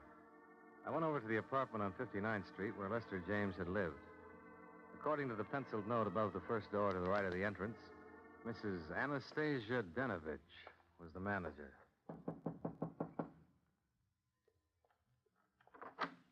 Yes, what is, please? You're Mrs. Denovich? Yes, what you want, mister? I understand a Mr. Lester James lived here. Is that right? Oh, yes. Bad. Bad. I hear he steals money, and that's bad. Yeah. I'm from the insurance company, Mrs. Denovich. We're trying to recover some of that money if we can. Wonder if you could help me. I fixed dinner now for my son. He's come home from work. What I do? Well, I want to know about Lester James. What is? The works, Mrs. Denovich. Did he drink? Gamble? Did he stay in nights or go out? Did he pay his rent? You're a policeman? Insurance investigator. Oh, please. Sometime else. Okay, it's important now. I talked to Lester on phone. He said I don't have to answer any question. Well, you don't have to, but I'd appreciate it if you would. My son home soon. All right, mister. I know these things. You ask about men who live here. Well, look, how about his friends? Who visited them? I know. I cannot say. No visitor. Was he a good tenant? No trouble, like Mr. O'Sullivan on third floor, always drunk. Fine. Did you ever meet his girl? Girl? Well, sure, his girl. He has a girlfriend. No, I never see girlfriend. How long have you known him? 5, 6 years, maybe, ever since he moved in here, this place. You know how he spent his time? Work. He work hard. No, I mean besides working at the textile company. How else? No. He poor fellow, that one. How's that? He steal money through, but he poor fellow just same. For him, I feel. Yeah. Lester, he quiet and he think. I know he live up in that little room quiet. Think, he does all the time, he think. Oh, my son's dinner, please. You go now. Just a minute. I'd like to see his apartment, if I can. No matter. You bring key back, please. Thank you, Mrs. Denovich.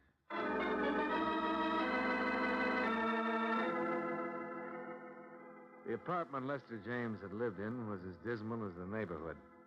A tiny closet kitchen, a bed that came out of the wall, and a pair of grimy windows that looked across the court into another pair of equally grimy windows. The furniture was early 30s and threadbare. Among his personal effects, I found nothing of value. The apartment yielded no more information than James had.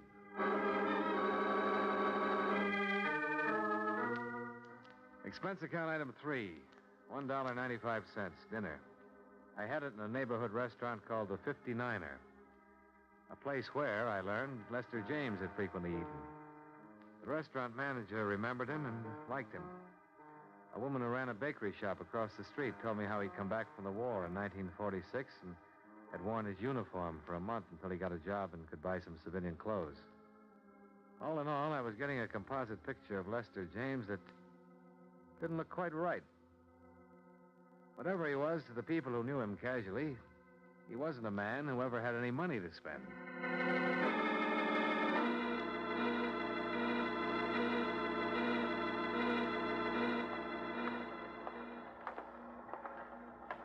Well, hiya. Hi. No good, huh? Well, that's the way it goes. We had some action here today, no? Oh? Sit down. James' preliminary hearing was this afternoon. A man from the district attorney's office took about 15 minutes to lay out the evidence against James. Uh-huh. And the public defender took about 3 minutes trying to get James to answer one question. What did he do with the money? Did I miss anything? No, not a thing. Wouldn't open up at all. Just said that he'd spent it. Well, Public defender about threw up his hands. I'm about ready to throw up mine. When is the trial set for? Sometime next week. I'd like to talk to him again. He been moved yet? Didn't go to the sheriff's office. Somebody bail him? He bailed himself. $200 he had in war bonds. Has he left yet? No. We'll get out till about 6. That's when the shift changes. Why, you still want to see him? Yeah, I'll wait.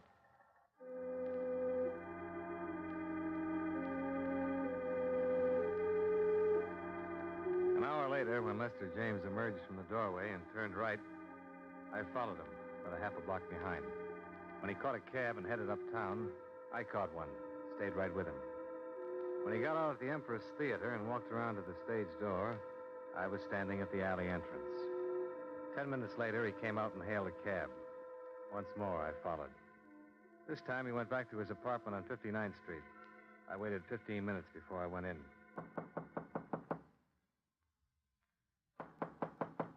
James? James? James, it's me, Johnny Dollar. I got a couple of whiffs of it standing there in front of the door.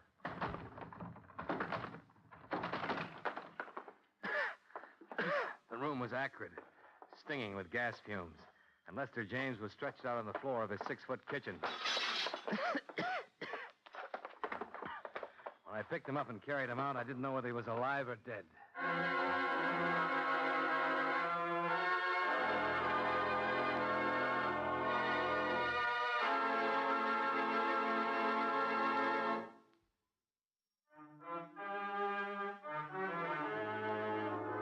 And now, with our star, John Lund, we bring you the second act of Yours Truly, Johnny Dollar.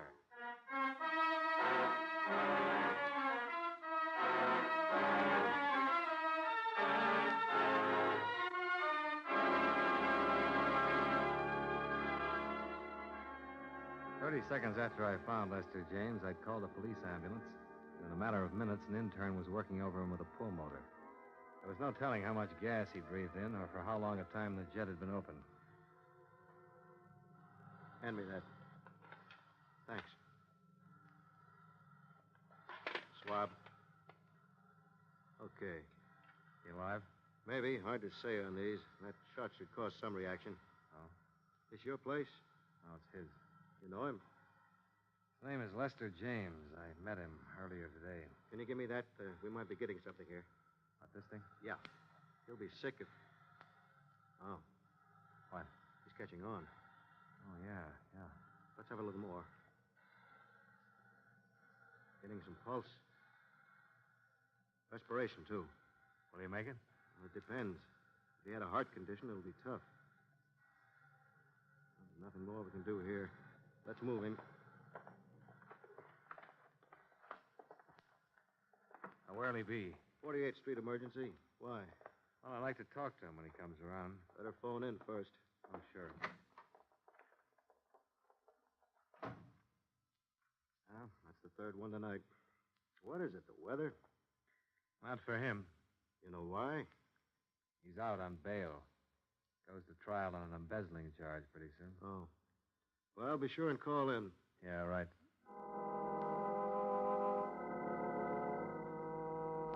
The investigating officers questioned me regarding the circumstances of Lester James's attempted suicide.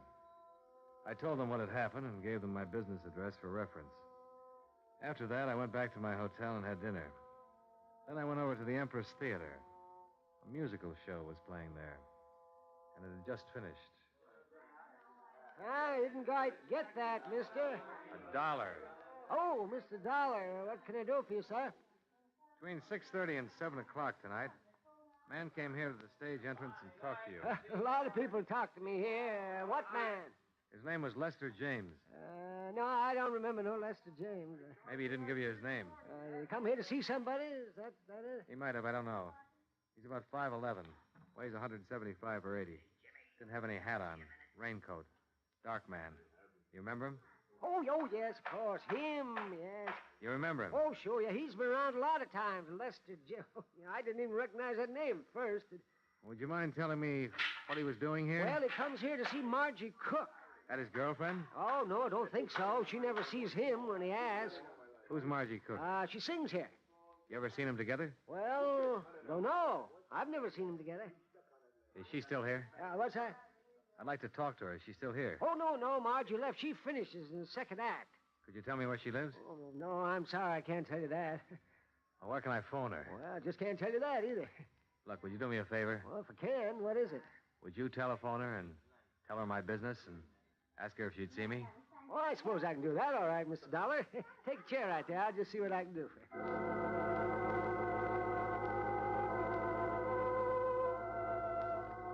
Expense account item 4, $2.65. More cab fare. This time to the apartment of Margie Cook, singer. She met me at the door with cold cream on her face, wrapped in a chenille dressing gown. Miss Cook? You must be Mr. Dollar. Come in, please. Thank you. I didn't quite understand Frank on the telephone. Frank? Oh, the doorman at the theater. Yeah. Yes. I didn't quite know what to make of it. Goodness, are you really an insurance detective? Yeah, investigator. Can I fix you a drink? No, thanks. You mentioned something about a man named Lester James, Mr. Dollar? Yes. You know him? Well, no, I don't. There's sort of a reservation in the way you say that, Miss Cook. You know his name? Yes, I know the name. What's this all about? Oh, just a routine investigation. Are you sure? Oh, yes. I'm curious. How did you get my name? How am I connected with Lester James? Well, that's what I want you to tell me. Oh, first, about my name. Well, James was at the theater tonight asking for you. I found that out from the doorman. And then I asked to speak to you. Oh. I understand James has been around there quite a bit. I really don't know how to tell you this. I've only seen the man once in my life. Is that so? Honestly. He's really quite impossible. Oh, dear. This is very embarrassing to be asked about a thing like this by a complete stranger. Well, maybe I can save you that embarrassment if you'll answer one question. All right. He ever give you any presents? Yes. What? Well, that cigarette case there. This one? Mm-hmm. And the lighter to go with it. Uh-huh. Tiffany's. Pretty, aren't they? And expensive. What else? Well, let me think. Oh, that wasn't from him. Oh, that was. What? The lamp over there. Uh-huh. And a fur piece. Could I see that? I'm afraid I gave it away. Oh, I gave it to my kid sister who was visiting me a couple of months ago. What kind of fur piece was it? Ermine. Ermine. I think that's about it. Except for orchids that used to come every night. A dozen orchids every night. He sent them to you? Mm-hmm. For about 3 months. You only saw him once, and he gave you all these gifts. Oh, dear. I know how that must sound. Look, it started about 6 months ago, I guess. I got a card in my dressing room one night asking me to dinner. It was signed Lester James. Well, I'd never heard of anyone named Lester James, and I tore it up. But every night after that, I kept getting the card, and pretty soon flowers, and then the lighter, and the cigarette case came. That's when I saw him. I didn't even dine with him, Mr. Dollar. We had one drink, and I told him I had a headache. I see. Gifts still kept coming, flowers, invitations, and I ignored them. I tried to send the things back, but I didn't know where to send them, so I gave away some, and some I've kept, and that's it. Why didn't you see him after that one night? Oh, he was so different than what I'd imagined. I mean, I've had my share of stage door Johnnies, but this man was... Well, he couldn't say a word without stumbling. He had no poise, no sophistication, nothing. All he had was money. I see. Well, he didn't have money either, Miss Cook. What? He worked for $72 a week as a bookkeeper. But all the gifts, the things he gave me, sent me, he had to have money. He's been stealing it to buy those things for you. For heaven's sake. Why, for heaven's sake. And that's why you're here. No wonder. He tried to commit suicide a couple of hours ago. Suicide? No. Oh, no. I'm sorry I had to come to you to get this information. He wouldn't tell anybody what he'd done with the money. Will he go to prison? I'm afraid so. Oh, but we had nothing. He was just a name to me. Well, apparently, you were something more to him.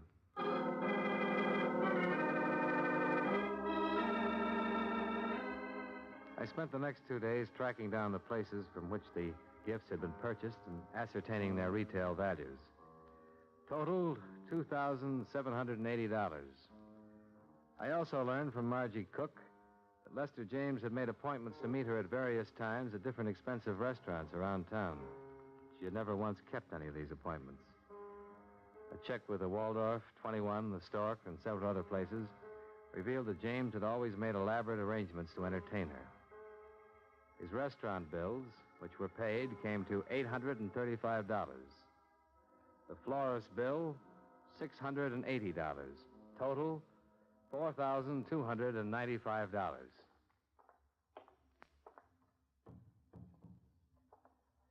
Hello? Hi. Remember me? Sure. Insurance man. What now? How do you feel? Okay. You saved me, didn't you? I suppose so. Why? Well, for the same reason you'd save a man who was dying, James. You know what I've been doing? What? Answering the questions that you wouldn't answer. I met Margie Cook. What? My job, I had to. Listen, you had no right to go to her. You had no right. Look, it's the company's money you were spending on her. I had every right. Unpleasant as it may be. And she knows all about me? Yep. We took back all the things you gave her. You dirty scum. Look, don't get mad at me. Get mad at yourself. I didn't steal the money. You did. Why didn't you leave it alone? What difference does the money make to you? Nothing to me. What do you want now? Well, I didn't get all of it traced down. There's still $410 I'm worried about. Yeah. Here. I've got this much. Yeah. Can you remember what you did with the rest of it? Pretty thorough, aren't you? I try to be. Well? Oh, come on, Lester. We've got most of it. What difference does it make now? You and your money. That's all it is to you. Dollars and cents. Dollars and cents that were stolen. Remember that. What did you do? See her on the stage one night? No. She was in the office. Office? Your office? Yes. Some fashion convention about 6 months ago. She was modeling some of our fabrics for them. The publicity people brought her over. I never saw anyone like that before. You figured a little money would attract her to you, huh? I heard that's the best way to do it. Well, it's one way, but it's not the best way, Lester. Right.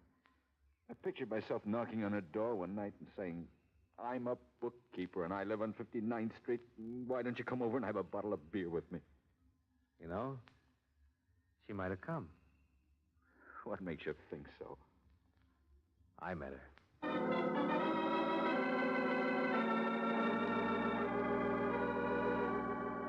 Up until the time I talked with Lester James in the emergency hospital, I had my doubts about love at first sight. But after I talked to him, I was convinced that it could and did happen. To him. I was sorry that he didn't know quite how to handle it. I was also wondering if I'd been in his shoes, would I have done the same thing? Johnny Dollar. Oh, I was afraid you might have left town. I'm just packing up. Who's this? Margie Cook, remember me? Oh, yeah, sure. I haven't been able to sleep thinking about that man. Lester James? Yes. What'll happen to him? He'll go to prison. Even with all of the money returned? Only half of that stuff's redeemable. Take at least, $2,500 more. And then what? Well, then it would be up to the court. I want to pay it. What? I want to make it up, the whole thing. Look, Miss Cook, I know your motives are the best, but you're not responsible in any way for this man's actions. He just went... $50. He's the first man I've ever known who actually went out on a limb for the girl he loves. I'm the girl and he's the man. Are you serious? Poor dumbbell. He doesn't belong in any prison. He ought to get married to some nice girl. I want to help him. Are you still there? Yeah. What's the matter? Oh, nothing. Nothing at all.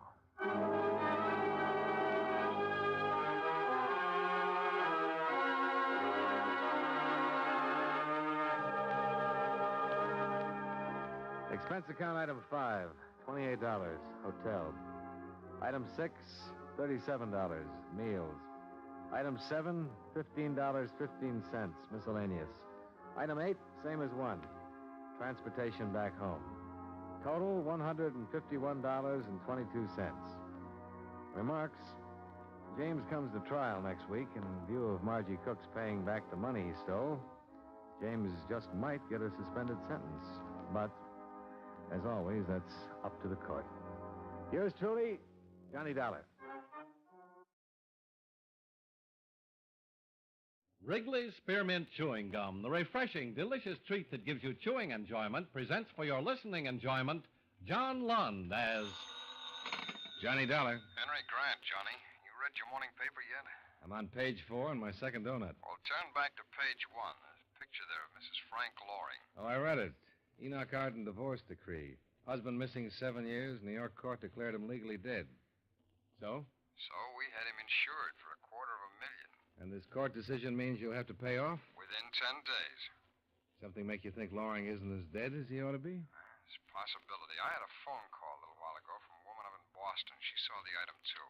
What's her connection? She's a nurse. 10 years ago, when we issued the Loring policy, she was working for the physician who examined him.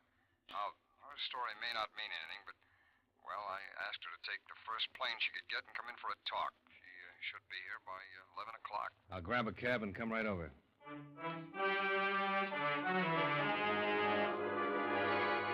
The makers of Wrigley's Spearmint Chewing Gum bring you John Lund in a transcribed adventure of the man with the action-packed expense account, America's fabulous freelance insurance investigator. Yours truly, Johnny Dollar.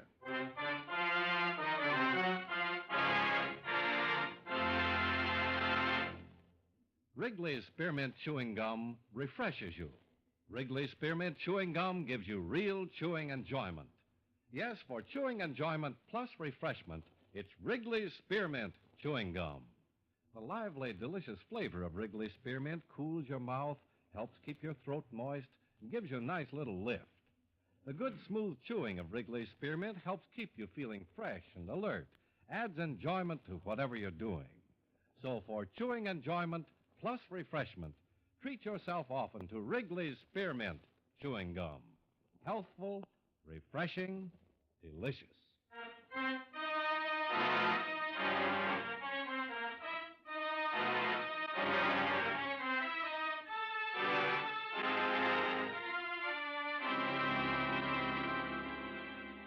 Expense account submitted by Special Investigator Johnny Dollar to Home Office, Hemispheric Life Insurance Company, Hartford, Connecticut.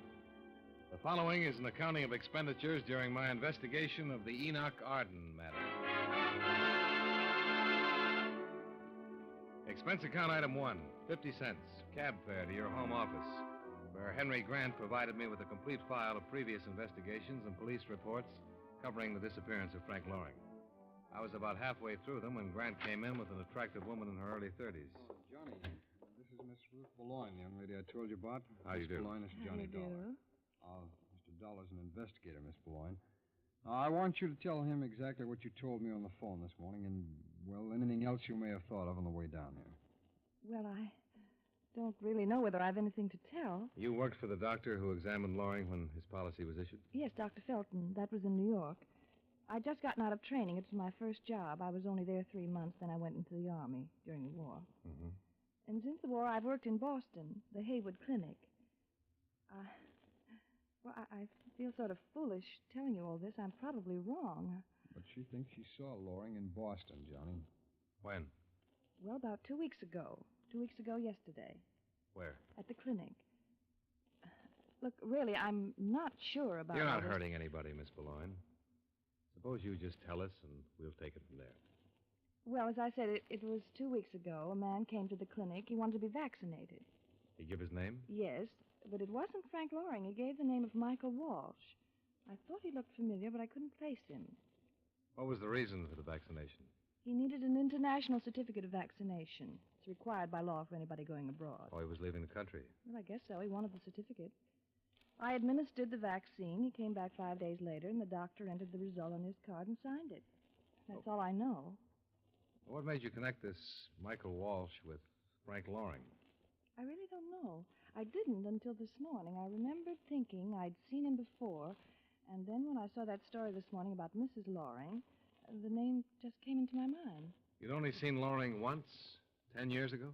Yes, but as I said, it was my first job, and I was impressed at the time having him for a patient. Why impressed? Well, I knew he was an actor. I'd seen a couple of shows he was in, read his name in columns, things like that. Did this Michael Walsh look like Frank Loring, as you remembered him? No, he didn't. I can't explain it. Well, it seemed worth a try, anyhow, John. Wait a minute, Grant. Let's not chuck it out so easily. I've been reading this file on Loring. Played a lot of character roles. Expert on dialects and makeup. A man like that could change his appearance very easily. Something about him, the way he moved, the tone of his voice. Something registered with this girl. He'd have recognized her, too, when he went to the clinic. She was impressed with him. She had a reason to remember. He didn't. I feel a little foolish. And I feel a little curious. How about you, Grant? I've been curious all morning. So curious, I checked the steamship and airlines. And? And a man named Michael Walsh sailed on the SS Castillo 6 days ago. She runs between Boston and Santiago, Chile. You know when she reaches the Panama Canal? Yeah, day after tomorrow. That's plenty of time for you to get down there by air. Yeah, with enough to spare for a stopover in New York and a chat with Mrs. Loring. Expense account item 2, $11.30. Train fare and incidentals between Hartford, Connecticut and the Greenwich Village section of New York, where Mrs. Frank Loring was living in up bohemian fashion. It was evening and the party was in full swing when I arrived. The apartment door was wide open, so I just walked in. Somebody shoved a glass into my hand like they used to do it at the local movie houses on dish nights. Wow. You must be Linda's boyfriend. Oh, must I? I knew it the minute I saw you. She always goes for the same type. Musician, aren't you? They always are. What do you play? Ring Alivio and double on Parcheesi. Oh, a funny one, eh? Well, Linda said when you got here to tell you the benefit is going to run late, so make yourself comfy and wait. She won't be here until 12. I'm Freddie. You must be a poet. How did you know? I'm psychic. Now, what's the party for? Oh, Marcia's celebrating. She's going to get $250,000. Just because her husband, Frank, disappeared. She ought to be happy enough just to be rid of him. Don't be so bitter, lad. It'll throw your rhymes out of meter. I helped her get over him. I helped her. Anytime she wanted anything, all she had to do was call little Freddie. Now she's getting all that money and she'll just run out. Oh, she wouldn't do that to you, would she? Oh, no? That's how much you know about women. She's going to Chile, South America. Oh, now that's an interesting bit of information, Freddie. She thinks I don't know about it. The airline called to confirm her reservation while she was out shopping this afternoon. Which one of those lovely ladies is Marcia Loring? Those? She doesn't look like any of them. Marcia's out in the kitchen fixing sandwiches. She needn't think she'll get any help from me. Oh, maybe I can lend a hand. Listen, mister, you've got a girl coming. Oh, sure, Linda. Well, she told me to give Marcia a message. Besides, you don't want to talk to me. Interferes with your brooding. I'll see you later, Fred. Come on. Well, hello. Come in. I'm making sandwiches for the starving multitude. I know. I came in to help. How are you on opening bottles?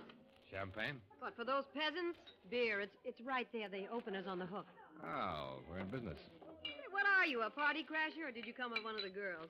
A crasher. Oh, the breed is improving. We both know some of the same people, though. Like who? Who's been hiding you from me? Fellow up in Boston. I don't know anyone in Boston. Not even Michael Walsh? Get out of here. Now, listen, Mrs. Loring. I said get out. You weren't invited here. You don't belong here, so... What is it, Marcia? What happened? What did he do? Keep your rompers on, Shakespeare. I told you not to bother her. You music... Look out, Freddie! Oh,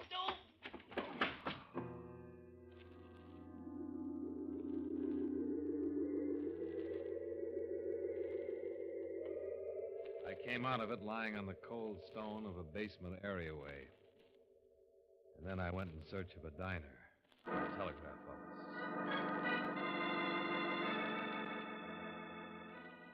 Expense account item 3, 80 cents for breakfast and aspirin. Item 4, $1.20 for a telegram advising that payment of the Loring claim be delayed until my investigation was completed. Item 5, $7.60, cab fare to the international airport.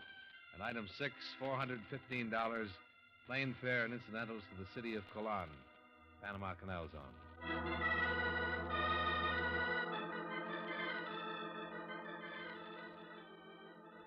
As usual, it was raining in Colon. The SS Castillo had reached port slightly ahead of schedule. I was waiting to go through the locks when I made my way aboard. It was almost midnight. I located the name of Michael Walsh on the passenger list posted in the lounge, and then made my way to the inside cabins on B deck. I knocked on the door of cabin B64. There was no answer. May I help you, senor? You the cabin steward? Si. I'm looking for the passenger who occupies this cabin. Oh, Senor Walsh is not here. He's gone ashore. In this downpour? Si. Look, Here's $5. All you have to do for it is to bring me the biggest towel you can find and open this cabin so I can wait inside. Gracias, senor. But if you are waiting for Senor Walsh, he will not be back. Why not? He's booked through to Santiago. When he went ashore an hour ago, he took his baggage with him. I helped him with it. You know where he went? No, senor. He was most anxious to get ashore as soon as our lines were fast. I see. Ship's wireless take any kind of cablegram for him in the past 24 hours? See, I delivered one to him in the middle of last night. It was most urgent, I think. He seemed most concerned. Yeah, I thought so. Thanks. I knew that Frank Loring, alias Michael Walsh, wasn't going to be easy to find. Away from the ship, he was likely to have a third name. And since he was an expert with dialects, there was every chance he'd adopt a different nationality. I thought about it as I made my way through the narrow, rain-swept streets. I seemed to be the only man without shelter in all of Panama. But I wasn't. Do you have a match, senor? Huh? Oh, I could hardly see you. Yeah, I got a match. I doubt it's a little light in this rain. You don't appreciate the rain, senor? In the rain, I always get what I want. The turistas, they never refuse Jose. Hey, that isn't a cigarette in your hand. No, senor. It is a gun. You join me in the doorway, no? Well, I'd rather die than say no. Now, if the senor has some little thing he wishes to give Jose for a gift, Jose will be most grateful. I don't have much cash, but this wristwatch is worth a couple of $100. Oh, see. Oh, that's a very nice one. I will like that. He bent his head slightly to look at the watch, and his gun hand dipped automatically. I brought my hands up to undo the watch strap, stepped quickly to the side, and let Jose have a left in the solar plexus.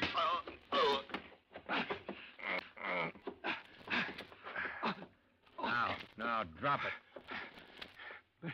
Very well, senor. If you insist. That's better. You are going to turn me over to the police, senor? Well, that depends.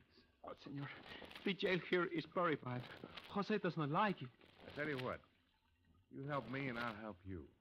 What kind of help does the senor need? Suppose the police or somebody were after me. Suppose I had to get out of here without using my passport. How would I do it? From Colon? There is no way, senor. Too many Americano officers. There must be some way out. 30 miles down the coast is Puerto Bello, senor. It was once the hiding place for pirates. In Puerto Bello is a cafe called the Geisha Girl. The Geisha Girl? Si. And the proprietor is Senor Kamamoto in Japanese. He is very good at making people disappear, senor.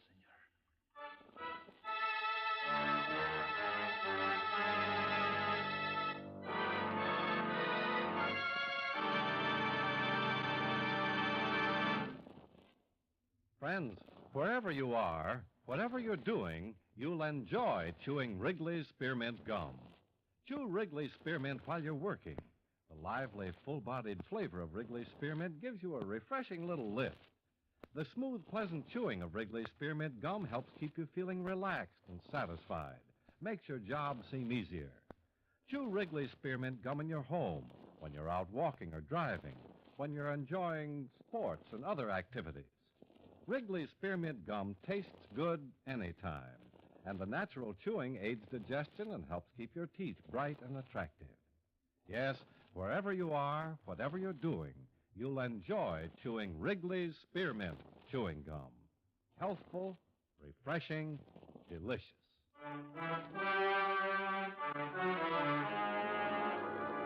And now, with our star, John Lund, we bring you the second act of Yours Truly, Johnny Dollar.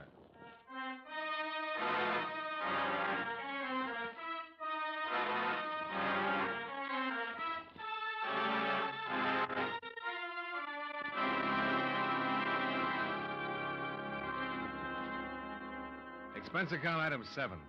$20, flat rate.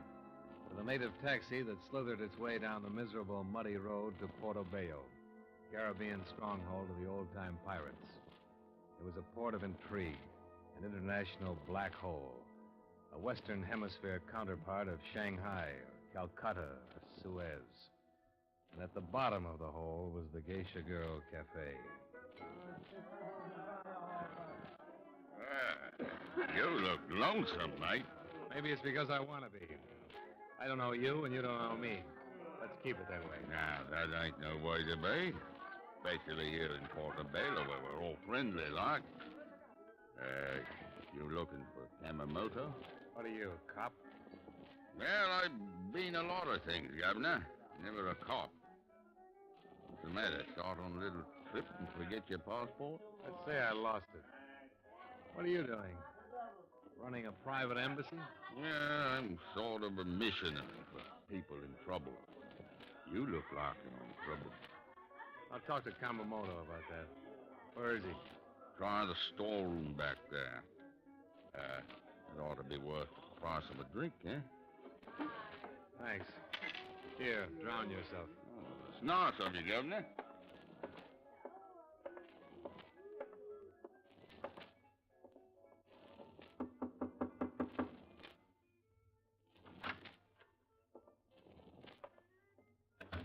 Kamamoto? Ow. Hey. Anybody in here? Oh, matches. Oh, don't bother with that. We won't need a rag. Oh.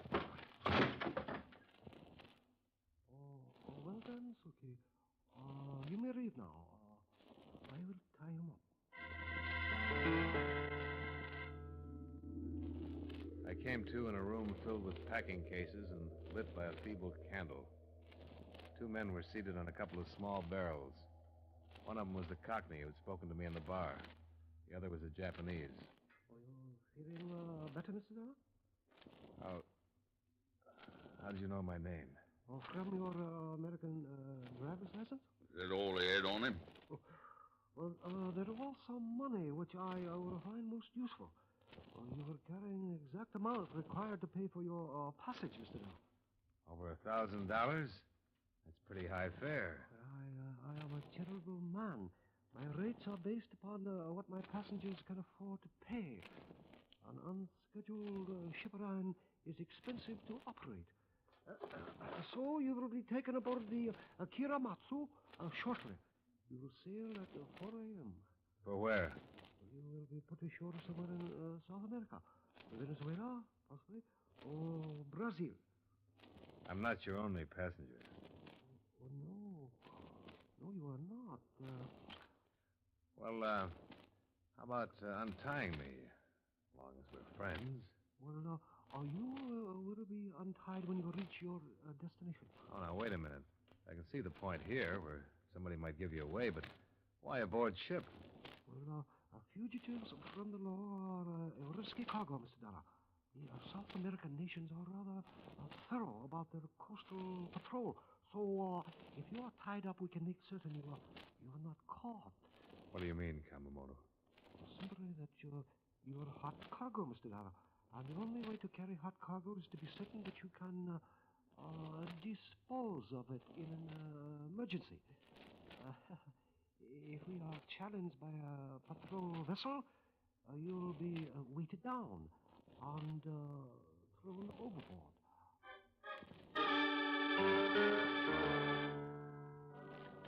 It was dark when they carried me aboard and left me still trussed in the deck cabin.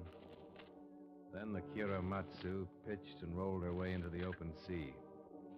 I knew that Loring was on board someplace, and I knew something else.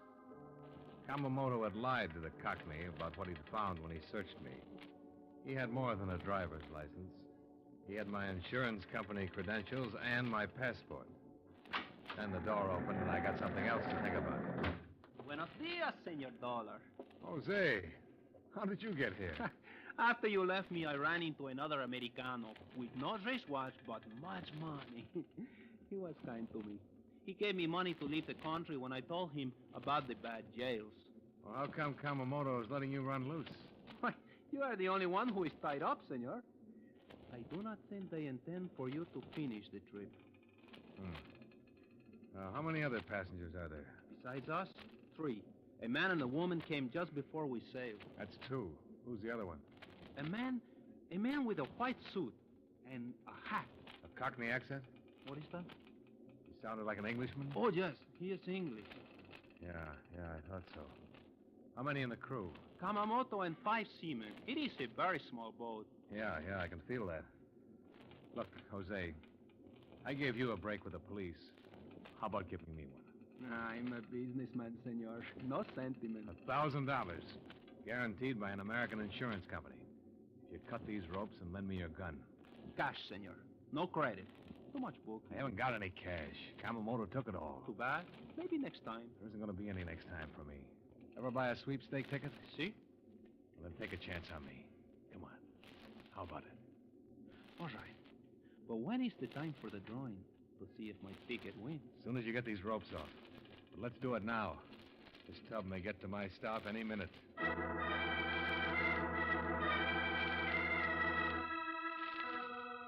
Jose cut the ropes and gave me his gun. There was an oil slicker hanging behind the cabin door, and I slipped it on for cover. The crew on deck was too busy to be counting noses in the storm. I edged my way forward to the main cabin, grasped the door handle, and crashed in. Dollar! Now, let's not get jumpy, anybody. I'm wet and I'm mad, and I've been pushed about as far as I go. Well, good for you, Governor. Glad to see you up and about. You can drop the accent, Loring, and stop flexing your fingernails, Freddie. Now, what's the matter, Marcia? You get too nervous to stay home and fix sandwiches? I didn't have to stay. My lawyers can collect for me. Now, what? Loring looks pretty alive to me, even with that Cockney accent. I'm more alive than you're going to be. Don't be a fool, Loring. You're more of a clay pigeon than I am. You've been practicing for the part for 7 years. What are you talking about? You think you were going to get to spend any of that insurance money? You think I'm not? Ask Freddie. How about it, Freddie? I don't know anything. I just came with Marcia because she asked me to. Freddie's a nice boy, Loring. He writes poetry, and he'll do anything Marcia asks him to. Won't you, Freddie? What are you trying to do? Wait a minute. I want to hear this. Yeah, you ought to, before your hearing stops altogether. Maybe you've been dead for 7 years, but your widow hasn't been putting flowers on your tombstone. You stop talking about Marcia. You see, Loring? Freddie gets mad when I talk about Marcia. Freddie loves Marcia, don't you, Freddie? Yes. You ever take a look at his eyes, Loring? If Marcia said the word, he'd put a knife in you in a minute. Think it over, mister. Michael Walsh turns up dead in South America, and Mrs. Frank Loring and friend Freddie go back to Greenwich Village with $250,000. Only this time they'd have nothing to worry about. Don't listen to him, Frank. Why not, Angel? He sounds like a pretty smart guy. We've waited 7 years for this. Do you think I'd have anything to do with this little idiot? I've used him, that's all. Marcia. You see, Freddie? She'll get rid of you, too, after a while. There'll always be somebody else coming along to open the beer bottles. I was kind of wondering how Freddie got in on this little trip. I was wondering why we kept something between ourselves for 7 years, and then you spill it to him. I was frightened, Frank. I knew Dollar was after you. That's why I wired you. I couldn't come down here alone until I was sure we'd be together. We'll be together, and we'll stay together until the money comes. Then maybe I'll have some ideas of my own. Give up, Loring. You're never going to get that money. Yes, I am, Dollar. Yamamoto's standing right behind you, the curtain between this cabin and the next one. Don't turn, Mr. Dollar. Now, let me have that gun, Dollar. All right, Kamamoto. Now let's get rid of him. Oh, of course, Mr. Dollar. Why, Kamamoto? Why don't we bargain a little first? I'm afraid you are not in a bargaining position. How much is he going to give you for dropping me? You'll get $5,000, Dollar. Oh, you're dealing with a real cheapskate, Kamamoto. I'm worth more than that. I could shut you up right here. Please, Mr. Loring. Let the gentleman speak. And do not use that gun unless I say so. This is my ship. You took my credentials before, Kamamoto. You know who I am. Yes. How much did Loring tell you he was going to collect? He's stalling, Kamamoto. Get rid of him. I warned you, Mr. Loring. I will decide who leaves the ship, and when, and how. Suppose you tell me the amount of the piracy, Mr. Dollar. $250,000. He's lying. It's only $25,000. Is it, Loring? I tell you what I'll do then, Kamamoto. Put us both ashore back in the canal zone where I can get him into the hands of American authorities, and my company will pay you $25,000. And I'll make it $50,000, Kamamoto. $50,000. I bid 60. Do I hear 70? Come on, Loring. Bid. I can go the whole $250,000. Won't cost my company any more either way. I'll kill you, Dollar. No! Loring and Kamamoto fired at the same time. Both of them were hit, but only Kamamoto went down. Loring turned to Marcia. You wanted him. You can go together. All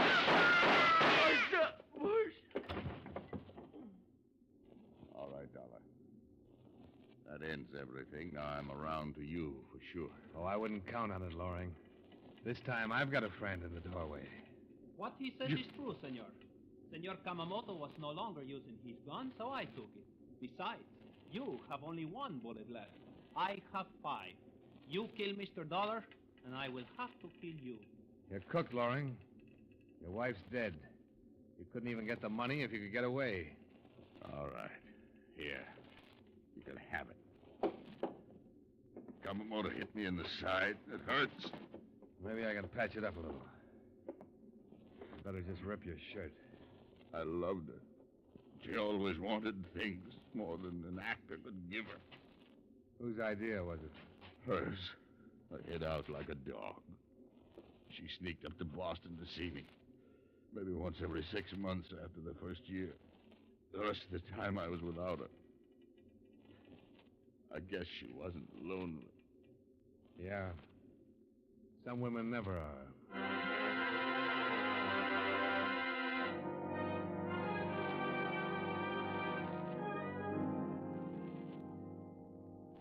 And that about finished it. Expense account, item 8, $60, miscellaneous expenses. Expense account, item 9, $1,000 as promised to Jose. Item 10, $421.80, plane fare and incidental expenses from Colan, Panama Canal Zone, back to Hartford. Total expenses, $1,879.80. Yours truly, Johnny Dollar.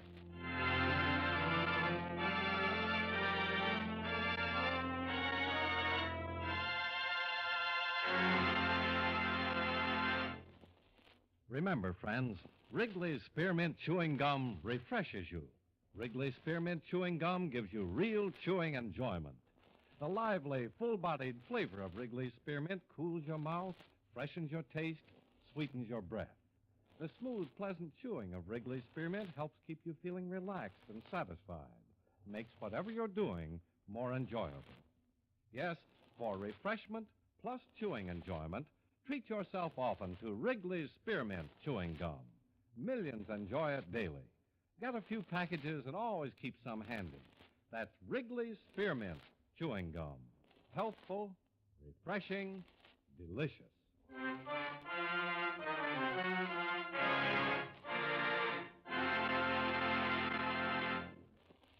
Yours truly, Johnny Dollar, brought to you by Wrigley's Spearmint Chewing Gum, stars John Lund in the title role and was written by Joel Murcott with music by Milton Charles. Featured in tonight's cast were Stacey Harris, Jeanette Nolan, Sidney Miller, Mary Jane Croft, Elliott Reed, John McIntyre, and Howard McNear. Yours truly, Johnny Dollar, is transcribed in Hollywood by Jaime Del Valle.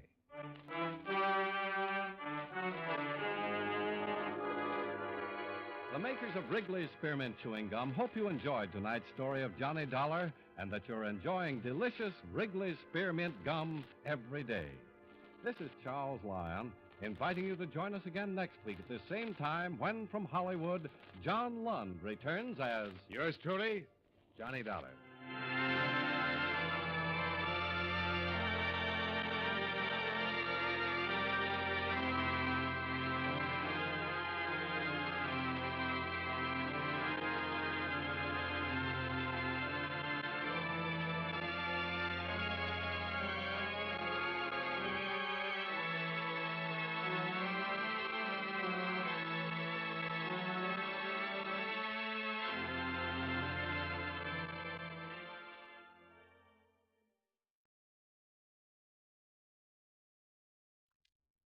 Wrigley's Spearmint Chewing Gum, the refreshing, delicious treat that gives you chewing enjoyment, presents for your listening enjoyment John Lund as Johnny Dollar. Dupree, Johnny, down at International. Oh, hello, Paul. Nice to hear your voice again. How are things? All about the same. Johnny, would you like to come over to my office and meet a girl? She pretty? Very. Interesting? Very. As a matter of fact, she just told me the most interesting thing I've ever heard. Oh, yeah? What's that? She just told me that she was dead. I better come over.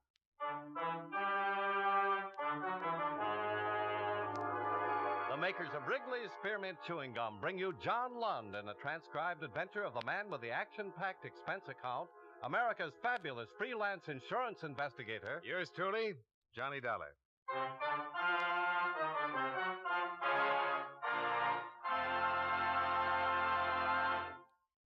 Wrigley's Spearmint Chewing Gum refreshes you. Wrigley's Spearmint Chewing Gum gives you real chewing enjoyment. Yes, for chewing enjoyment plus refreshment, it's Wrigley's Spearmint Chewing Gum. The lively, delicious flavor of Wrigley's Spearmint cools your mouth, helps keep your throat moist, and gives you a nice little lift. The good, smooth chewing of Wrigley's Spearmint helps keep you feeling fresh and alert, adds enjoyment to whatever you're doing. So for chewing enjoyment plus refreshment, treat yourself often to Wrigley's Spearmint Chewing Gum. Healthful, refreshing, delicious.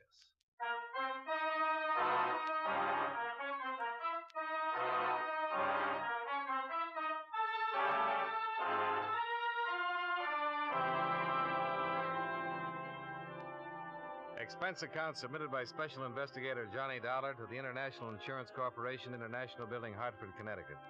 Attention Claims Division. The following is an accounting of expenditures during my investigation of the Madison matter. Expense account item 1, $1.30. Cab fare downtown to the International Building. I went up to the 10th floor in Paul Dupre's office to find him sitting across the desk from a tall, dark-haired woman in her early 30s. She was pretty, she was quiet, she was well-dressed. Oh, hello, Johnny. Come on in. Hi, Paul. This is Mrs. Walker, Mr. Dollar. How do you do? How do you do? Sit down, Johnny. Make yourself comfortable. Mrs. Walker came to see me this morning with a most unusual story. Something Johnny. about being dead? Yes. Mrs. Walker, Mr. Dollar will be handling this matter for International. I wish you'd tell him exactly what you just told me. Well, there really isn't much to tell you, Mr. Dollar. It's just that I'm legally dead and my husband is collected on my insurance policy. What's your husband's name?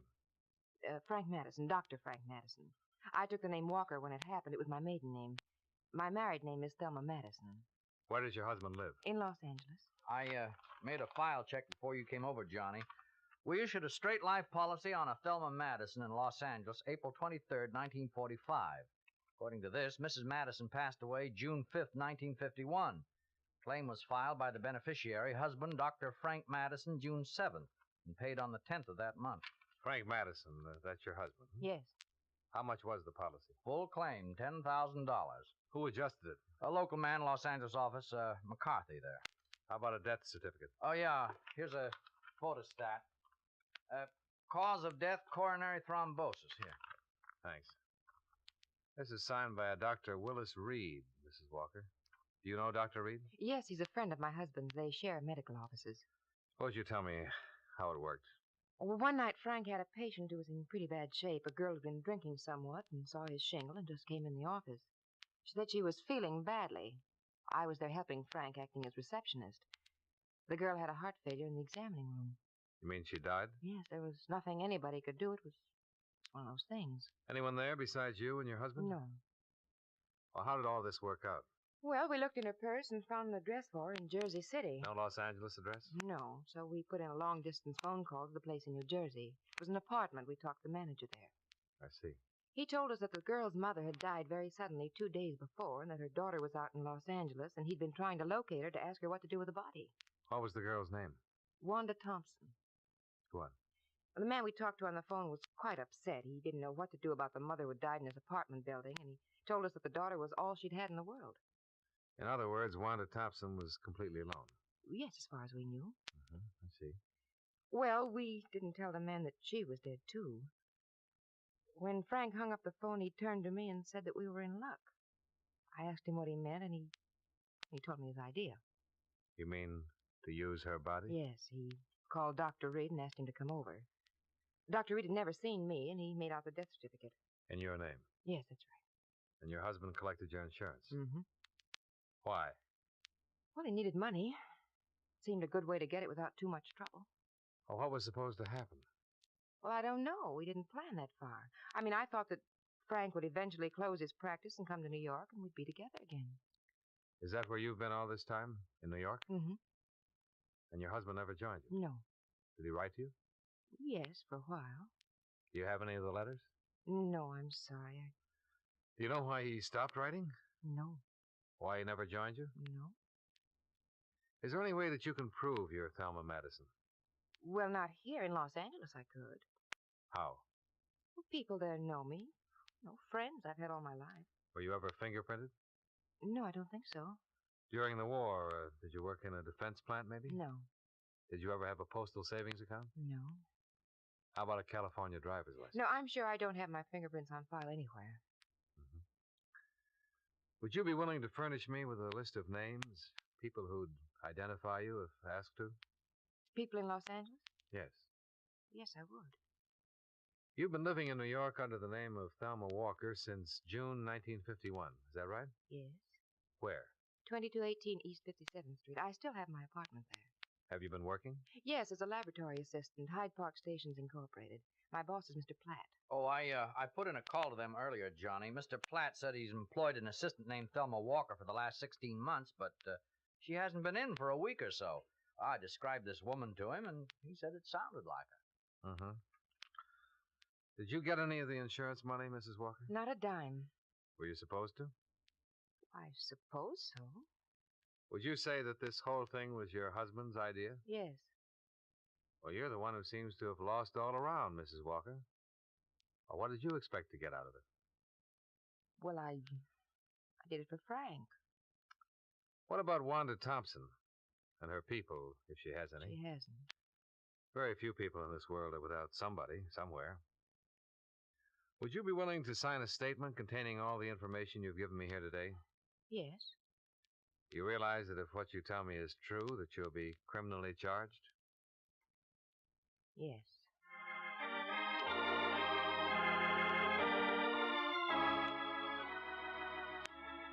By 5 o'clock in the afternoon, a statement had been prepared. Thelma Walker signed it without hesitation. I talked with Dupre in the outer office. Well, Johnny, I don't even have to go up to legal to know that every word of this will have to be verified before we can take any action. Well, if half of it's true, we're in business. Oh? She didn't give us any good reason for coming here. Well, maybe she has a conscience. She wouldn't have done it in the first place if she had. In the second place, she couldn't have lived with it for almost 2 years. And in the third place, there's an awful lot of coincidence. Yeah, but suppose it's true. Well, then it's the neatest thing since the ball bearing. What worries you most? What I said before. She might be a crackpot with a good imagination. Well, let's find out.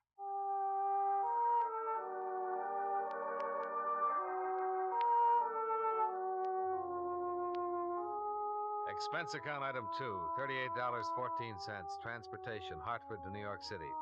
I checked my bag at the airport and took the limousine as far as the Waldorf.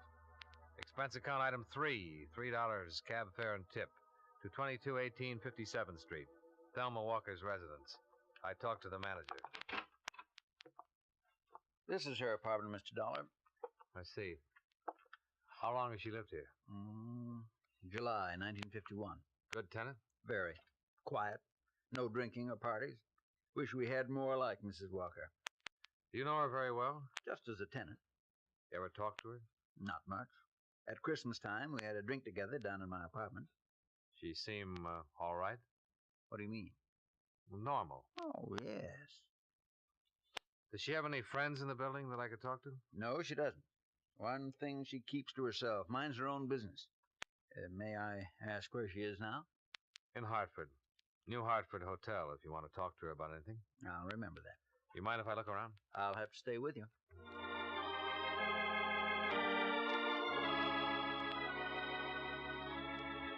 I found nothing in Thelma Walker's apartment that would help verify or disprove her story. An hour later, I located Mr. Platt, the proprietor of the Hyde Park Laboratories where Thelma Walker worked. His answers concerning her conduct, habits, and attitude were identical with those of the apartment house manager. I checked with 2 people who worked with her. The same. By midnight, I was back out at the airport. Expense account item 4, $2.25. Long distance phone call to Hartford.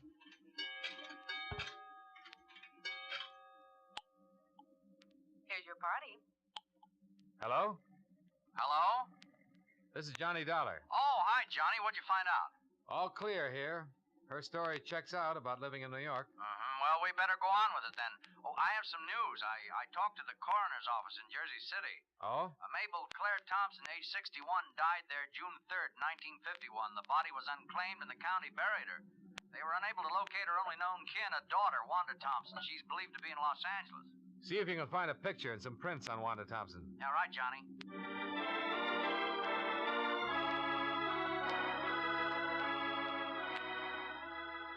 Expense account item 5, $185. Transportation New York to Los Angeles. I arrived at 8:35 in the morning. By 9:35, I was in my room at the Statler sleeping. At 4 o'clock in the afternoon, I awakened, shaved, and had something to eat. There was a special delivery airmail folder for me at the desk. It was from Paul Dupre. It contained a front and side view of Thelma Walker, along with a sample of her fingerprints and handwriting.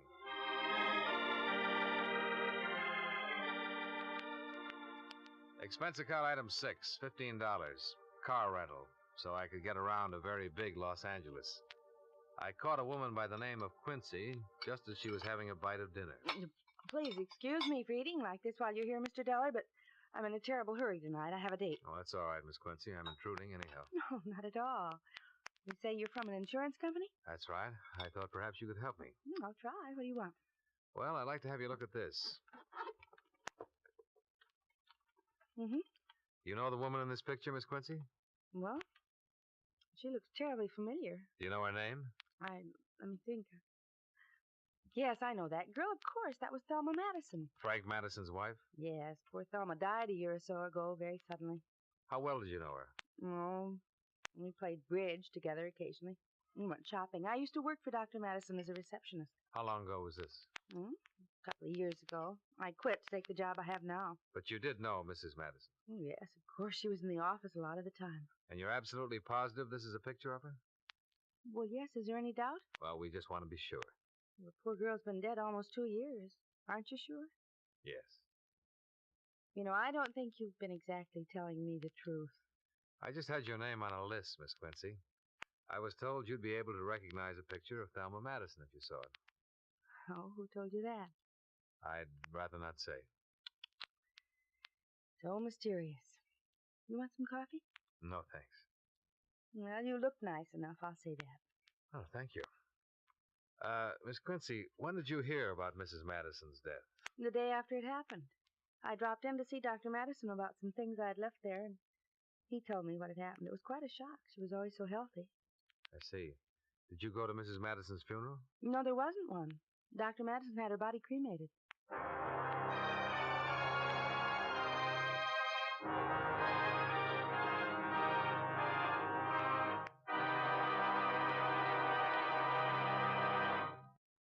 Friends, wherever you are, whatever you're doing, you'll enjoy chewing Wrigley's Spearmint Gum. Chew Wrigley's Spearmint while you're working. The lively, full-bodied flavor of Wrigley's Spearmint gives you a refreshing little lift. The smooth, pleasant chewing of Wrigley's Spearmint Gum helps keep you feeling relaxed and satisfied, makes your job seem easier. Chew Wrigley's Spearmint Gum in your home, when you're out walking or driving, when you're enjoying outdoor sports and other activities.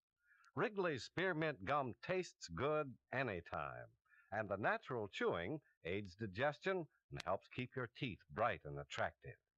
Yes, wherever you are, whatever you're doing, you'll enjoy chewing Wrigley's Spearmint Chewing Gum.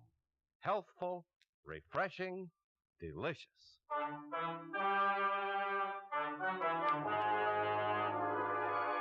And now, with our star, John Lund, we bring you the second act of Yours Truly, Johnny Dollar.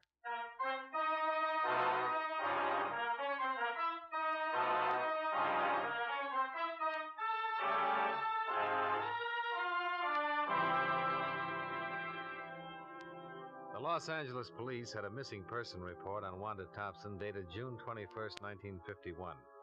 They'd been unable to get any leads as to her whereabouts. The reports had been filed by a man named Rexford, I looked him up. He lived in a small house off Laurel Canyon Drive. I told him my business. Insurance? Investigator. Oh.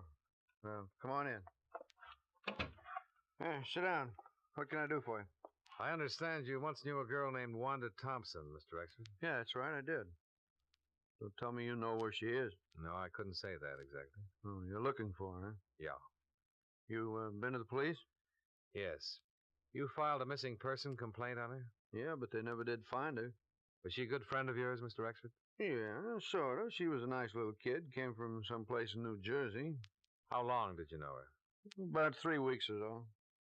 How did you happen to meet her? I met her in a restaurant. She sat across from me. It was kind of crowded, and I don't get the wrong idea. It was just that we began talking, and we wound up going to a movie together.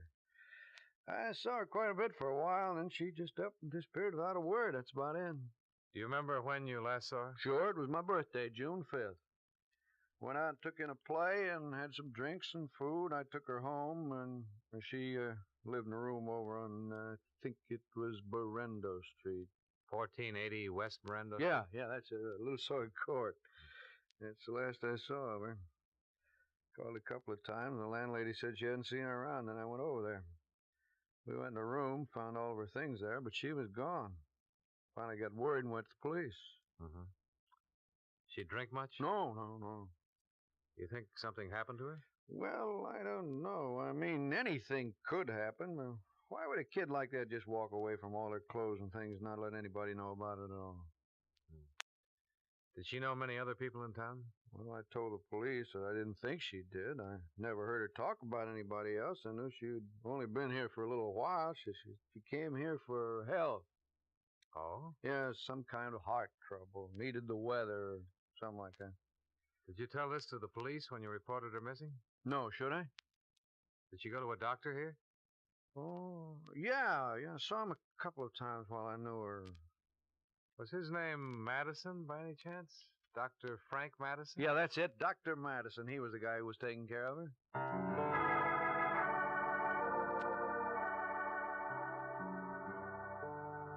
I spent another hour questioning Anthony Rexford. As far as he was able to remember, Wanda Thompson's heart condition had not been a serious one, or at least she had explained it that way to him. After I left Rexford, I checked with the telephone company about the phone call Dr. Madison was supposed to have placed to Jersey City the night of Wanda Thompson's death. They had no record of any such call being completed. I decided to try Dr. Madison himself. Well, what can I do for you, Mr. Dollar? I'm an insurance investigator, Doctor.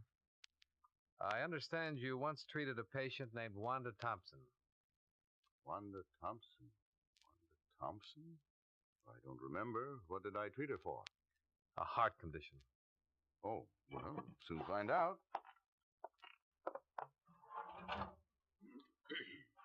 Thompson. Wanda. When was this? Oh, almost 2 years ago. I don't have the exact dates. Well, I don't have a Wanda Thompson in my files, Mr. Dollar. Was it something important? Pretty important. Well, she might have come in once for some little thing. I wouldn't make a history of that necessarily. A man she once knew here told me that she came to you a few times. Could have been another Dr. Madison? No, she told him it was you. That's funny. Well, say, now, wait a minute. You say this was 2 years ago? About that.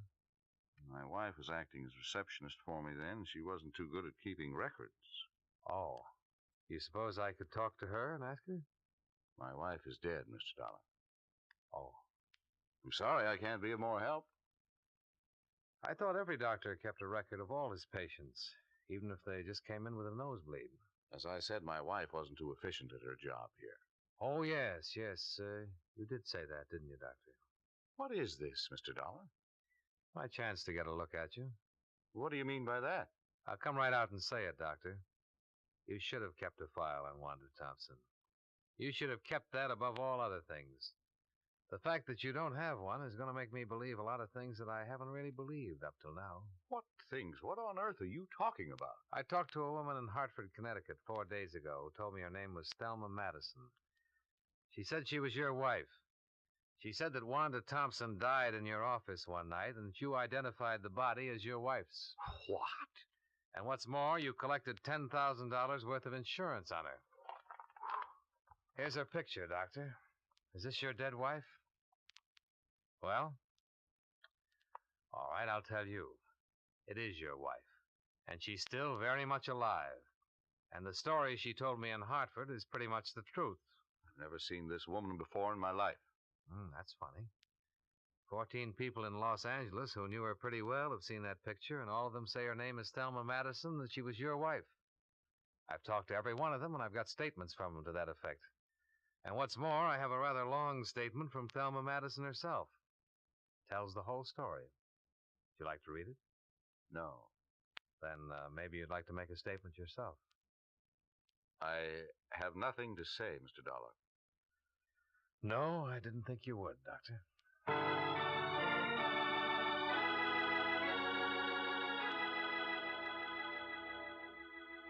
On the strength of the evidence already assembled, I preferred charges against Frank Madison and had him taken into custody.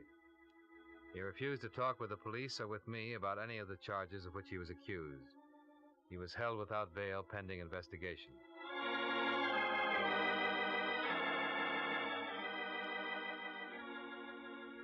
Expense account item 7, $2.20. Telegram. I wired Dupre to bring Mrs. Madison to Los Angeles as soon as possible in order to avoid a lengthy extradition procedure. They arrived the following day. I interviewed her once more. You say Frank's in jail? Yes. Oh, I suppose I'm to be arrested. Well, so far we have enough evidence to prove conspiracy against you two, and we'll prosecute to the limit on that. There'll be some other charges against him, business with the body and so on. Yes. But there's something else here I want to get straightened out. Let me read this to you. A girl whom we later found out to be Wanda Thompson walked into the office on the night of June 5th, 1951, and complained of feeling ill. She'd been drinking. My husband took her into the examination room, where she died a few minutes later of a heart condition. Those are your words on this sworn statement. Yes. Let me go on. I had never seen or heard of Wanda Thompson until that night. I was with my husband when he placed a phone call to her home in Jersey City. He spoke with a man there who managed an apartment house, and so on. Mrs. Madison, that call was never placed. I was in the room when Frank made it. The phone company has no record of it. Were you in the room when Wanda Thompson died? No.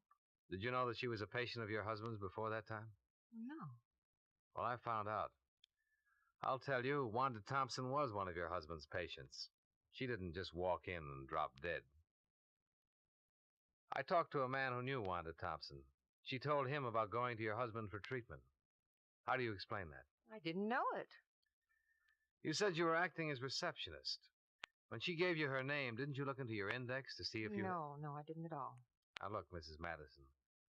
A lot of these things you told me have been true, but a lot of them don't make sense. Well, you wouldn't know anything about any of it if I hadn't come to you. Well, maybe that's so.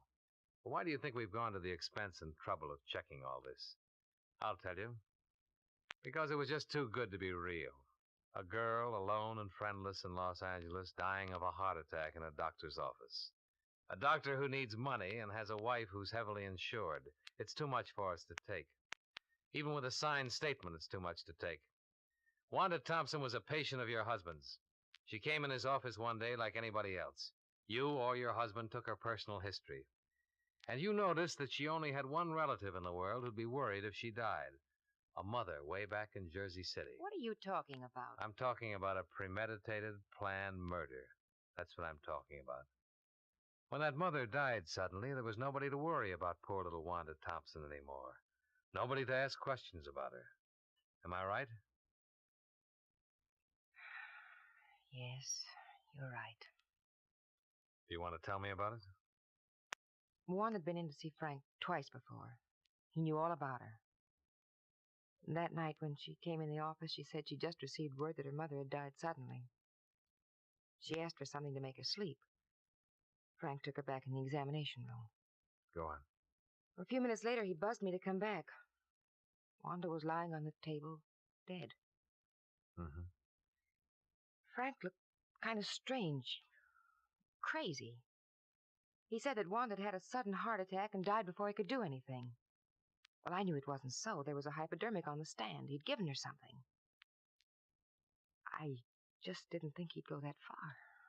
Hadn't he discussed something like that with you before? No, I swear he hadn't said a word to me before that night. And he had it all planned when he called me back in the examination room. He called Dr. Reed on the phone and told him that his wife was very ill and asked him to come over and help out. When Dr. Reed got there, he showed him that poor girl, and he said it was me. And that's how Reed signed the death certificate? Yes. Where were you all this time? In Frank's office, I heard every word. But you didn't say anything? Well, no, I was too stunned by it all, I guess. When did you leave town? That same night. Frank made me.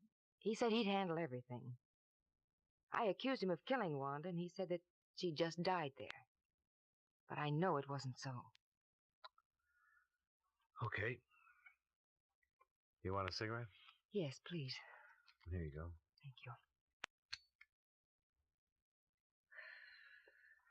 Thanks. Oh, I'm glad it's all over now. I'm terribly glad.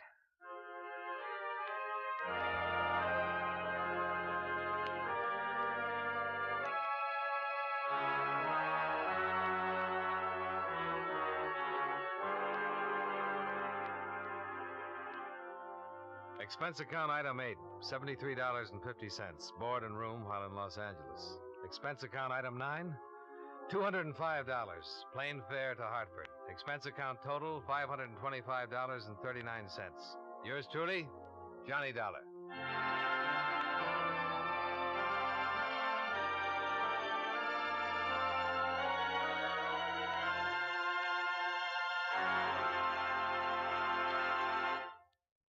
Remember, friends, Wrigley's Spearmint Chewing Gum refreshes you.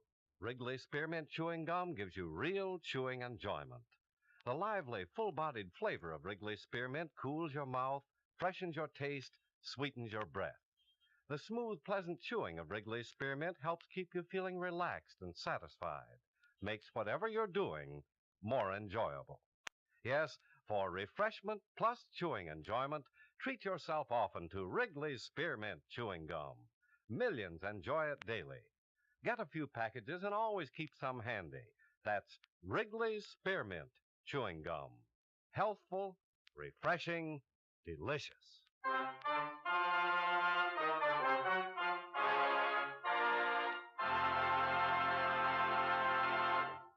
Yours truly, Johnny Dollar, brought to you by Wrigley's Spearmint Chewing Gum, stars John Lund in the title role and was written by E. Jack Newman with music by Eddie Dunstetter. Featured in tonight's cast were Joseph Kearns, Lillian Baeff, Parley Bear, Virginia Gregg, Tom Tully, and John McIntyre. Yours truly, Johnny Dollar, is transcribed in Hollywood by Jaime Del Valle.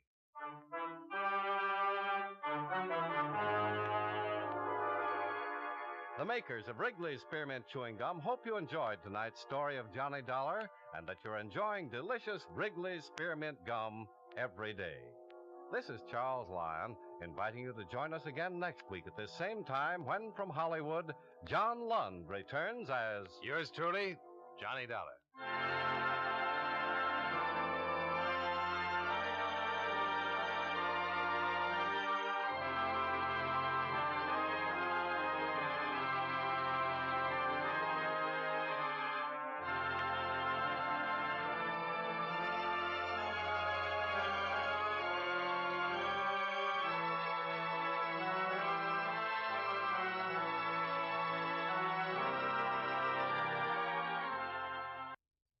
WBBM-FM, Chicago.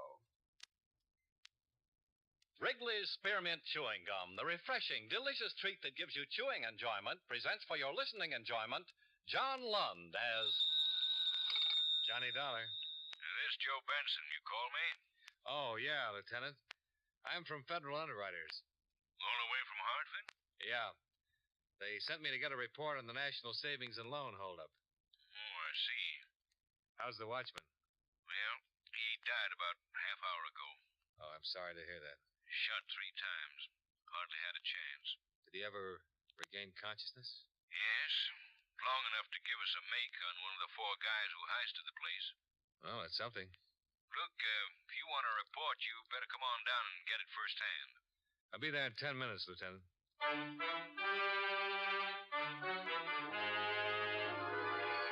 The makers of Wrigley's Spearmint Chewing Gum bring you John Lund in a transcribed adventure of the man with the action-packed expense account, America's fabulous freelance insurance investigator. Yours truly, Johnny Dollar.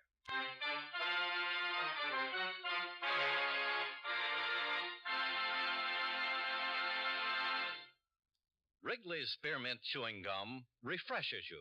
Wrigley's Spearmint Chewing Gum gives you real chewing enjoyment.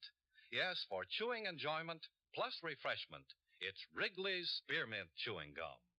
The lively, delicious flavor of Wrigley's Spearmint cools your mouth, helps keep your throat moist, and gives you a nice little lift. The good, smooth chewing of Wrigley's Spearmint helps keep you feeling fresh and alert, adds enjoyment to whatever you're doing. So for chewing enjoyment plus refreshment, treat yourself often to Wrigley's Spearmint Chewing Gum. Healthful, refreshing, delicious.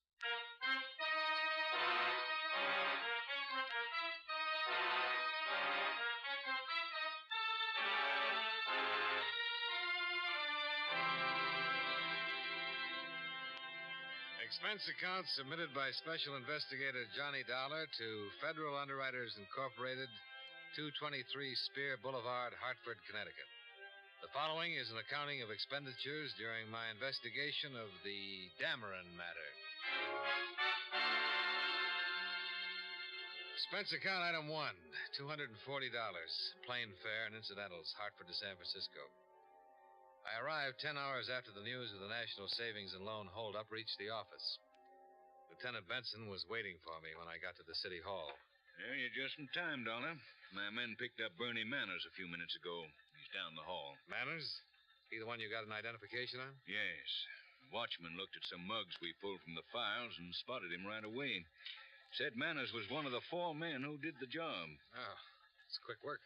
Shall we go on down? Yeah, sure. What about this Manners? Well, he's a two-time loser. 25 arrests on his card. All the way from narcotics violation to armed robbery. We'll see what he has to say before we check out his mama sheet. How'd they get him? When the watchman made him, we put out an APB. One of the units spotted him because he was going into a saloon. This way.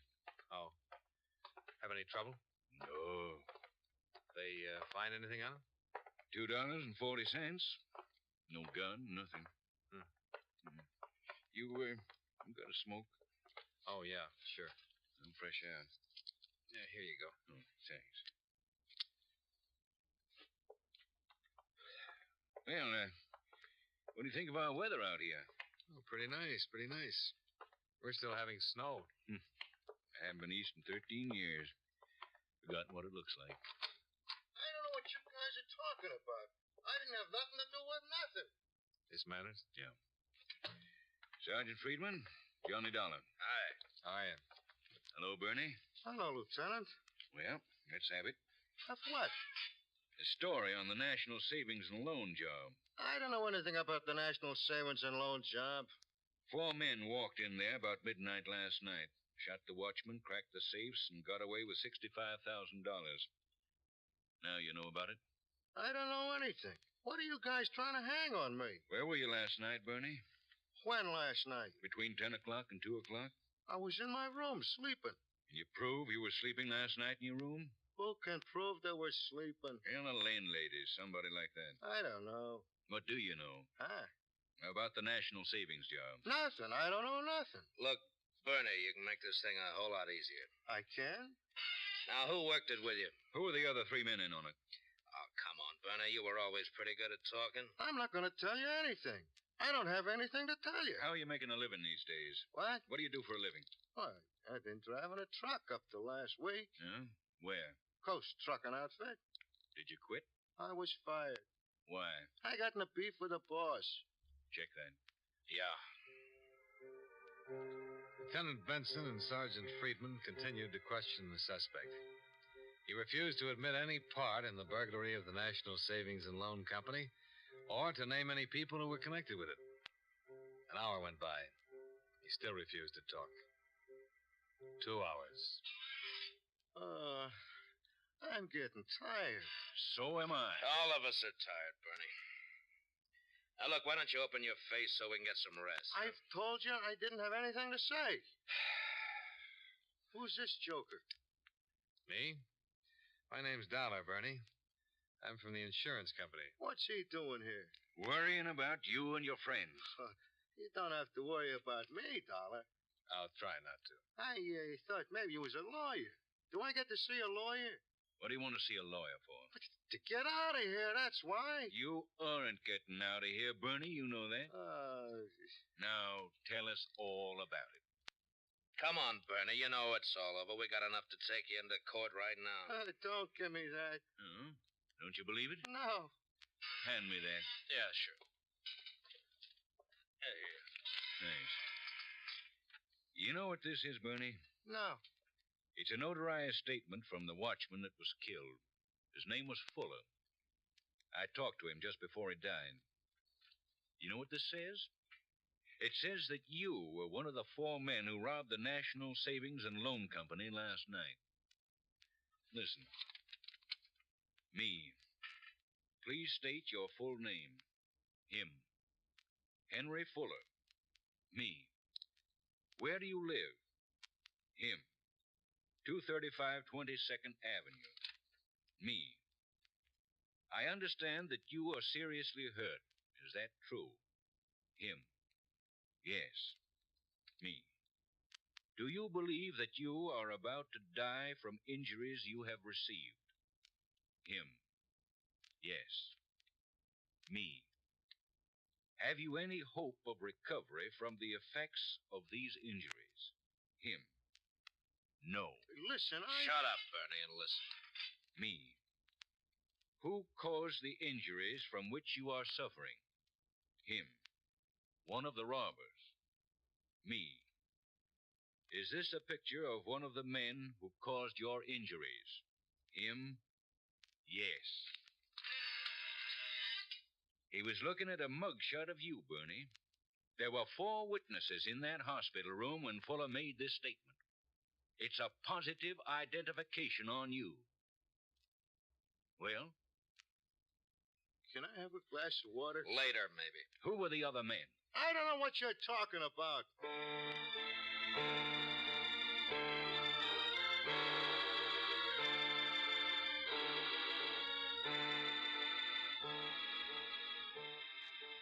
Questioning went on. Another hour passed. Everybody got pretty tired. Manners still admitted nothing. It was the usual method of interrogation. Hammer away, hammer away. Sooner or later, he'd spill something important. Lieutenant Benson knew his job. Once more, Bernie. Who were the other men? For the 20th time, there were no other men. There were 4 of you, Bernie. Why didn't we play bridge? Tell us what you did all day yesterday. What? Start with from the time you got up. Try to remember. Yeah, we're all interested. Well, what is this? Go on, Bernie. Tell it. What? I got up about 10 and I fooled around all day and I got to bed early. Very nice. What do you want me to tell you? What you did all day. Who you were with. Where you went. And after you tell us that, you can tell us how you worked on the National Savings and Loan Office. I'll tell you nothing. All right, what's your name? What? What's your name? Bernie Manners, you know my name. Where do you live? I told you. Tell us your address. 2020 Army Street. Who worked with you? Nobody. Yeah, just a minute. Benson? Yeah.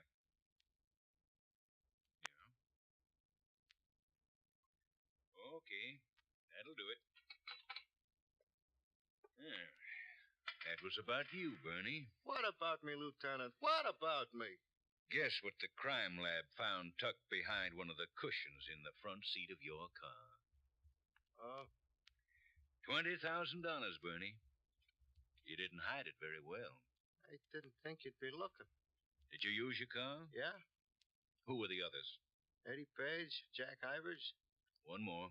The other guy was called Chick. I didn't know him. Chick one. Just Chick. He figured the whole thing. Who contacted you? Eddie, he put me in on.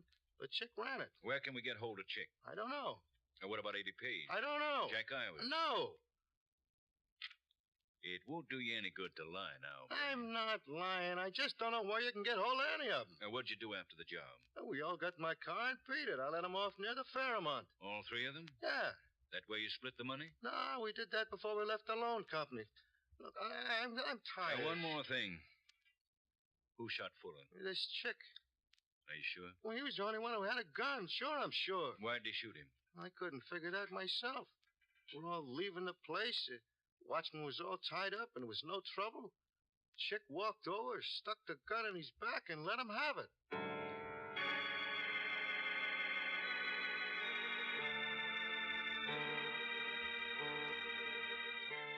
Bernie Manners gave us a description of the man known only as Chick. It was pretty much the same as the description given by the watchman. A check through the moniker files revealed a possible 23 persons who answered the general description and background of Chick. Manners was shown a picture of each one. Couldn't identify any of them. I went back to my hotel and went to bed. The next morning, I was with Lieutenant Benson. They checked the slugs taken from Fuller's body. Any luck? They came from a .45 automatic revolver. Looks like it might be a Colt. Well, that checks with what Manners said. Yeah, but nothing in our files on the gun itself. Manners is in the mugroom now. If this chick ever did time in any California prison, we'll have him on file. The hard way, huh? Hard case. Man's been killed. What about the other two, Page and Ivers? Ivers was released from San Quentin 3 months ago. Parole office gave us an address for him on Turk Street. Quinlan Friedman went out there, but the people who run the rooming house say Ivers hasn't been around for 2 days. I've got the place staked out. What was he in San Quentin for? Grand theft auto. Did 4 years. That the only time he fell? Mm-hmm. Page has had a little more experience. He's older than Manners or Ivers. He's a 2-time loser. Both convictions were for armed robbery. Police in Denver want him for questioning, too. Any leads on him? No local address. He has a sister who lives in Eureka. Police there are talking to him. Should be getting something pretty soon. Communication's been broadcasting this every 30 minutes all night long.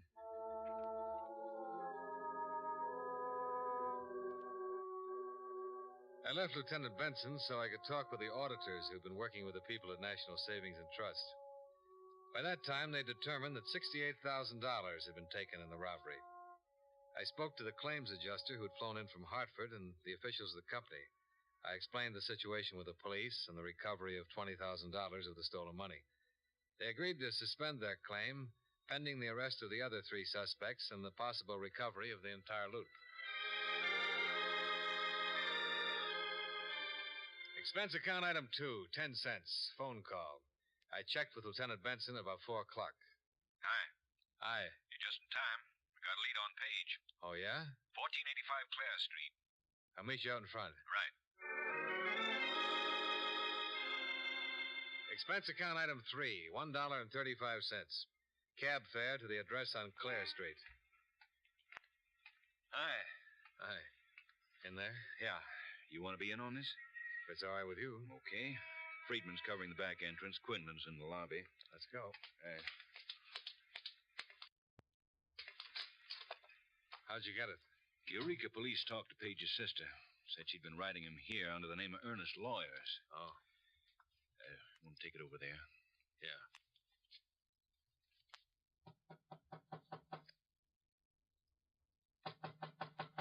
Who's there? Looking for Mr. Lawyers. You Mr. Lawyers? Yeah. What do you want? Package. Who from? Well, it's, Mrs. William Redding, Eureka, California. I have to sign for it. Okay. What's the idea? You alone, Page? Who are you? Police. Get your hat. Come on, let's go. Want to take a look over there, Donna? Yeah. What is this? Bernie Manners spilled it all. Look out. He's got a gun. Drop that, Page. No good, mister. You lousy cut.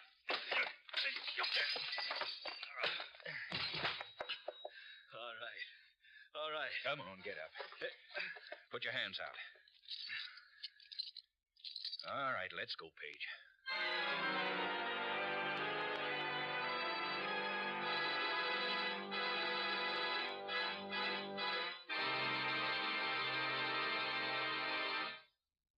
Friends, wherever you are, whatever you're doing, you'll enjoy chewing Wrigley's Spearmint Gum. Chew Wrigley's Spearmint while you're working. The lively, full-bodied flavor of Wrigley's Spearmint gives you a refreshing little lift. The smooth, pleasant chewing of Wrigley's Spearmint Gum helps keep you feeling relaxed and satisfied. Makes your job seem easier. Chew Wrigley's Spearmint Gum in your home, when you're out walking or driving, when you're enjoying sports and other activities. Wrigley's Spearmint Gum tastes good anytime, and the natural chewing aids digestion and helps keep your teeth bright and attractive. Yes, wherever you are, whatever you're doing, you'll enjoy chewing Wrigley's Spearmint Chewing Gum. Healthful, refreshing, delicious. And now, with our star, John Lund, we bring you the second act of Yours Truly, Johnny Dollar.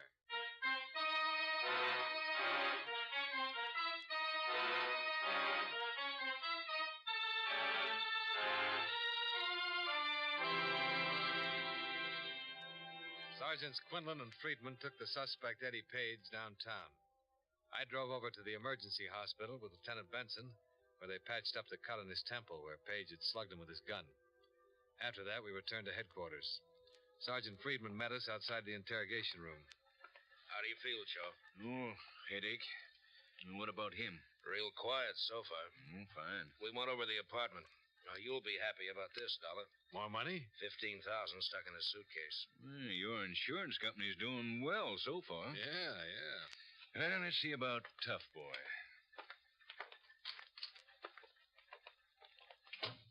Remember me? I remember both of you. How's your head? I'll get over it. How's your chin? I'd like to get at you again. Kind of like to get at you. That's all he's been saying ever since he landed. You're tied in with Bernie Manners and Jack Ivers on this thing, Page. Am I? Yeah. And that's enough for us. I suppose you're going to send me to prison. I suppose we are. Some talk. Who's Chick? Chick? The other guy. I don't know. Where's Ivers? I don't know. Bernie had to stay in here 6 hours. How long are you going to take, Page? As long as you like. We've got all the time in the world. So have I. You know, we found your cut of the job in your room. Bernie's already told us about you. You're not going to admit anything, huh? Why should I? Man was killed on that job. There's a murder charge to go along with everything else. Do tell. You can make it easy on yourself, Page. Easier for you. Okay. That's the way you want it? Friedman. Yeah. You and Quinlan stay with this bird. Stay with him if it takes all night and all day and all night. I want to see how long he can last. Well, now okay. Come on, darling. Oh, what now? I'm hungry.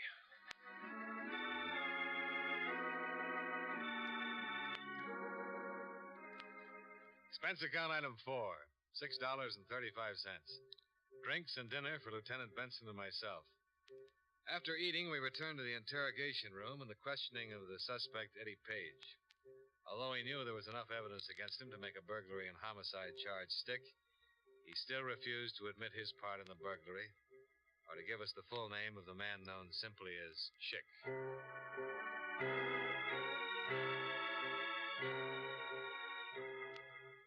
About 10 o'clock that night, a man who ran a drugstore on Geary Street telephoned that he thought he might have some information that would help. I drove over there with Lieutenant Benson.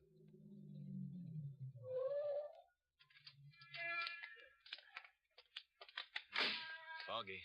Yeah, sure is.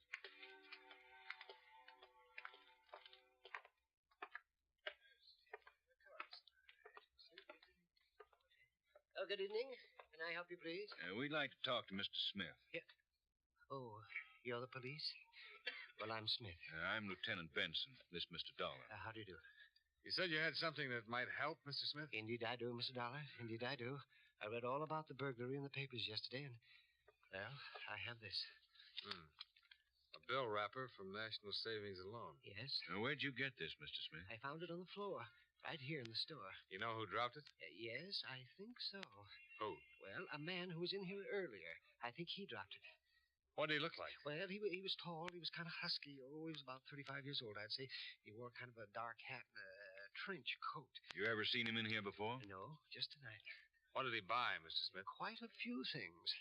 Well, like what? Well, 3 bottles of scotch, and some mixer, and some ice, and some cigarettes. Uh-huh, I see. Oh, when did you find the wrapper? Right after he paid me for the things. What size bill did he give you? It was a 50. You still have it? Yes. Could we look at it, please? Well, surely. Yes, this way.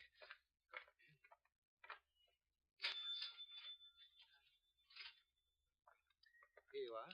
Thanks. No, huh? Brand new. Did you happen to notice if he left in a car, Mr. Smith? No, he was on foot. When I found the wrapper on the floor and then remembered the newspaper story, I ran outside to take a look to see which direction he went. He walked right across the street. Do you mean he might possibly live around here? I think so. Like right there, you see? He went into the Arden Hotel. How long ago was this? Oh, my, that was not over 15 minutes ago. Hey! What? That's him, just coming out on the street there. Get back. Can you see his face? No, not yet. Is he one of the men you're looking for? I don't know yet. Sounds like it. Lieutenant. Yeah? Take a look. Jack Ivers. Let's go. You. Yes, sir. Call downtown. Hey, you. Hold it up just a minute. He's going for the alley. Yeah.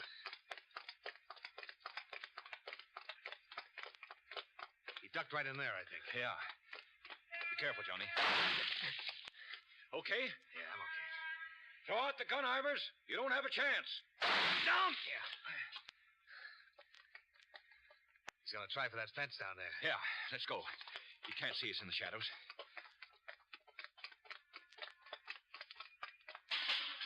And he made the fence.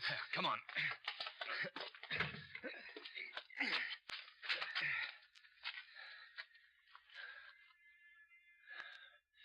See anything? Too dark. Somewhere in here. Hey. Over there? Yeah.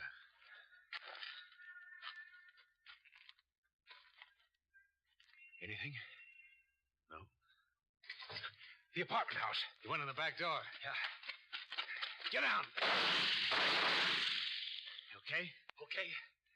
Ivers, this is your last chance. Somebody will get hurt if we don't stop him.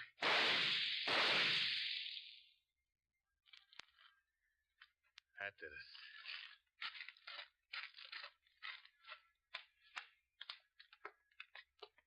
What's it look like? Oh, he's done for. Well, I better phone in.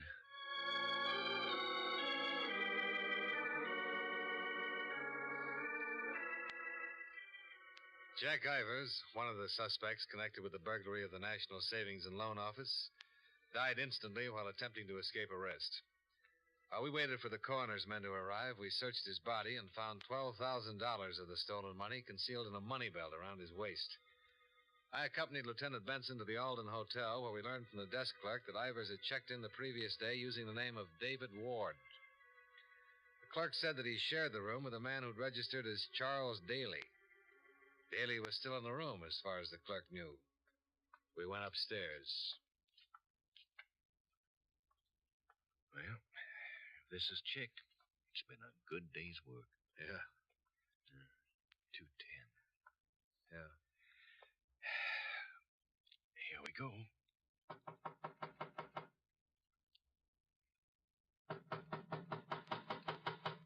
Could have sneaked out. Let's find out. Well,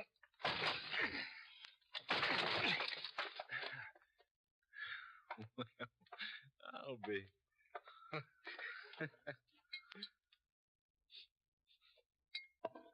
Drunk? As you can get. That's the way I like to pick 'em up. Quiet.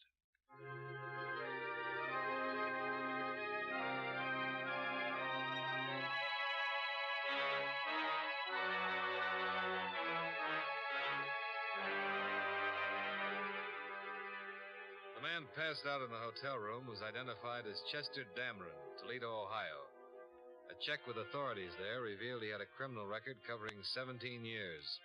His nickname was Chick. Along with Eddie Page and Bernie Manners, he was indicted on charges of burglary and murder.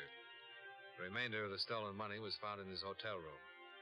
All told, 99 and 39/100% of the loot was recovered, excepting what Ivor spent for whiskey. Pretty good for federal underwriters.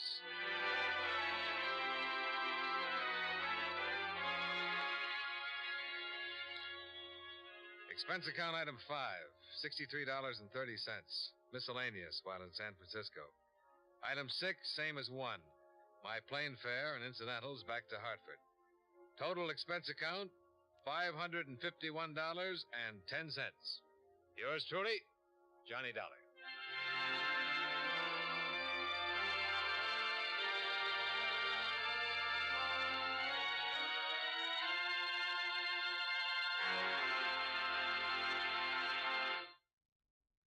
Remember, friends, Wrigley's Spearmint Chewing Gum refreshes you. Wrigley's Spearmint Chewing Gum gives you real chewing enjoyment. The lively, full-bodied flavor of Wrigley's Spearmint cools your mouth, freshens your taste, sweetens your breath.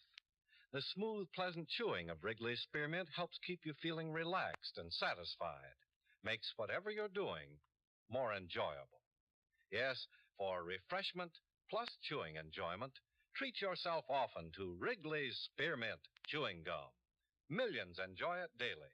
Get a few packages and always keep some handy. That's Wrigley's Spearmint Chewing Gum. Healthful, refreshing, delicious.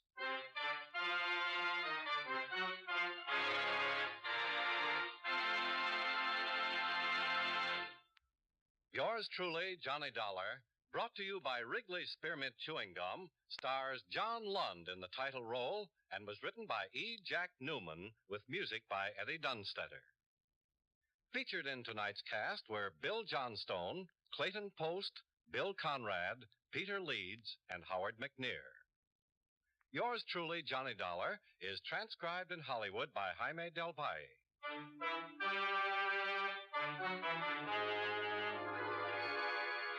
The makers of Wrigley's Spearmint Chewing Gum hope you enjoyed tonight's story of Johnny Dollar and that you're enjoying delicious Wrigley's Spearmint Chewing Gum every day.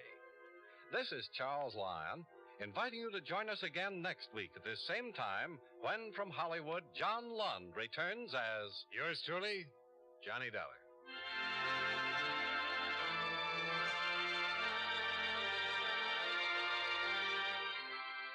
Many of the war orphans of Korea are dying of starvation and exposure. Without your help, they cannot live. We can send them food through CARE, the American Package Sending Relief Agency. One $10 CARE food package will feed 4 children for a month. Send your contribution to CARE's local office or to CARE New York or CARE Los Angeles.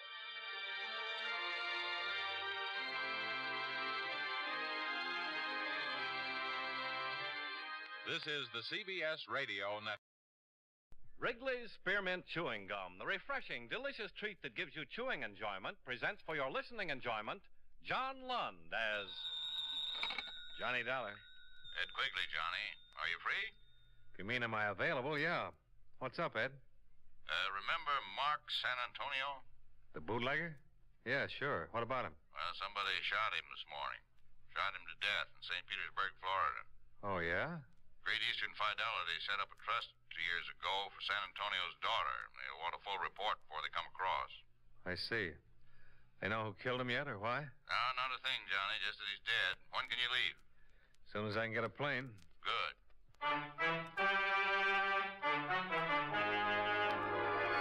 The makers of Wrigley's Spearmint Chewing Gum bring you John Lund in a transcribed adventure of the man with the action-packed expense account, America's fabulous freelance insurance investigator. Yours truly, Johnny Dollar.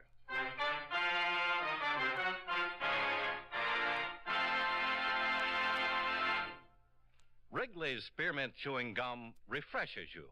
Wrigley's Spearmint Chewing Gum gives you real chewing enjoyment. Yes, for chewing enjoyment plus refreshment, it's Wrigley's Spearmint Chewing Gum. The lively, delicious flavor of Wrigley's Spearmint cools your mouth, helps keep your throat moist, and gives you a nice little lift. The good, smooth chewing of Wrigley's Spearmint helps keep you feeling fresh and alert, adds enjoyment to whatever you're doing. So for chewing enjoyment plus refreshment, treat yourself often to Wrigley's Spearmint chewing gum. Healthful, refreshing, delicious.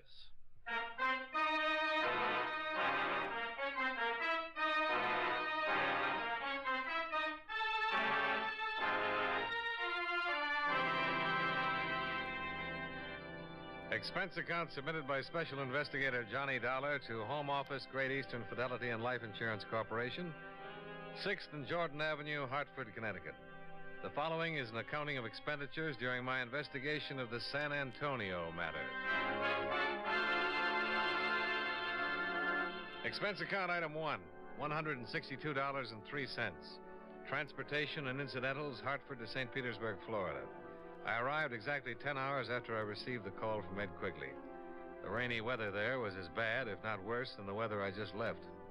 I checked in at the St. Petersburg Hotel, shaved, showered, had a meal, and started in. My first contact was a police officer, Lieutenant Benjamin by name. A big, swarthy man who seemed to know what he was about. I don't quite get this, Dollar. What's your part? Just that my insurance company would like a full report on everything that's happened. Oh, you mean a report separate from what we have? Yeah, that's about it, Lieutenant.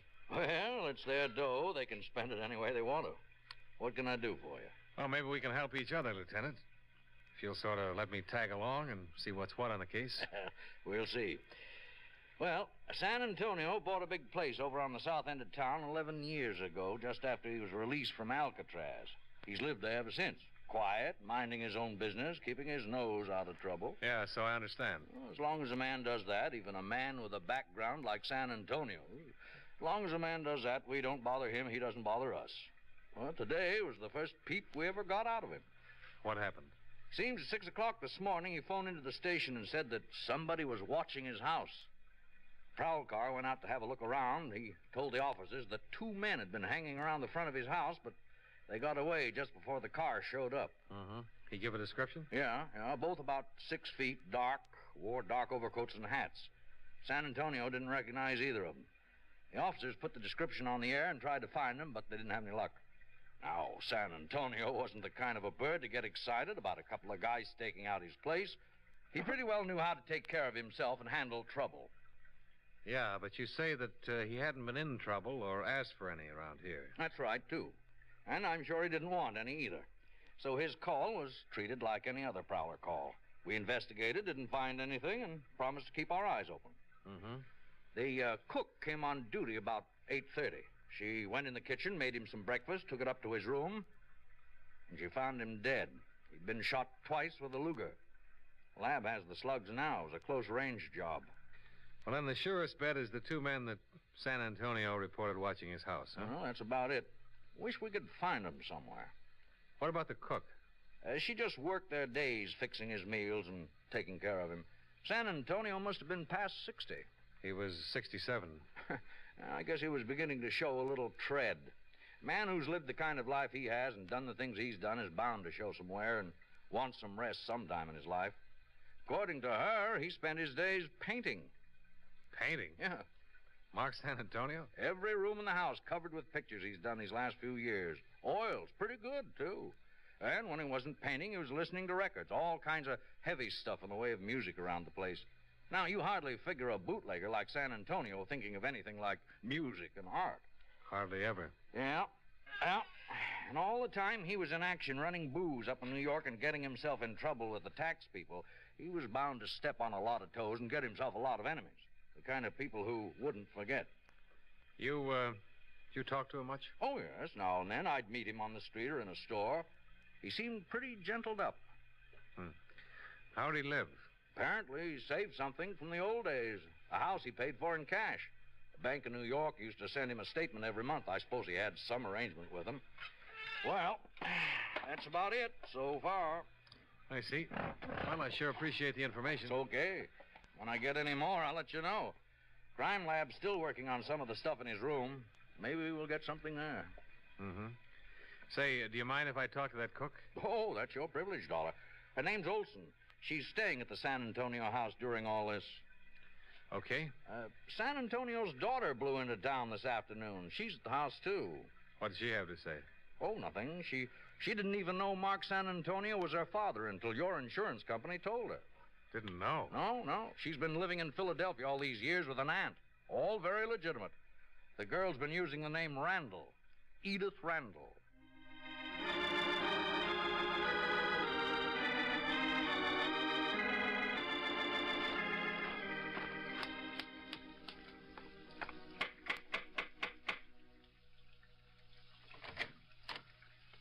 Yes, sir. How do you do? You Mrs. Olson? Yes, sir. My name is Dollar, Mrs. Olson.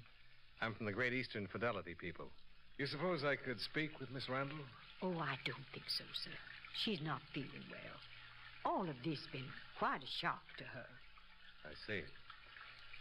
Well, then I guess my trip out here tonight was for nothing. Well, you come tomorrow, Mr. Dollar. Please. Mrs. Olson? Mrs. Olson?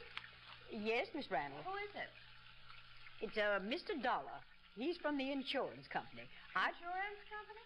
Yes. I'd like to talk to him, Mrs. Olson. The woman who stood at the base of the iron grill stairway was tall and dark-eyed. She came toward me smiling, showing a frank, wide, happy mouth. Young kind of face that could have been 20 or maybe 30. Mrs. Olson excused herself, and we were alone. I wanted to talk to someone who might be able to give me a little more information about all this. It's all quite new to me. Well, I'll tell you what I can, Miss Randall. Yes, I'm sure you will. From what Mr. Hurth and the insurance offices told me on the phone, I'm to be quite well off because this man was murdered here today. You mean Mr. San Antonio? Yes, Mr. San Antonio. They tell me he was my father. To awaken one morning and discover you're not one person, but an entirely different person. I mean, I'm the daughter of a famous racketeer who's been murdered. You seem to me like a very nice person. And so do you, Mr. Dollar. Will you tell me all about this, please? Well, just our part of it, Miss Randall. Let's see, you're 26 now, is that right? That is. Well, 26 years ago, your father was on trial for income tax evasion. Just before he was convicted, he set up a trust fund with my insurance company to provide for you. It's been paying money for your support and education all these years. According to the condition of the trust, the rest of the money reverts to you now. Comes to well over $50,000. And that's all there is to it? Yeah, except for this. You mean my father... So strange to say that. My father's murder? Mm-hmm. I suppose I'm grateful to my father. I suppose I should be grateful. I can't say that I'm particularly sorry about his death any more than I would be if any human being died violently somewhere. How strangely life treats us sometimes. How very strangely. You know, you've somehow made me feel comfortable in this house. May I offer you a drink? It was strange for me, too, because I felt comfortable in the house. Over the drinks, we talked of Mark San Antonio. I told her what I knew of his life, of his activities up until the time he'd been sent to Alcatraz. She told me how she'd been reared, far removed from anything that might have connected her in any way with the San Antonio name. Altogether, it was a revealing conversation for both of us. She'd never imagined any part of the kind of life her father had lived. And I never imagined that it was possible for anyone to get away from a man like San Antonio. For the road, Johnny? All right. How long will you be in St. Petersburg? Till all this is straightened out. You mean you'll be here until they find out who killed him? Mm-hmm. How about you? Oh, I really don't know. I really don't even know why I came here exactly. Yes, I do. I wanted to see him, see what he looked like. What kind of a life he led here. Did you see him? No. I suppose I can if I want to. But I have seen what kind of a life he had. He was just an ordinary man, wasn't he? Have you noticed the pictures he's painted? Mm-hmm. May I ask you something? Well, yes. How do you feel about him now? Is this for your report? For myself. Since you've been here, in these last 2 hours, I've begun to think of him for what he was. My father, I mean. I'd like to know why he was killed and who did it. Will I see you again? I hope so. Edith. Yes. I hope so very much. So do I, Johnny.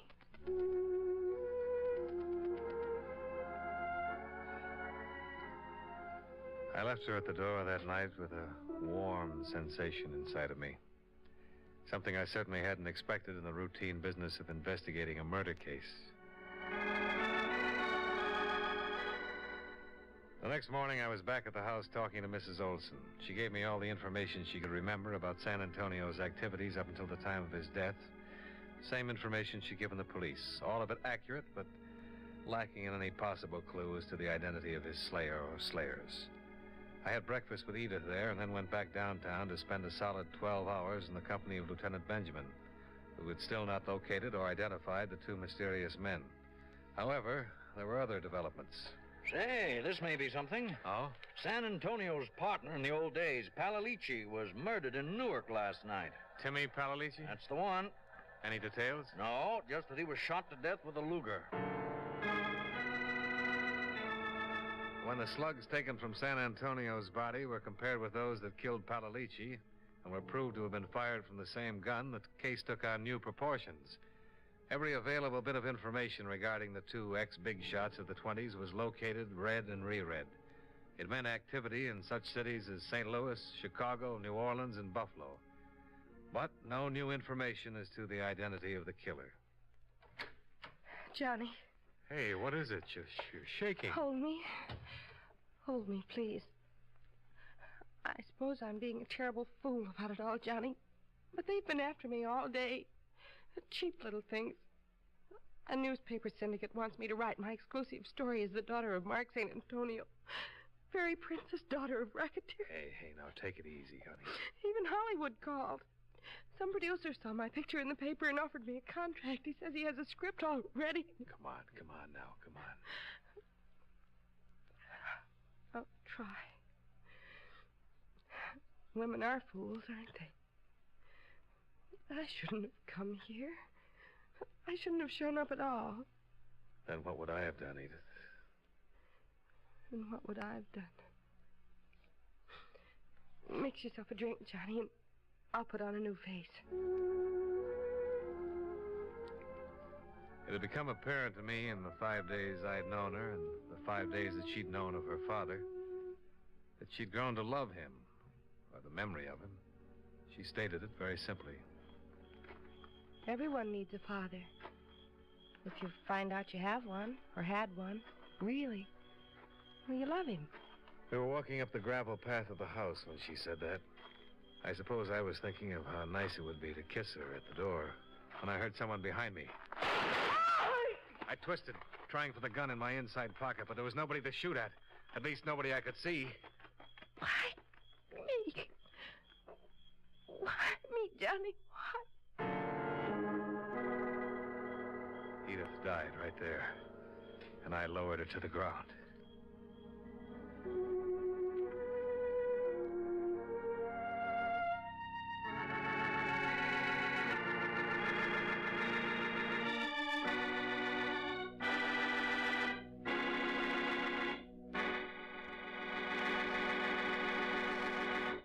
Friends, wherever you are, whatever you're doing, you'll enjoy chewing Wrigley's Spearmint Gum. Chew Wrigley's Spearmint while you're working. The lively, full-bodied flavor of Wrigley's Spearmint gives you a refreshing little lift. The smooth, pleasant chewing of Wrigley's Spearmint Gum helps keep you feeling relaxed and satisfied. Makes your job seem easier. Chew Wrigley's Spearmint Gum in your home, when you're out walking or driving, when you're enjoying sports and other activities. Wrigley's Spearmint Gum tastes good anytime, and the natural chewing aids digestion and helps keep your teeth bright and attractive. Yes, wherever you are, whatever you're doing, you'll enjoy chewing Wrigley's Spearmint Chewing Gum. Healthful, refreshing, delicious.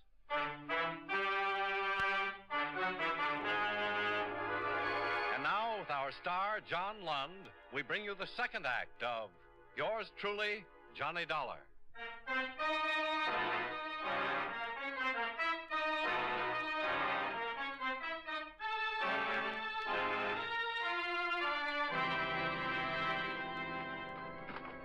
10 seconds after Edith Randall died in my arms, I was stumbling down the gravel path that led from the house to the road. It all happened so suddenly and violently that I can't say that what I did from there on or what I felt was entirely rational. All I know is that a car was parked at the deep end of the gateway, and 2 men were just climbing into it. Hey, you two! Stop! Stop! Stop!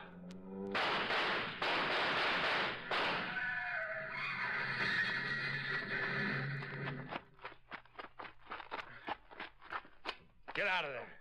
Both of you. Get out with your hands up. My head. I'm afraid to move. Get out! Come on. I'm coming. I come. All right, you two. Come on. No use on him, mister. He's used up. You got him real good. I need the doctor. Stay where you are. Mr. Dollar! Mr. Dollar! What is it? What's happened? Go phone the police, Mrs. Olson. Oh, Tell them to get over here right away. Who are they? What is all this? Go on, do what I tell you. Hurry. All right, Mr. Dollar. All right. You pretty tough fella. What's your name? Giuseppe Rico. Who's he? He was my brother. Giovanni. I need the doctor. Listen. Tell it to me. Tell it to me right now. There's no policeman around to cover you, nobody but you and me. If you don't tell it to me now, you'll never tell it to anybody. Now tell it. Tell it. Never. I die first. I had 1 bullet left in my gun. I set the barrel back against his temple and pulled back the hammer. I think I really meant to go through with it. And for the first time, I noticed that my shoulder was covered with blood. My head began to ring, and I had to let go and straighten up. That was not the thing to do. Oh.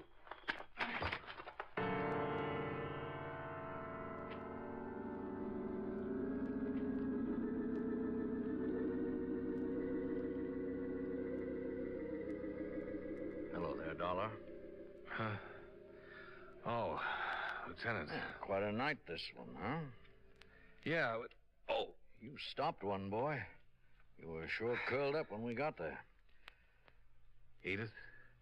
I'm sorry, Dollar. I thought I might have been wrong. No, you weren't. How long am I slated for this place? Well, the doctor says you can get out when you want to. Feel like talking? They were just there, and they shot her. That's it. Which one? I don't know. They were together. That's enough, isn't it? Sure. Same Luger that killed San Antonio and Palalici. Just trying to pin it down a little more. We can't get much out of the one that's left. Let me ask him some questions, Lieutenant. Easy. I know how you feel about her. Just lie back there now. Did he say anything at all? No, nothing more than his name and his brother's name. Found papers on him that say they're from New York. Police in New York are looking him up right now. So far, they haven't been able to find any connection with San Antonio. People like San Antonio and Palalici make enemies, but that girl, it doesn't figure. And those 2 flew here from New York just to get her. Yeah. Dollar, you talked to her a lot in these last few days. What'd she say? Nothing that has anything to do with this. You know yourself, she didn't even know who her father was till he got killed. Well, that could have been an act. No, it wasn't. I knew her well enough to tell you that. Yeah, well, why would they gun her down? Why the trip? That Rico boy you're holding in the jail hospital has the answer. Get it from him. Yeah, we will, Dollar. We will. Oh, there's someone here. Just a minute. Sure.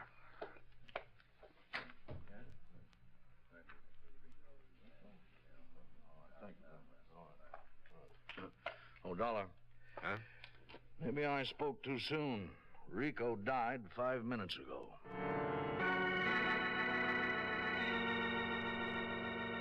As far as my investigation of the San Antonio case went, could have ended right there.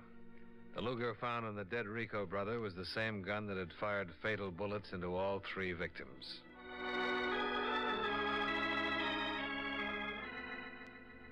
I got my release from the hospital and late that afternoon walked into Lieutenant Benjamin's office. Dollar, I don't get it. Don't get what? Here. This just came from New York on the Rico boys. Oh? Came to this country when they were 18 and 21. Both of them were naturalized citizens. Records? Not a thing. No trouble ever. Oh, that's funny. What else? Well, that's about it. Police there can't seem to locate their old man. He disappeared a week ago. Lived on the east side somewhere. He a naturalized citizen, too? Oh, that's another funny thing. He's taken out his papers and was due for examination with the immigration people this week. They're looking for him, too. When are you leaving? Tomorrow afternoon on the 1 o'clock plane. Well, come on. I'll buy you some dinner. We had dinner together and talked about the case. It had been a strange one. The deaths were useless, the motives unknown. The killers weren't even associated with their victims. I parted company with Lieutenant Benjamin and went back to my hotel to trouble it out with sleep. About 11 o'clock, I had a phone call. Johnny Dollar. Hi, Dollar. This is Ben. Oh, what's up? Old man Rico just walked into the city morgue. He wants to take his 2 sons back to New York for burial. 20 minutes later, I was standing in the coroner's office when Lieutenant Benjamin led a small, wizened old man into the room and sat him down in one of the chairs. Gave him a glass of water, offered him a cigarette. Old man refused. No, Signora, no. Oh. Thank you. Mr. Rico, this is Mr. Dollar. Hello, Mr. Dollar. Mr. Rico? I read of you. You killing my boys. You so? Yes. They tried to kill me. Yeah, I know. It's bad. Why, Mr. Rico? It is simple.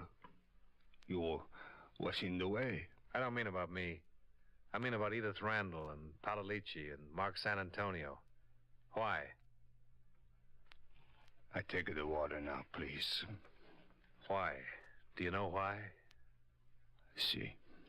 And tell me. They're all dead now.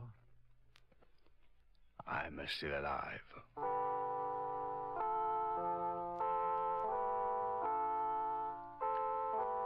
Pietro Rico was held in custody for the immigration officials.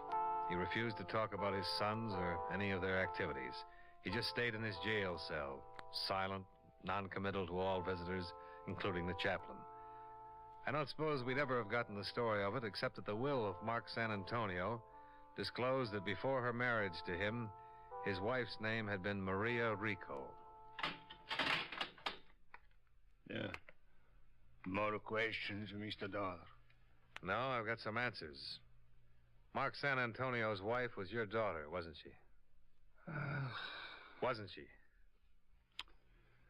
See. Well, is that all you have to say? I no talk. Well, then I do, Mr. Rico. Because your daughter had a daughter. A lovely, wonderful daughter that your 2 sons killed. I happen to know that girl. She had to die, too. Why? Pagliacci, San Antonio, and her. They had to die. All are bad. All of us are bad at one time or another. Who made them die? You? See. Who gave you the right? I'm the father. When a daughter marries a bad man, only bad can come of it. He came to our village many years ago and he took her away. He and the men of Pagliacci helped him. It live with me all this time. I live only to destroy him for that. I destroy him and the other man and the girl through my sons. Why the girl? She could not have been a good from a bad man. A vendetta. Was that it? If you like, vendetta. He was a bad man who did bad things. Bad man. I smoke now. You got a cigar?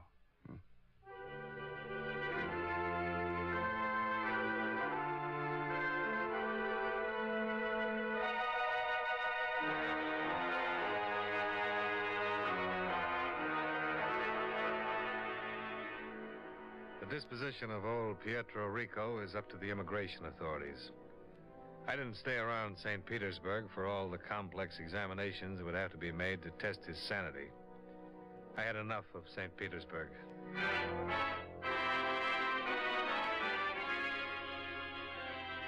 Expense account, item 3, hotel and board, $79.30. Item 4, hospital, $168.13. Item 5, same as item 1, transportation back to Hartford. Expense account total, $573.49. Yours truly, Johnny Dollar.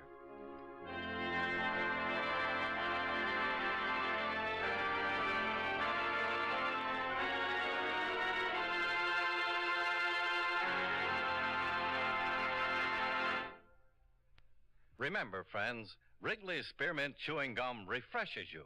Wrigley's Spearmint Chewing Gum gives you real chewing enjoyment.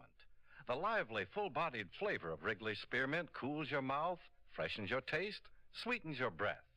The smooth, pleasant chewing of Wrigley's Spearmint helps keep you feeling relaxed and satisfied, makes whatever you're doing more enjoyable. Yes, for refreshment plus chewing enjoyment, treat yourself often to Wrigley's Spearmint Chewing Gum. Millions enjoy it daily. Get a few packages and always keep some handy. That's Wrigley's Spearmint Chewing Gum. Healthful, refreshing, delicious.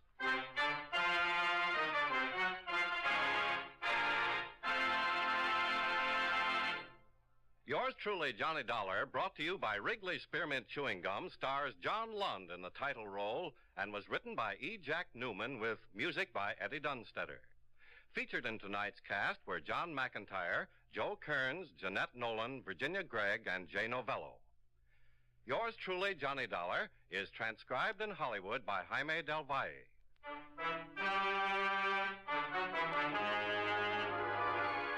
The makers of Wrigley's Spearmint Chewing Gum hope you enjoyed tonight's story of Johnny Dollar and that you're enjoying delicious Wrigley's Spearmint Gum every day.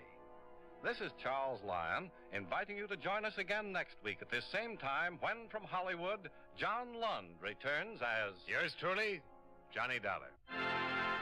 This is the CBS Radio Network. Wrigley's Spearmint Chewing Gum, the refreshing, delicious treat that gives you chewing enjoyment, presents for your listening enjoyment John Lund as... Johnny Dollar. Philip Shaw, Johnny. Oh, fine. What have you got for me? Mr. Dale Martin is insured with National. He owns a gym, one of those bodybuilding places. Man was killed there. When did it happen? This morning, about an hour ago. And we don't know if it's an accident or not. The police are over there now. Anything to work on? Nothing. That's why I called you. Better get over there right away. I'll do it, but I don't take off my shirt.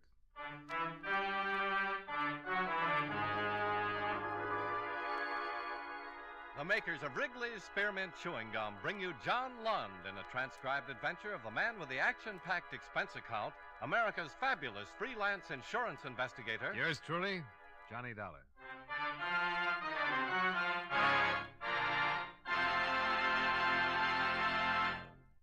Wrigley's Spearmint Chewing Gum refreshes you.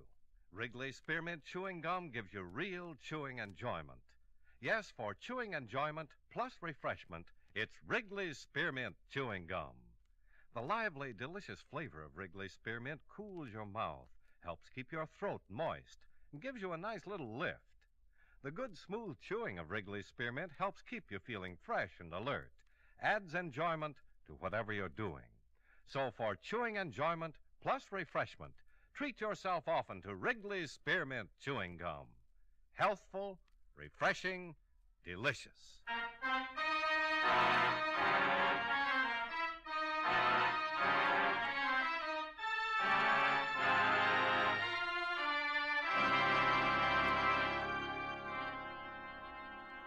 Expense account submitted by Special Investigator Johnny Dollar to Home Office, National All Risk Insurance Company, Hartford, Connecticut. The following is an accounting of expenditures during my investigation of the Blackmail Matter. Expense account item 1, $1.40. Cab fare and tip for ride from my office to Martin's gym. After receiving what little information there was from you by phone, I arrived at 1215 at 1084 6th Avenue in the heart of downtown. On the second floor, I found Dale Martin, a very nervous Adonis, seated at a desk in his office. A policeman at the door informed me that a Lieutenant Nathan of the homicide detail had stepped out for a minute and the coroner was expected soon. Mr. Martin? Yeah? I'm Johnny Dollar from the National Insurance Company. Oh, that's the outfit I'm insured with. Yeah, I know. That's why I'm here. I want to get the facts in case there's any claim. Now, tell me, what happened? I don't know. I went back to the locker room to check on the towels, and I found him lying on the floor. Found who? His name's Royal, Frederick Royal. He's been coming up here for over a year. Well, why did you call the police and not a doctor? Because I think he was murdered. Why murdered? I've seen a lot of accidents around this gym, but never saw anything like this. It wasn't an accident. What makes you so sure? Well, it looked like his neck was broken. I don't know how it happened, so I called the police. Now, the publicity's going to ruin what little business I have. Murder always ruins something. You got any idea who might have done it? No. Who was in the place when you discovered the body? My 3 assistants and 3 fellas working out. They all still here? Yeah, all of them. Nobody else left or came in? Just the cops. Business is real slow. Does everybody know about it? No, I took the body and put it back in the rub-down room. Haven't even told my boys. Well, the officer at the door won't let anybody leave, so let's have a look at the body and see what we can find out.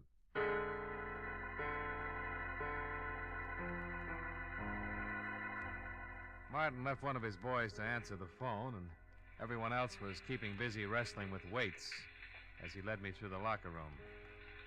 One man was taking a shower. At the end of the room, he unlocked the door, and we walked in. The smell of rubbing alcohol was strong enough to give you a hangover. There were white curtains separating 2 rubbing tables. The first one was empty. In back of that curtain, Mr. Dollar. Okay. Not very pretty. Circus rubber man would need vulcanizing if he turned his head that far. Busted neck, all right. I wish the coroner would get in and take him away. It hurts me seeing his head hanging like that. Why don't you move him? Oh, no, sir, not me. I caught it good from the lieutenant for moving him in here. Well, don't worry about Mr. Royal. He can't feel a thing.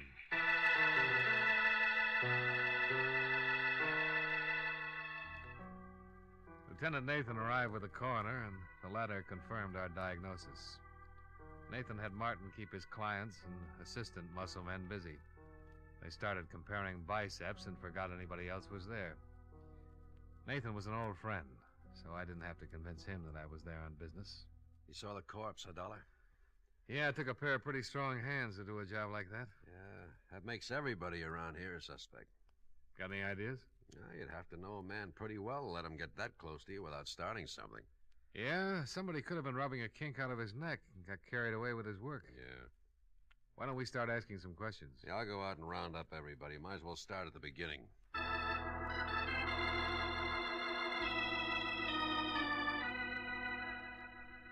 Nathan herded everyone together, and the questioning started.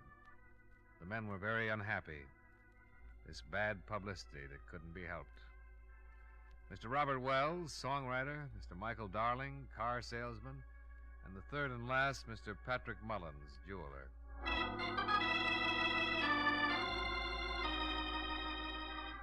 Three prosperous men, 3 prosperous denials. The assistants came next, the 3 men who worked for Martin. First, Bernie Carroll, the man who'd instructed Fred Royal, the one who'd put him through his exercises and sent him in to take a shower before he cooled off and got stiff. Sure. I worked him out and sent him in the shower like always. We tell him to take a good long hot shower to relax the muscles. Isn't that right, Dale? That's right, Lieutenant. That's the way it works. Bernie left him, went over to start on Mr. Wells. Bernie's a pretty strong boy. Yeah. Any one of us could have gone to the locker room at one time or another, Lieutenant. You found him, didn't you, Mr. Martin? Yeah. Why did you happen to go back to the locker room at that particular time? Well, I do it every day. Check on the towels, soap, see that everybody has everything he needs.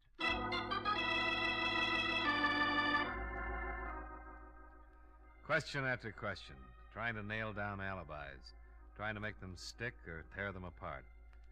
According to everybody so far, it was a big mystery. Next man, Jack Olson. Yeah, I went back by the locker room several times. Why?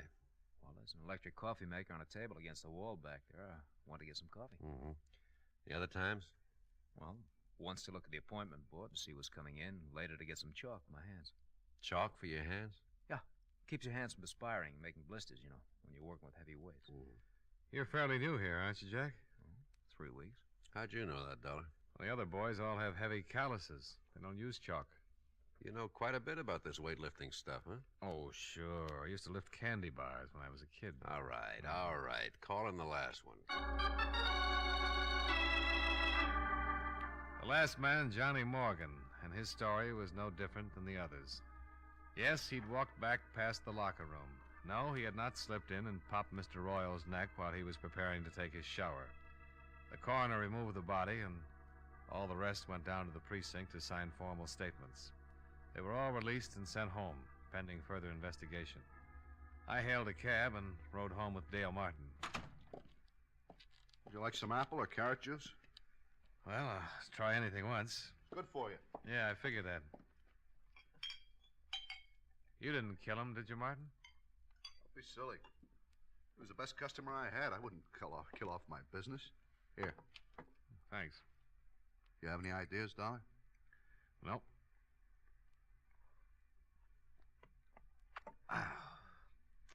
How long did you say Fred Royal had been coming to your gym? Over a year. What do you know about him? Not much. He was a wolf, like the girls. Always talking about the gal he was out with the night before. I got tired of his gab. I put him straight. You know what business he was in? Whatever it was, he had a lot of money. Wore a new suit every time he came around. Oh, excuse me. Hello? Oh, just a minute. For you, Dollar. Oh, thanks. Hello? I got something on the dead man. Got a record. Blackmail. You know where he lived? We're checking. Oh, wait a minute. Martin, you wouldn't by any chance know where Fred Royal lived, would you? Well, I send a bill to him every month. I got my books here in the apartment. I'll get the address. Oh, Nathan, Martin's got his address. I found something else in his personal effects. Key to a safety deposit box. Boys are checking to see which bank. Here's the address, Dollar. Fred Royal, 673 East Weeping Willow Circle. I told Nathan I'd meet him at Royal's place. I downed my liquefied carrots, said goodbye to Martin. Half an hour later, the lieutenant and yours truly, Johnny Dollar, were tearing Mr. Fred Royal's apartment to pieces. Nothing. Yeah, I came up empty, too. Hey. What's the matter? Here's a date book. Good. Maybe we've been working on a holiday. See, here's a name. Barbara Carroll. Carroll? That's the name of one of Martin's muscle trainers, Bernie Carroll. Same name on some of the other pages. The 5th, Barbara, 6 o'clock. Again on the 2nd, Barbara, 8 o'clock. Again on the 28th and the 22nd. Wonder if there's any connection. Oh, might be his sister. Let's give it a try. Bernie and Barbara Carroll. Sounds like something they'd play at the Palace. Well, let's go see their act.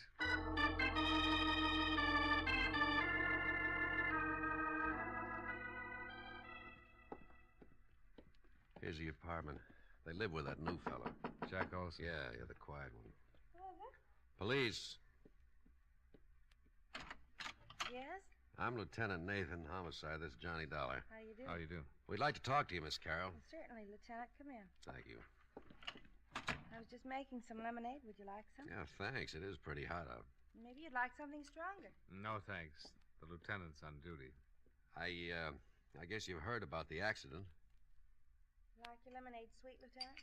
Medium, please. Here you are. Oh, thank you. Your brother didn't mention anything about your going out with Royal. He was probably protecting his little sister. The lieutenant found your name written in Royal's date book. I've been out with him 6 or 7 times. You know what his business was? He never discussed it. Did you ever meet any of his friends? No. Did he ever mention any of the other fellows at the gym? At the gym? I don't think so. Mm-hmm. Jack Olson lives here, doesn't he? That's right. Whose picture is that on the piano? Oh, that's Jack's father. You don't have any idea why anyone would want to kill Royal, do you? No. How did Jack Olson happen to move in here with you and your brother? Bernie asked him to. When he went to work for Martin, he was living in a terrible place. One small room. I told Bernie he could move in here if he shared the rent. Mm-hmm. How well did Olson know Royal? He'd seen him at the gym. Seen him here when he came to pick me up. Where's Olson now? Working, I think. Well, thanks, Miss Carroll. We'll be talking to you again. More lemonade? Later, maybe, Miss Carroll.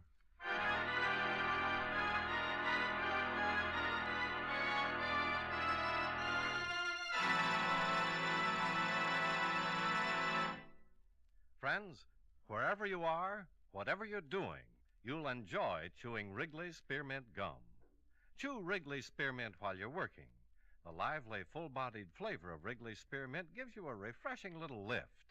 The smooth, pleasant chewing of Wrigley's Spearmint Gum helps keep you feeling relaxed and satisfied. Makes your job seem easier. Chew Wrigley's Spearmint Gum in your home, when you're out walking or driving, when you're enjoying sports and other activities. Wrigley's Spearmint Gum tastes good anytime, and the natural chewing aids digestion and helps keep your teeth bright and attractive. Yes, wherever you are, whatever you're doing, you'll enjoy chewing Wrigley's Spearmint Chewing Gum. Healthful, refreshing, delicious.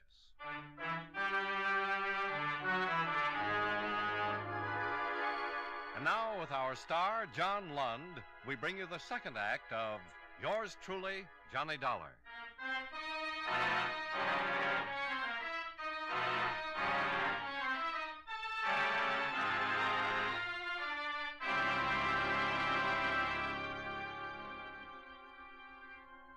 Three in the afternoon.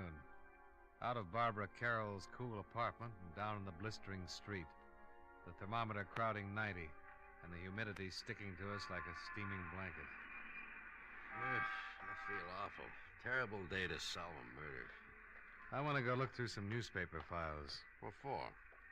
That picture on the piano. Jack Olson's father? Yeah. I've seen it someplace before. There's a news story connected with it. Yeah, I'll drop you off. I got to get back to the precinct, see if the boys have found the safety deposit box that fits Fred Royal's key.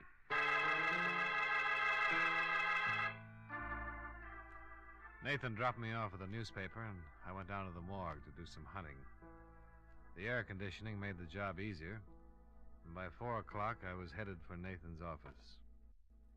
We found the bank and the safe deposit box. Oh? Anything turn up? Yeah. Royal was doing some pretty fancy blackmailing.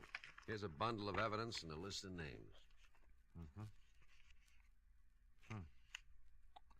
Well, I can understand why someone would pay to keep these out of circulation. Yeah. Lousy photography. What'd you find out? Here. Newspaper clipping.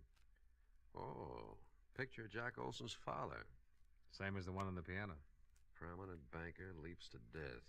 William Barrett? The boy's name is Olson. That's what he calls himself. William Barrett. Give me that list we got out of the deposit box. I've just been looking at it. William Barrett's name is on here, all right. That article you've got on his suicide mentions that he left a son and a wife. Yeah. Well, let's go pick up Jack Olson, or Barrett, or whatever his name is. Well, it might not have meant a thing, but at least we had found one person who had a strong connection with Frederick Royal other than socially. The boy who called himself Jack Olson was the son of one William Barrett, deceased, and one of Fred Royal's blackmail victims. Barrett had jumped off a tall building, and according to the newspaper, he had left no reason for his actions. There was a possibility that Fred Royal's blackmail had driven him to it.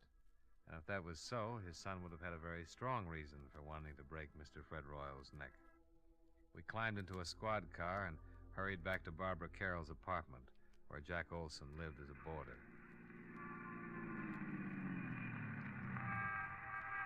Now, let's go.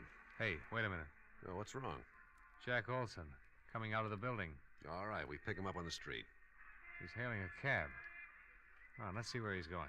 Wouldn't it be easier to just ask him? Oh, stop trying to ruin my afternoon.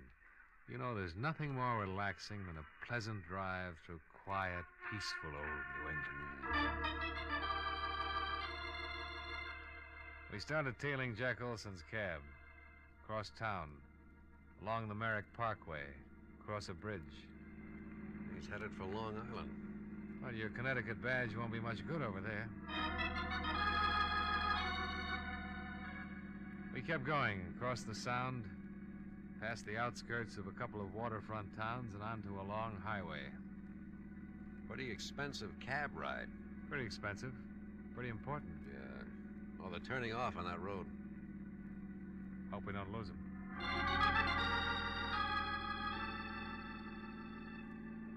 We took the road to the right off the highway and spotted the cab up ahead, pulling into the entrance of a large white building. The sign over the tall iron gate read, Lakeview Sanitarium. We waited for him to go in.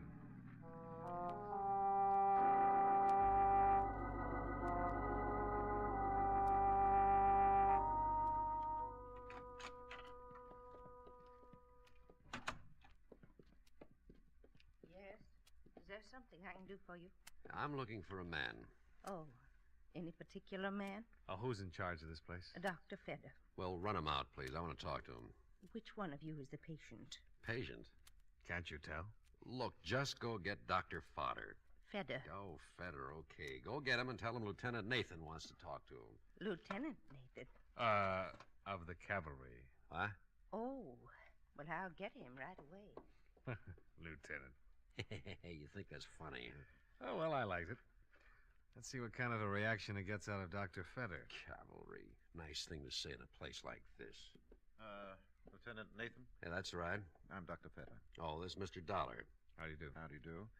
Now, are you related? No, but we've been friends a long, long time, haven't we, Nate? Yeah, I'm a police officer, Doctor. Oh. We've been following a man. He came in here a few minutes ago. Is that right? The lieutenant thinks he might be a killer. I can handle this, Dollar. Doctor, I'm with Central Division Homicide. This isn't my territory, but I'd appreciate it if... Which one of you is the patient? Now, look, this is getting a little ridiculous. Here are my credentials. Oh. The man we want came in here a few minutes ago. Well, Mr. Barrett is the only one... And his real name is Barrett. Who's he seeing? His mother. What's wrong with his mother? Mrs. Barrett is seriously ill.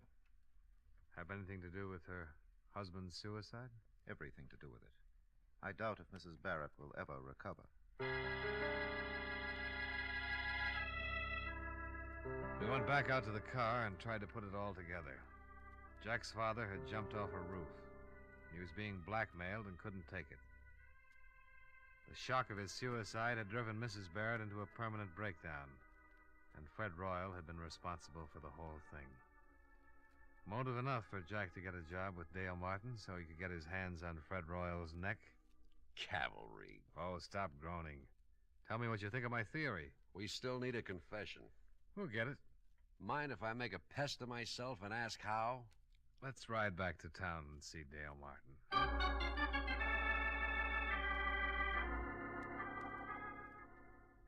You're going to come up and take a workout and a rub tomorrow, huh? That's right, Martin. And I want you to make sure that Olson takes care of me. Did he do it, Dollar? I think so. But why? He seems like such a nice kid. He had a pretty good reason. But we need a confession, and Dollar has an idea how to get it. I want Olson working on me through the whole workout, especially when I get on the rubbing table.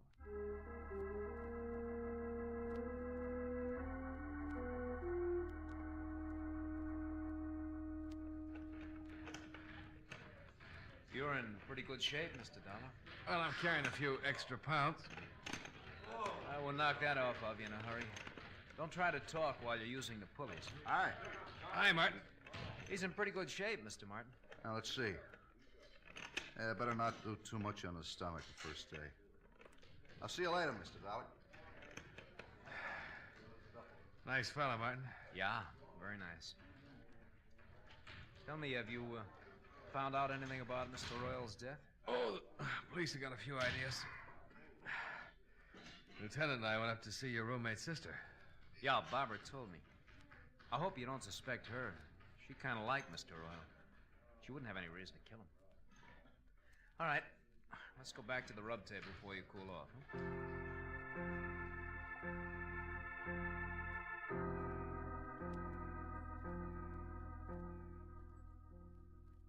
You don't mind going in there, do you? No. Why should I? Oh, some people are funny about rooms where there's been a dead person, you know? Well, it doesn't bother me, Mr. Dollar. Martin's got all his towels piled on the other table. I can move them if you like. Oh, no, it doesn't make any difference. Royal wasn't killed in here anyway. All right. Up on your back. Yeah.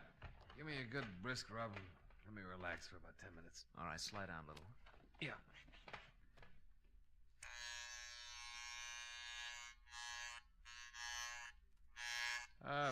What'd you do before you came to work for Martin, Jack? Oh, not much. Went to school, finally decided to look for a job. Found this one. You ever study this sort of thing? No, there's really not much to it. Martin shows us how to use the machines, help the clients, and rub the neck and back. Well, then all you need is a good build, a strong pair of hands, huh? Yeah, I guess so. Your family live in Hartford? No. I noticed a picture of your father on Barbara's piano. Fine-looking man. He's dead now. Oh, sorry. So am I. Your mother still living? No. Oh, I'm sorry. Am I rubbing too hard? Oh, that's okay. Well, you certainly got the strength for the job. Yeah, I'll turn off the vibrator and just use my hand. Did the police find out anything about Mr. Royal? Yeah. He was a blackmailer. Ow! I'm awfully sorry. I'm a little nervous today. Maybe I better get one of the other fellows to finish your rub. Oh, no, that's all right. I'm just a little tied up. The neck is stiff. Try and relax. Guess I keep thinking about Royal and his broken neck. You think I might break yours, Mr. Dollar? Well, wouldn't be hard. If I was good and relaxed, you could snap it in a second. Yeah. Guess I could. So Mr. Royal was a blackmailer, huh? Yeah, had a record. They're the foulest people on earth. Yeah, they certainly are. Can ruin a lot of lives. Probably why he was murdered. You think he was blackmailing someone here in the gym? Oh, not necessarily. Well, if he wasn't, then no one in the shop would have a motive for killing him. Well, I've got a theory about that. I think someone in this gym hated him so much that they waited until no one was looking and Royal was all alone. And they slipped in on him and twisted his neck until it broke and he strangled. Well, why would they hate him so much if he wasn't blackmailing him? He might have been blackmailing someone very close and dear to the killer. Maybe the person Royal was blackmailing couldn't stand it. Committed suicide. It's an interesting theory. Take your family, for instance. Ouch! I'm sorry. You weren't relaxing. Supposing Royal was blackmailing a member of your family. Your father, for instance. I can't rub your neck unless you relax more. Maybe your father couldn't take it. Maybe he couldn't pay him anymore, and instead of disgracing his family, he committed suicide. Just turn your head a little to the side, Mr. Dollar. That better? Much. Well, if that happened to my family, Mr. Dollar, I guess I would kill Mr. Royal, not mind a bit. How does your father die, Jack? He jumped off a roof. Now, if you just turn your head a little more, I'll try to pop your vertebrae, huh? We followed you out to Long Island yesterday, Jack. I'm going to adjust your neck, Mr. Dollar. It's better if you relax so it won't hurt. Well, if you wanted to, you could pop it anyway. I couldn't stop you in time. No, I don't guess you could. There, now the other side, huh? Did you kill Fred Royal? Yes. Relax. All right, Mr. Dollar. Let's go down to the police station. Lieutenant's outside with Martin.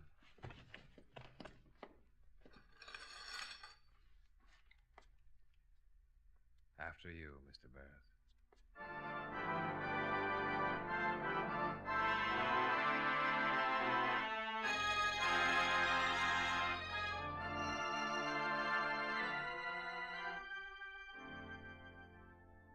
Nathan took Jack Barrett down to the station and got from him a signed confession.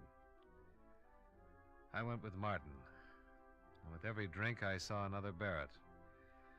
So finally I gave it up and came up here to my office.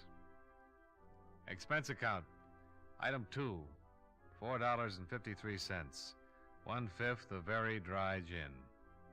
Martin forgot his health and hygiene for a couple of hours and finished what I didn't drink. Item 3, $16.75.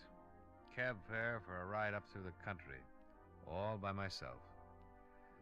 Expense account total, $22.68. Yours truly, Johnny Dollar.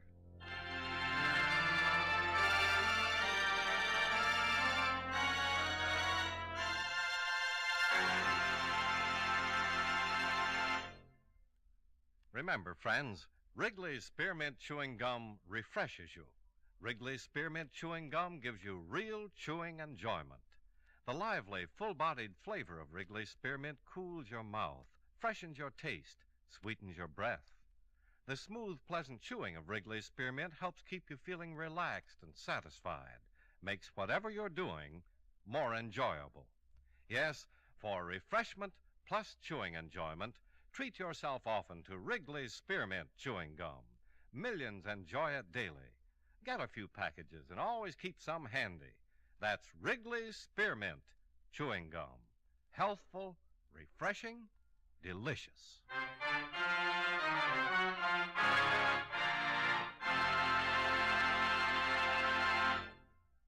Yours truly, Johnny Dollar, brought to you by Wrigley's Spearmint Chewing Gum, stars John Lund in the title role and was written by Blake Edwards with music by Milton Charles. Featured in tonight's cast were Edgar Barrier, Hy Averback, Hal March, Jim Nusser, Tony Barrett, and Virginia Gregg. Yours truly, Johnny Dollar, is transcribed in Hollywood by Jaime Del Valle.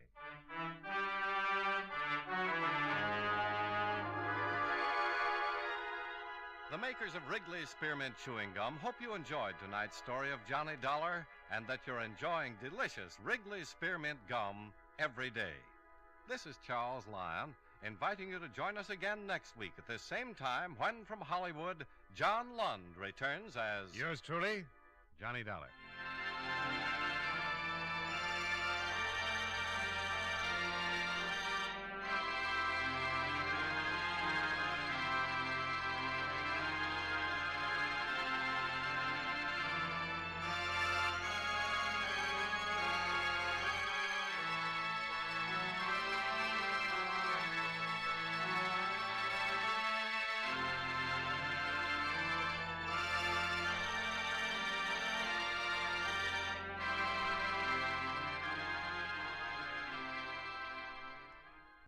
Wrigley's Spearmint Chewing Gum, the refreshing, delicious treat that gives you chewing enjoyment, presents for your listening enjoyment John Lund as Johnny Dollar.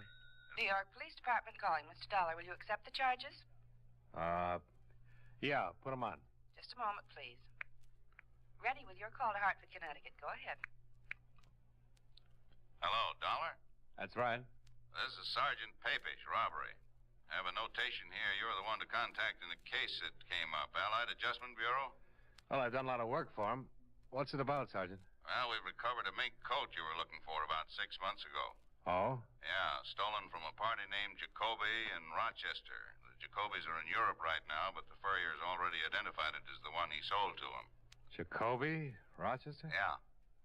Oh, yeah, I remember. It was insured for $5,000. There were some other things taken in the same haul. A watch, rings, bracelet. That's the job. So far, we just have the coat and the girl who was wearing it. What does she say? Nothing. So far, she's got a couple of bullet holes in her. Maybe I better get down there, Sergeant. Room 212, Sergeant Papish. Right.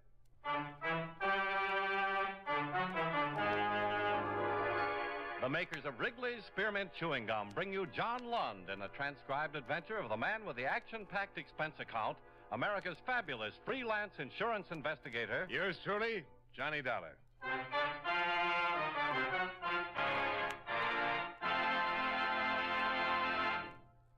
Wrigley's Spearmint Chewing Gum refreshes you. Wrigley Spearmint Chewing Gum gives you real chewing enjoyment. Yes, for chewing enjoyment plus refreshment, it's Wrigley Spearmint Chewing Gum. The lively, delicious flavor of Wrigley Spearmint cools your mouth, helps keep your throat moist, and gives you a nice little lift. The good, smooth chewing of Wrigley Spearmint helps keep you feeling fresh and alert, adds enjoyment to whatever you're doing. So for chewing enjoyment plus refreshment, treat yourself often to Wrigley's Spearmint Chewing Gum. Healthful, refreshing, delicious.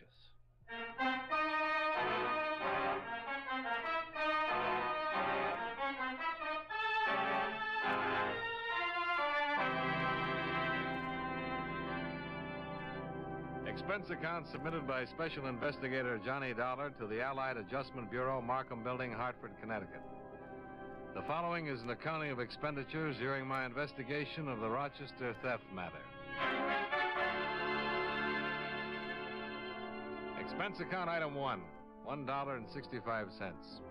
Person-to-person collect call from Sergeant Papish, New York Police Department. Item 2, $32.56.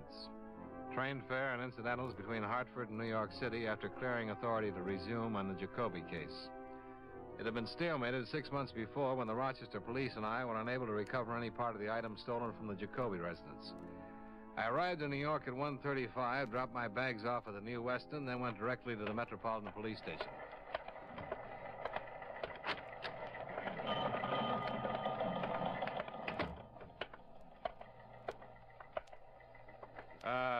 Hello, I wonder if you could help me. I'm looking for Sergeant Papish. I'm Papish. Oh, Johnny Dollar, Sergeant. Oh. Thanks for coming down, Dollar. Have a chair. Oh, thanks. Your mink coat's in the crime lab. They're looking it over. Uh-huh. We still haven't found out much about the girl who was wearing it. What's her name? Yeah, just Jane Doe for now. We didn't have her prints on file here, but we're waiting to hear from Washington now. She's been unconscious ever since we picked her up. Pretty bad shape. Oh, what exactly happened? It came in as a complaint about 3 this morning. A woman over on 57th Street telephoned about a disturbance. The prowl car went over to the address and found this girl lying in the entrance to the apartment house wearing the mink coat. She'd been shot twice. Uh-huh. No one in the apartment house seemed to know her or had ever seen her before. We asked about the neighborhood. No dice. But we did find out how she got there. Oh? The lady across the street said she saw a man drive up sometime after midnight and unload the girl from his car. She was able to give us a fair description of the car and the man. Here. Nice. But nothing definite. No license number or anything like that. Could be any car and any man, from what she said. Got an APB out, of course. Was there a purse or anything? Nothing. The dress she was wearing came from a store downtown. Hundreds just like it. The coat was the only item that might have helped, and it turned up listed in the stolen property file. How about jewelry? Small diamond ring on her little finger. I looked over the list of things taken in that Jacoby robbery. It doesn't fit any of those. You can look at it if you want to. I'll take your word for it. I suppose the insurance company paid off the claim. Yeah, the whole thing. Well, at least we have the coat back for you. Maybe we'll get a line on the other things when this girl regains consciousness. If she does. Pretty bad, is it? Yeah. Nice-looking girl, too. Only about 25 or so. Excuse me. Sure. Robbery, Sergeant Papish. Oh, let me get it down here.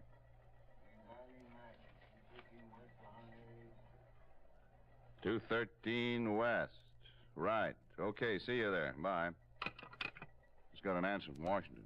They able to identify the girl? Yeah, address and all. She had a postal savings once. Name's Eileen Madden. You mind if I go with you? Come on. Maybe you'll get back all of your loot.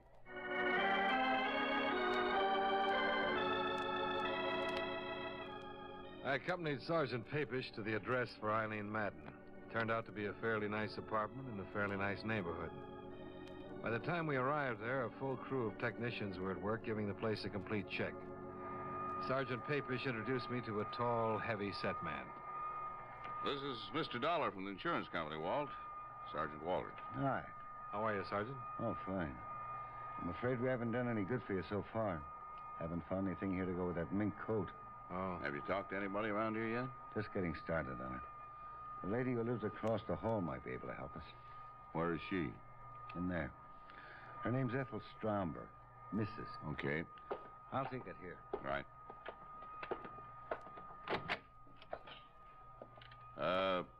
Are you Mrs. Stromberg? Yes, I am. I'm Sergeant Papish. This is Mr. Dollar. How do you do? How do you do? How's poor Eileen? Not very good, Mrs. Stromberg. She's still unconscious. Oh, dear, that's terrible. It's just a terrible thing. Where is she? I'd like to go to see her if it's possible. She's at the police emergency hospital right now, Mrs. Stromberg. I'll have them phone you when she can see people. Well, thank you. What an awful thing. How did that happen? What's that all about? Maybe you can tell us something about her, Mrs. Stromberg. Where she worked, how she lived, what people she knew. Oh, dear. How long have you known her? Well, I moved in here about 5 months ago. I met her the very first day.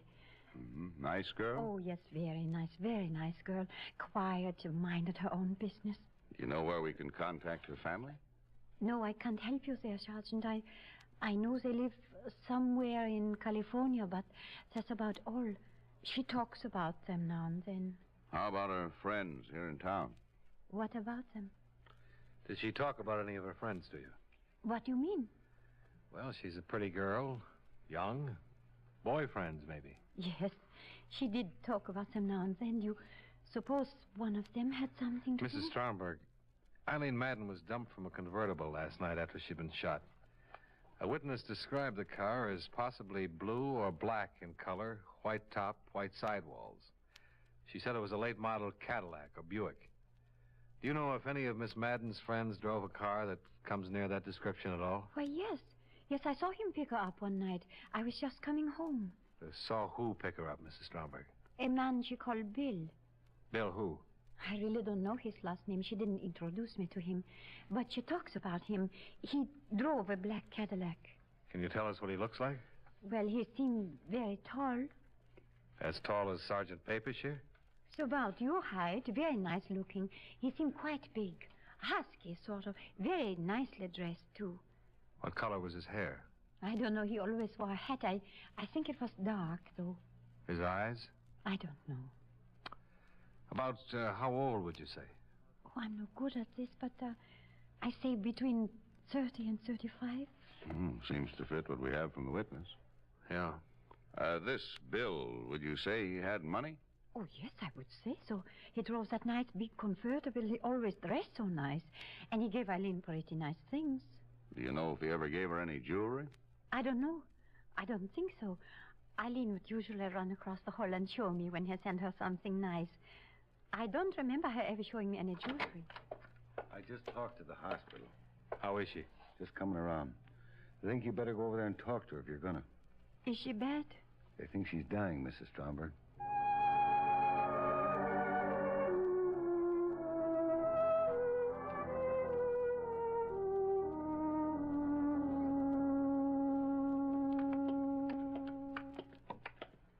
Think she'll make it? Hard to say right now. Sometimes they rally. She must have been in their doorway a half hour or better before we got to her. Mm-hmm. She said anything, Doctor? No. You might have to wait a little while for her to come around. I see. I'll tell you both. Ask what you have to know quick. 2 minutes is about all I can give you with it. Sure, Doctor. Oh, better put your cigarettes in that. Oh, yeah. Yeah. All right, miss. Okay, boys.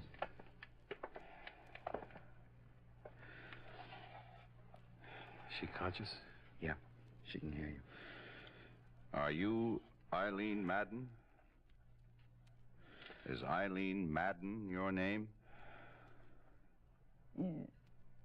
Yes. You're seriously hurt, Miss Madden. Can you tell us how it happened? Miss Madden? No. Bill shot you? Yes. What's Bill's name? Where can we find him?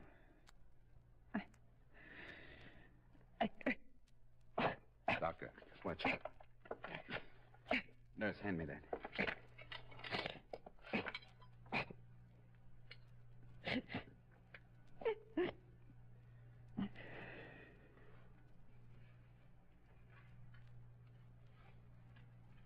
Sorry, fellas.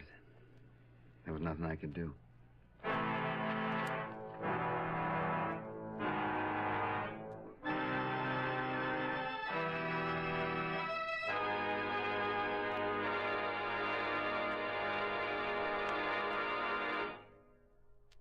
Friends, wherever you are, whatever you're doing, you'll enjoy chewing Wrigley's Spearmint Gum.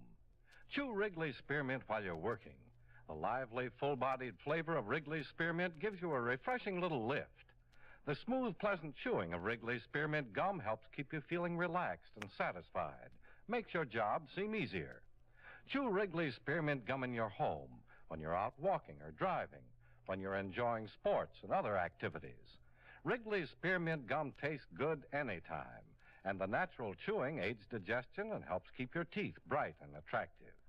Yes, wherever you are, whatever you're doing, you'll enjoy chewing Wrigley's Spearmint Chewing Gum.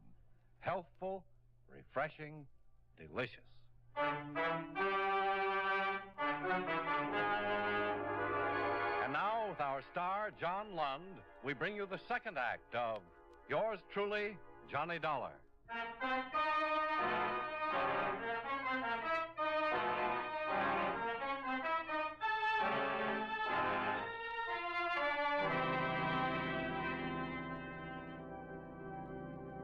Eileen Madden died at 3:35 in the afternoon without giving us a full name of the man who shot her the night before. I stayed with Sergeant Papish and Sergeant Walters as they continued their investigation of her death and the appearance of the mink coat covered in policy number 27M55567, issued to Roland J. Jacoby, Rochester, New York. The apartment where she had lived yielded some information. Here it is. Letters from Robert J. Madden in Riverside, California. Looks like her father. Okay, we'd better notify him. This might be the best lead. What's that? This picture. Found in one of her closets. Let's see. Dollar. Oh, thanks. Love, Bill. He loved her, all right. Yeah. Anybody identified this yet? That Mrs. Stromberg's supposed to be here right now. What time you got? Oh, 5:30. She said she'd be here at 6. Anything on the bullets? They didn't check with anything in our lab. Ballistics says it was an Army 45. The old 1911 model. Pretty good gun for killing. What gun is it? Oh, I got the wrong room at first. Oh, come in, Mrs. Stromberg. You remember Sergeant Papish and Mr. Dollar? Yes. Do I have to answer more questions? Not many more. Oh, I'm just all worn out. I can't get over this terrible thing happening to Eileen. Did you get in touch with her family? Business office is doing it right now. Oh, dear, what a terrible, terrible thing. Mrs. Stromberg, you ever seen this man before? Oh, yes. That's Bill. The man Eileen's been going with? Yes. The man who drives the black Cadillac convertible? Yes, that's him. But did he do this terrible thing? It looks that way, Mrs. Stromberg. Oh, dear, dear. Sergeant Papish. Yeah. Yeah, right. Goodbye. Did Eileen Madden ever mention to you that she had been married? Why, no. She never did. Was she? In the state of New York in 1951. Just found out from vitals. Divorced? Yeah. Her ex-husband's name is Bill. Bill Powers.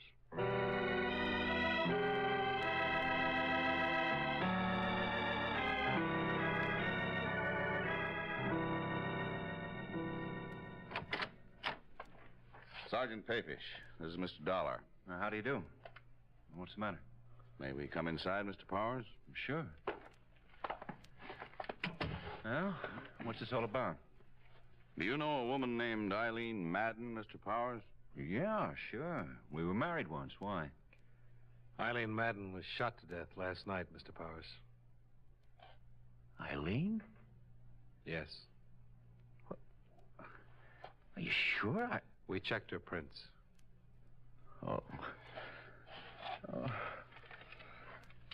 Shot? Yes. What? Oh, what happened? How could a thing like that happen? That's what we're trying to find out, Mr. Powers. I can't believe it. Eileen dead. Have you seen her lately? Well, yeah, I saw her last week. Had a drink together. Are you sure it's Eileen? We'd make sure before we came around to news like this. Mr. Dollar represents an insurance company, Mr. Powers. Miss Madden was wearing a stolen coat when we found her. Stolen coat? Yes, a stolen mink coat. Was she ever in trouble anywhere? I don't care what she was wearing. Eileen never steal anything. She was a fine girl, a wonderful girl. I was a fool to ever let our marriage go on the rocks.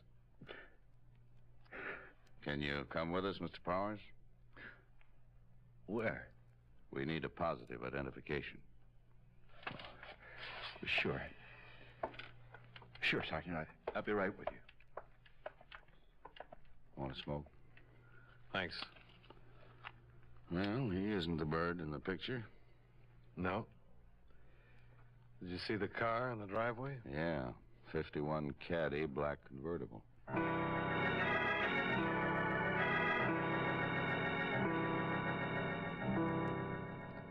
On the way to the city morgue with the ex-husband of Eileen Madden, we tried to get more information from him regarding her activities up to the time of her death. But Powers seemed so distraught that he could only speak of their short marriage and the reason it had ended. It was an old and especially sad story of a man who couldn't provide well enough for a beautiful wife. However, once he'd seen her body at the morgue and identified it, he seemed to get better control of himself. We all walked across the street for coffee. I hope you get whoever did this, Sergeant. I hope you get him fast.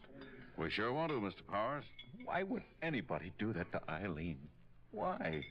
Maybe you can help us answer that. Oh, you're just interested in that coat you say she was wearing. Well, mister, I don't believe she was wearing a stolen coat. What do you think of that? I'm just looking for the facts, Mr. Powers. I'd like to prove what you just said as badly as you'd like to have it proved. But we have to start somewhere. You can understand that. I suppose so. You told us you saw her last week for a drink. That's right. Have you been seeing her right along? Yeah, sure. Did you know that she's been going with somebody else? Sure. And you know Bill? Bill Chambers? Yeah. Well, I don't know him, but she talked about him a lot. Is this Bill Chambers, Mr. Powers? Yeah, that's him. I thought you knew. You're sure this is him? Sure. This picture was in her place. I went there one day and saw it and asked her who he was. Eileen told me all about him. What did she tell you about him? Why, she said she was going with him. She told me that he wanted to marry her. Said he had lots of money. Did she tell you where he works? No. Or what kind of work he does? No. Do you know where we can get in touch with him? No, I don't know that either. Say, do you think he might have done this to her? We'd like to talk to him. I know she's been going with him for a few months, what she told me. And you've been seeing her the same time she was seeing Chambers? Well, yeah, that's right. She didn't want to marry him. She wanted to marry me again. You know what kind of a car Chambers drives? Cadillac. Thought you never met him. Well, she told me about his car. It's another thing. I went out and bought one myself. I thought it might do me some good with her. Mm-hmm. Were you at home last night? Yeah. Can you prove it? Yeah. I was home. She was out getting killed.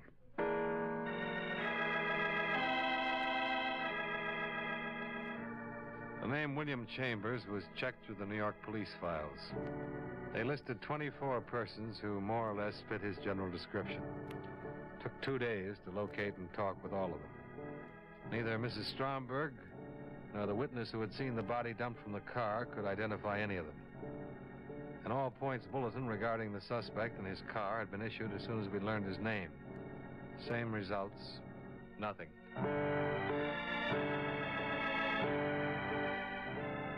On the third day, the pawn shop detail turned up 2 more items that had been taken in the Jacoby robbery.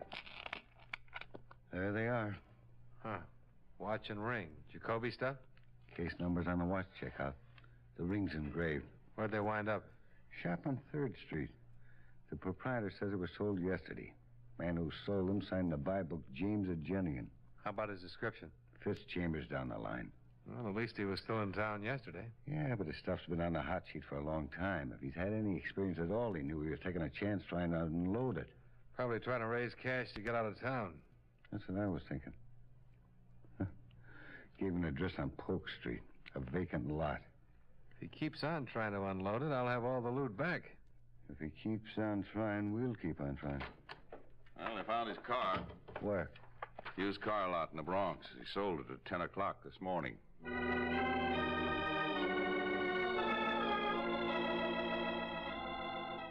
At the used car lot, we learned that a man answering the description of William Chambers had driven in that morning and offered a black 51 Cadillac convertible for sale.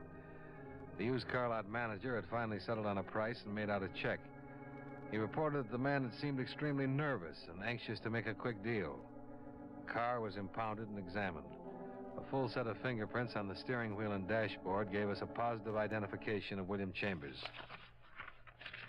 William Carlson, alias William Carls, William Charles, Walter Cameron, male, Caucasian, age 33, 178, 6'1".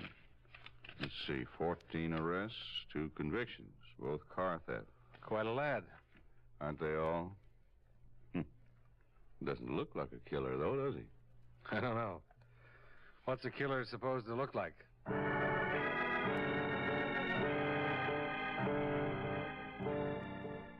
The search to locate William Carlson, alias William Chambers, extended to all parts of the city. The associates and relatives listed in his criminal file were contacted and questioned. All of them denied having any knowledge of his whereabouts. In the meantime, 2 more pieces of stolen property connected with the Jacoby theft were recovered by the pawn shop detail. Each of the pawn shop proprietors identified the mugshot of the wanted man. He'd used different names in each instance. The handwriting was the same. Each address had to be checked out. I went with Sergeant Papish to the one he had given on 78th Street. It was not a vacant lot. Hello? Hello. We're looking for William Courtney. You found him? Huh? Cops? Yeah. Come on in. Hold still. I'm clean. Checked me through the buy book yesterday? Yeah. Your name's Carlson, isn't it? William Carlson? Yep. We've been looking a long time for you. I know. Yesterday, I decided I'd let you find me. I gave my right address.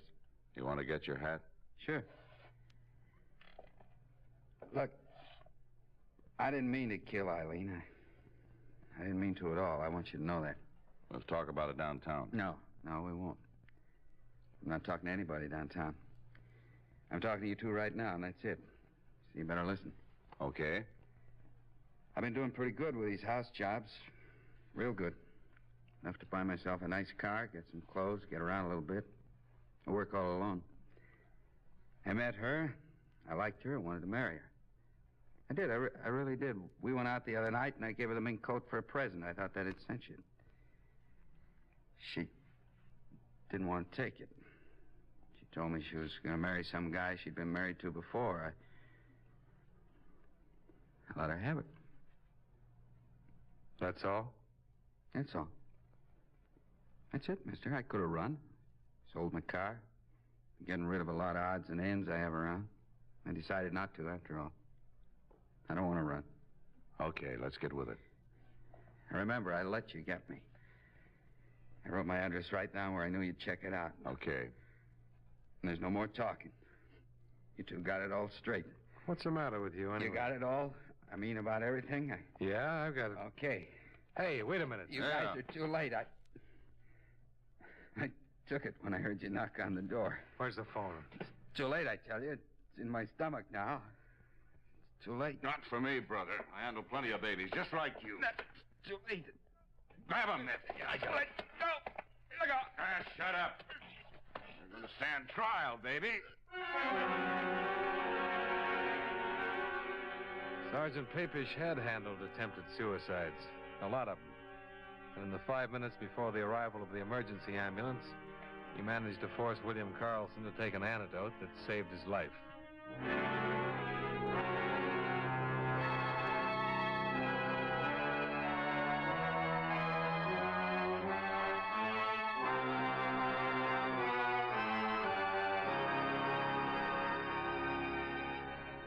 remainder of the Jacoby theft items were found in and around the apartment of the suspect, along with other stolen property listed with the New York police. All of the articles on the enclosed list have been impounded and will be available following the trial of William Carlson. Expense account item 3, hotel and board while in New York, $88.65. Item 4, same as item 2, transportation back to Hartford. Expense account total, $155.42. Remarks? Please file a copy of the above report for the information of William Powers in regard to his ex-wife, Eileen Madden. I think this is what he wanted. Well, that's it. Yours truly, Johnny Dollar.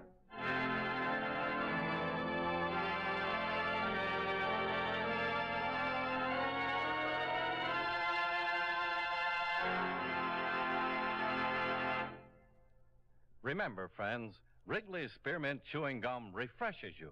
Wrigley's Spearmint Chewing Gum gives you real chewing enjoyment. The lively, full-bodied flavor of Wrigley's Spearmint cools your mouth, freshens your taste, sweetens your breath. The smooth, pleasant chewing of Wrigley's Spearmint helps keep you feeling relaxed and satisfied. Makes whatever you're doing more enjoyable. Yes, for refreshment plus chewing enjoyment, treat yourself often to Wrigley's Spearmint Chewing Gum. Millions enjoy it daily. Get a few packages and always keep some handy. That's Wrigley's Spearmint Chewing Gum. Healthful, refreshing, delicious.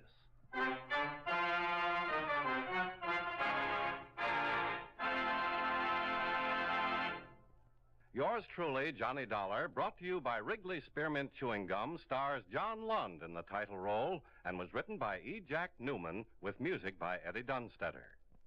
Featured in tonight's cast were Virginia Gregg, John McIntyre, Jim Nusser, Jeanette Nolan, Victor Perrin, and Bill Johnstone. Yours truly, Johnny Dollar, is transcribed in Hollywood by Jaime Del Valle.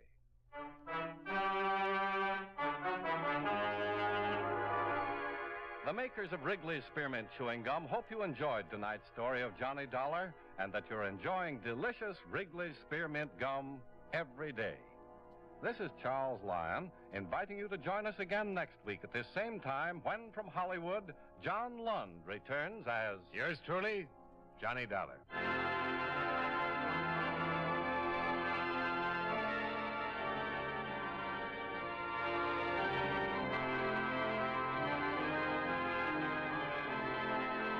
This is the CBS Radio Network. Why let your floors get scuffed up? Beacon Wax stops floor scuffing. The WBBM Air Theater, Wrigley Building, Chicago. Wrigley's Spearmint Chewing Gum, the refreshing, delicious treat that gives you chewing enjoyment, presents for your listening enjoyment John Lund as... Johnny Dollar. Hi, Johnny. Frank Preston, Baltimore Liability. Oh, hi, Frank. How's it going? Okay, I guess, Johnny. Say, you tied up? No, not at the moment. What is it? A bad check artist out on the West Coast has been giving us a lot of headaches lately. Uh-huh. Hotel in Monterey, another one in Santa Cruz, and this morning I had a wire from one of our clients who runs a place in Santa Barbara. $4,500 worth of claims already, and all in 5 days. Sounds like a very busy man. That's something else. It isn't a man, it's a woman. A woman? And you've got to stop her, Johnny.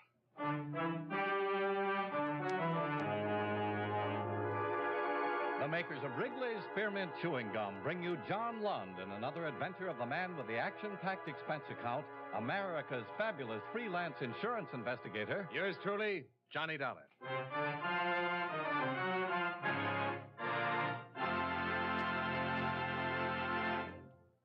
Wrigley's Spearmint Chewing Gum refreshes you. Wrigley's Spearmint Chewing Gum gives you real chewing enjoyment. Yes, for chewing enjoyment plus refreshment, it's Wrigley's Spearmint Chewing Gum.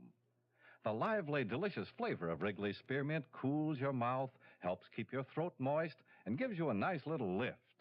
The good, smooth chewing of Wrigley's Spearmint helps keep you feeling fresh and alert, adds enjoyment to whatever you're doing. So for chewing enjoyment plus refreshment, treat yourself often to Wrigley's Spearmint Chewing Gum. Healthful, refreshing, delicious.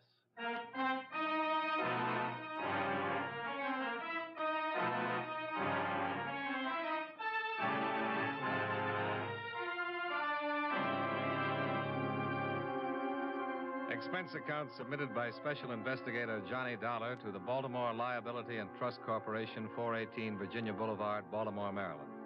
The following is an accounting of expenditures during my investigation of the Emily Braddock matter.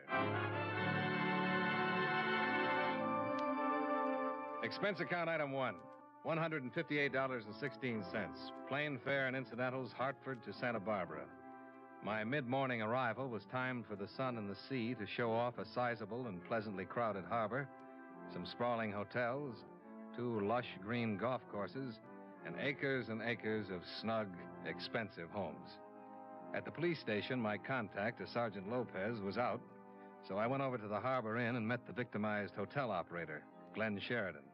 Tall, gray-haired, slacks, sports shirt, suntan, and sandals. On the face of it, you'd think I'd been in the hotel business 20 minutes instead of 20 years, the way that woman took me. Well, she's done the same thing in several other nice hotels up and down the coast, if that's any comfort. Well, it isn't. I suppose the thing that bothers me most is that if she walked through that door right now and told me none of it was true, I'd probably believe her. She was that good? Mr. Dollar, she was the best. Why, she pranced in here as big as life, and she probably didn't have a nickel in her purse. And what's more, for the whole 4 days she was here, she didn't break her stride once. What do you mean? Well, only the best of everything. Oh. She gave you a check for $813, is that right? Painfully right. Mm-hmm. And I took it, no questions. Every night in the dining room, she'd order champagne, special dishes. I've seen my share of grifters and bad check artists, but she tops them all. Perfume, clothes, luggage, conversation, and a very pretty woman, Dollar. Beautiful, in fact. She checked in alone, registered as Mrs. Robert Payne, Beverly Hills, right? Mm-hmm. Did it strike you as odd that a woman would check into a place like this, a resort hotel, alone? No, she wasn't alone long. She met other people. Became friends with at least half a dozen guests in the place. Uh-huh. The way she was throwing my money around, why not? She picked up all the tabs. Well, ordinarily, I'd have been suspicious under those circumstances, Mr. Dollar, but she threw me off right from the very start. Well, how's that, Mr. Sheridan? Well, she showed up about midnight, came in a cab that was just loaded down with expensive luggage. Probably wrote a bad check for that someplace. Yeah, probably. She came swinging in the lobby with a cabbie following her and told the night clerk she wanted to see me. When I came down to the desk, she yelled, "Sherry!" Ran up and kissed me and asked how my wife was. Can you beat that? Nope. She acted as though we knew each other. And one of those tricks your mind plays on you in this business, I actually thought I remembered her from someplace. I see. She registered as Mrs. Robert Payne. Said she was on her way back from Lake Tahoe, wanted to rest up. Something about just getting a divorce and being awarded $3,000 a month alimony. That impressed me. Well, it'd impress anyone, Mr. Sheridan. Well, I did make a check. She gave her home address as Beverly Hills, and there was a Robert Payne listed there. Later on, I found out he's in Europe with his wife and children. But his name was in the book. Yeah, and that was enough for me. Oh, she had a wonderful 4 days here, I'll say that for her.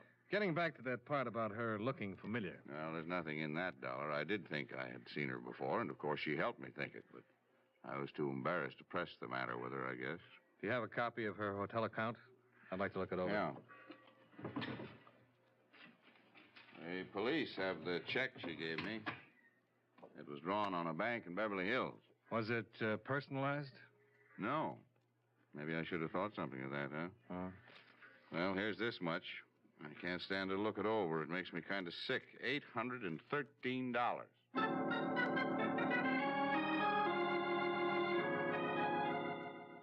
I spent another hour with Mr. Sheridan as he distastefully covered the items on the bill she'd paid with a bad check. Later that afternoon, I met with Sergeant Lopez, who reported a woman answering the same description had passed bad checks in Burlingame, Santa Maria, and Ojai.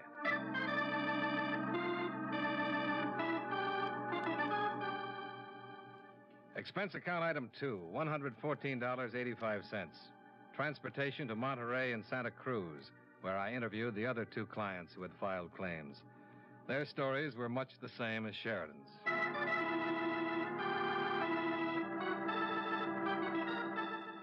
Expense account item 3, $4.15. Long-distance phone call. That you, Johnny? Yeah, Frank.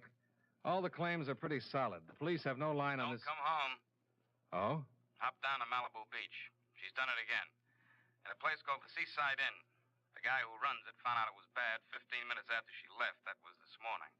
I don't expect any miracles, but if you get down there right away, maybe you can get on her trail. Well, I'll try.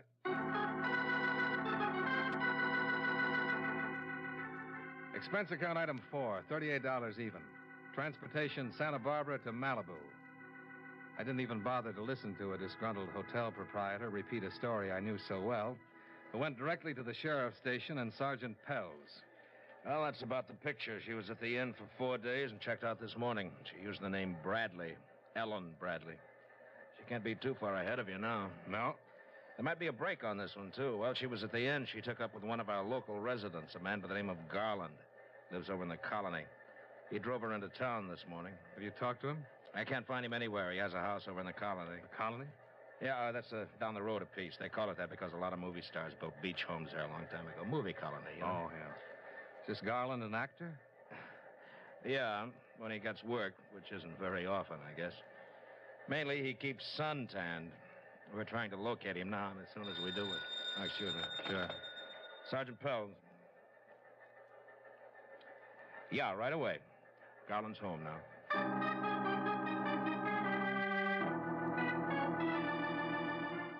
I went with Sergeant Pell's to talk with Garland, who was in trunks and sunglasses in front of his house. A healthy, muscular, handsome man in his mid-30s. He was a little stunned by the news we brought him. Ellen, a phony? Sergeant, are you sure about this? Well, you can ask the man at the Seaside Inn. He got the check, and Mr. Dollar here's been looking all over the state for it. Well, come on, let's go up into the house. All right. I thought I knew her pretty well. Did you meet her out here, or did you know her before? Oh, I met her at the Seaside Inn the first night she was here. Go ahead. Thank you. Now, sit down. Like something to drink? No, thank you. Not now, thanks. Understand you drove her into Los Angeles. That's right. I took her in this morning. Where did you take her? Beverly Glen Hotel. Did she check in there? No, she just dumped all her luggage. She told me she didn't know whether or not she'd have to go to Chicago tonight. Something about a house she owned there that had to be rented or sold. Did you leave her there? No, she made a phone call. Said she had to meet her lawyer. Yeah? She say where? Yeah, a bar in Hollywood. Topper on Coenga. So I drove her over there and left her. When was this? Oh, 3 hours ago, about 1 o'clock, I guess. How was she dressed? Black strapless job. Uh-huh. Did she mention any names? Tell you anything about herself? Yeah, she told me that 6 months ago, her little 2-year-old boy was killed in an automobile accident. She said that was the thing that broke up her marriage to this Bradley guy. Uh-huh. Said she needed to believe in something again, that she needed someone to believe in her. Well, I figured her for a pretty nice person, just having a little fling. Even with what you've told me, I believe that part of it. Why?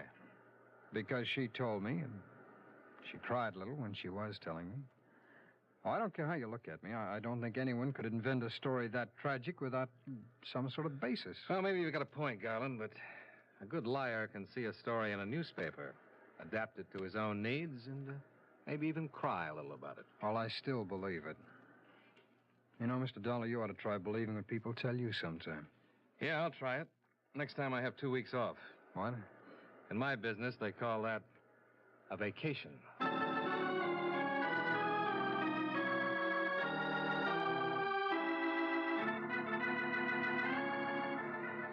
Well, what'll it be, gents? Police.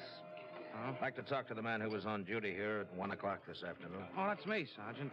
My name's Lenny Pollard. Anything wrong? No, just routine. Well, can I get you something? No, thank you.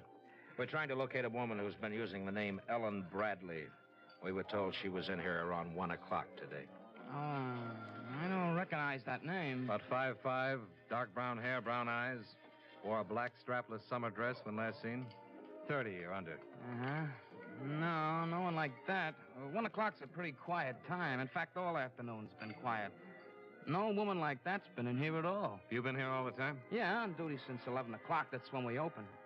You sure this is the right place, the Topper? Mm-hmm. Sorry. Wish I could help you.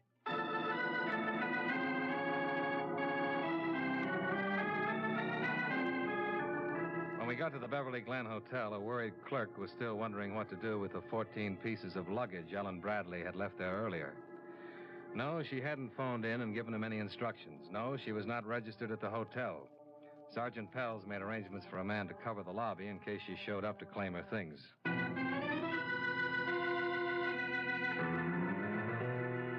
By 8 the next morning, the Central Identification Bureau in Sacramento made a positive identification on a thumbprint taken from her room at the Seaside Hotel. She was identified as Emily Miles Braddock. Her nearest living relative was a sister, Elaine. Address 112 East Orange Avenue, Los Angeles. You down there? Yes? Who are you looking for? Elaine Braddock. Are you Miss Braddock? What do you want? I'd like to talk to you for a minute. Well, I don't want to buy nothing. I'm not selling anything. I'm an insurance investigator. You sure you got the right party? Elaine Braddock? Come on up, mister. Just open the door and come on up.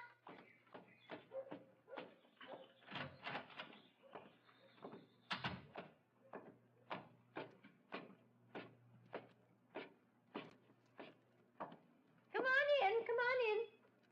You wanted to see me? Here I am. What do you want to see me about? The gray-haired woman who had cackled at me from the second story was sitting in a wheelchair by the window. My name's Johnny Dollar. I'm here about your sister. Oh, Emily, huh? Yes, we're trying to find her. Has she been around here? We know she's in the Los Angeles area. Emily was here a little bit yesterday afternoon. Where she's gone now, I don't know. Have no idea. How long was she here? Oh, she stayed maybe 2 or 3 hours. I hope I don't ever see her again. She's no good. Well, how did she get here? By car? Cab? I don't know. Just standing at the door yesterday, the same as you, all of a sudden. Well, how did she leave? Walked. Tried to borrow some money from me, but I wouldn't give her none, so she had to walk. Did she make any phone calls or see anybody else while she was here? Well, she made a call. Any idea who it was? No. Did you happen to hear anything she said on the phone? No. Showing up here just like that after not writing or letting me hear from her all the time she was away. Getting herself in trouble with the police. Being in jail. 10 years ago when I got hurt, she promised she'd take care of me. Look how she's done it. I have to live on the county. You know that? I got to live on the county, and nobody cares about me. Is she in bad trouble? I'm afraid so. Well, how bad is it, mister? Oh, 10 years, maybe. 10 years? 10 years? See, 2 was bad enough, but 10. What'd you say your name was? Dollar. Mr. Dollar, I hope you don't catch her. Even if she killed someone, I hope you don't catch her. And I hate her. You're only young a little while, and that's all you got. 10 years in prison, and she'd come out worse off than I am.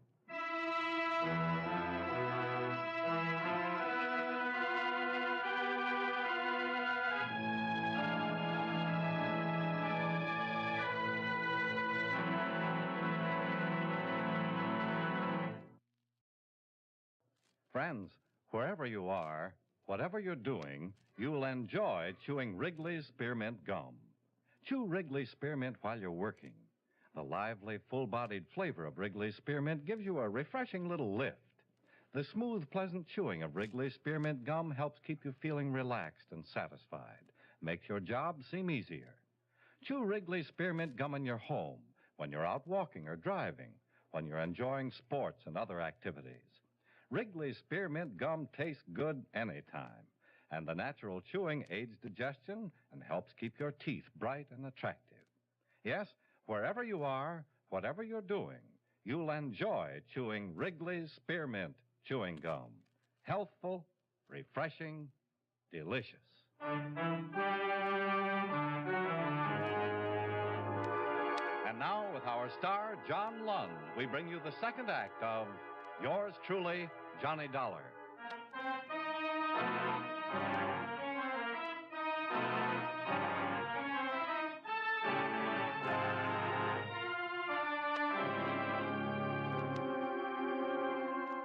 That afternoon, a follow-up came on Emily Miles Braddock.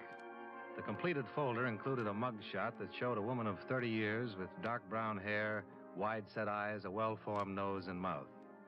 I took it with me when I went back to see Tom Garland. Oh, hi. Hi. Mind if I come in? What now? Your friend. What about her? I've been thinking about what you told me about her yesterday. That's nice. Here. Take a look at this. That's her, isn't it? Yeah, that's her. Can we talk now? Okay, come on in.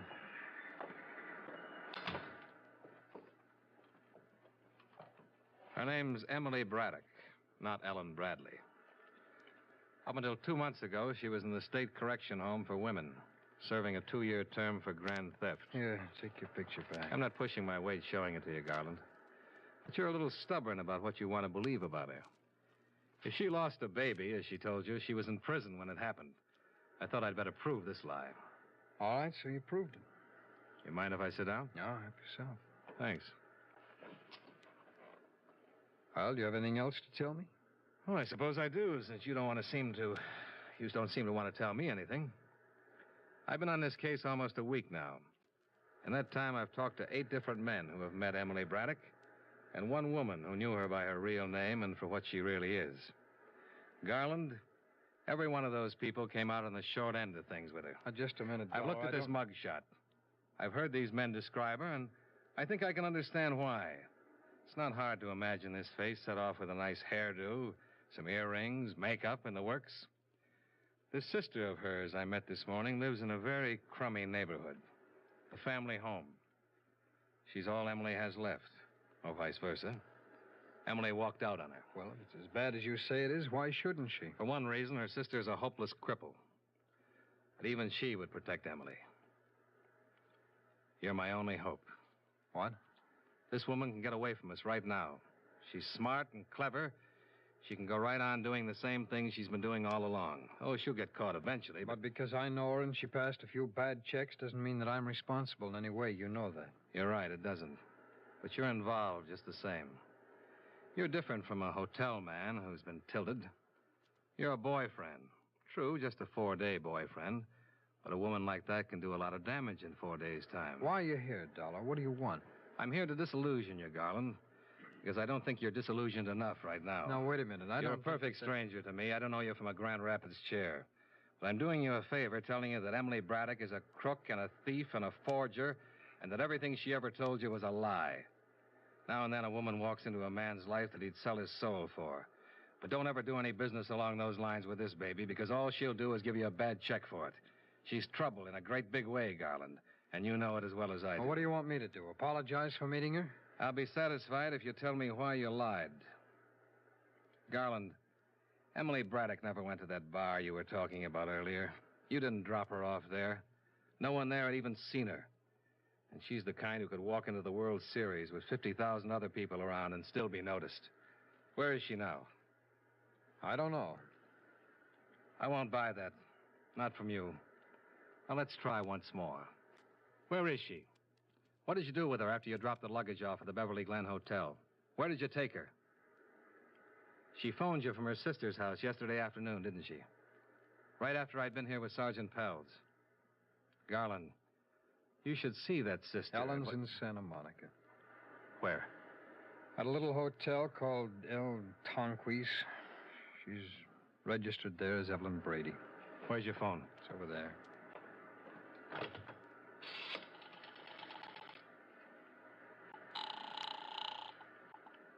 Operator. Sheriff's office, please. Thank you. $1. Yeah? $1, could it be fixed so that she wouldn't know that I told you? Could be. All of this beats me. I don't understand it. What? Oh, what you've told me is true, I know, but an hour ago she called me up and said, Tom, I love you. That sounded true, too, huh? I told her I loved her, and now I'm turning her in. What kind of a crazy world do we live in?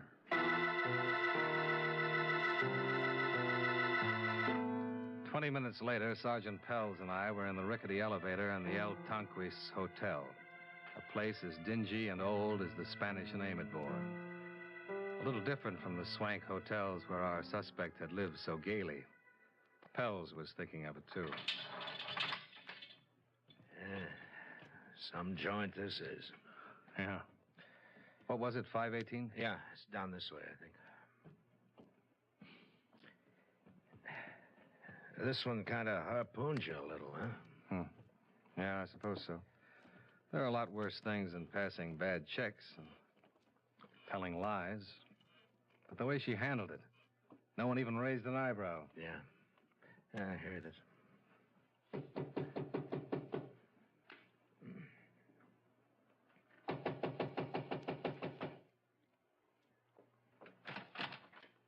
Yes? Emily Braddock? Beg your pardon. I said, is your name Emily Braddock? You must have the wrong room. My name's Evelyn Brady. Sorry, miss. You're the one we want. I'll have to change into a dress. I'll check the room. Excuse me. What's this all about? I think you already know. I have no idea. What is it all about? Bad checks. There must be some mistake. All right, miss. Go ahead and change. We'll wait out here. Thank you. I'm sorry. We'll have to keep this open a little bit. Oh? You can dress behind it if you want. If that doesn't suit you, well, we'll take you down like you are. Thanks again. Yeah, 2 windows on the outside, no ledge. Firelighter's across the court. Any luggage? A little makeup kit. Bella? Yeah? Now that you've seen her, what do you think? Well, I'm only human. Too bad she's a crook.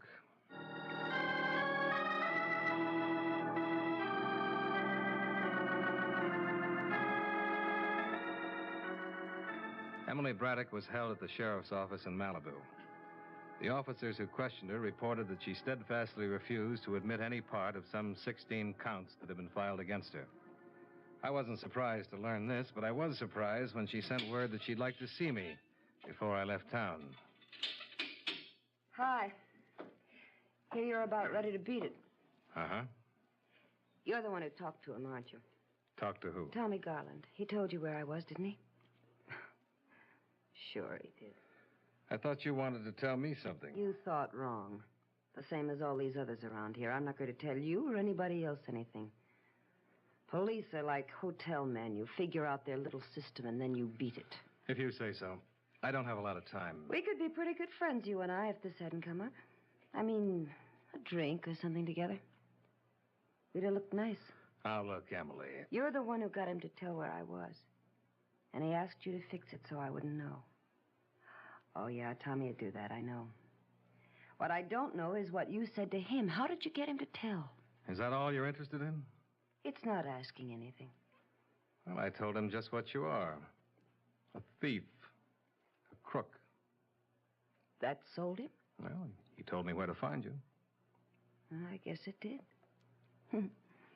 I must be slipping. You slipped a long time ago. When you walked out on that sister of yours. When you thought you could talk and look your way into anything you wanted. I didn't know I thought that, but if you say so. Whatever I've got, it's worked. Has it? 2 years the last time.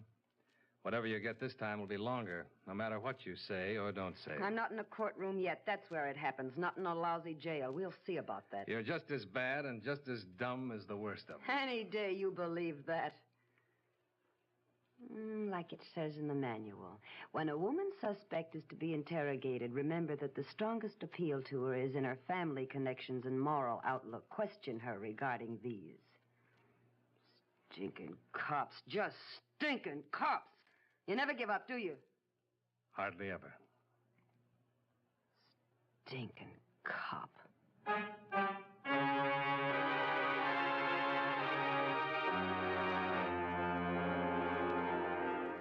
Emily Braddock goes to trial next month. I won't be there, but 6 clients of Baltimore Liability will be.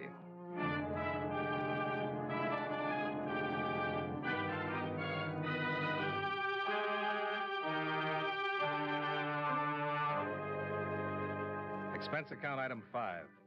Miscellaneous, $265. Item 6, same as item 1, transportation back to Hartford. Expense account total, $738.32.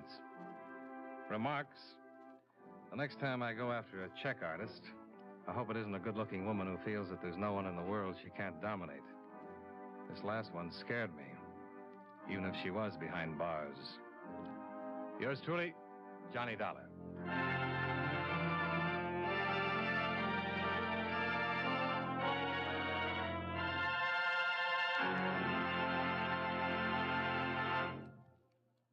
Remember, friends, Wrigley's Spearmint Chewing Gum refreshes you.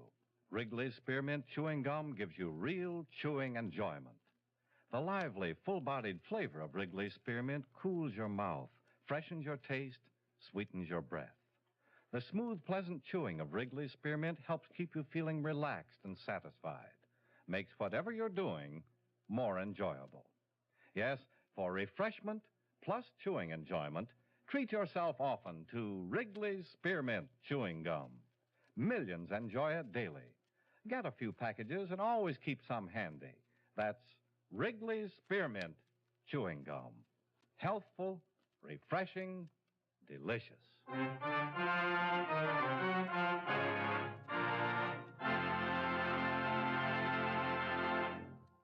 Yours truly, Johnny Dollar, brought to you by Wrigley Spearmint Chewing Gum, stars John Lund in the title role and was written by E. Jack Newman with music by Milton Charles. Featured in tonight's cast were James McCallion, John McIntyre, Bill Conrad, Stacey Harris, Jeanette Nolan, and Joan Banks. Yours truly, Johnny Dollar, is produced and directed in Hollywood by Jaime Del Valle.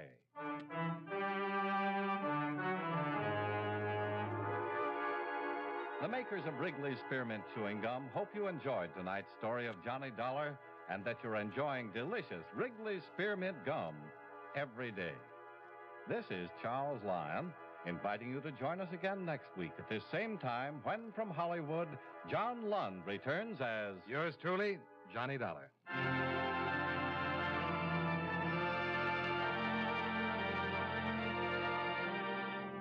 This is the CBS Radio Network.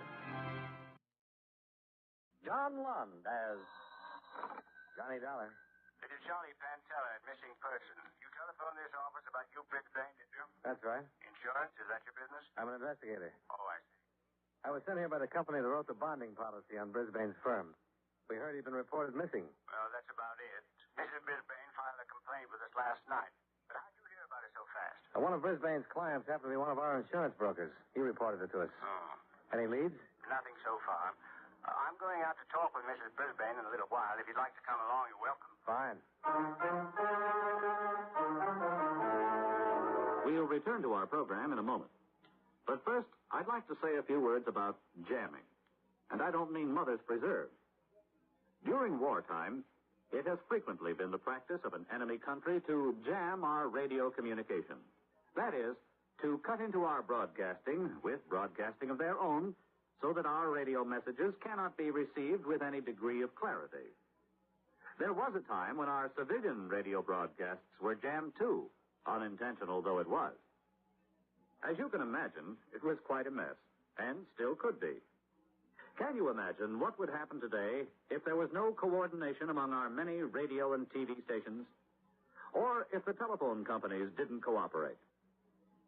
When radio broadcasting first began in our country, each station chose its own call letters, power, and spot on the dial. It wasn't long before 2 or 3 stations would try to come in on the same spot, and the poor listener couldn't understand a thing he heard. So, to get things organized, the Federal Communications Commission was born. Licenses were issued to each station and to qualified operating engineers. The same thing now applies to TV stations. Today, a radio or TV station may request certain call letters, and if no one else has them, the call letters are issued. But power and the spot on the dial are restricted by laws of nature, and the FCC engineers don't have much choice in what they tell the station operator he can or cannot do. With the telephone and telegraph, however, the situation is different.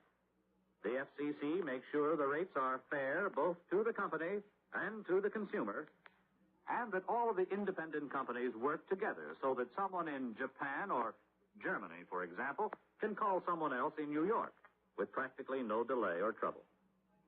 So the next time you pick up a stateside broadcast loud and clear, or hear everything your family says to you over the telephone, just remember that you have the Federal Communications Commission to thank.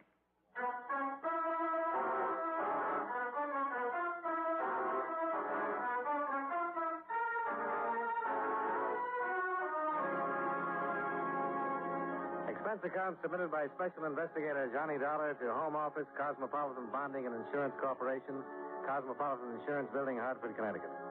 The following is an accounting of expenditures during my investigation of the Brisbane fraud matter. Expense account item 1, $91.35. Airfare and incidentals between Hartford and Detroit. Item 2, $25 even, legal fee. Before I met Sergeant Pantella, I engaged attorney Robert E. Pearson to arrange for a court order impounding all of the records and books in the offices of Hugh Brisbane's small brokerage house. However, I moved an hour too late on that procedure. When I met Sergeant Pantella at the police station, he told me, "We'll have to look at them first, Dollar. DA's office got out a court order first thing this morning." Well, I wasn't trying to jump you, Sergeant. I didn't know how far you'd gotten. Just that we're always anxious to get that information on a case like this, so our auditors can get busy. Yeah. It's a $25,000 bond that we'll have to make good on if Brisbane's run away. We don't know if he's done that, Dollar. No, we don't. What are your ideas on this, Sergeant? Well, I only talked with Mrs. Brisbane briefly. She told us she hadn't been home for 2 days. That was last night. The family doctor had already been there and given her a sedative. That's why I had to wait until this morning to get some details. I see. I have 4 men covering Brisbane's office force right now, and the DA's men are there, of course, on the books. I will be glad to give you a copy of their findings, maybe save your people some money. Almost 11. Now, what do you say? Anytime.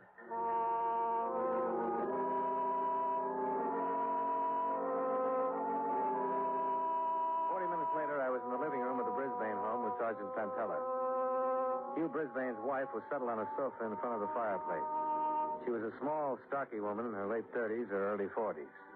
The clothes she was wearing, the house itself, the appointments of the room about her, all suggested a well-run, well-kept sort of life. Of course. Sergeant Pantella, isn't it? Yes. And this is Mr. Dollar from the insurance company. Yes?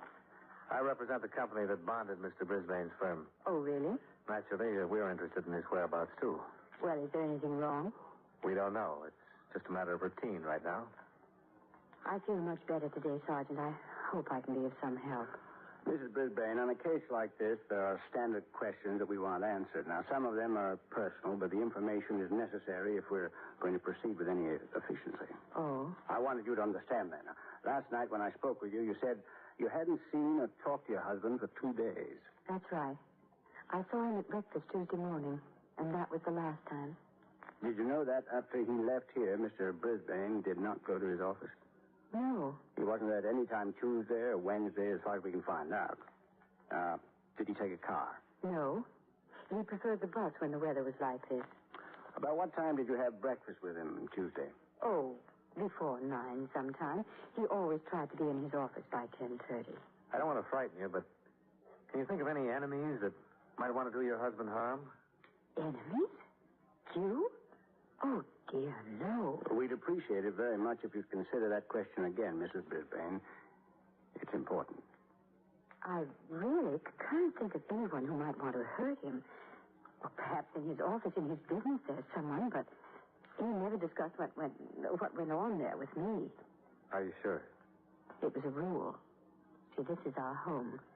That's his business.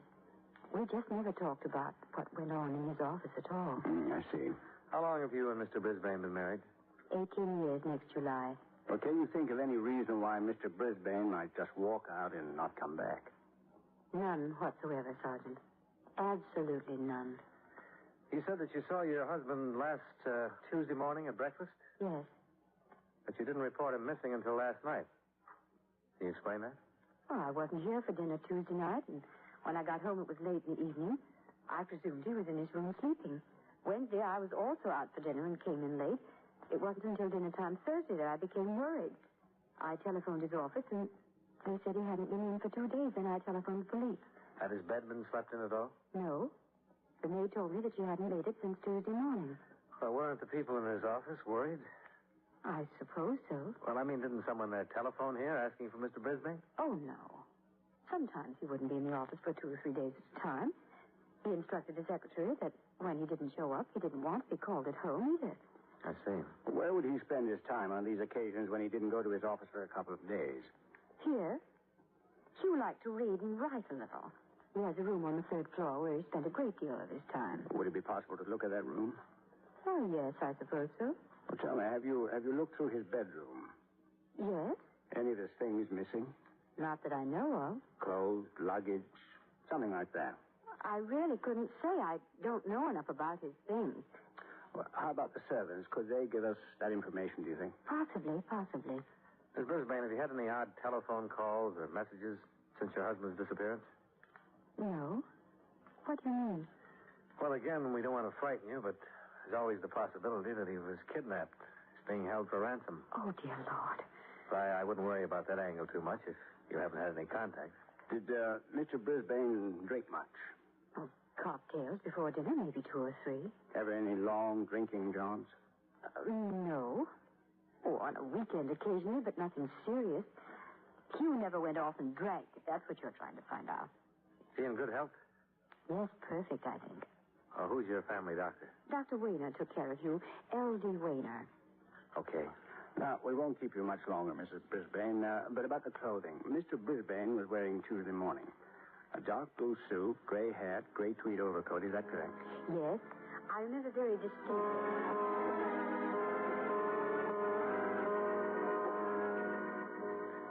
We talked to Mrs. Brisbane for another half hour, gathering information concerning the missing man. After that, we questioned both servants and learned that Brisbane was a man of careful and precise habits. We examined the study that Mrs. Brisbane had told us about, as well as his bedroom. To all appearances, and from all we could learn, he had taken nothing with him but the clothes on his back and what money he had on his person.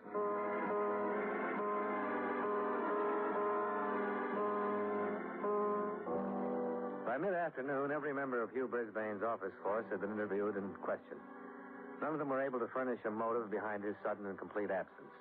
He was described by everyone as a model husband and a model business executive. The detail from the district attorney's office reported that his business was in sound financial condition. I went with Sergeant Pantella when he interviewed Dr. Weiner, Brisbane's personal physician. Well, according to my records, I examined him last on December 13th. He was in good health. For a man of his age and responsibility, I would say he was in excellent health. Oh, could you explain the qualification, Doctor? Well, I was thinking only by comparison. Hugh Brisbane is 45 years old. He's held a position of tremendous responsibility for many years. For a lesser man or a frailer man, the incidence of an organic disturbance increases with the years. In Brisbane's case, it didn't seem to hold. He knew how to relax, or he knew how to escape for periods of time and get a complete rest. He told me that he read a great deal and tried his hand at writing. Did you do a complete physical on him, Doctor? Yes. Why? Was there any indication or any reason whatsoever for you to suspect that he might suffer from some sort of mental trouble? No, there was not. I'd say that when I examined him, he was in excellent mental shape, too. Oh, I know you're seeking out the possibility of an amnesia condition or something similar. No, it wouldn't come in a flash just like that. There would have been some symptoms. What kind of symptoms? Well, symptoms that Mrs. Brisbane or the people in his office would have noticed and probably told you about when you questioned them. An inability to remember names, addresses, telephone numbers are the most easily recognized. Someone would have picked up those things in his conversation or his actions. For instance, he might have not been able to count his change when he paid a check at a restaurant. See what I mean? I see, yes. I think you can discount the probability of amnesia on those grounds. How long have you known him, Doctor? Well, 6 years, I think. He used to go to a friend of mine who passed away, and then he came to me. Did you ever meet him outside this office? Socially, yes. Where? Well, we both belonged to the same country club. I played golf with him several times. I've seen him at dances, other affairs. Did he and Mrs. Brisbane strike you as a happy couple? Oh, I suppose so, Mr. Dollar. I never really thought about it much. I'll tell you this. Hugh Brisbane has quite a head on his shoulders. That was always my impression of him. Do you ever have occasion to talk with him about anything but business or social activity? Yes, I did, once. It startled me at first. I was aware that he was a man of education and some culture, but I was quite taken aback by his ability to quote the classicists. Oh? It seemed incongruous somehow. I remember we were sitting in the club. It had been a 2:00 lunch. Practically everybody had left except the waiters, and I heard him quote a Greek. Callicles. Oh, what did he quote? Do you remember it? Why? Just curious. I don't remember it, but I was so impressed with the passage, I took the trouble to look it up myself and to write it down. I have it here somewhere. Ah, yeah. There it is, Mr. Dollar. Thanks. Surprising, hmm? I don't know. What does it say? But if there were a man who had sufficient force, he would shake off and break through and escape from all this. He would trample underfoot all our formulas and spells and charms and all our laws which are against nature. The slave would rise in rebellion and be lord over us, and the light of natural justice would shine forth. When did he quote this to you, Dr. Waiter? Monday, the day before he disappeared.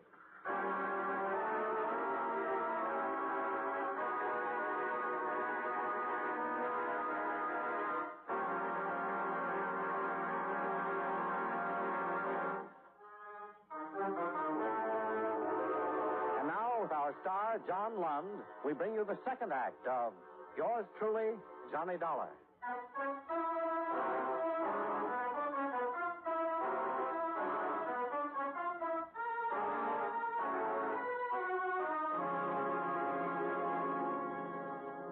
The disappearance of Hugh Brisbane had been complete and final up until the time the district attorney's men discovered that $5,000 had been withdrawn from his savings account on the morning he'd vanished. The fact that he was known to have a large amount of money with him opened up new possibilities in the case. What was his name? Cook. This is the third cage. Oh, yeah. Over there. Hmm? Yeah.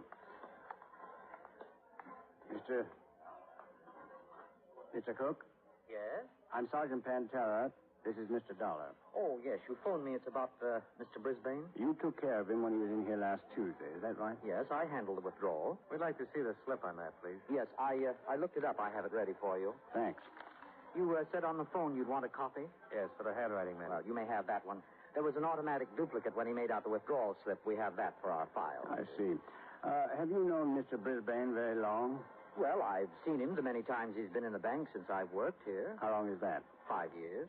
Are you sure you know him? Oh, yes, of course. Is this him? Why, yes. This is the same man who signed this withdrawal slip last Tuesday morning. That's right. Mm-hmm. Okay, now tell us. What happened? He just came up to the cage and gave me the withdrawal slip. That's all. I see. Weren't you a little surprised when he made out a withdrawal slip for $5,000? No, not particularly. Oh, that's a lot of money. Oh, well, maybe I was a little surprised, but Mr. Brisbane has withdrawn large sums from his personal savings account several times. Yes, I remember once he took out $3,500, and another time he withdrew $2,000. I assume this was for some sort of speculation where he needed cash on hand. When he came up to the cage, what exactly did he say to you? Oh, just good morning, and will you please take care of this? Is that all? Yes, that's all. Well, didn't he stipulate how he wanted the money? Tens, 20s, hundreds? Oh, yes. He did say that. He took it mostly in hundreds and 50s. I think I gave him $200 worth of 10s and 20s, too, but I'm not sure. Any of those bills happen to be recorded? No, I'm sorry. $5,000 is quite a bundle of money to be carrying around broken down that way, Mr. Cook. Oh, he was ready for it. He had a small bag with him. He put it all in that. What kind of a bag? Oh, just a bag, like a doctor's bag. It was black or very dark brown, I think. Mm-hmm. Anything else you can remember about it? No, I'm afraid not. Initials, maker's name? No, sorry. Okay. Dollar? Yeah, just 1 minute. When Brisbane left the bank with a bag of money, did you happen to see which way he went? Oh, no. Okay. Oh, wait. I don't know if this is important, but come to think of it, I did notice something peculiar about him that day. Oh? What? Well, usually when we did business, he'd be very brisk about it. I mean, he'd hurry away from the cage, but last Tuesday he didn't seem to be in any hurry at all. I had the distinct feeling that Mr. Brisbane didn't particularly care in what direction he went somehow.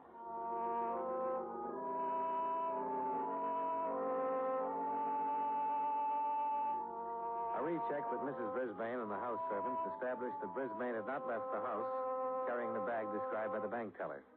A supplementary information bulletin was issued, including a description of the bag. Meanwhile, Sergeant Pantella's men continued the routine check of bus, train, and plane terminals within the city. Still no luck. Oh, I'm afraid he had too good a start, Dollar. He could be in Europe by now. Yeah. Well, what does your company think of all this? Well, as long as his books are in good shape, the insurance company can breathe a little easier. But they're still worried about him. I phoned Mrs. Brisbane and told her she could bring charges in other cities. She said she didn't want to do that. Mm-hmm. On that savings account, it was a joint account, wasn't it? Yeah, but he only took $5,000. That leaves her $23,000. Well, he's really done a good job if he was trying to get away. With that much money on him, somebody else could have done a good job, too. Yeah. Sergeant Pantella, missing persons. What's your name? I know where it is. Right. Well, at least we know he was alive Tuesday night. How? That was a man who runs a bar over on Motor Avenue. He said Brisbane was in there Tuesday night.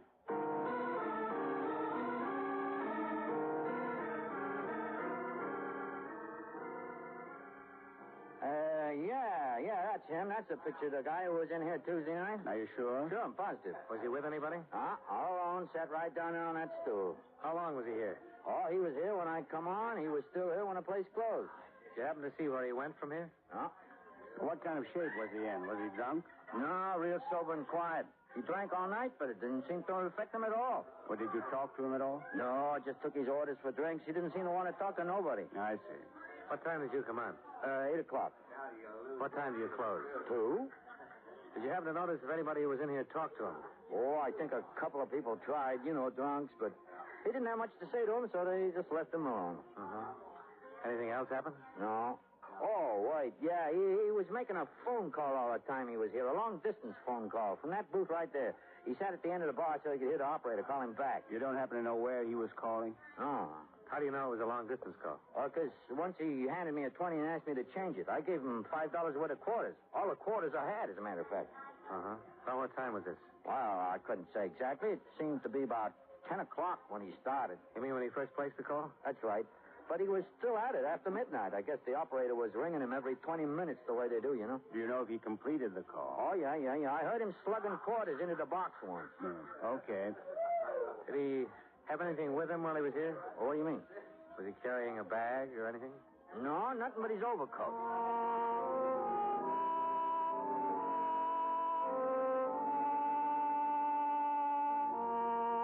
Company records disclosed that Hugh Brisbane had placed a call from the pay booth in the lounge. A person-to-person call to a Kenneth Temple in San Francisco. We tried to place a call to the same number, but there was no answer. I'm sorry, sir. Your party does not answer. I'll call you back in 20 minutes. All right, miss. Kenneth Temple. Temple? Something familiar? Something, yeah. I don't know what it is, though. Well, we should be hearing from the police there pretty soon. I asked them to look him up.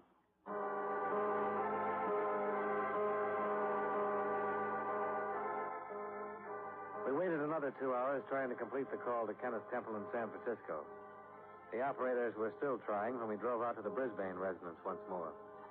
Mrs. Brisbane led us into the house. You say you found out something, Sergeant? Well, we might have, Mrs. Brisbane. Maybe you can help us. I'll try. Won't you sit down? Thanks.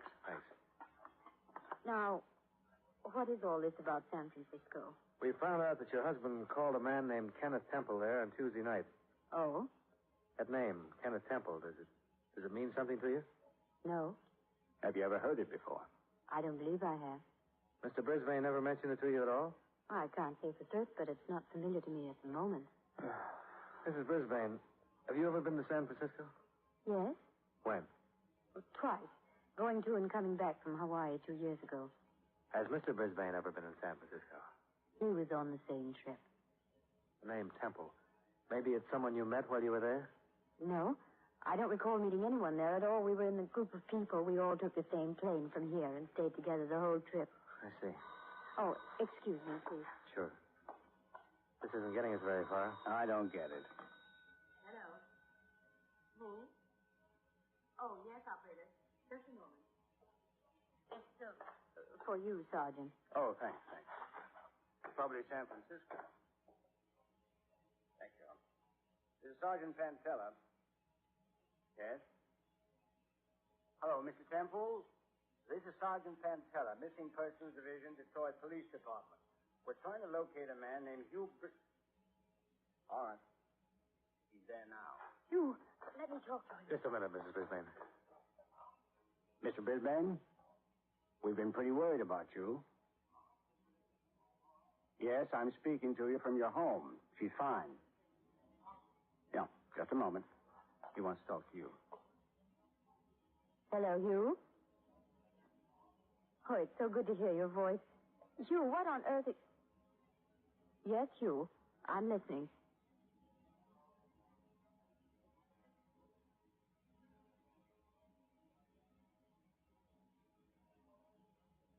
Yes? Yes, Hugh, I remember all that.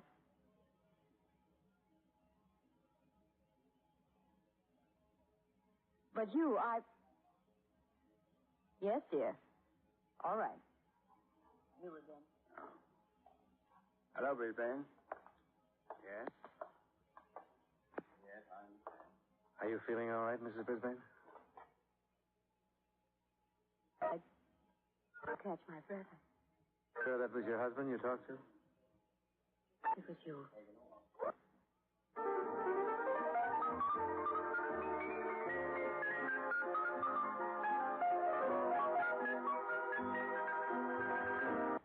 I'm leaving you and everyone else.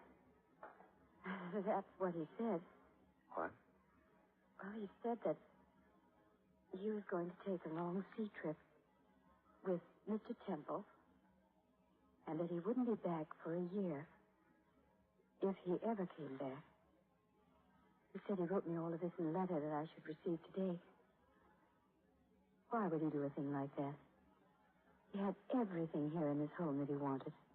It's a lovely home. We have lovely friends. Why? Why? If you would have just talked to me about it. I don't...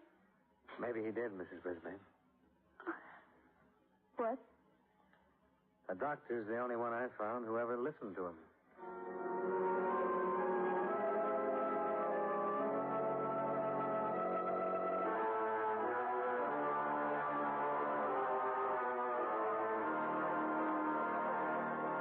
It was true. Hugh Brisbane had just plain walked out one day and had no intention of coming back for a long, long time. And as far as the police were concerned, there was no way to stop him. As far as we're concerned, we'll have to sit on that $25,000 bond and hope that he'll come back to Detroit someday when he gets whatever it is out of his system. There's nothing we can do either.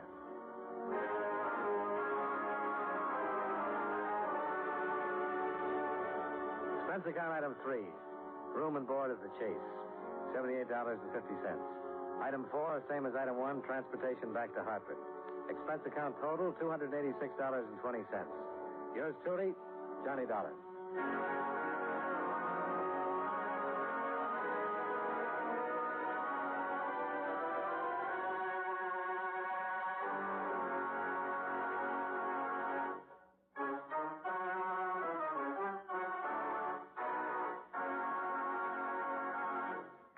Yours truly, Johnny Dollar, stars John Lund in the title role and was written by E. Jack Newman with music by Eddie Dunstetter.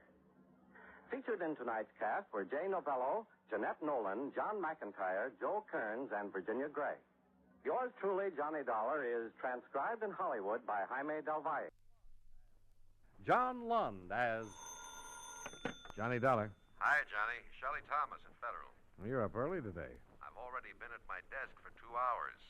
How'd you like to work on one for me? What's it about? In cold, hard claim cash, it comes to exactly $12,482.16.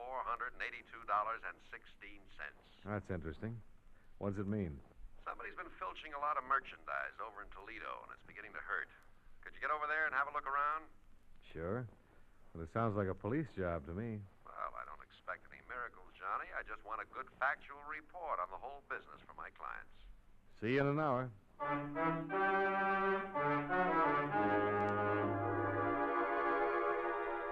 John Lund in the transcribed adventure of the man with the action-packed expense account, America's fabulous freelance insurance investigator. Yours truly, Johnny Dollar.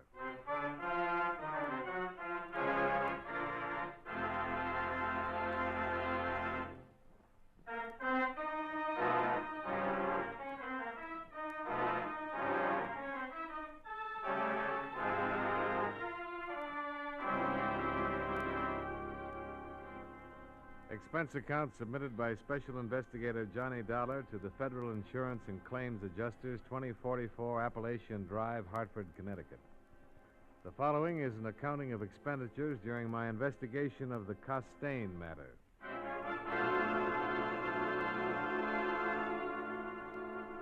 Expense account item 1, $49.15. Plane fare and incidentals, Hartford to Toledo. En route, I read over the details concerning the case. 37 stolen merchandise claims had been filed and paid off in what looked like a first-class shoplifting epidemic in Toledo. I parked my 2 bags at the Commodore Perry Hotel and went over to the main police station. Lieutenant Sturgis was in charge. Sit down, sit down. Thanks. Federal Insurance and Claims Adjusters, huh? That's right. You're here to find out what we've been doing about all this shoplifting, is that it? Well, we represent the insurance companies who've had to pay off on these theft claims. Yeah, sure, I see. Well, where do you want to start? Let me see. How about this Mommy dress shop, Lieutenant? Okay.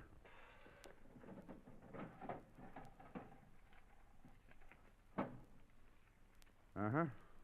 Let's see. February 10th, proprietor Mrs. Bancroft registered a complaint with us that a dress and a coat were missing from the store racks. Well, we went over there and talked to her about it, made out the report as another shoplifting job, and put a description of the coat and the dress in the hot sheet. Mm-hmm. Dress wholesaled at $113. Coat had a fur trim. Went at $395. Yeah. Looked a little better than most shoplifting jobs to us. We had it in mind when we got another complaint 3 days later from a place over on Oak Avenue. That'd be, Milady's Shoppy? Yeah. Negligee and a silk robe. Yeah, we covered that one, too. Both of them came to $286. Yeah, same thing as the Mommy. Clerks hadn't seen anyone, didn't know anything. The week of the 15th, we had 2 more complaints. On the 23rd, 3 complaints. They've been coming in regular ever since. I see the last one was 3 days ago. Always the best stores, always expensive merchandise. We rounded up every known shoplifter in our files, and we've had our store personnel at all of our lineups. No one's been able to make an identification so far. First, we thought it was a plain, expert shoplifting done by a well-organized gang. Looks that way. Not so much anymore.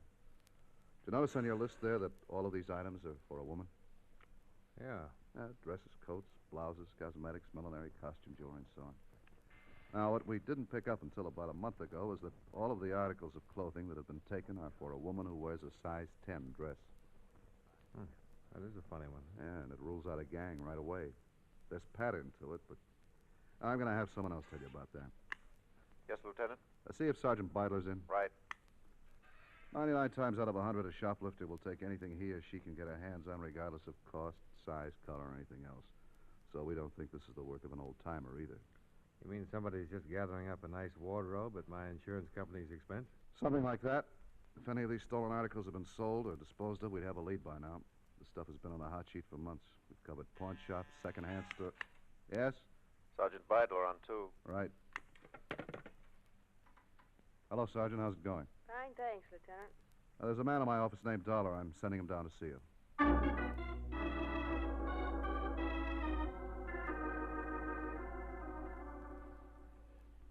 Women in the department reacted a little differently than the men to all this.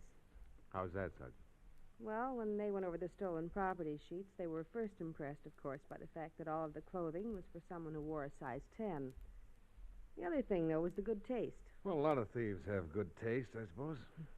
This one seems to have not only good taste, but a pretty exclusive taste. You mean the expensive places that have been robbed? Well, that. But even more. You see here, on March 4th, one green suede coat missing from Toll's apparel shop, and here on the 13th. A brown organdy dress from the Commodore, and here, cocoa-colored sports coat. Yeah? Hats and gloves in green and brown, beige, sometimes yellow. No other colors. Well, what does it mean? Any woman who restricts herself to these particular colors in dressing, green, brown, beige, cocoa, yellow, must have a very definite coloring of her own. We think a redhead with green eyes. Well, you know best about that. But, why green eyes? Couldn't they be blue or brown? Yes, they could be. But there's been a particular emphasis on green in the coats and dresses that have been stolen. And besides that, there's the cosmetics. Did you cover Jaeger's? Jaeger's, let me see. No. Well, Jaeger's is a very plush cosmetic store here. Nothing but perfumes and makeup. They reported March 2nd, a whole box of green eyeshadow had been stolen from one of their counters. And green eyeshadow only goes with green eyes? Yes, whereas blue eyeshadow would fit a person with either blue or brown eyes. Now, at the same time the eyeshadow was taken, several tubes of lipstick and rouge were also stolen. Both of those items contained orange tinting. That gives us another reason for thinking the eyes are green. I'm convinced. A redhead with green eyes. Oh, and it's a short hairdo. It is? Look at my hair. I am, Sergeant. With a short hairdo like mine, I'd look rather ridiculous in a big picture hat that requires a hair frame. But a small hat, one with a tight contour, would be all right. Hey, I'm coming around. The Case millinery store, eh? Yes. 4 hats. Total value $185? Yes, those hats that were taken from cases were small, especially designed for a woman with a short hairdo. We think that some of the costume jewelry that's been stolen ties in with the clothes, too. Uh-huh. Well, how does it stand right now? We've had our troubles on this one. It's impossible to tie up the manpower it would require to cover every dress and apparel shop in town, not to mention the department stores. Sure. We're doing the next best thing. No store has been taken a second time, so we've spotted a dozen policewomen from my department and as many stores around town that still hasn't been hit. And they're posing as clerks. How long has this been going on? Since Monday. Maybe we'll get a lead this way. Yeah. Sergeant, this is just a wild one, but suppose a red-headed woman with green eyes isn't doing it after all. Suppose somebody's doing it for her. We've thought of that, and it looks like a possibility. None of the personnel we've questioned in any of these stores has been able to say definitely whether or not they saw anyone with red hair on the premises or around the shop to fit the time incidents of the particular robbery. I see. And there's another thing we're working on, too, beauty shops. Oh?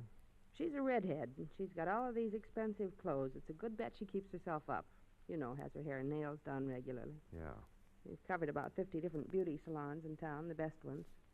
Told them the kind of woman we're looking for and given them an idea of what she'll be wearing. Well, if she's still in town, something should break pretty soon. I'd like to go over the original complaints, if it's possible. Main filings on the 2nd floor. Ask for Sergeant Kelly, and he'll give you what you want. I'll do that. Thanks a lot.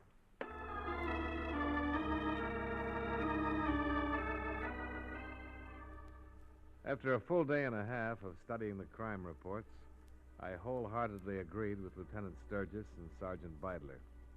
Since none of the stolen articles had appeared in any of the usual places for disposal, I was convinced it was not the work of an organized gang or of a previous offender. All clothing that had been taken was the same size and a small variety of colors, and, as Sergeant Beidler had pointed out, suited only to a certain type of woman with definite physical characteristics: red hair, green eyes.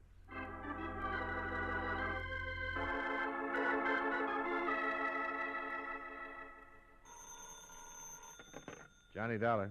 I think we've got something here. What? The lead on one of the coats.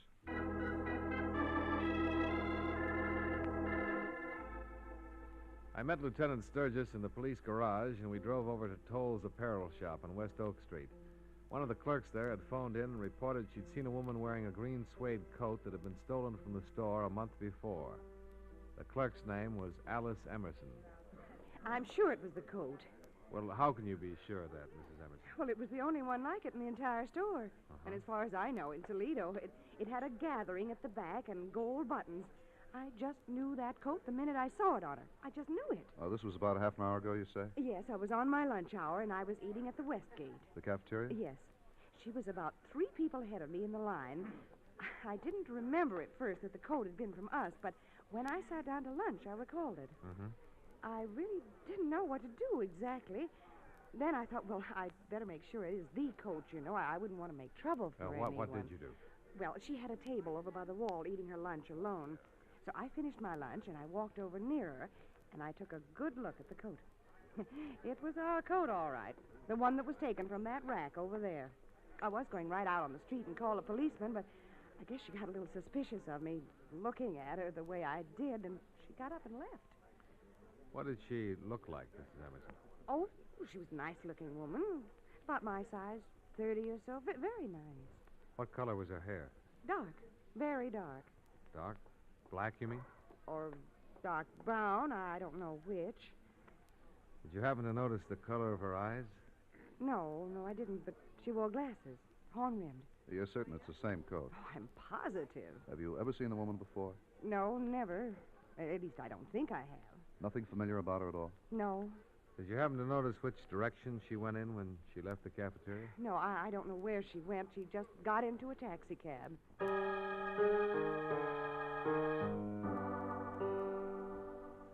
I went with Lieutenant Sturgis to the offices of the taxi cab company that covered metropolitan Toledo. There we began checking the waybills as they came in. Since less than an hour had elapsed from the time Mrs. Emerson called in, we didn't have to go through too many of them. At the intersection of Oak and Westgate, which was right in front of the cafeteria, cab number 418 had carried a fare to a hotel apartment house called the Colonial on the east side of town, Yondota Street. We spoke with the driver of the cab on the phone when he checked into the office. He remembered the fare. A woman in a green suede coat.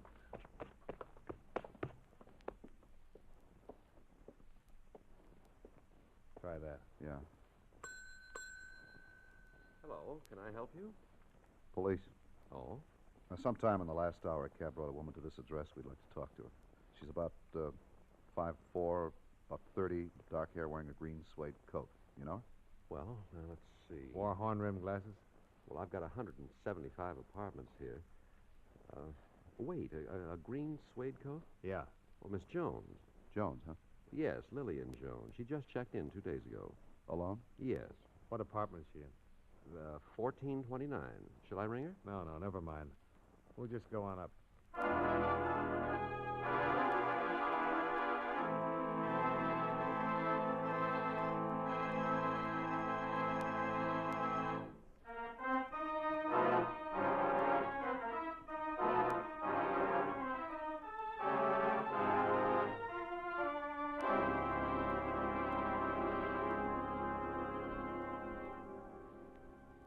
From the description we gave the desk clerk at the Colonial Apartments, he identified our suspect as Lillian Jones, apartment 1429.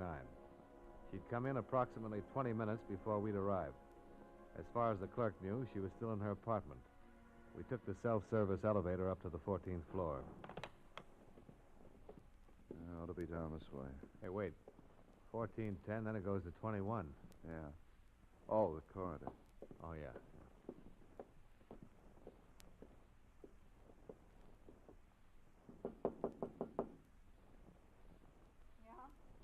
Lillian Jones? What do you want? Police. Like to talk to you. Oh, just a minute.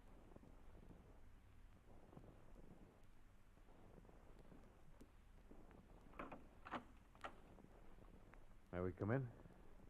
We can talk here. It'll be easier inside. Here's all right for me. Let's go inside, Miss Jones. Okay. What's this all about? A woman who works at Toll's apparel shop saw you in the Westgate cafeteria at lunchtime today. She said you were wearing a coat that was stolen from them. She's a liar. I don't even know where Toll's apparel shop is. She was pretty certain about it. I've been here all day. I had my lunch here. Anybody with you? What do you mean? Did you eat alone? Sure, I ate alone. Miss Jones, we can get the woman from Tolles to come over here and identify you. Say, listen. And we can get the cab driver who brought you here to identify you, too. They'd all be lying. I've been here all day. Can you prove it? Sure, I can prove it. Clerk downstairs said you just came in about 20 minutes ago. He's lying, too. It's a green suede coat. You have a green suede coat? No. Listen, you just get out of there. Where's the coat, Miss Jones? I don't know what coat you're talking about. A green suede coat. Now, what'd you do with it? I don't have a green suede coat. Do you have any objection to our looking around? You bet I have. All right, we'll get a search warrant. I'm afraid you'll have to come with us, Miss Jones. I'm not going anywhere with anybody. Get out of here. Get out of my apartment, or I'll make plenty of trouble for the both of you. Come on, Miss Jones.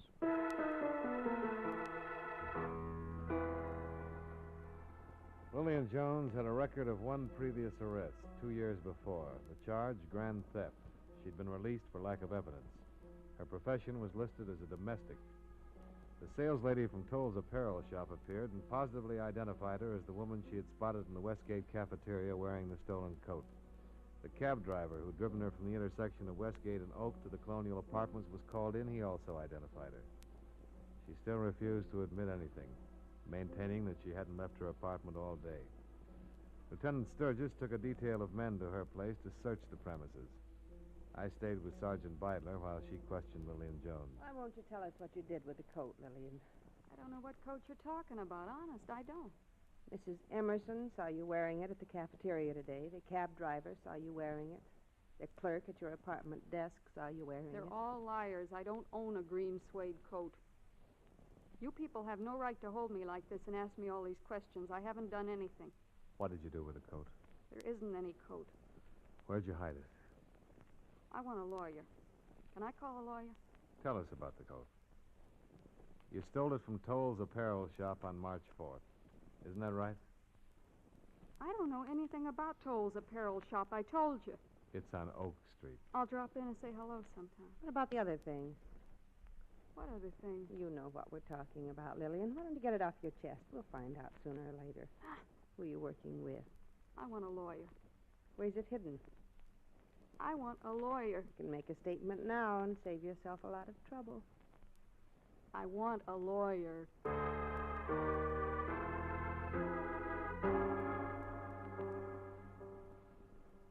We continued to question Lillian Jones regarding the green suede coat. She denied ever having such a coat in her possession. However, at 3:45 that afternoon, Lieutenant Sturgis returned with his detail of men. They had found the coat, stuffed into a clothes hamper. I took it over to the shop, and the people there positively identified it as the one stolen on March 4th. Yeah? Yeah, it had their label and one of their stock tags in the pocket. Well, that should do it. I don't know what we've uncovered here, though. There wasn't anything else in the apartment that fit any of the other thefts. Yeah? Well, you can hold her on this. Oh, sure. I'll have her booked in right away.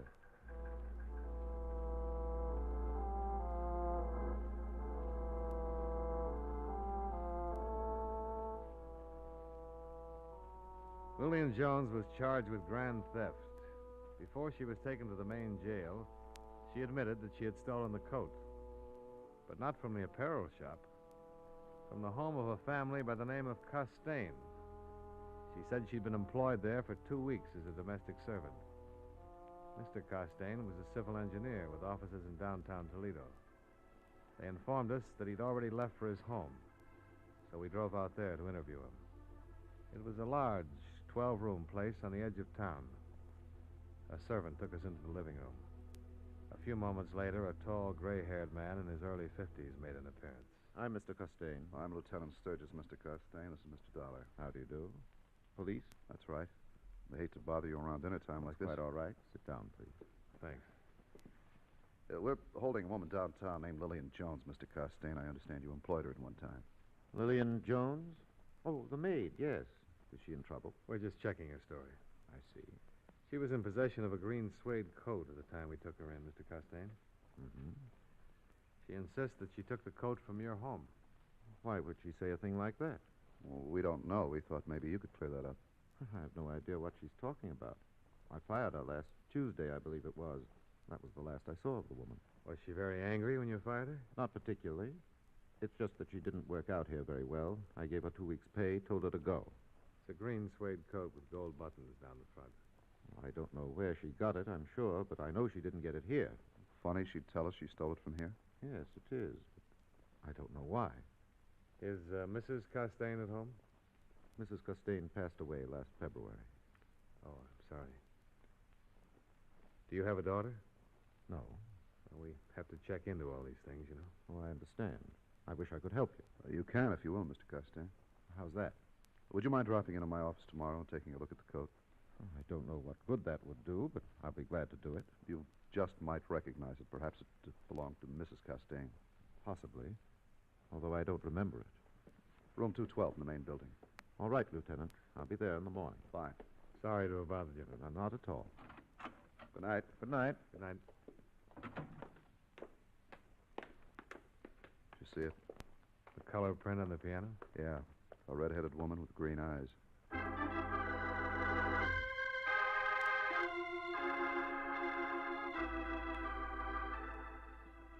A check in the neighborhood revealed that the Costains had been living in Toledo less than a year.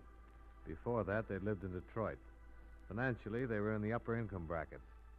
The house was completely paid for. There were 2 expensive late-model cars in the garage.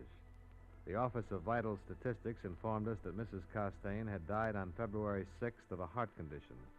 It also noted that her hair had been red, her eyes green.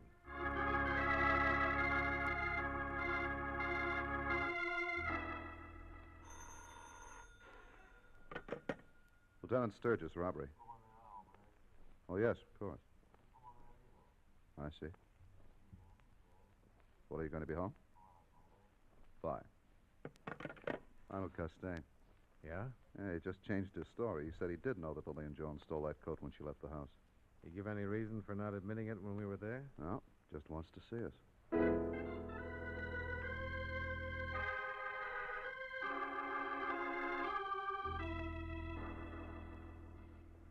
I'm afraid I've caused you some trouble on this. Oh, we don't quite understand why you didn't tell us about it last night. It's rather simple, probably rather silly. I have a devil of a time keeping servants here for some reason.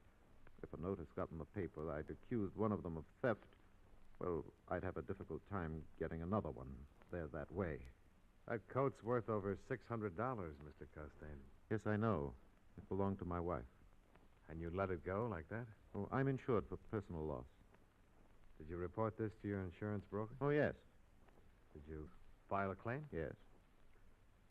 What's your broker's name? Mr. Levant. He has offices in the Metropolitan Building. When did you report the loss? On Wednesday. You mind if I call him and check this? I don't see why that's necessary. I've just told you what I did about the matter. Oh, we're still puzzled, Mr. Costain. That coat was reported stolen from Toll's apparel shop last March 4th. That's absurd, of course. Mrs. Costain bought that coat for herself a week or so before her illness. Did she handle it, or did you? What do you mean? Well, did she pay for it, or were you billed? I suppose I was billed. I don't recall. Are you insinuating that Mrs. Costain might have stolen that coat? No, Mr. Costain. Your wife was already dead when that coat was stolen. Oh, no. You're wrong. What do you mean? Edna's not dead. She'll come back. And when she does, I'll have all these things for her. The things I denied her before. Denied her? Yes. I always told Edna she was too extravagant, that she didn't need all those expensive things. Well, you could have bought them. Why did you steal them? I always denied her the things she loved. When Edna went away, I don't know what came over me. I mean, the loneliness seemed too much somehow. And I'd go out during the day from my office and wander through the stores that she used to love very much. And whenever I had the opportunity, I stole the things she always wanted. What did you do with them? They're in Edna's bedroom, hanging in her wardrobe. Would you like to see them?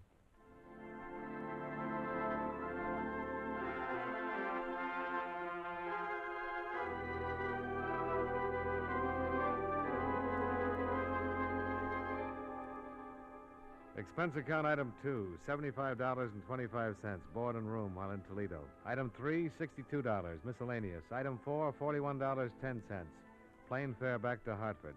Expense account total, $227.50. Yours truly, Johnny Dollar.